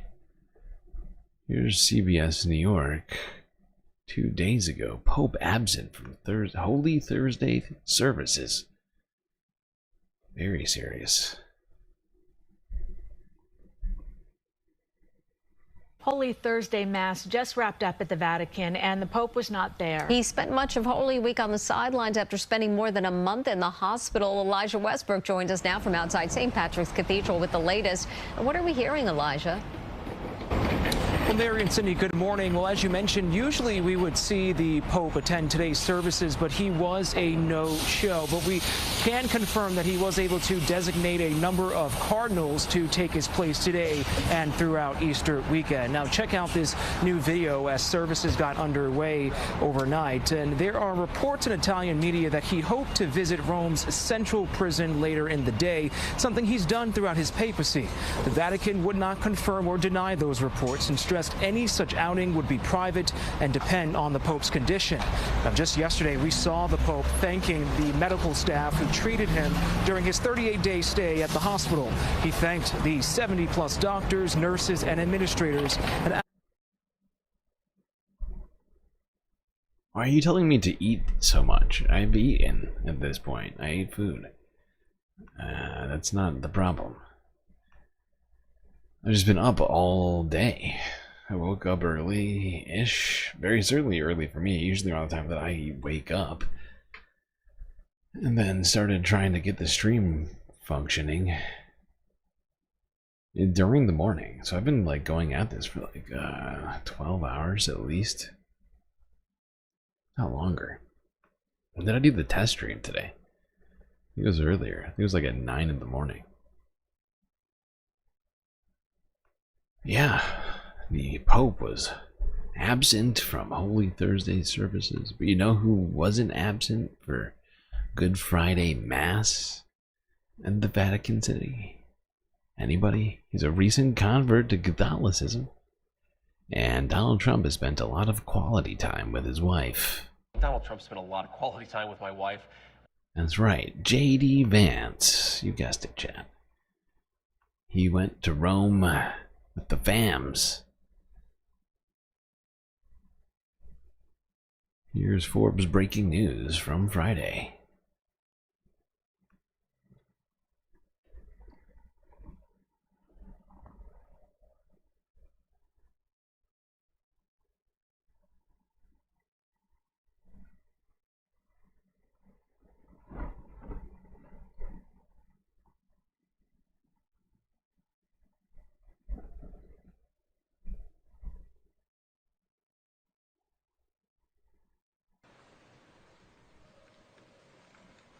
Levate.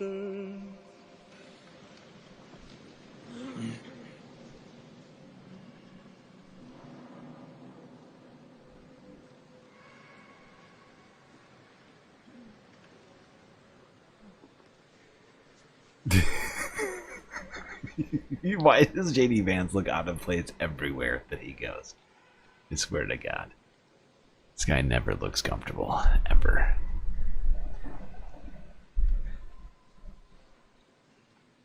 His wife was always looking at him like, why are you being so weird? God damn it. Don't be creepy. Why did I marry you again?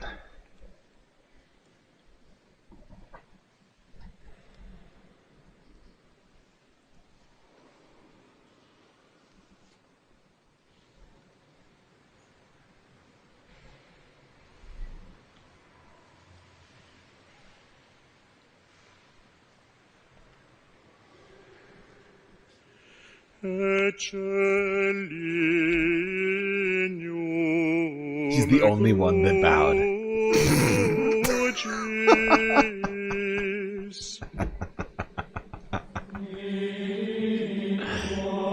JD Vance, such a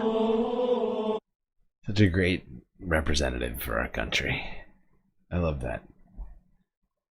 Look, he's a new convert to Catholicism, okay? It's not weird that he's the only guy who went to sit down or bow or whatever that you want to call that in the middle of the...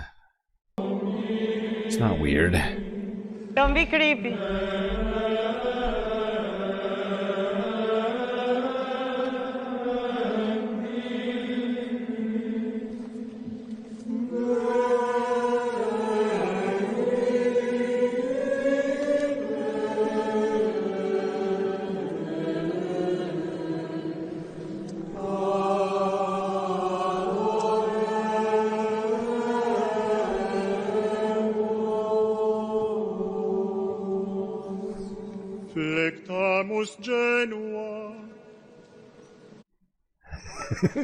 He's like, yes, I finally get to sit down. Phew, that was tough work. Alright, JD. Thank you for that, buddy. I needed to cleanse something. I'm healed. Alright, this is probably gonna unheal me. Let's go to talking about the country that surrounds Rome. Italy. Where apparently Giorgia Meloni has been getting ready for a trip. Where to, you ask? That's right. Amidst this current trade war and other sort of erratic Trump decisions, Giorgia Meloni is hoping to bring some of her psychotic right-wing nationalism here to America and hopefully impress Donald Trump with her very insane ideas. Are in hopes high then that Giorgia Meloni is more likely kind of to have Trump's ear, I suppose, more than any other European leader? Indeed, Stuart, so much so that she's actually been described as the potential Trump whisperer, Trump chosen one, even never say that the again. European Union's Trump card for a clever never play on words, again. at least from the Washington Post. Now, this is largely, of course, for ideological reasons. Write that down. Never say that ever again. Oh my God. Gross. I feel we all probably feel grosser after hearing the phrase "the Trump whisperer." Ugh. Illegal.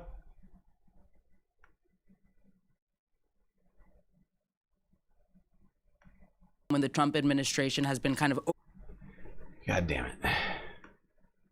supporting far-right governments or far-right candidates, far-right ideas across the European Union. Meloni's government, of course, represents probably what's closest to the Trump administration from an ideological standpoint. Now, Donald Trump has described her as a fantastic leader and person. He invited her to his inauguration in January, and she became actually the only European head of government to be present at that ceremony. So the symbolism there is, of course, significant. On top of that, last month, alongside people like Argentina's Javier Milei, Hungary's Viktor Orban, France's Eric Zemmour, she attended what's arguably U.S. conservatives' most important meeting of the year. That's, of course, the CPAC conference, during which she urged Republicans to see the West as a united civilization against some of the similar things that they've been protesting in a sense.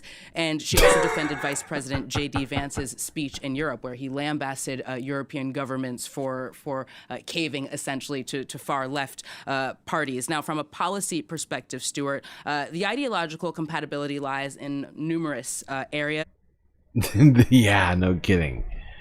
Numerous areas of compatibility. What is this? We're reading the star chart between Georgia and Donald Trump. I mean, they're both sort of fascistic, right-wing leaders. I was going to say strong men, but I guess strong people sounded wrong.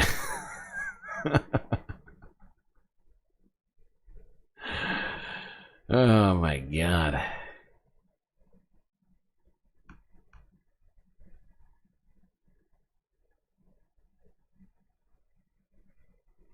Maybe Georgia can get Donald Trump. During this discussion, France 24 suggests that somehow she's gonna whisper Trump into getting on with the EU. Something that I have a lot of skepticism around. I think it's highly unlikely that any of that happens. I think, if anything, Georgia tries to get a Italy-specific carve-out for some Parmesan and some olive oil, probably, or maybe the whole economy. She can convince Donald Trump that she'll bring... I don't know, what would she give Donald Trump? Ugh.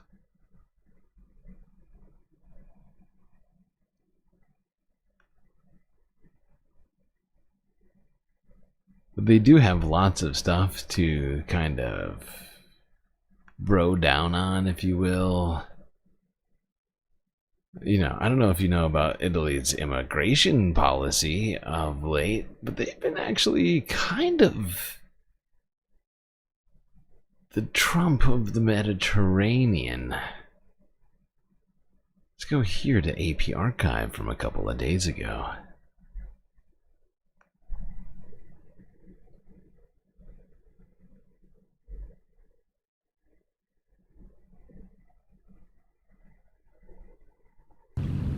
Oh shit, I forgot.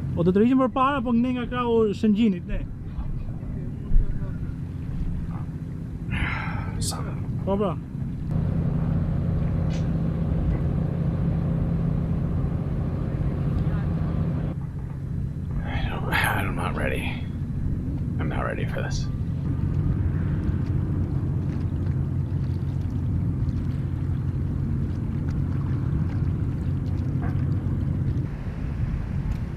Actually, it'll be fine. I don't need the subtitles. I can nutshell this for you. It's not that complicated.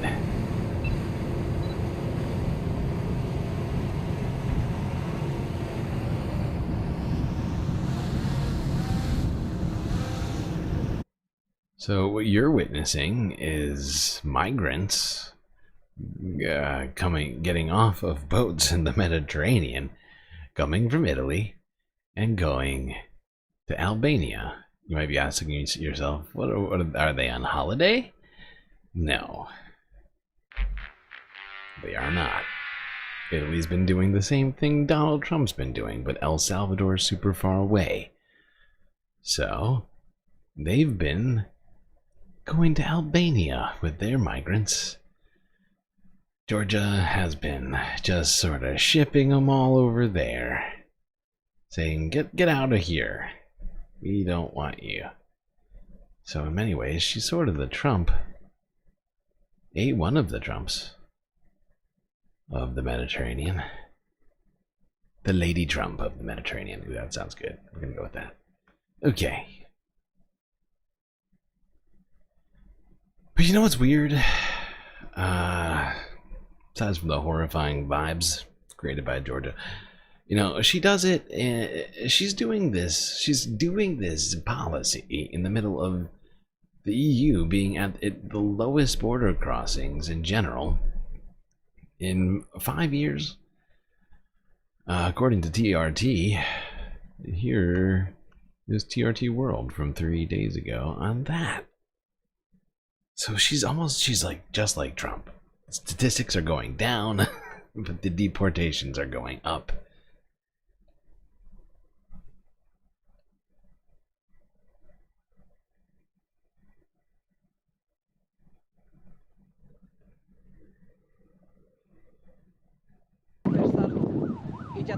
Illegal crossings at Europe's borders are down, hailed a win by all those long calling for tighter asylum rules. Election after election across the EU has recently seen manifestos focusing on curbing the numbers, pledges that swung votes. As for migration, we will pursue a new approach. We will end illegal migration. There will be border checks and rejections of asylum requests. According to Frontex, irregular migration has dropped by more than 30%, a difference of nearly 34,000 people in the first quarter of this year, compared to the same period in 2024. In a bid to speed up returns, the EU has published a list of so-called safe countries to send people back, including Kosovo, Bangladesh, Colombia, Egypt, India, Morocco, and Tunisia. The plan, a long time in the making, will make it harder for people from these countries to claim asylum in the bloc. The EU list of safe countries of origin is a dynamic list. Yeah, nothing going on in any of those countries. Everything's perfectly fine there. Yeah, right. Okay. That makes sense. Those are the safe ones.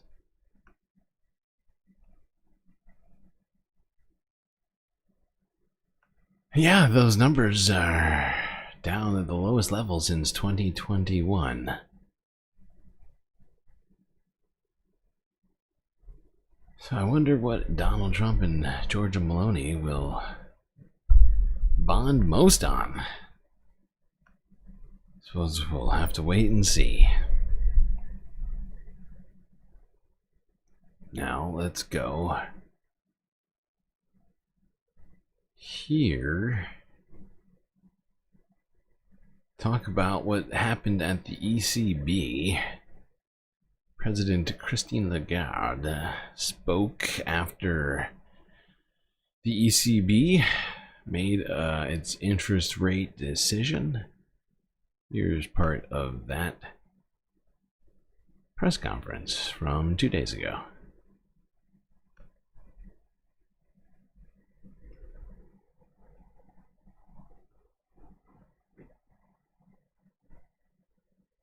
Manufacturing has shown signs of stabilization. Unemployment fell to 6.1% in February, its lowest level since the launch of the euro.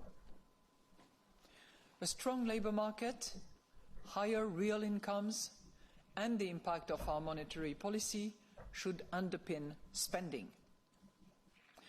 The important policy initiatives that have been launched at the national and EU levels to increase defence spending and infrastructure investment can be expected to bolster manufacturing, which is also reflected in recent surveys.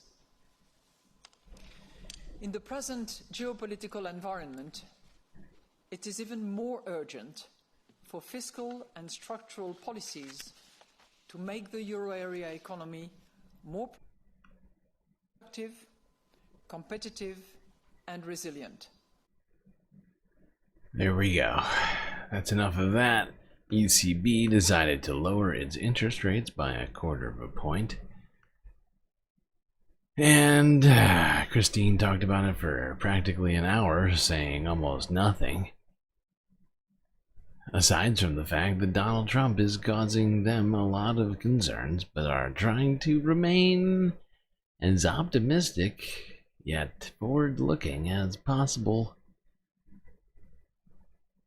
And a bunch of other dumb stuff. We don't really need to hear. The most important point is this is going to lower, theoretically, the borrowing costs of millions in the EU.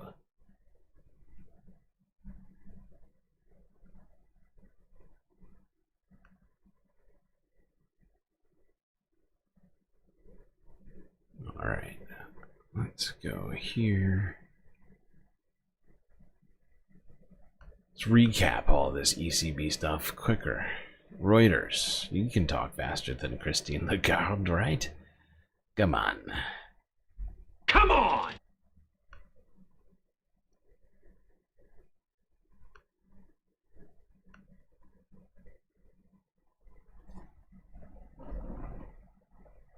All eyes on the ECB later today as it looks set to cut rates again. Well, trade turmoil created by the Trump administration is likely to see policymakers at the European Central Bank cut interest rates for the 7th time in a year today. Tim Graf is head of macro strategy for EMEA at State Street Global Markets. Tim, are we right to assume another rate cut from the ECB? And is this all to do with tariffs? No, I don't think it's entirely to do with tariffs. I think probably if, let's say, none of the tariff news had ever happened, the ECB was likely to continue easing a little bit further. I think the tariff story has solidified the intentions to ease a little bit more solidly, and it's also probably brought further easing beyond this meeting onto the table, simply because growth risks to the Eurozone have obviously ramped up as a consequence of tariffs.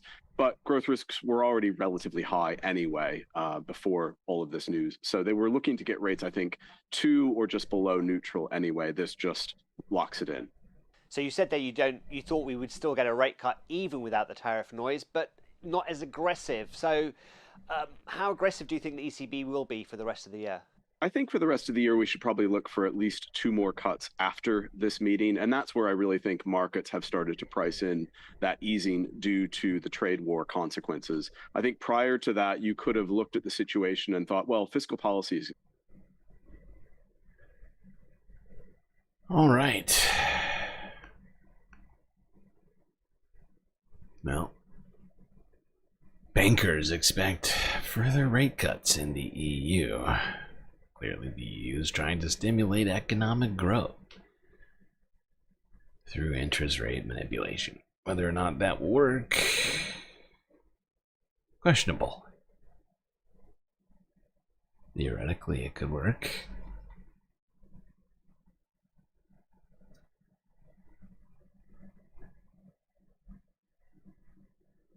Now let's go to someone hoping to be in the EU but really isn't. The Ukraine. The Associated Press from 2 days ago, where apparently Zelensky has been continuing in talks with the United States about that mineral agreement we heard so much about. Great rare earths.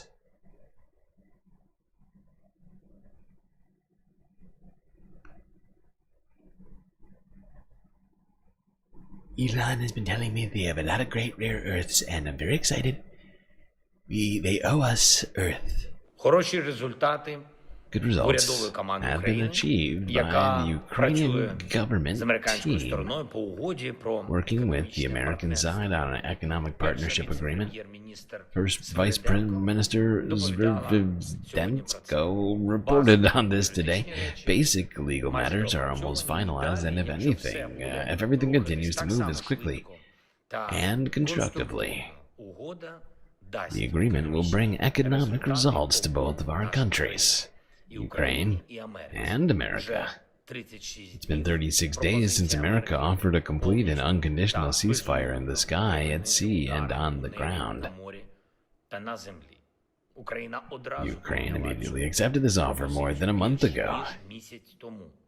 Russia has ignored it so far and still does not feel the consequences. And this is the key problem. Yeah. But Russia's still busy with bombing shit.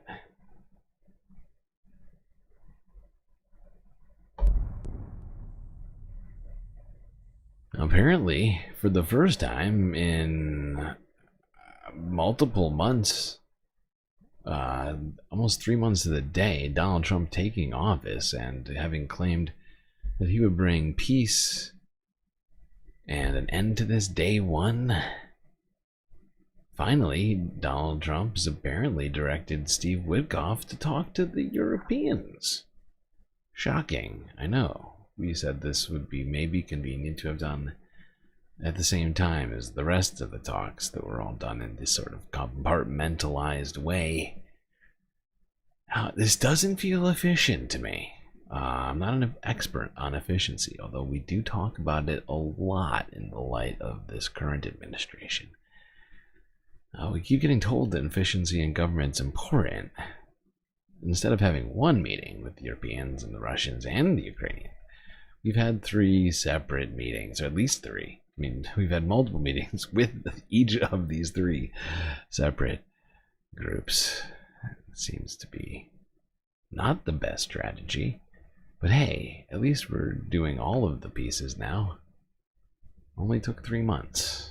At this rate, the war will be over by the time the next president takes office. President Trump's special envoy, Steve Witkoff, and his top diplomat, Secretary of State Marco Rubio, are in Paris, where they're meeting EU and Ukrainian counterparts to discuss the war in the country.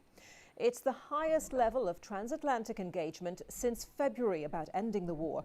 But will it lead to any progress? Mr. Witkoff said he could see a peace deal emerging after meeting the Russian president last week. But European allies of Ukraine want the US to put more pressure on Vladimir Putin. Those talks are happening as 3 people, including a young girl and an elderly woman, were killed in a Russian drone strike in the southeastern Ukrainian city of Dnipro.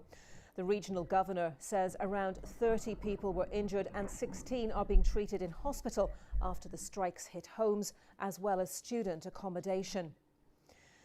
Meanwhile, Russia is accusing Ukraine of using civilians as human shields following its strike on the northeastern city of Sumy on Sunday, which killed at least 35 people and injured more than 100 others. The BBC has spoken to numerous local civilians who say the missile struck. In the last year and a half, I have heard the term human shield more times than I think I've heard it in my entire life. Love that. Russia's getting in the game. Gotta get in on it. Because Ukraine's basically Hamas. Human shields. I love it. I love it. How many times are we going to hear that? Anytime anybody commits a war crime, it's always human shields now. It's like, no, it's not a war crime, dude. They're human shields. Can't you see it's not our fault? You did nothing wrong. I did everything right and they indicted me.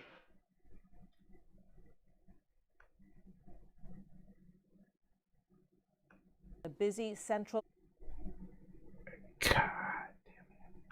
area, and that many of those killed were returning home from Easter church services.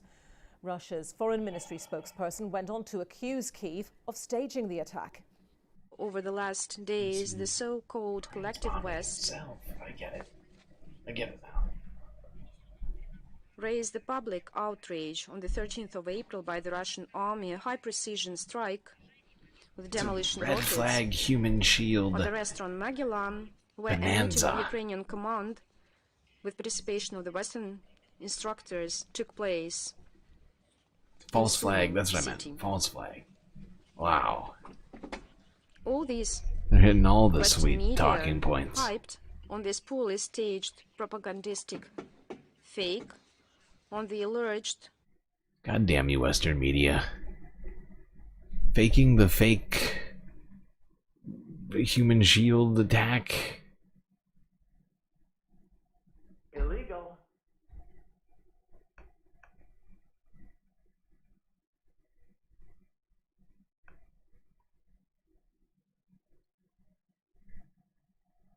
Hold on, we don't need this whole thing.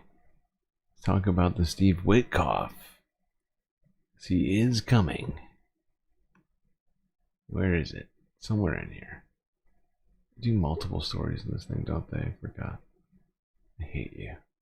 I hate you for this. This is not helpful.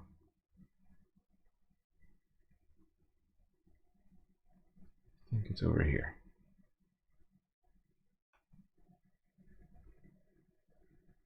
Mish with a super sticker. Look at that cute little doggy dog. Wait, did we decide it's a fox? Either way, I love it. It's so cute. I appreciate you.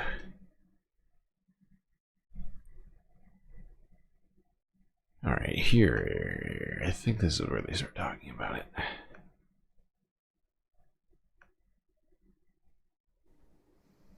Okay, well, let's return to those talks in Paris and what can we expect from them. We can talk now to Sir Kim Darroch, the former UK ambassador to the United States and former national security advisor.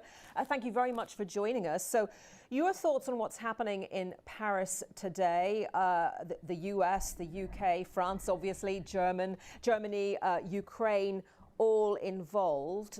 What might we expect from that? First of all, it's a good thing, Anita, that this meeting is happening. It's an opportunity for information to be exchanged, for discussions to happen, and for coordination to be delivered. In terms of how the meeting will run, I think it's likely to be two parts. First of all, the Europeans and Ukraine will want to know about what has been happening in these exchanges between Washington and Moscow.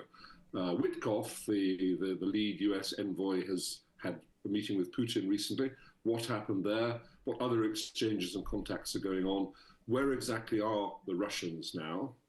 And then the second big issue is we've had some threats from President Trump to Moscow about further sanctions if they don't support an unconditional ceasefire, which the Ukrainians are supporting.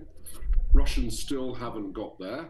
That attack on Sumy, which you've just reported. Yeah, see, this is maybe why doing these sort of piecemeal ceasefire negotiations might be a little ineffective.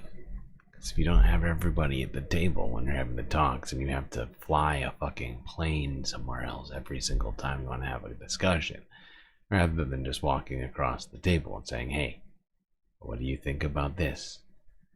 It's going to complicate things, make it take longer. Might be I know it's radical. Might be a better strategy to get everybody in the same room.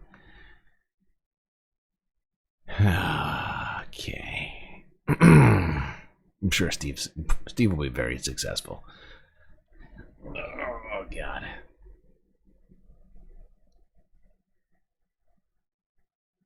How are we doing over here? Wow, we've almost reached... Wow, we are really... We are covering everything here today. Let's move on here. Not sure why the Secretary of the Treasury would have anything to do with these discussions.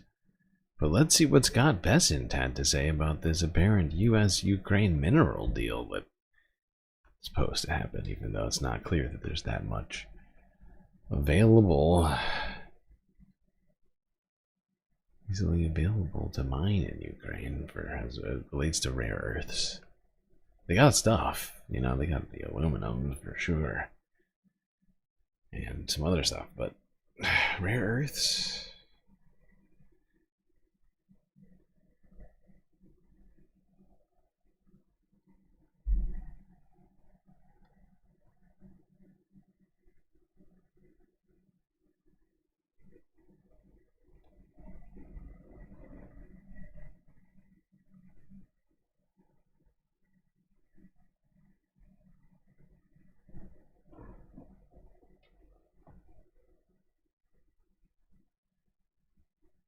very much better. Will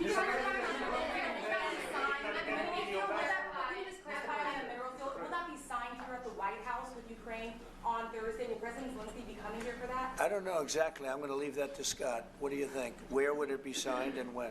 Yeah, we're still working on the details. We're shooting for around April 26th. Is there any more details that you could tell us about what's in that deal and how it came together?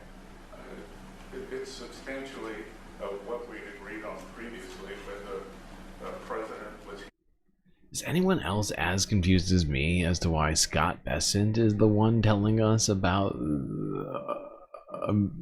diplomatic relations regarding a mineral deal?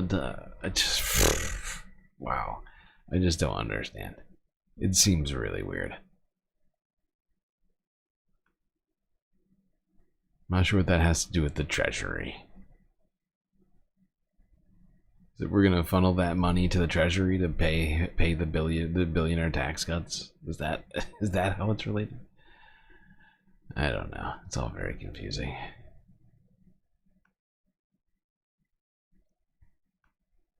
Let's go to Serbia, where protests are still ongoing in the country. We've got some footage here. I'm just gonna go straight through these. We got like 3 or 4 of these, I think, clips.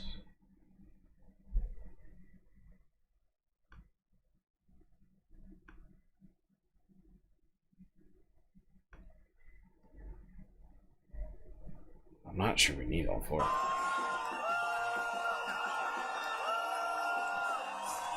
The history books will have a chapter about us in it, definitely. And I hope so that about whole situation in Serbia, this is a turning point.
So yeah, I think you get the picture. People in Serbia still protesting, combining it with bike races.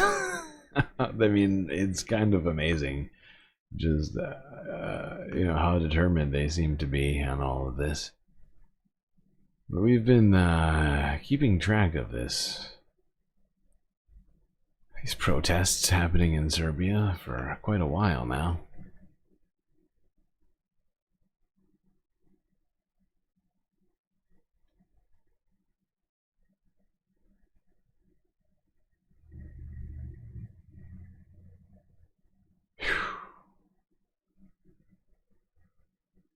I'm getting tired, chat. I hate to say it.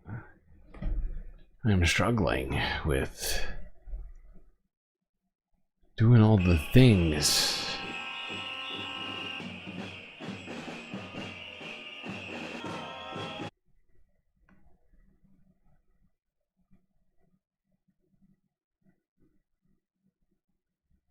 All right, let's talk Palantir, or talking Earth stuff. Seems like a good time to talk about it.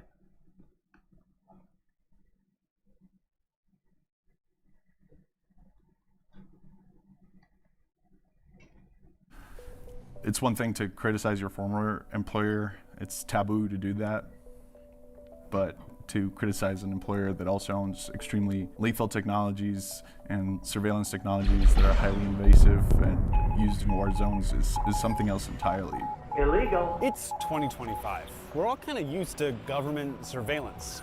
The idea that we're all being watched all the time and don't own our own personal data has become normalized.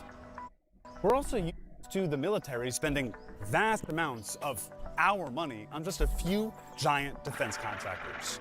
But one tech company wants to change both of those things. And become the ultimate military contractor and the ultimate arbiter of all of our data.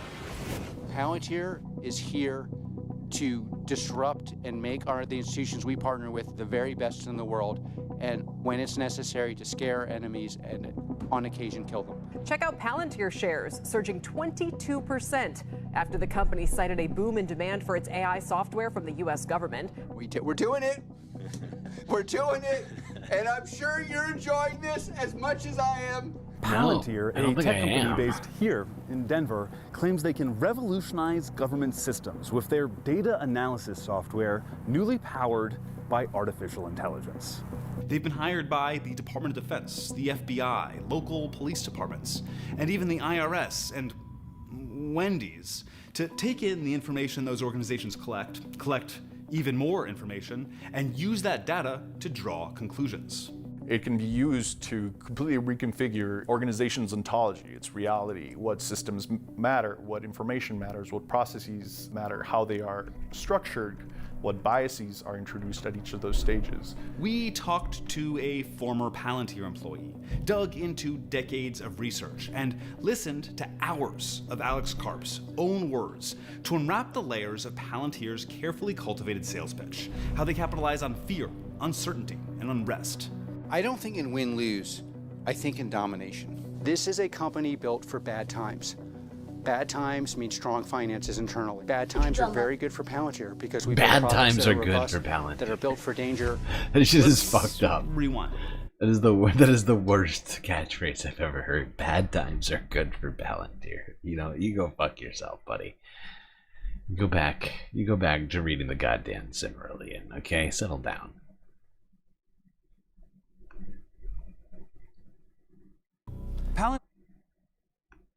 Your story starts with one of the most effective things a company can have for sales: fear.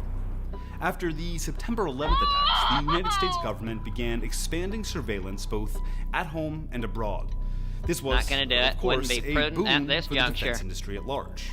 Simultaneously, the Silicon Valley tech industry was growing fast and making people in a once obscure industry very, very rich, very, very quickly. Like the founders and executives at PayPal, known as the PayPal Mafia. Elon Musk, Reid Hoffman, the LinkedIn guy, and Peter Thiel. When PayPal was sold, Thiel had millions of dollars burning a hole in his pocket and an idea. PayPal had developed systems for detecting fraud and crimes on the platform. What if they could use similar thinking to analyze the world at large? So Thiel pulled from his network to build out a new company. One of the first hires was Thiel's Stanford Law School roommate, Alex Karp, who'd gone on after Stanford to get a PhD in not business or computer science or engineering, but neoclassical social theory. They named the company Palantir, after the Palantiri from J.R.R. Tolkien's Lord of the Rings. In Lord of the Rings, a Palantir stone is a magical object that allows its users to predict the future or to see what's going on in a remote location. It was originally created by the elves. It was meant to be used for good purposes. It is potentially a very dangerous technology. It's very powerful. Long have you hunted me?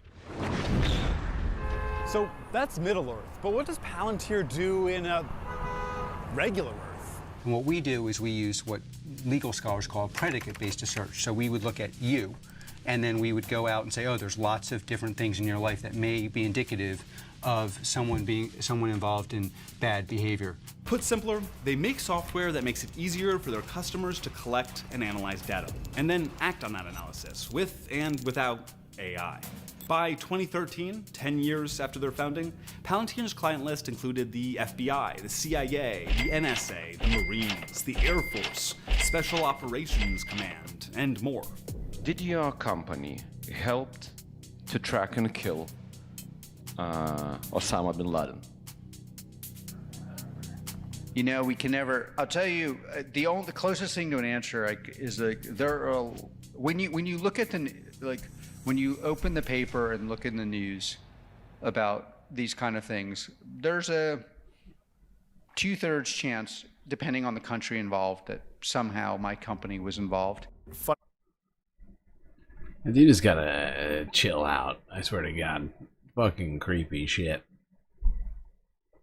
Why are we allowing these defense contractors to, you know, make these sorts of arbitrary decisions outside of the line of the usual expected command? That's basically what Palantir does. They just come up with, like, algorithms for fucking drones and shit, and create, like, risk assessment stuff so people don't have to think about it. Like, here we used a bunch of keywords, Arab, I don't know, I'm just just spitballing here, you know, but, you know, oh my God, we'll input the words you don't like, and we'll make sure those people all die.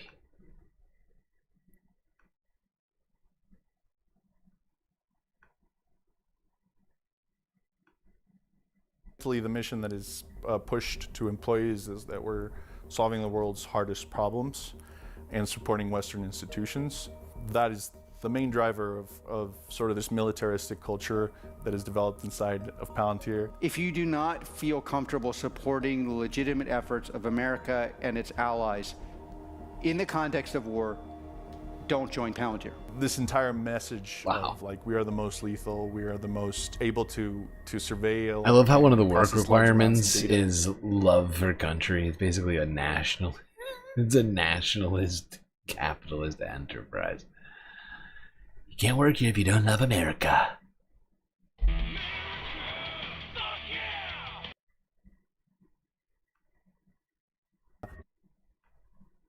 Have created the system which you call kill chain.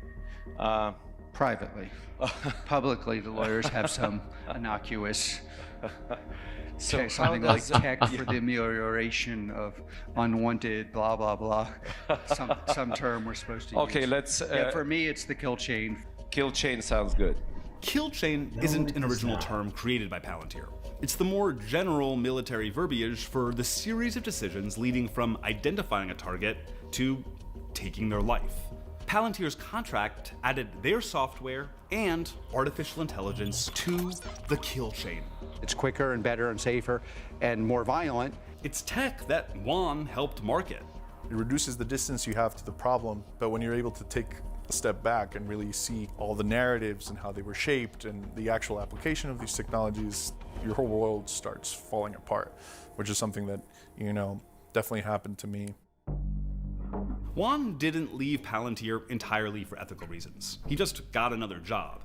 But the reason he eventually started speaking out against Palantir came after watching the Israeli invasion of Gaza following the October 7th attacks. Palantir has contracts with the Israeli Defense Forces. The exact nature of the contracts is opaque, intentionally, but there is evidence to suggest that Palantir's artificial intelligence tech was used for selecting targets in Gaza. CARP doesn't mind the controversy. In fact, it's part of the marketing.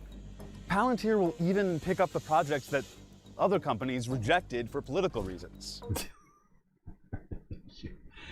You help facilitating that Rohingya genocide? I mean, I'm not saying they have done that. It just sounds like something they do, and he said 60% chance that they did it, so I think I can opine. Basically gave me free reign on that, it sounds like. 60% chance Palantir has been facilitating that genocide. Facilitating all sorts of stuff, like, I mean, do they work with Russia? I don't know. I see those in the headlines too. How about the M23 rebels?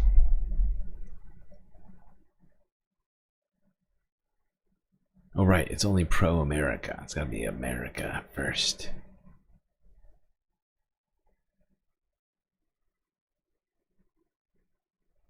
Speaking of Israel, someone who Palantir outwardly supports, this is an idiotic. What have we been saying this whole time? Israel has outward territorial desires for annexing territory, not just Gaza and the West Bank, but Syria and all of its neighbors. It would like to basically absorb them and expel the people from those lands. And Donald Trump is going to do nothing to stop them. I point to you this. Associated Press from 3 days ago. Israel saying that it will remain in Gaza, Lebanon, and Syria indefinitely. According to the Israeli Defense Minister. That's right, Israel's just decided, yeah, no one's gonna stop us. Let's just stay. Let's just occupy all of our neighbors. Jordan, watch out. You're next.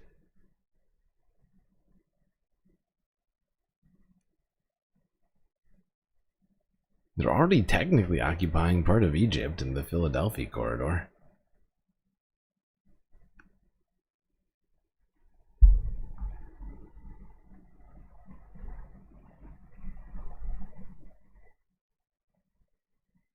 Israel's defense minister says that Israeli troops will remain indefinitely in self-declared security zones inside the Gaza Strip, Lebanon, and Syria. Israeli troops have been in these areas for months, and Israel describes its ongoing presence as a security measure.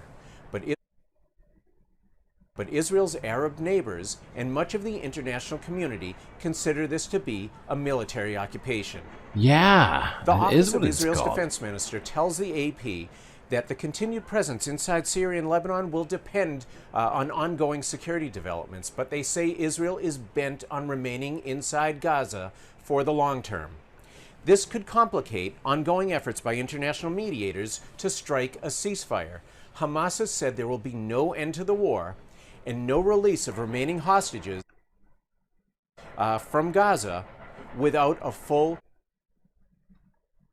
This is out of control. Israeli troops will remain in... Israel's just doing whatever the fuck they want. Self-declared security zones inside the Gaza Strip, Lebanon, There's not a and word Syria. from the people... Israeli troops have been in the United States who's months, giving Israel the most license to do all this. It's fucking insane. It's fucking insane.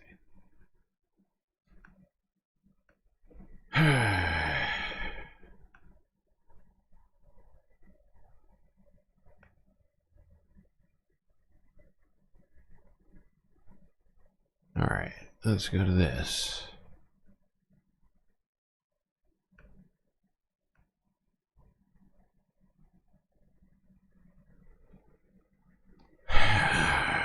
Let's talk about a different set of international crimes. The killing of aid workers, something Israel's been doing in and out of this entire conflict.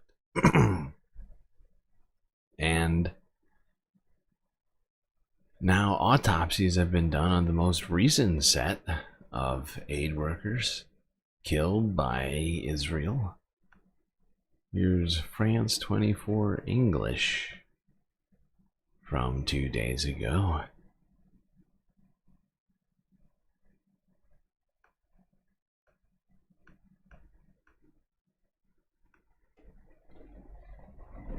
Oops.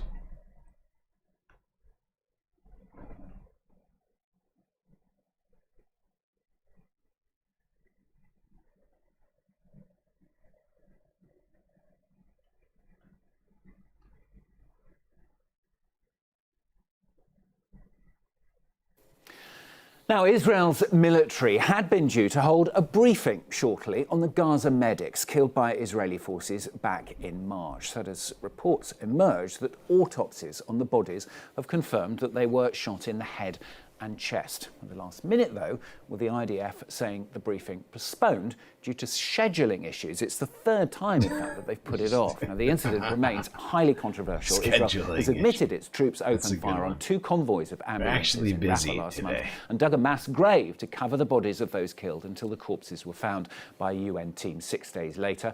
Israel had initially said the unmarked vehicles approached suspiciously, but video later emerged of the vehicles clearly labelled as humanitarian with their emergency lights flashing. Well, we're going to cross live then to Jerusalem, speak to our correspondent Noga Tarnopolsky, who joins us from there. Noga, the briefing then, I mean, it was set to shed more light here on what exactly happened.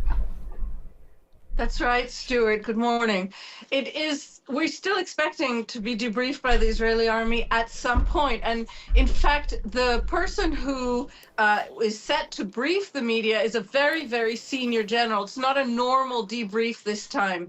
But one has to hope that these several postponements indicate that the Israeli army is aware of how much is at stake. Let's go back to the beginning of the story. March 23, the first reports we heard were the 15 paramedics had vanished.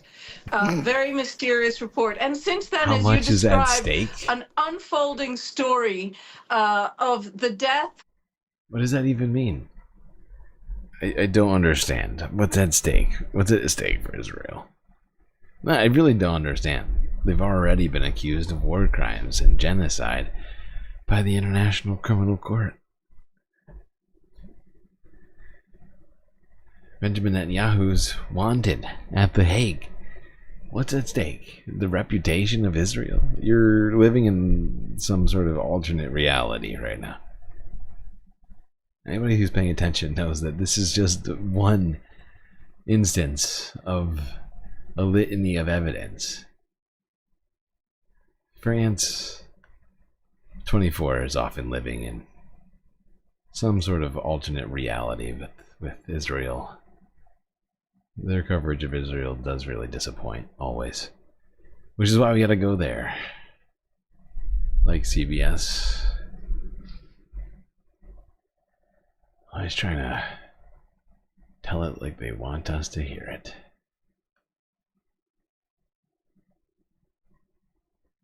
By the way, another American died in the West Bank as of 2 days ago. Here's TRT World on that story. Did you hear? I know, not a lot of talk of this.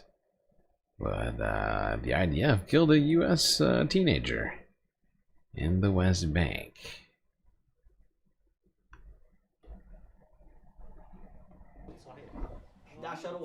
Mohammed Rabia, a Palestinian American, is grieving the unimaginable loss of his 14-year-old son, Amr. The boy was killed by Israeli forces while picking green almonds near his home in the village of Turmus Aya, north of the occupied West Bank. A horrific video captured the sound of over 30 bullets. Amr's body, riddled with gunfire, was held by the Israeli army before being returned to his family. Relatives told me that Anwar was injured. We searched everywhere. I called the American embassy, begging for urgent help, but they kept asking for my passport number. Then Amir's. They called again to ask if he had a Palestinian ID. I told them he's injured. If you hurry, you might save his life. But it took too long. Then the Israeli forces confirmed his death. Ayub Jbara, also a Palestinian American, was with Amr at the time. He was shot 3 times, but managed to escape. He remembers everything. We were just picking green almonds when the Israeli army suddenly opened fire on us. I was hit and my friend carried me to safety. We couldn't reach Amr. The gunfire was too intense. When the ambulance arrived, soldiers stopped it for half an hour. Illegal. Where's Donald Trump? Does he not care about these Americans?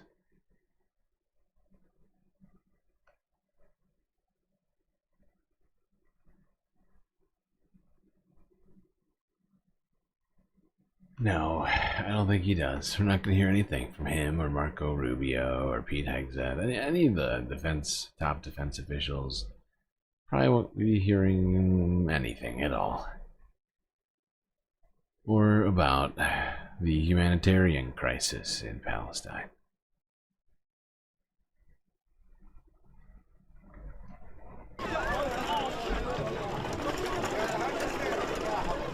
والله المي هنا شحيحة جدا ويعني وين لما تجينا المي هنا واحنا بلا مؤاخذ احنا ساكنين في اول الجامعه يعني بنيجي نجري عشان نقدر نعبي قلن ولا قلنين شحنيه واحده بتجي للجامعه كلها والمي شحيحه جدا ميه ابسط شيء يعني ما بنطلبش رفاهيه ابسط حقوقنا الاكل والشرب والميه والعلاج ابسط حقوق اي مدني اي شعب اي حد في الدنيا بيكفي اللي احنا عشناه لحد امتى هتضلناها مستمره كده لحد امتى تعبنا والله تعبنا ولادنا تعب.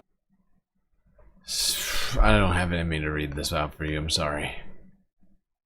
Suffice to say, with the blockade and the destruction of all the desalination facilities and or cutting off of electricity to those desalination facilities, there's basically no water in Gaza and people are struggling. And their entire lives revolve around just making sure that they have water.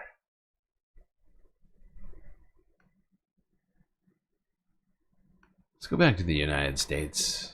This is good for a chuckle. This is good. Now, Senator John Kennedy of Louisiana was in the Congress earlier this week. He heard about something on the intranets, which made him very upset. He's going to try and say some words right now with his mouth. Let's see how that goes. Once people started going, what's going on? Why are you publishing this anti-systemic rot accusing Israel of genocide? After it was Israel that was attacked. After it was Hamas that started the war. Anti-systemic. And the chancellor is disgusting. Anti-selenium oxide. This anti-systemic rot. This anti-systemic. Why is it the Republicans, they seem to care so much about it? Anti-systemic. They care so much about anti-Semitism, but none of them can say the word right. John Kennedy can't say it right. Mitch McConnell can't say it right. This is Mitch McConnell. Anti-Semitogen. Anti-Semitogen. Anti-Semitic, anti-systemic, anti-Semitogen. It is always all wrong. It's anti-semantical digger. I don't know what Jew is actually. The apocalypse is coming, and we're all gonna get sucked up into heaven.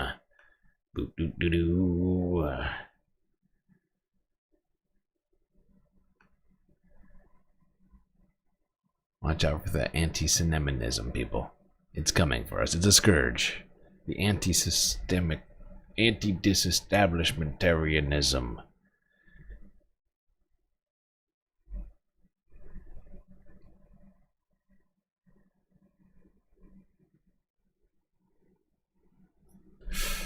All right, let's go here to Owen Jones.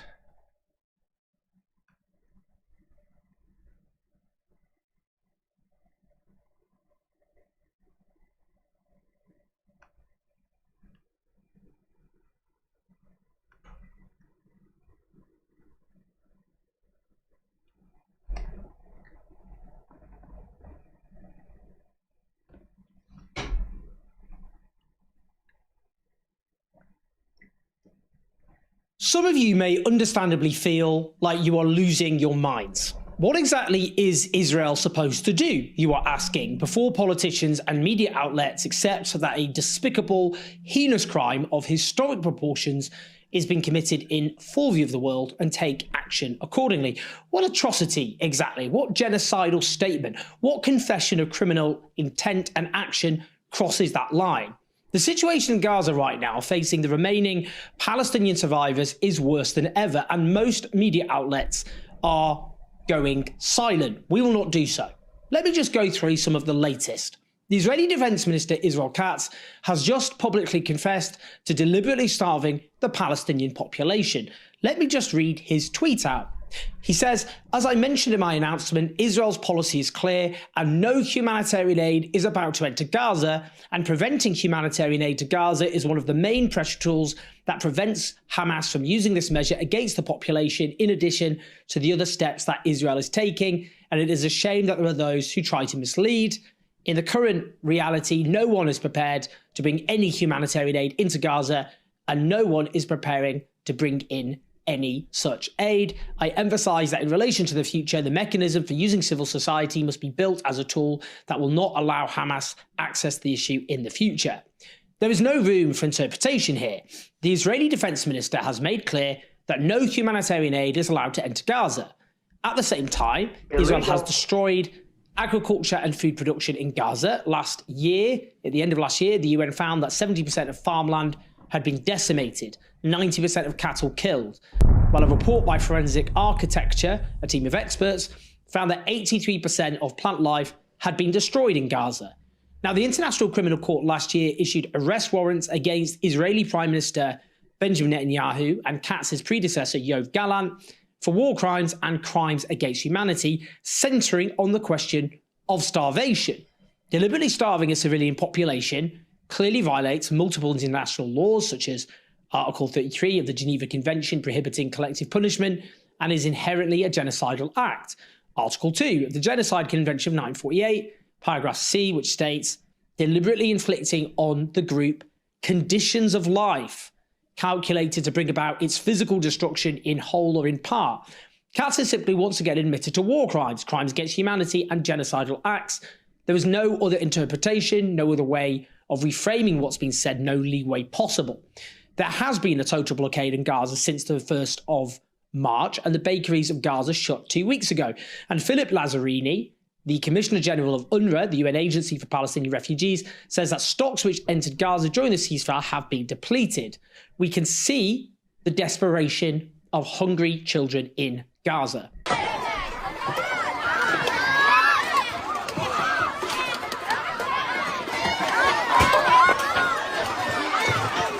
Now, the NGO Médecins Sans Frontières has issued a hideously terrifying statement entitled Gaza has become a mass grave for Palestinians and those helping them. Let me read what their emergency coordinator, Amand Bazarol, has stated. Gaza has been turned into a mass grave of Palestinians and those coming to their assistance. We are witnessing in real time the destruction and forced displacement of the entire population in Gaza, with nowhere safe for Palestinians or those trying to help them. Jesus Christ. I feel like this was supposed to end so long ago. Remember, I don't know who was here from back in those days. Remember very early on in this stream, like a month in, because we started February 20th of 2024. In March, or was it April? It was like a month or two in, Biden came out with that supposed Israeli-US joint ceasefire agreement, and I was like being like super optimistic about it. I mean, like not super optimistic. I was like, I mean, in comparison to where I'm at right now, just feels insane. I was like, hey, maybe it'll end if this is, and then of course everything came after that, where it's like, oh wait, no, Biden just came out and pretended like Israel was part of this, and then used that as a,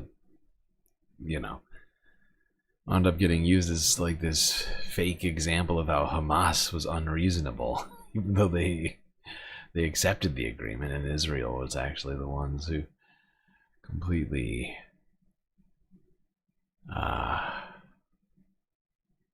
tried to change that deal.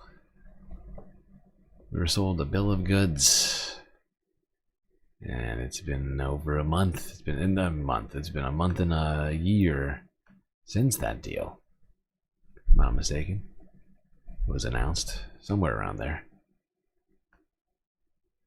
And yet it feels like we're even further off where we were now than where we were then. Oh my god, Skelt's gifting just a overwhelming number of galactic membies. Who's gonna get them? Gato got one. April Christman, you got one. Sisyphean Task, you got one too. Susie Jones, Jojo, Shakespeare, Peppa, Advisory, MF Doom Scroll, and Silverfang. My god, Scouts with the Galactic Philanthropy in chat today. Cutting us 10 new membies. You know what I feel like I need to do? Because some of those names I've never seen pop up before. I could be wrong. But I think it would be shirking my responsibility to not at least give it a quick glance. Whether or not we just... I don't know. I don't know how far we are from another emote. But if I don't check... I don't even want to say it. But if I don't check... Screw us. So I'm going to double check, see how many memberships we are away from that sweet 18th emote we've been working on for months now, it feels like. Where does that take us? Does it take us to the next level? I have to know.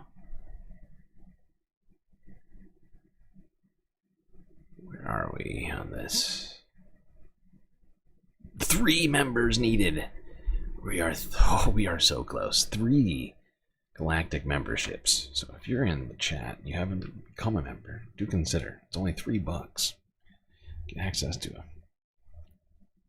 a sweet number of emotes. You might even get more, depending on how many other people follow in your footsteps. My god, that's close. You can taste it. You can taste the added galacticness. It's so close. Okay, I'm not going to lose my focus. But thank you, Scouts, for that beautiful contribution. You are so close. We might get it before the end of this month, people. I believe in us. We're going to do it. Okay, let's move from Owen Jones on. Now, wait a second. I can't do that. We just got... Wow, we're 10 hours. 5 full halves already. 5 sweet halves if you don't count the first one. Oh my god, Mo and Noah gifting galactic memberships as well, trying to contribute to the emote situation. Icebreaker got one. Who else? Come on. Don't play us right now.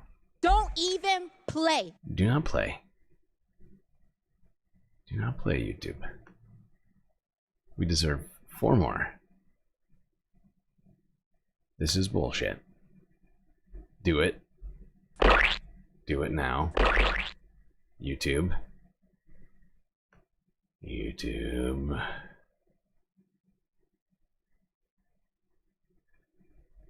Where are our emotes? Where are our members?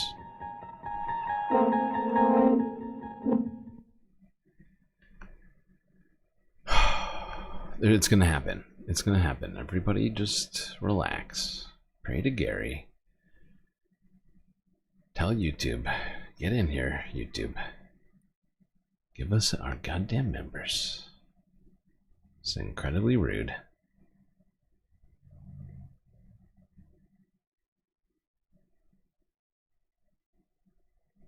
Come on. Do it. Will it. Will it with your brain. Use magical thinking. And will it with your brain. Send the message to YouTube. Tell them, hey, you're fucking up right now. Or Vroomer. Or Vroomer. Look right here. We have a chatter in the chat without a goddamn badge. Give it to Orb Vroomer. Give it to anybody, goddammit. Give it to your mom. I don't care. Come on! All right, we're gonna take a break, and we're gonna pray during that break that those freaking memberships go through, so that we can get another emote. We deserve it right now. How many times have this has happened? This is the second time this is happening, isn't it? Is this more than 2 times? How many times has this happened? And why does it keep happening? YouTube just doesn't want us to have 18 emotes. They just don't understand. They're confused because we're just too great. They're jealous of our awesomeness. Give us the memberships. Okay. We'll be back with this show after these space messages.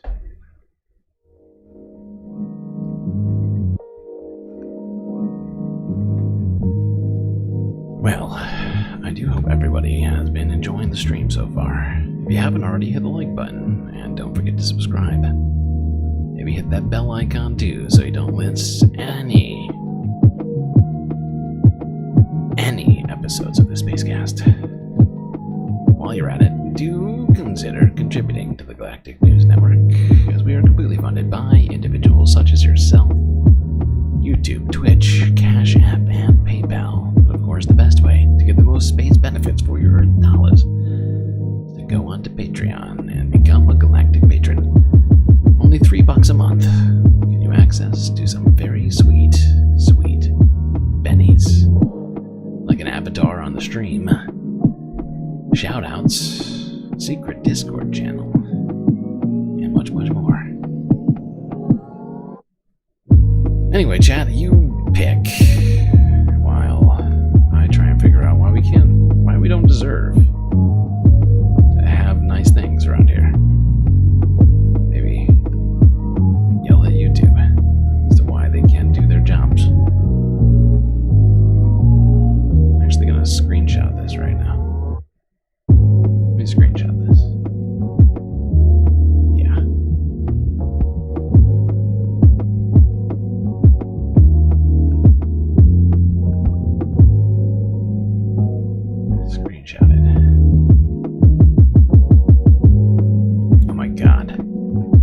Realized how loud this is. Okay, well, that's it with the space messages. Enjoy this break, chat.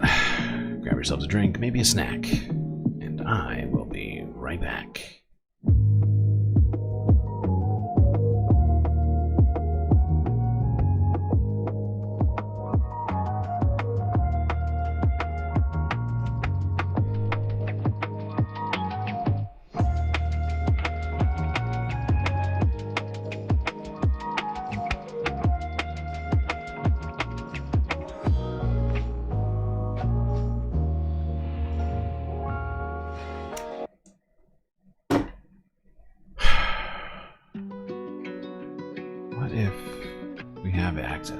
Let me check this. Did we get it even though we didn't get it? Even though we didn't get memories? Maybe.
By the way, can one of the mods create a message reminding people of how to add gifted memberships, just in case that's the reason we're not getting this? Because we are literally 2 away So if 2 people in chat don't have gifted memberships activated, they could activate them and potentially get one of those gifted memberships. Get us one step closer.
Oh no, nobody heard a single thing that I've said. That's good. That's helpful. That's great. That's good. What I was saying is if you haven't already, do go to our channel page. That's right. Click Galactic News Network, which will send you to our main page. Click join. Make sure that you have gifted memberships on. I know I see most people in chat have a badge, but not everybody. Which means that perhaps some of you could help us get to 18 emotes. We're as close as we've ever been. YouTube is telling me we are 2 away from getting the emote, and I'm assuming, for now, continuing to assume that it has to do with this rather than anything else. Not YouTube intentionally repressing us. So if you've got a second, just go back to our page and make sure you have them turned on. So you can get a sweet, sweet galactic membership.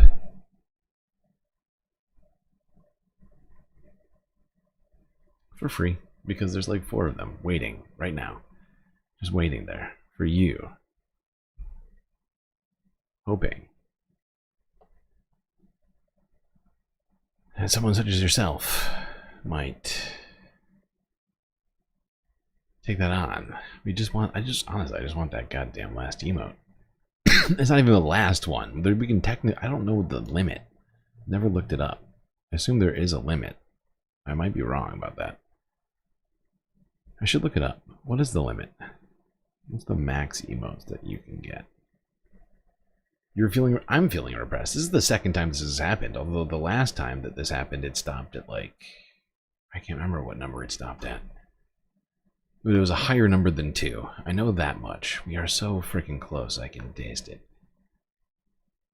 Such a small number of people could affect this for the entire galaxy. Change the course of history. For the love of God. Do what the little thingy says. The gift landing pad does not allow for your booster splashdown. Have you tried it on browser?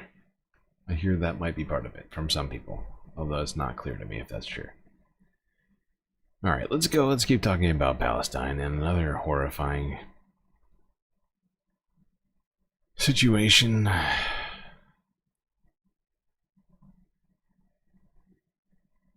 And the utter tragedy of this next one is poetic in its intensity of sort of utter not hypocrisy. What's the word?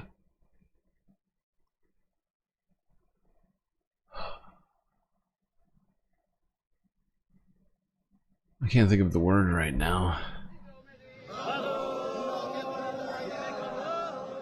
Videos like this are becoming more and more frequent here. Large groups of Jewish followers defying strict rules to worship in the grounds of the Al-Aqsa Mosque. Oh, yeah, alright. God, do I have the energy for this one right now? I don't think I do. I've already started talking about something else. This is not new. This is really not that new. At all. But this one is just breaking me right now. If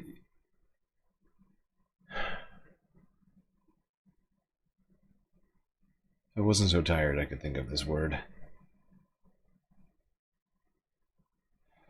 The story that I'm skipping over right now just has to do with people continuing to swamp the Al-Aqsa Mosque. It's not new. It was just in here because it was continuing a lot this week during the Passover. I just don't have energy for it. I'm just so tired. I'd rather skip to something that's very much more current. God. I just don't even know where to go with this one.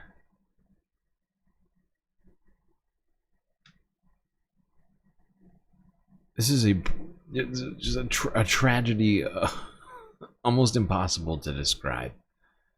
The sort of sheer irony of the timing of these two events the horrifying transposition of these two things juxtaposed against one another. It is heartbreaking. And I think, considering everything, I think people know when I start talking like this, I really mean it. I can almost not say the story. We talked about last Sunday Fun Day, which was now another. We're literally 1 week after the last Sunday Fun Day when we talked about the Cannes Film Festival, and there is a film that was selected during this week at the Cannes Film Festival to be shown. And one day after that film was selected,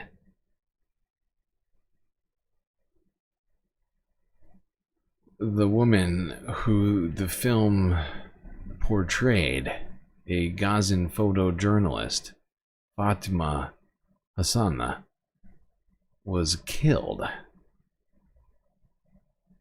One day after her work was celebrated by the international community, she was killed by an Israeli strike.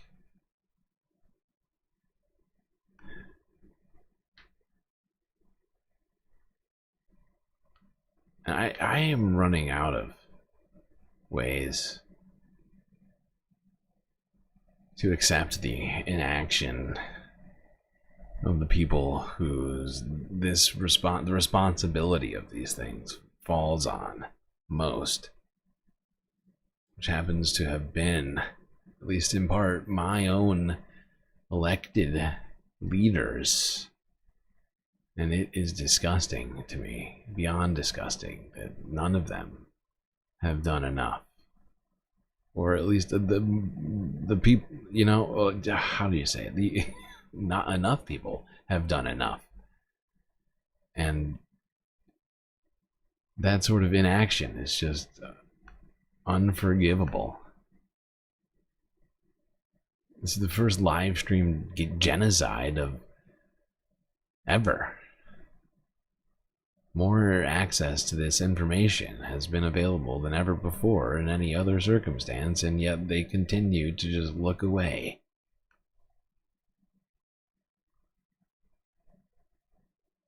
This is Democracy Now!, democracynow.org, The War and Peace Report. I'm Amy Goodman.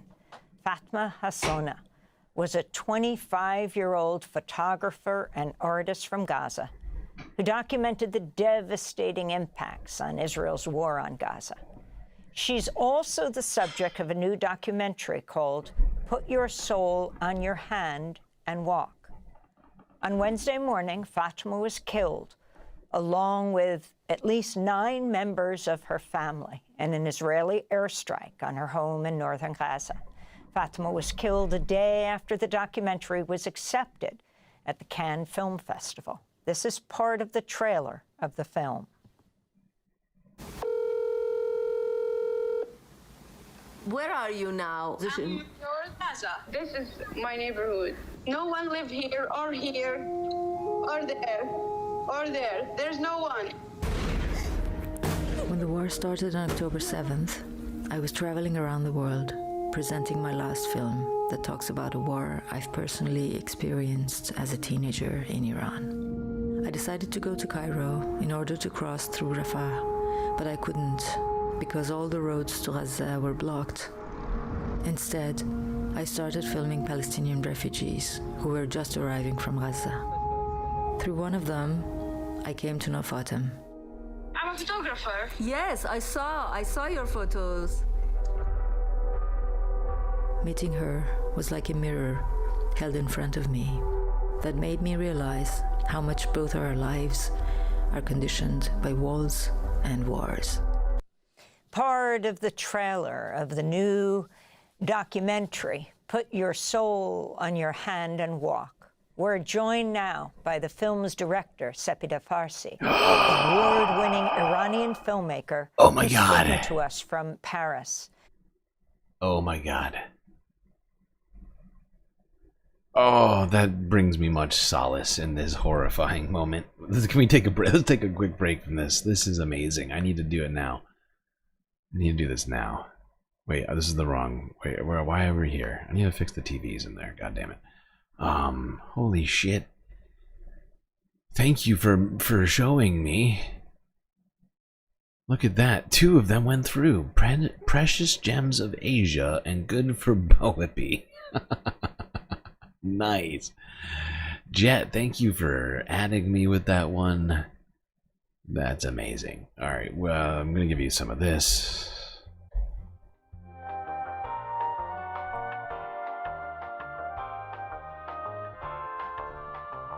We still are owed 2, but that is so satisfying. That is so satisfying. I don't know if you all just did that just now, or if it just finally took. But thank God it happened. It finally happened. Hold on, I gotta refresh the page. Deserve some of this. Confetti.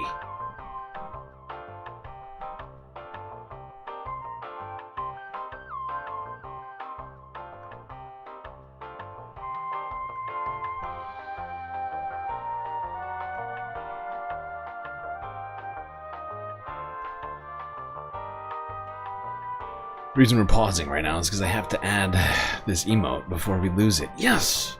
Yes! Everybody! Did it! Fucking did it! We had 18 emotes. You can add one right now. I'm gonna do it. We deserve it. Hold on, let me just check something.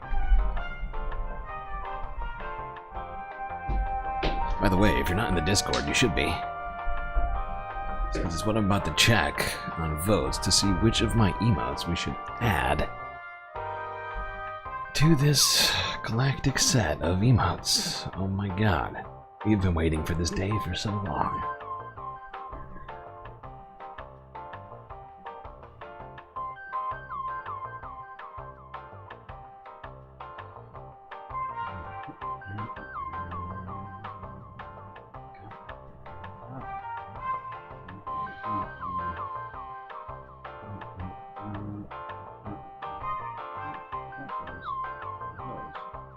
Means that is definitely beginning. Prepare yourselves, space fams. You're about to get a new emote, courtesy of you.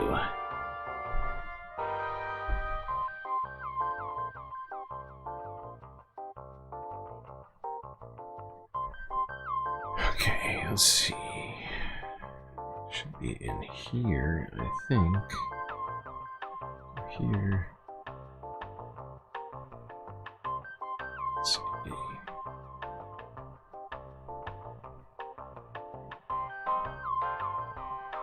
There we go. There we go. It's done. We've added an 18th emote. It's truly phenomenal. All thanks to you, Space Fams, all thanks to you.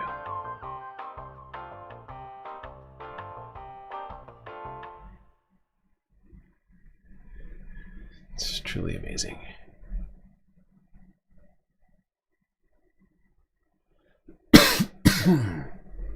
Well, if you refresh your app, re-click the stream, you can probably find your new emote available to you, hopefully. Alright, let's go back to talking about that goddamn documentary. And what happened after it was... Wait, why did it only upload half of it? No, I screwed up. It's okay, at least it's up. You can never lose it. But it's supposed to be inside of a pot of gold. Pot of Gary.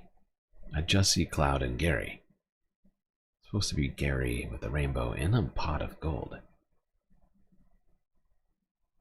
Which has the most votes? Where is it? Is it downloads? Oh, it is. Ah. All right, I'll do this while we watch this.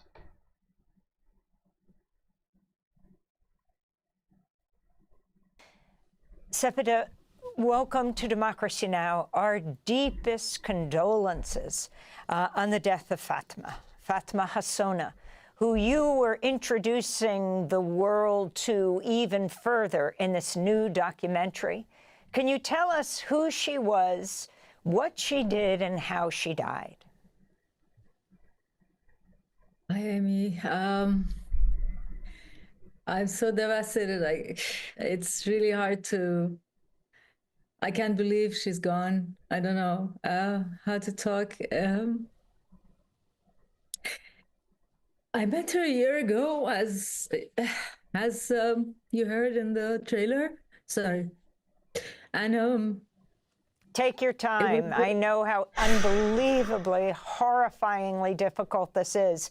As I watched your documentary, I mean, the time you have spent with her on over Zoom, trying to talk, reconnect, the fear every single time you reached out to her that this might be the last conversation is just, that is the feeling you have throughout this documentary is, will Sepida reach her again? And what an unbelievably radiant smile, Fatma, in describing the most difficult situations that her family was in and the number of people that have died around her. That is what infuses the entire documentary. Yes, she was exactly as you described her, Amy, a solar person, you know, radiating, very brave, resilient, young also, hopeful, sometimes in despair, but generally very strong, optimistic, and very with huge integrity. When I of course, throughout that year, it was a year of connections on and off, and very often, as much as we could. Many times I feared for her life. Every day I wrote to her, if she couldn't connect, at least we would exchange some text and audio messages and photos, anything we could. And most of the time we would connect to talk, and I would film the video calls. And yes, every day and every night I feared for her life. And somehow by the end of this period, and when the selection was announced, and I had started I told her 2 days ago, just the day before she left us, she was killed, that the film was selected. She was immensely glad. I said, do you accept to come? She said, yes, on the condition that I go back to Gaza afterwards. I want to be there.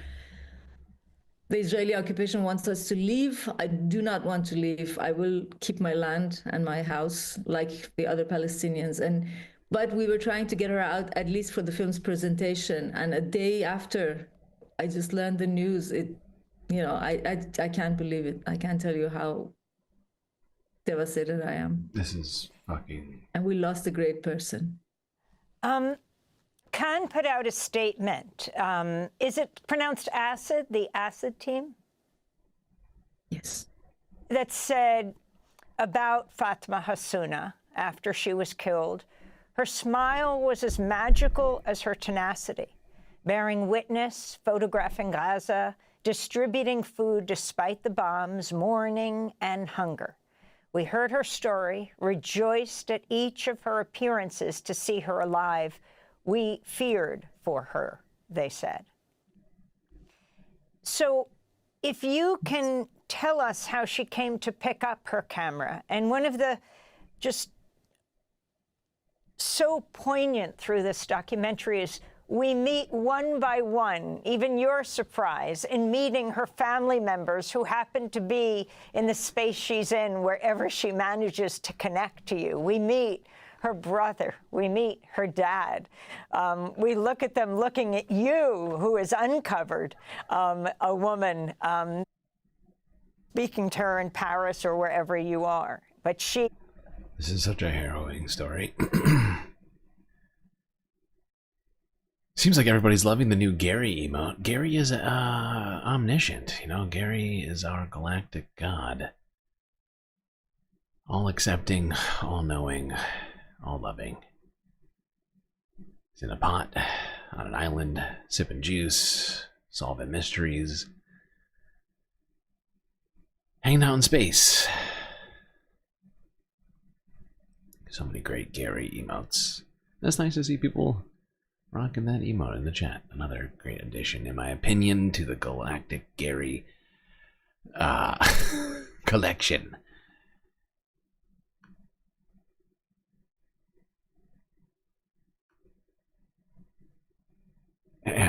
Go Wobegon. All her life has only been in Gaza. Yes, exactly. This was a big thing for me also, and for her. I shared it with her in the sense that I had many moments of doubt, of feeling guilty, of doubting whether or not I should exchange and share with her all of my travels and my adventures and what I was up to. And at some point, I thought that it was my way of contributing to giving her something she didn't know yet, because she never had a chance to be out of Gaza. And the first time we met, she was telling me, "Oh, you're from Iran. One of the cities I would love to see is Tehran." And I told her, I cannot go back to Tehran myself. And she's like, "Why?" I said, because of political reasons. It was such an absurdity to her. She couldn't even imagine how other people than Palestinians could be locked out of their country, whereas these people are locked in their country and cannot go out. I mean, it was such a contrast between what I was living and she was living, and we put up with it, and we built the whole film and our relationship around this discrepancy of our experiences. And I think that was one of the points that it was very rich in our exchanges, that I do not believe in God and she did, and I am in exile and she was stuck in her country. And so it was even more, moving, I think, for me, and I believe for her as well. She the first time I told her, "You're so young, you're my daughter's age," and she said, "Oh, you could be my mother." It's like, and she was so spontaneous, so generous, and so systematic in her documenting the genocide also, and in her vision of what they were going through, such a clarity. Despite her young age, or because of her young age, I don't know, maybe. We're showing her photographs, by the way, as we talk. We need to get a copy of this so we can watch it. I feel like it'll be hard to actually watch it without getting like copyright struck or something, but I think we gotta try. I don't know how. I'm thinking of ideas, but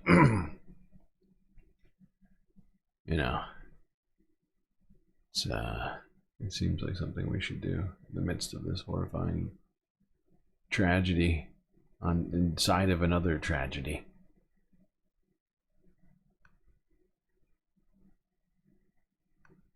I want to ask you how you met, but can you tell us how she died first this week? I still keep asking myself the question whether there was a link between the film selection in Cannes and just a day later, her house being hit. Well, the house was hit by a bomb. People say it was targeted. I do believe that it could be the case, given the high number of the journalists and photographers in Gaza who've been killed by the Israeli army. So I think this one time, it could be one of these cases. Of course, I do not know more than that. I would love an investigation to be done to find out, because she was so dear to me and to many of us. But the fact is that the bomb was launched on our house, and the whole house was destroyed. She and 9 other members of her family, including all those whom I knew, died. I'm trying to learn. There might be that her parents or one of the 2 parents are still alive, badly injured. I'm still looking for news. I do not know, but for sure the number of deaths is 10 and the injuries 11. And I will never know, I think, until we do an investigation, why that house was hit. And Sepideh, how did you meet Fatma? As I explained in the trailer.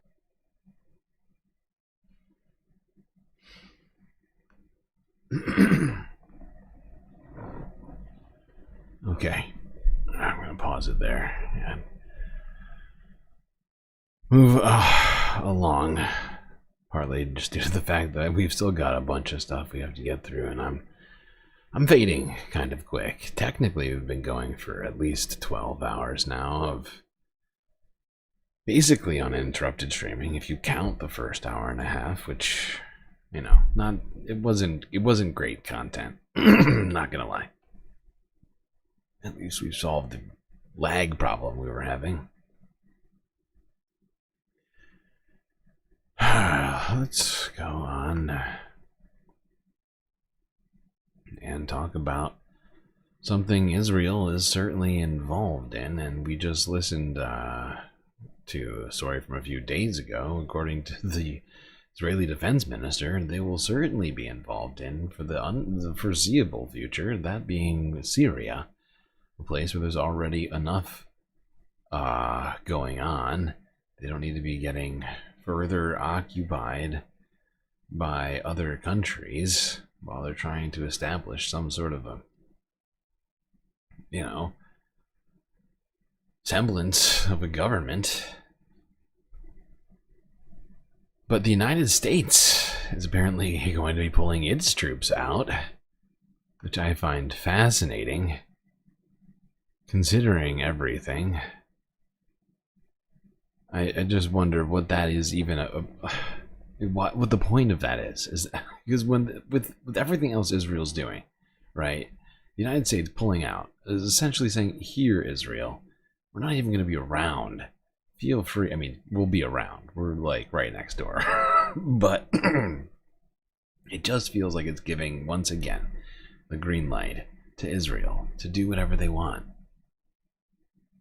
Like, we're not even going to be here to see it. So, who knows what's going to happen? And this is sort of like, I feel like the dangerousness of this supposed hands-off vibe with this new administration, one that troubles me even more than some of the more hands-on aspects of the previous one. Granted, I prefer neither. I would like something else entirely, but in this moment, to say, hey, yeah, we're gonna leave Syria while Israel invades it, right? Like, we've seen multiple multiple instances of airstrikes across the territory since the fall of Bashar al-Assad. We've seen troops crossing the border along with tanks. The setting up of what were initially thought to be temporary military installations and are now clearly going to be more on a permanent basis. And it's all really, I feel like it's leading to bad things. It's all just leading to bad things. Anyway, let's go here. Talk about the vacuum of power in Syria. DW News from 20 hours ago. What will the withdrawal of US troops do here?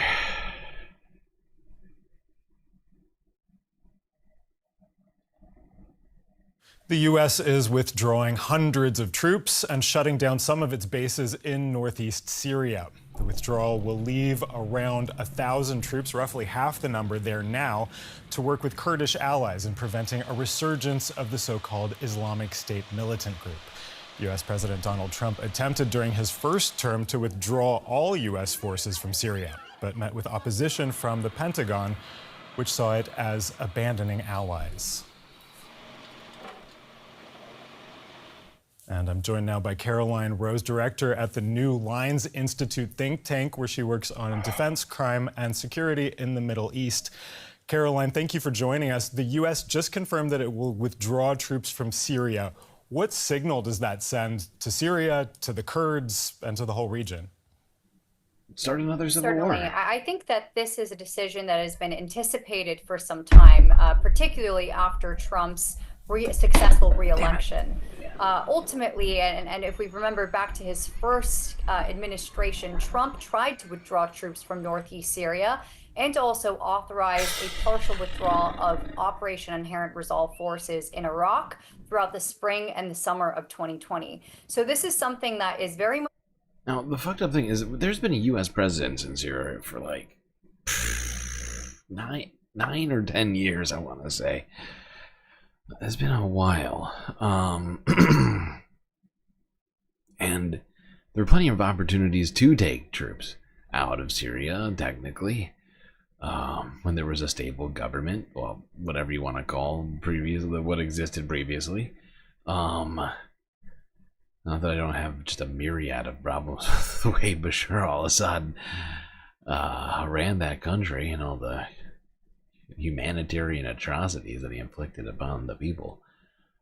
But my point is that there's been plenty of time for the United States to pull out of here, and for us to do it now, at this moment, when it's as unstable as it could possibly be, right? I mean, just the fact that this government is an interim government that's still trying to establish itself and figure out what it's doing, Israel having invaded it, and a number of other factors, obviously, the internal conflicts that still technically exist, just seems irresponsible to just be like, yeah, we're out, actually. You know, like let's leave now, when the power, let's create an even larger power vacuum in this region. You know, while they're trying to work things out, let's just peace. While Israel's basically annexing villages along the western parts of Syria, along the Golan Heights. Now let's leave, so we don't have to see it happen. Like, as if we can't see it from, you know, across the border in Iraq, or from space, or whatever else. It's just, it's what the fuck.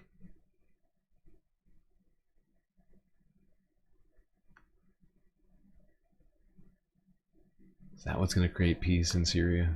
in line with how he sees the U.S. That basically leaves, in my opinion, that leaves Israel in charge, because we're still giving them all the weapons, right?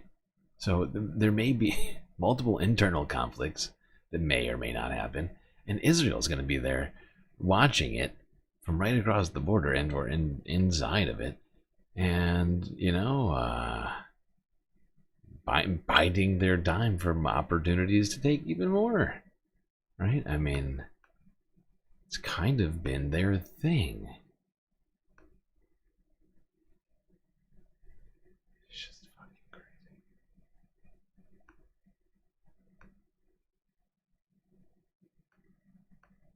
Sorry, I don't know why I switched screens just now. Posture in the Middle East, and when it comes to signaling to its partners, such as the Syrian Democratic Forces, as well as to its adversaries and other actors in Syria and in the Middle East, this really shows that this administration could potentially push this further and conduct a full-scale withdrawal process. And the Kurds in Syria have long feared that if the U.S. pulls out entirely, that Turkey will come in and attack them. Is this partial withdrawal going to leave that kind of vacuum that Turkey will want to fill? I think most certainly Turkey sees this as an opportunity. They've already tried to further their footprint in Syria. For example, they're trying to consolidate and establish a base at the T4 base in Syria, and of course push further in and increase their allocation of forces in Syria. They've also offered to take up this counter-ISIS mission instead of the United States. This is something that the United States has entertained, but of course has not fully accepted. And for the Syrian Democratic Forces, this does represent a pretty severe vulnerability, given the fact that Turkey has authorized numerous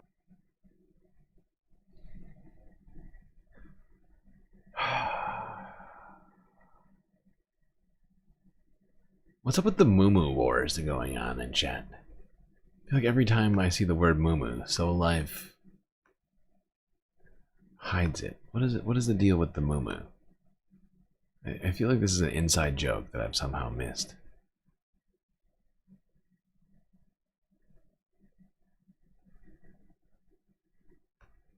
Nothing wrong with the moo.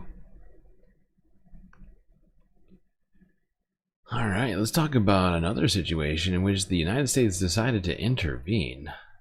When I heard this, I was actually a little bit confused. Shocked that the United States would intervene at all in this, but hey, I'll take it. I'll take the Trump administration accidentally doing something good for once. But Trump apparently told the Israelis not to attack Iran in recent days, according to New York Times' Maggie Haberman. God damn it.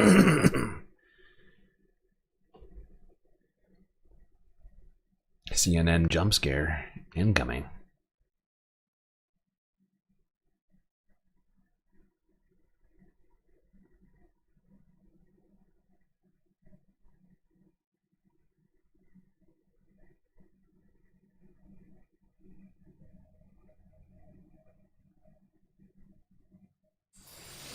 Breaking news this hour about Israel, Iran, and the President of the United States. As the New York Times is now reporting, Israel had plans to strike Iran's nuclear sites as soon as next month. But President Trump put the kibosh on that in favor of negotiating with Iran, something that we've seen him talk about in recent days, including inside the Oval Office just on Monday. One of the reporters who broke that story, the New York Times' Maggie Haberman, is here with me tonight. What is your reporting show about just how close Israel was to moving ahead with this? Sure. So there's a team of us who reported on this story, and Israel wanted to move ahead with these strikes, but really couldn't do it without U.S. support. And that was widely known within the Trump administration. And President Trump, you know, yes, he has been very bellicose about Iran, but he has also been very clear that he doesn't want Iran to get a nuclear weapon, but he also would like a deal with Iran. It is something that he has talked about for a while. This is so hilarious. I know exactly why this is going on. I don't know if anybody else is seeing what I'm seeing, hearing what I'm hearing. But Donald Trump has talked about this one for a while. And he got out of the Iran nuclear deal. We suggested in the past that he got out of that Iran nuclear deal so that he could come back in his second term and get a different deal. Because he was always saying that Obama deal was no good. No good, nasty Obama deal. They gave him the Nobel Prize. Why would they do why they give him a prize? Not me a prize? I can do that deal so much better. You have no idea. Art of the deal, art of the Iran. And that's what I hear when I hear this. It's like Donald Trump thinks that this sole thing is gonna get, by redoing the Obama era nuclear deal with Iran, he's gonna get the Nobel Peace Prize. I mean, it's completely misguided. But like, hey, crazier things have technically happened. But like, that's the sense I get from this whole situation. Like, I don't think it has anything to do with him wanting to stop a war, but instead to enrich himself with, because it's like the one thing that Obama got that he hasn't gotten. And I feel like he can't sleep at night knowing that he doesn't have a Nobel Peace Prize. But Obama got one, and very rudely, that nasty Alfred Nobel won't give me one. Nasty guy.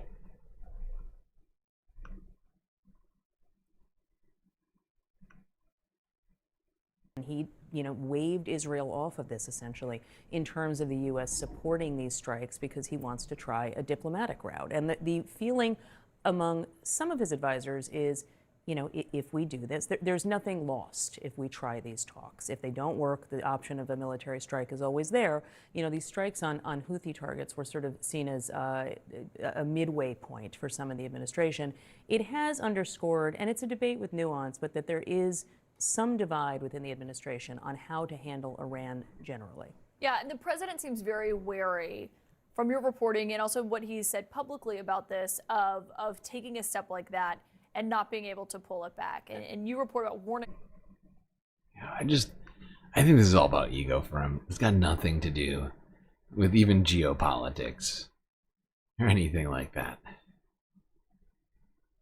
It's just something that he's had. I just feel like a lot of things, like the tariffs and whatever else you want to point to, where Donald Trump just has some long feeling about something, and he's gonna, he's not gonna let anybody change his mind on that, even Israel, who seems to be determined to do whatever the fuck they want. In this one instance, he's like, no, I'm sorry, Israel, you're not allowed. You actually have to get a great deal from these Iranians so that I can get the Nobel Peace Prize that Obama should never have gotten illegally. Illegal. I did everything right. I did everything right and they indicted me. No Obama Prize.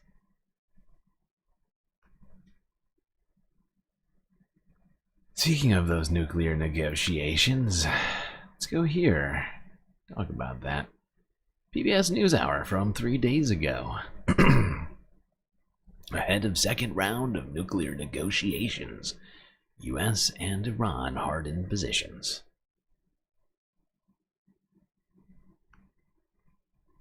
That's a good way to go. Part of the deal.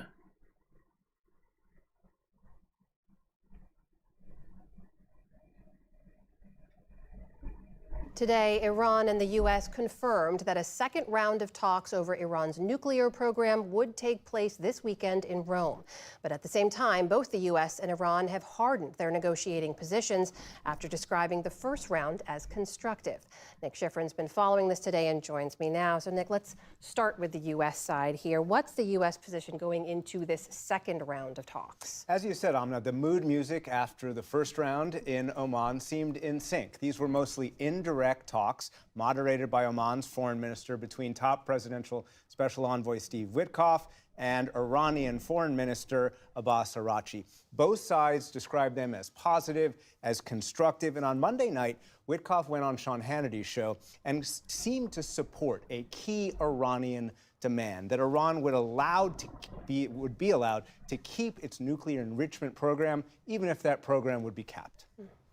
The president means what he says, which is they cannot have a bomb.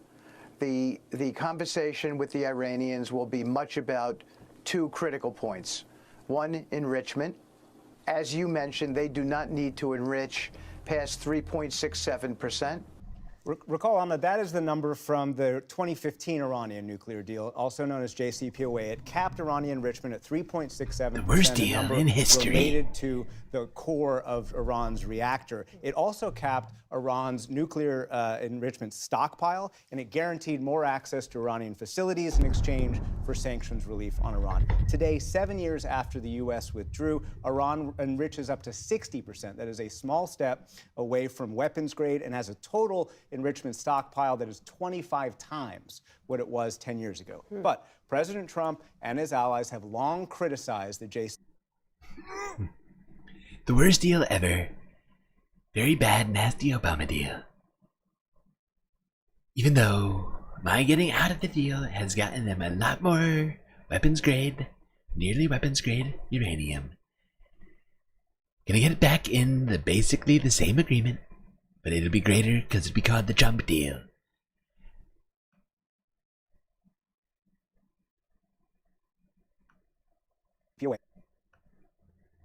Because the caps on Iran's program expired after a number of years, and the deal allowed Iran to keep that enrichment program. And that comes to where the U.S. is hardening its position just in the last day. Just hours after that Hannity interview, after a Situation Room meeting with President Trump, Witkoff posted this statement. Who died and made the U.S. the bomb police? I guess Gorbachev? I don't know. Is this a multiple choice?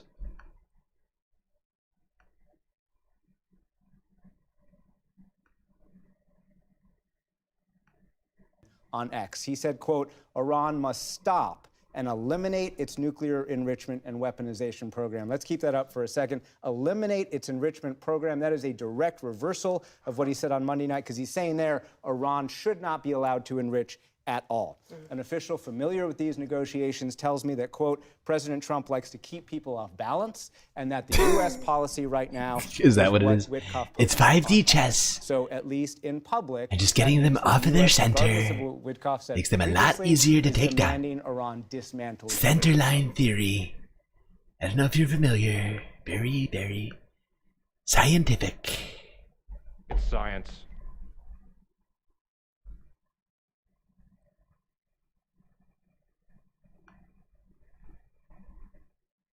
But I stick with my theory. This has everything to do with the goddamn Nobel Peace Prize and nothing to do with geopolitics. If it had anything to do with geopolitics, he never would have gotten us out of the Iran nuclear deal in the first place.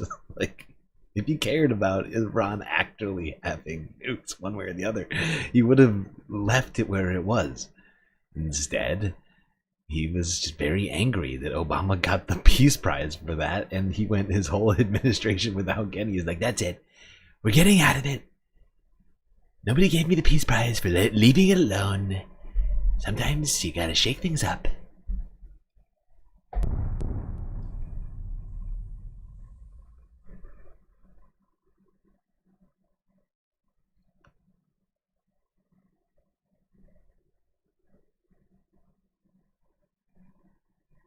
Let's talk about that weapons grade uranium a little bit more. Here's France 24 English from 2 days ago. Iran not far from having a nuclear bomb, according to the United Nations. Really?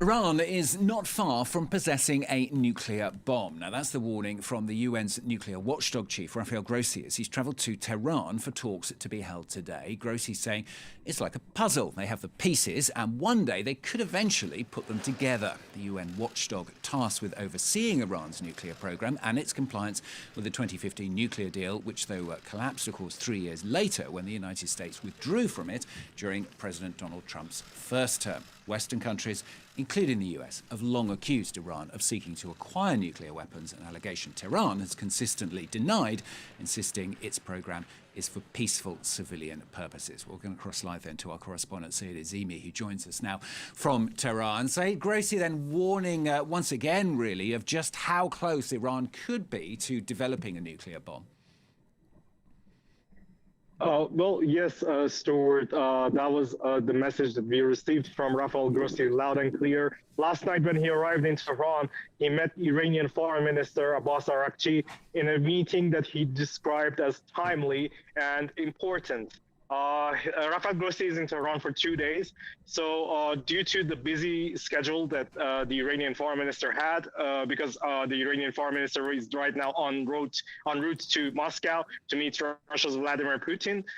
So the IAEA Director General Rafael Grossi met the Iranian foreign minister last night upon his arrival in Tehran to make sure that the sense of diplomacy in Tehran is urgent, and credible assurances, according to Rafael Grossi in his post on X, is given to him to ensure the peaceful nature of the Iranian nuclear program. And an hour ago, Rafael Grossi went to the Atomic Energy Organization of Iran's building to meet with Iran's nuclear chief, Mohammad Eslami. And regarding this, I think the sense that we are getting here in Tehran is that they discussed the enrichment program of the Iranian government, and there are disputes over the level of enrichment. The U.S. has reportedly proposed a 3.67 enrichment, and Iran is probably discussing this with Grossi. So what exactly is the point? I mean, what is Grossi overall hoping to get out of this today, then? Well, Rafael Grossi has said that he wants answers from Tehran. The Iranian foreign minister posted on X after his meeting with Grossi that Rafael Grossi and the IAEA could play a very pivotal role in achieving peaceful nuclear solution. So that is this visit is very important in this regard because it is happening. Tensions are quite high, it feels like to me. It's just my sense of things as somebody who is consuming quite a lot of news right now. And have consumed quite a lot of news for quite some time. Just seems like things are getting more tense and worse. But don't worry, we've got one man on the job. Don't worry about it, little Marco. Gentlemen. Secretary Marco Rubio. Little Marco. Who was asked about these incoming negotiations with Iran. Here's Forbes breaking news from yesterday.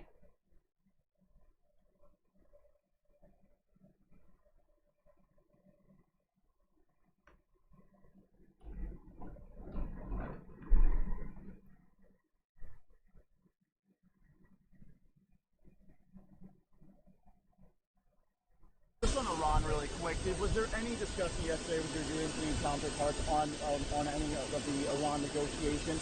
Are they also sharing the president's vision of Iran cannot have a nuclear weapon? Well, for the Europeans, they have an important decision to make very soon on snapback. On the snapback of sanctions, because Iran is clearly out of compliance with the current deal. What deal? The non-existing deal. Yesterday issued public statements saying Iran is. You're telling. I love this. Marco's like, look, they're out of compliance with the deal that they're not a part of. That my supreme leader and current boss got us out of. Is that what you're saying? They're not complying with the non-existent deal? That doesn't make sense, Marco. What you talking about? Never been to nuclear weapons. The president's made clear Iran will not have a nuclear weapon. That is not going to happen. We're hoping that talks continue and that they're fruitful and that they can lead to something. We would all prefer a peaceful resolution and a lasting one. It has to be something that actually not just prevents Iran from having a nuclear weapon now, but in the future as well, not just for 10 years with some sort of sunset provision or the like. So we discussed that. So yeah, I gotta say, I think it's almost sounding like they're gonna try and get us back into the old deal that Obama made. We're just gonna rename it the Trump deal. It's much better. It's gonna be in gold letters. People will say, "Wow, look at that deal! I can barely look at it. It's so shiny." See, because the Europeans, the E3, have a decision to make on snapback. Because I believe we should all anticipate, based on the public comments yesterday, that they're about to get a report from the IAEA that says not just is Iran out of compliance, but Iran is dangerously close to a weapon, closer than they've ever been. And then they're going to have whose to make fault a is decision that? about whether they want to reimpose these sanctions. And if Iran is out of compliance, they have to reimpose the sanctions. So that's going to be a factor in all this, and that's why it was important we talked to them about it before our talks.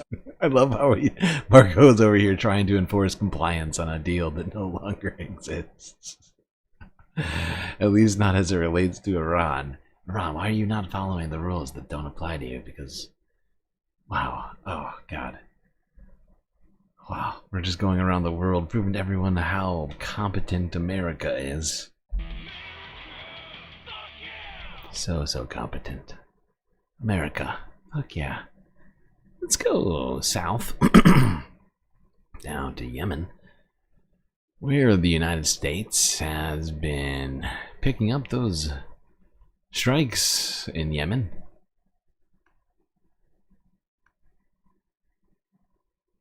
I'm afraid we don't have the Signal group chat for the plans on this strike, but apparently almost 75 people were killed in the most recent strikes, according to the Houthis. Here's the AP from yesterday. What a busy week it's been.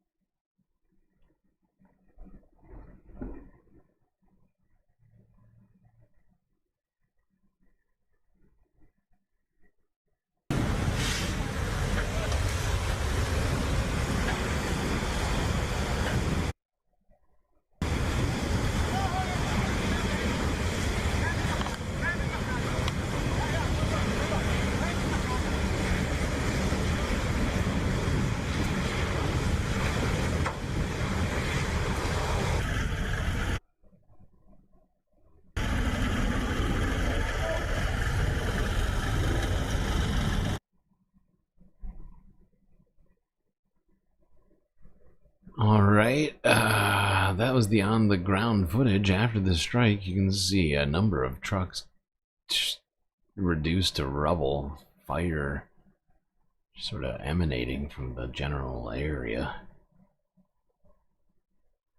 We got more on this. Let's go here. Associated Press, also from yesterday. I think this one goes into detail slightly rather than just being footage, if I recall correctly.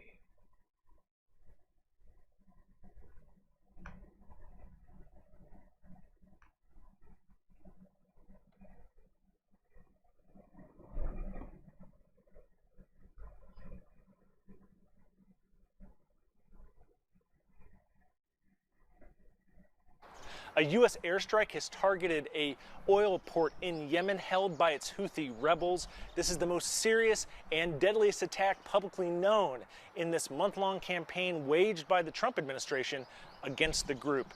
This attack targeted the Ras Isa port in Hodeidah. It saw basically massive plumes of fire and smoke rise from the site early in the morning. It destroyed fuel tankers lined up there, and rebel-controlled television aired just gruesome photos of those killed in the attack. Satellite images analyzed by the Associated Press afterwards show oil tanks destroyed, vehicles destroyed, and crude oil apparently leaking into the Red Sea. Now, the U.S. military has acknowledged this attack. Definitely did it. And a nice little environmental disaster to go along with it. That's good. That's good.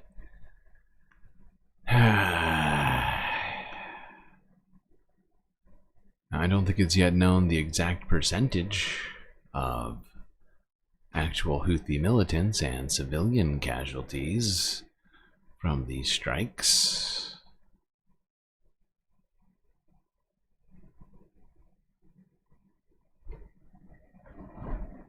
It's almost like we're jealous of Israel committing all the war crimes directly, and now we want to just, you know, rather than watch them use our bombs, we just decided to start doing it ourselves in the area.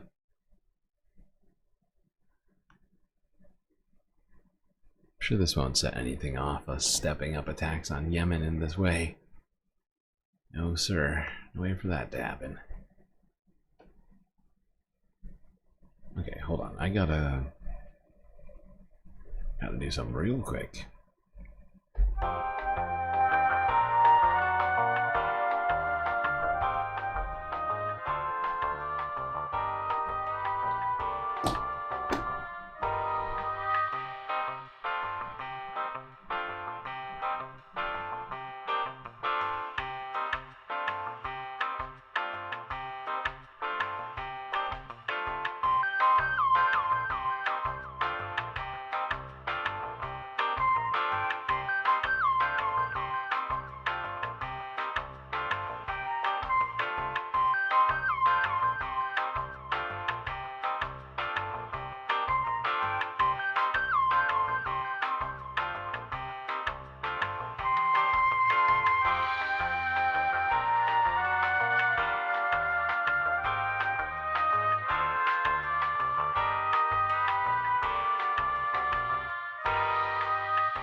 Okay, I'm back. Sorry for the delay, folks. Let's get back to the stream. And let's start a little bit backwards. Go to Africa. Start in Uganda. where I'm sure they don't need any U.S. aid as they fight a new Ebola outbreak in the country. Meanwhile, they're also trying to keep tourism going, and there's no possible way for that combination of things to be bad. I only see upsides in that. I feel like I'm taking crazy pills!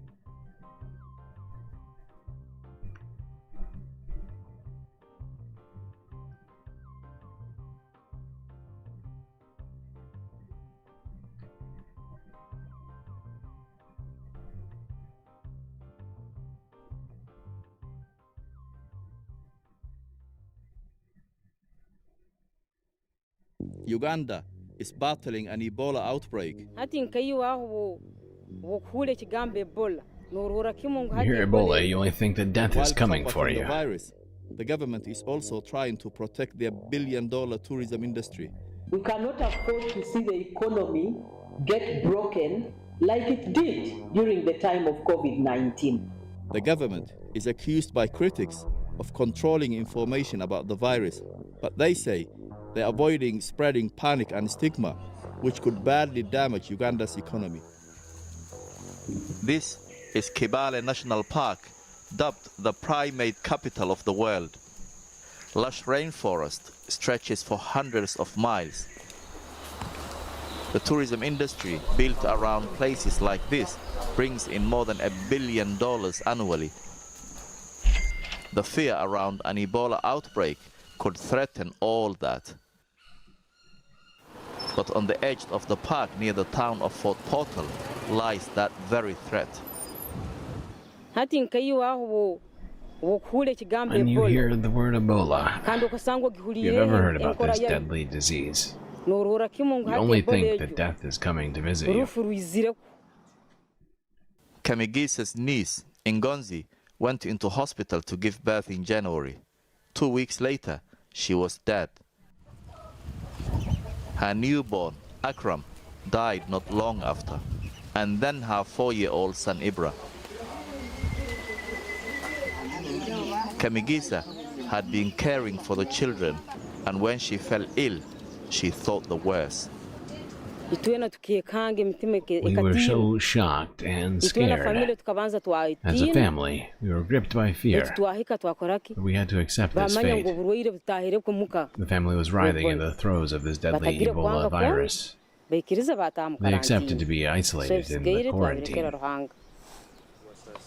The whole extended family were placed in quarantine. For 21 days, they waited to discover their fate. As more cases were confirmed and the rush to locate contacts began, the country declared an Ebola outbreak. The World Health Organization was informed, and governments across the world sent out warnings to travelers.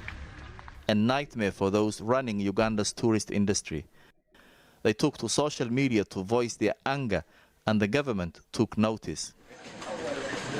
Visiting the Ebola task force in Fort Portal, the health minister warned that they must protect lives, but also livelihoods. We cannot. This seems like a dangerous sort of balance to try and make. Oh, God. Hopefully all the right decisions are made here in regards to all of that. I don't know if it would help for U.S. aid to be giving funds to preventing Ebola, but I doubt the Trump administration is going to do anything with that. Now let's go over to Kenya.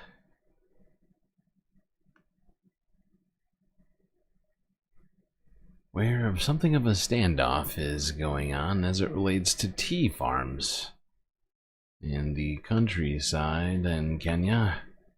Here's Reuters from 2 days ago.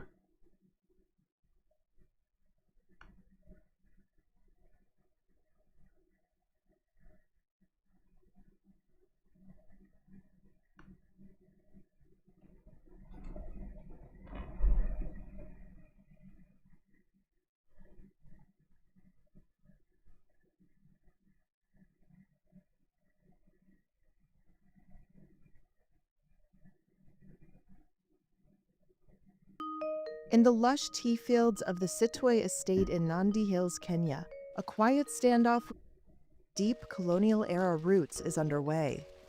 Women like Milka Chapkwoni are back in the fields, picking tea not as workers, but as landowners, they say.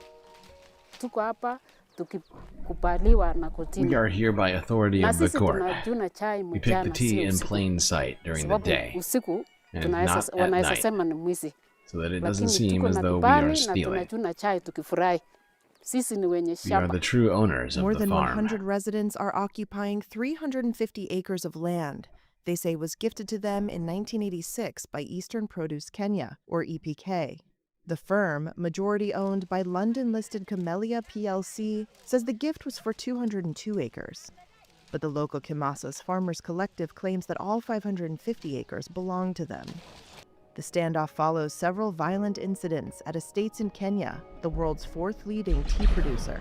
According to the Kenya Tea Growers Association, or KTGA, these incidents threaten a valuable Kenyan export industry that supports 5 million livelihoods. But several people working on land issues told Reuters the movement reflects a broader frustration with the failure to remedy colonial-era injustices. Behind the rolling green hills are modest homesteads, mud walls, hanging clothes, and children's futures rooted in contested soil. When they took away our tea farms, they settled. Wait, I'm sorry. Hold on. Soil. They settled us in tiny plots where we could barely make ends meet. They deprived us of the ability to improve the lives of our children. From 1895 to 1963, British authorities seized vast tracts of land, much of which became tea plantations, according to a 2021 UN report.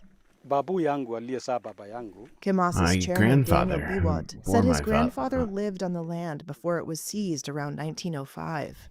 Belonging to the third generation of EPK employees, he believes reclaiming the disputed 350 acres would right a historical wrong.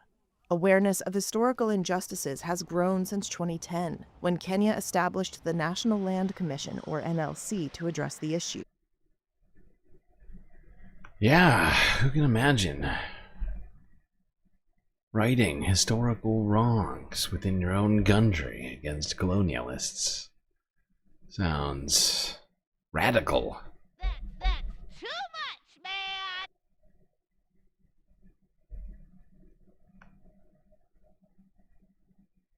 Okay, let's go from talking one beverage to another. But this beverage has, well, less to do about colonialism and more to do with the current trade war which Donald Trump is waging against everyone on the planet. South African wine is eyeing a new export market in Asia amidst Donald Trump's trade war. There's going to be a book called Donald Trump's Trade War one day. And I hope to not be the one to write it.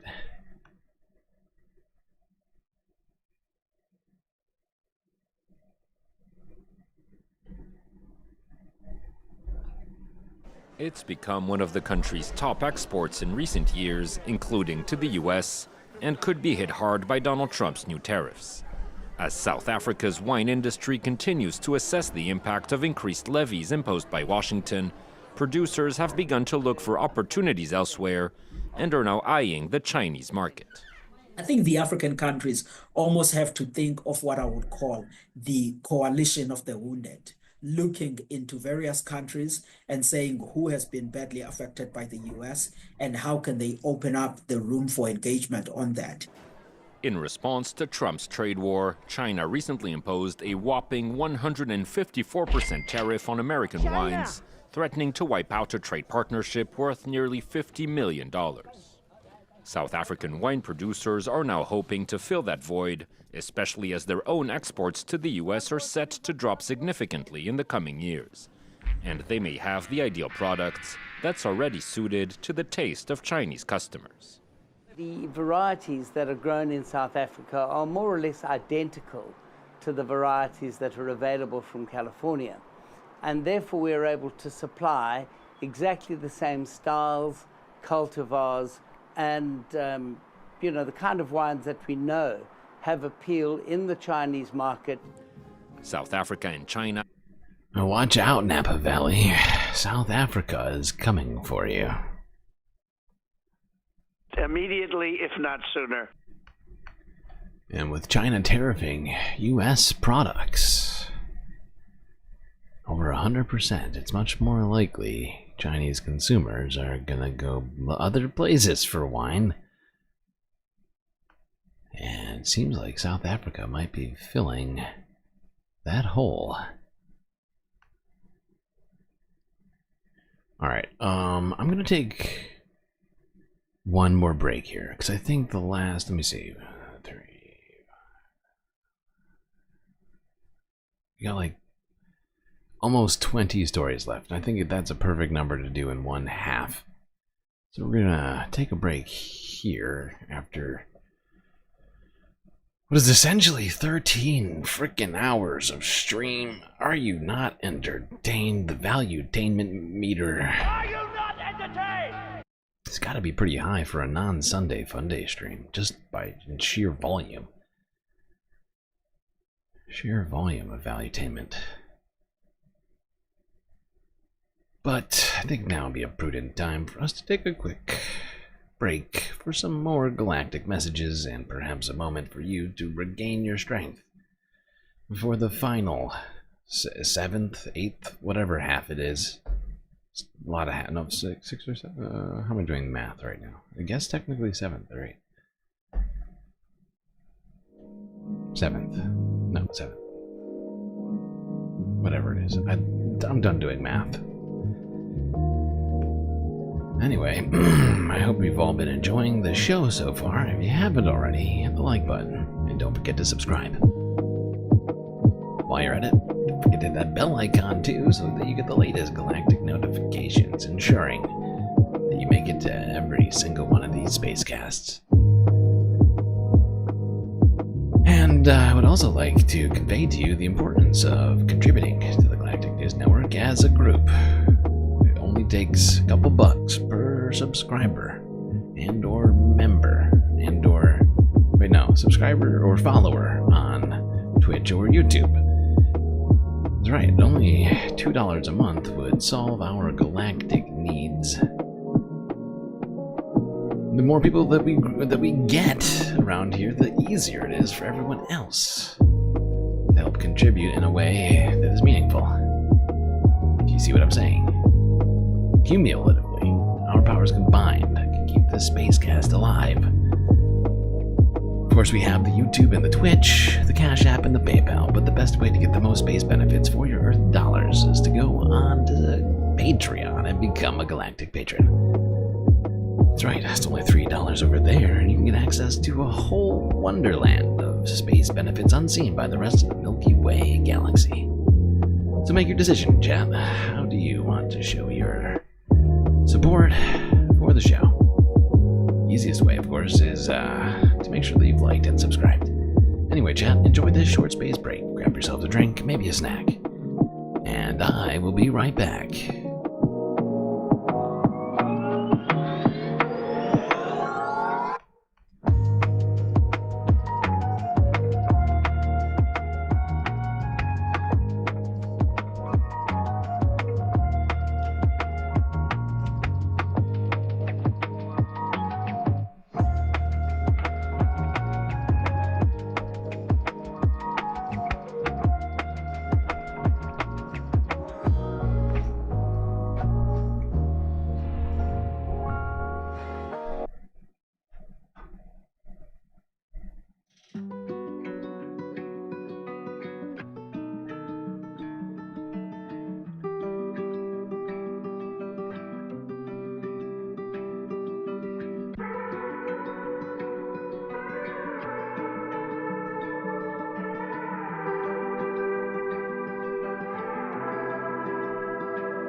think everybody knows what that sound means.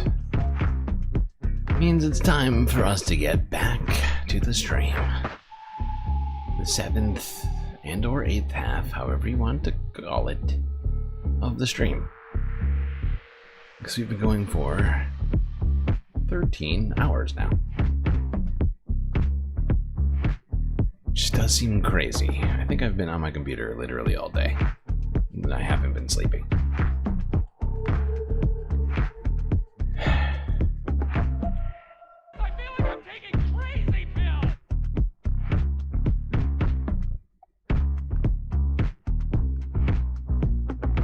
Alright.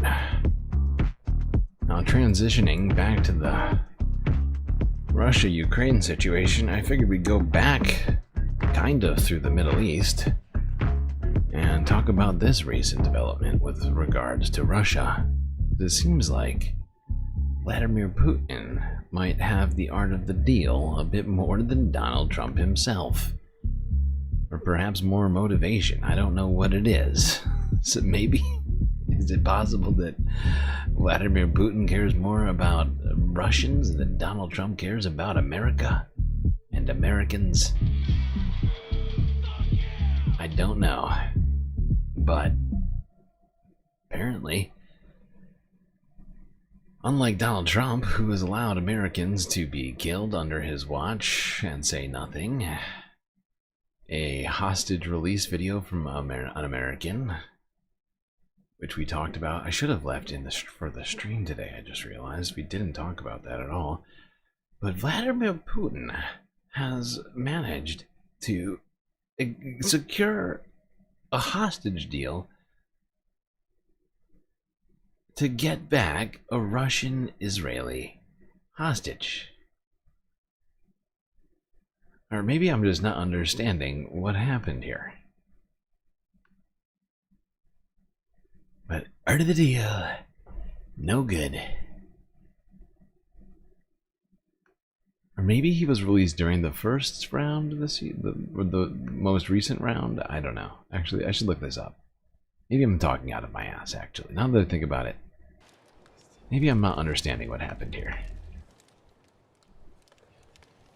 I should think before I speak. I try. I don't want to give any political assessments of the events that have happened. Everything that happened to you is a great tragedy. But the fact that you managed to be released is the result of the fact that Russia has a stable, long-standing relationship with the Palestinian people, with their representatives, with various organizations, and I think we should express our gratitude to the political leadership of Hamas for going along with us in performing this humanitarian act and releasing you. I'm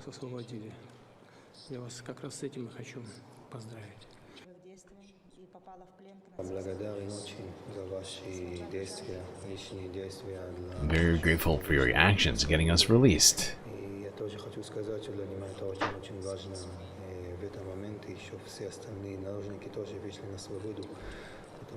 Okay. Wait, why is this still going? God, I've said pause. I don't need to read all of this. Okay, we get it. We get it. So, I mean, if Vladimir Putin's not lying, what's this guy's name again? I do want to look it up and see if this is all legit. I assume it is. I mean, this is, yeah, you know. What's this guy's name?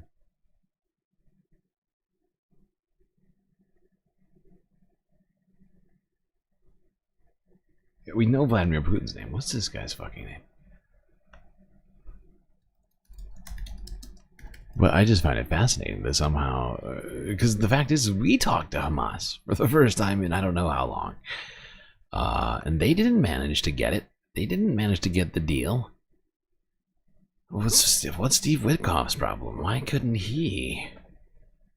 But yeah, no, I'm seeing multiple outlets: Times of Israel, The Hindu, France 24, Times of India. Putin delivers second shock to Israel in 24 hours. Russia joins Hamas ally Qatar. Oh my god. Wow, dude. Art of the Putin. Great deal maker, that Putin. Very tough.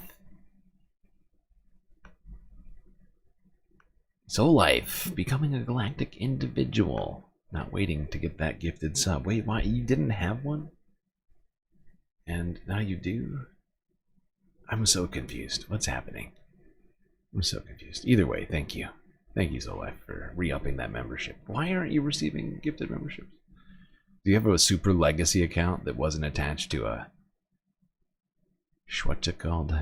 Google Plus? Is that what's happening?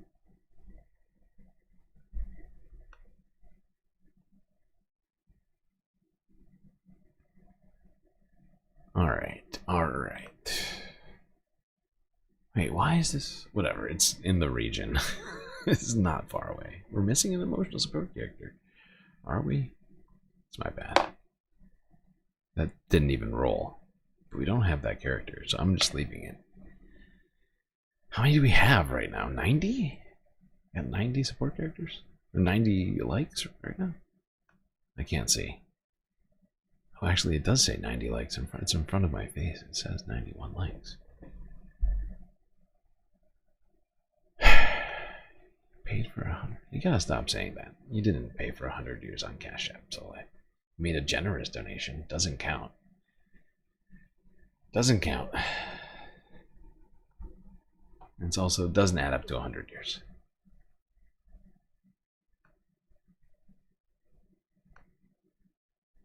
Just facts. But let's go to Afghanistan.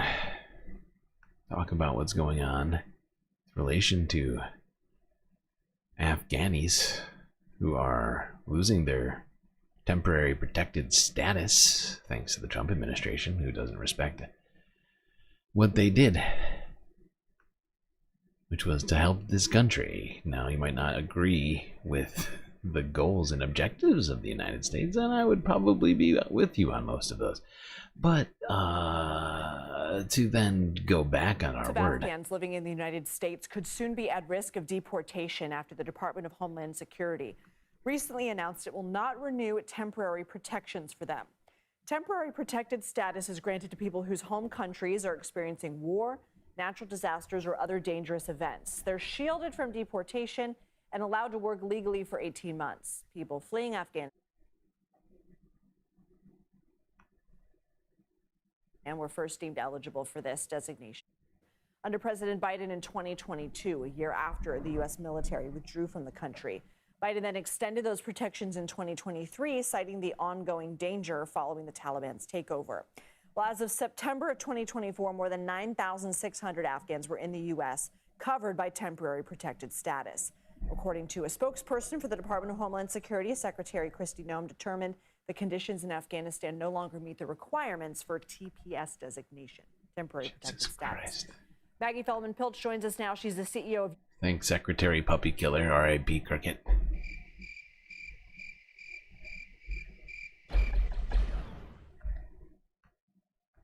Poor Cricket.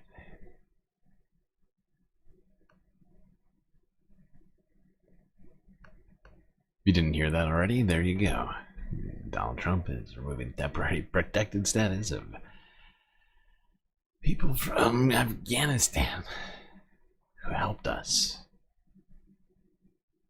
and are now probably not super welcome back in Afghanistan. It's like sending people who we told wouldn't go. We wouldn't, like, it's basically on a mass scale. It's like a Kilmar Brago Garcia type situation. Like, we told you it was cool for you to be here, and we told you that we wouldn't send you to the place that we're going to send you right now. So enjoy that.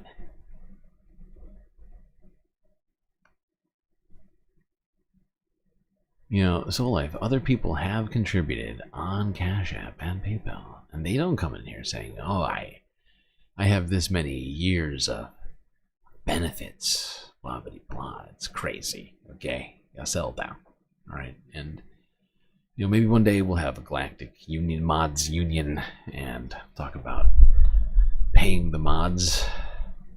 By the way, did we ever determine whether or not Hassan pays the mods? Not that I'm going to base my decision to pay the mods on something like that. But I just remember this question. I just don't remember us ever answering that question.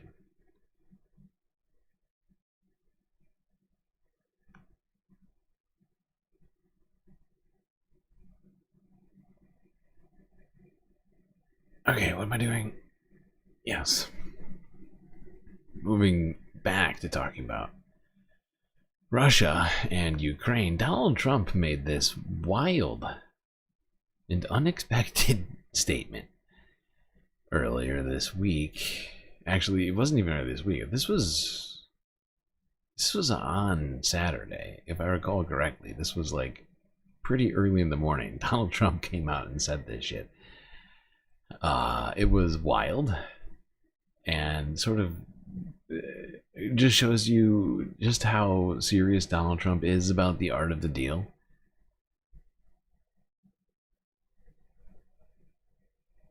$525,600 minutes. Wow.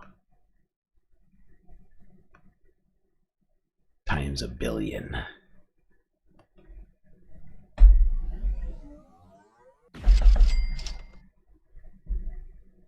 President Trump has confirmed that the US will walk away from attempts to reach a Russia-Ukraine peace deal unless progress is made soon. He was echoing comments made earlier in the day by his Secretary of State Marco Rubio, who, on a trip to Paris, said the US would give up if there was no movement in a matter of days. From Washington, here's John Sedworth. Russian missiles continue to pound Ukraine. This attack left one person dead and injured more than 100. But the man who once said he'd end the war on day one seems to be having second thoughts about ending it at all. If for some reason one of the two parties makes it very difficult, we're just going to say you're foolish, you're fools, you're horrible people, and we're going to just take a pass. But hopefully... It's a bold strategy, Cotton. Let's see if it pays off for him. Art of the deal. Sometimes you gotta know when it's a bad deal and you got bad actors. Very nasty people who are not trying, very foolish fools. Very, very foolish fools who don't want a deal. You gotta be like, I can't even make this deal. I was gonna make the deal. I was gonna make it day one, and he made it very difficult. Very nasty. That's how the deal is done. Sometimes it's not done. It's done in a way where it's not done, and everyone tells me, sir, sometimes it's better for a deal just to not to be done. I say, that's smart. You're a smart guy.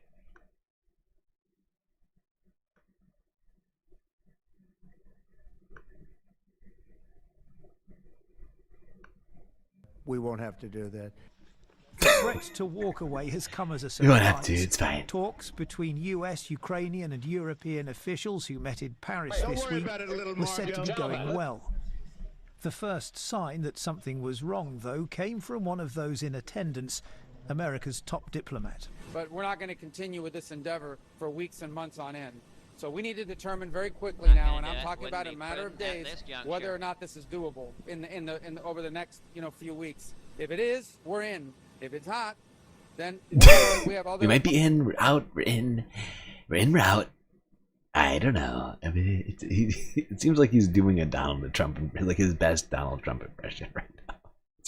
It's little Marco as Trump. Very proud of you, Marco. Don't worry about it, little Marco. Very, very proud. You're so good. Such a good boy. Telling them that we're in and out. It's like Schrodinger's deal. You don't know until you look in the box. Are we in? Are we out? Hard to say. Hard to say. It's a question of great and complex proportions, a lot of Fibonacci, and the theoretical physics. Stuff you wouldn't understand. People tell me, sir. My uncle, he went to an Ivy League college. He was a doctor. And it's in my genes. That's why I'm so smart. Focus on as well. America's allies are wondering what it all means. Progress on a minerals deal in which the US gets access to Ukrainian resources is still being talked up by Washington as a demonstration of its long-term commitment to the country. On the other hand, Ukraine is increasingly troubled by the US president's outreach to Russia. His envoy Steve Witkoff talks of a friendship with Vladimir Putin and of the compelling Fibonacci. Art of the deal. Art of the sometimes not deal, but sometimes it's better, they say, when it's not a deal. But not saying it's probably not going to happen. But everything's going super great.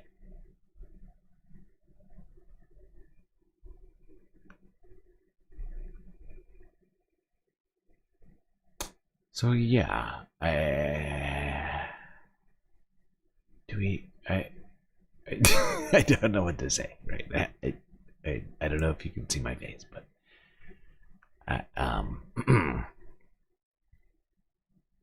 little confused, a little confused, but that's fine. That's totally normal. That's part of the deal. Sometimes it leaves everyone outside of the deal. They don't know what's going on. That's actually better. Now, Vladimir Putin declared earlier on Saturday. This was BBC News on Saturday. According to them, no bombing on Easter. Easter truce still end of Sunday. Totally reals. Totally reals. Don't ask question. It's real. Not Israel. Israel. It's very real.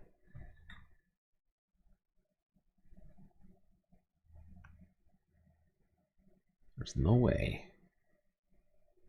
we'll do anything other. Breaking news this hour.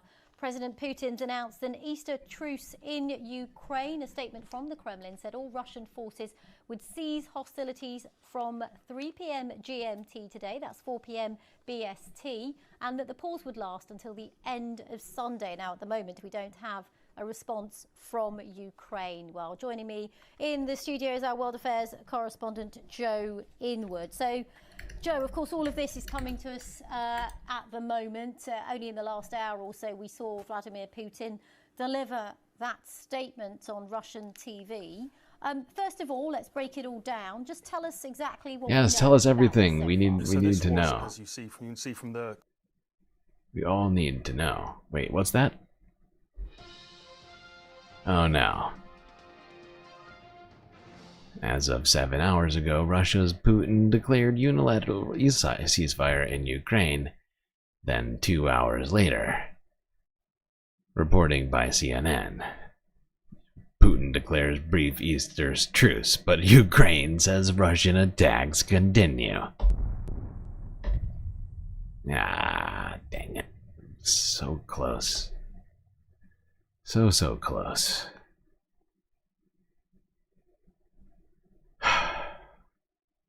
Full 2 hours. Not bad. Not bad. It's almost a full truce. It's like 10% of that 24 hours. It's really, really close. I shouldn't even be. I'm nitpicking. It's really me.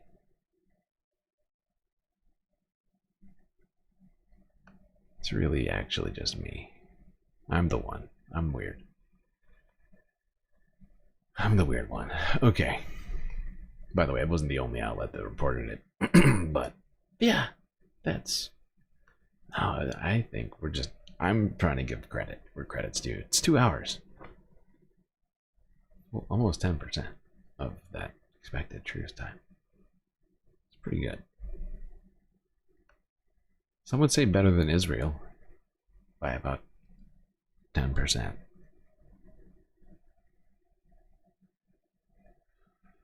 Alright, let's go to China. Have to have my China. South China Morning Post from 4 days ago. If you didn't hear, China and allies in the ASEAN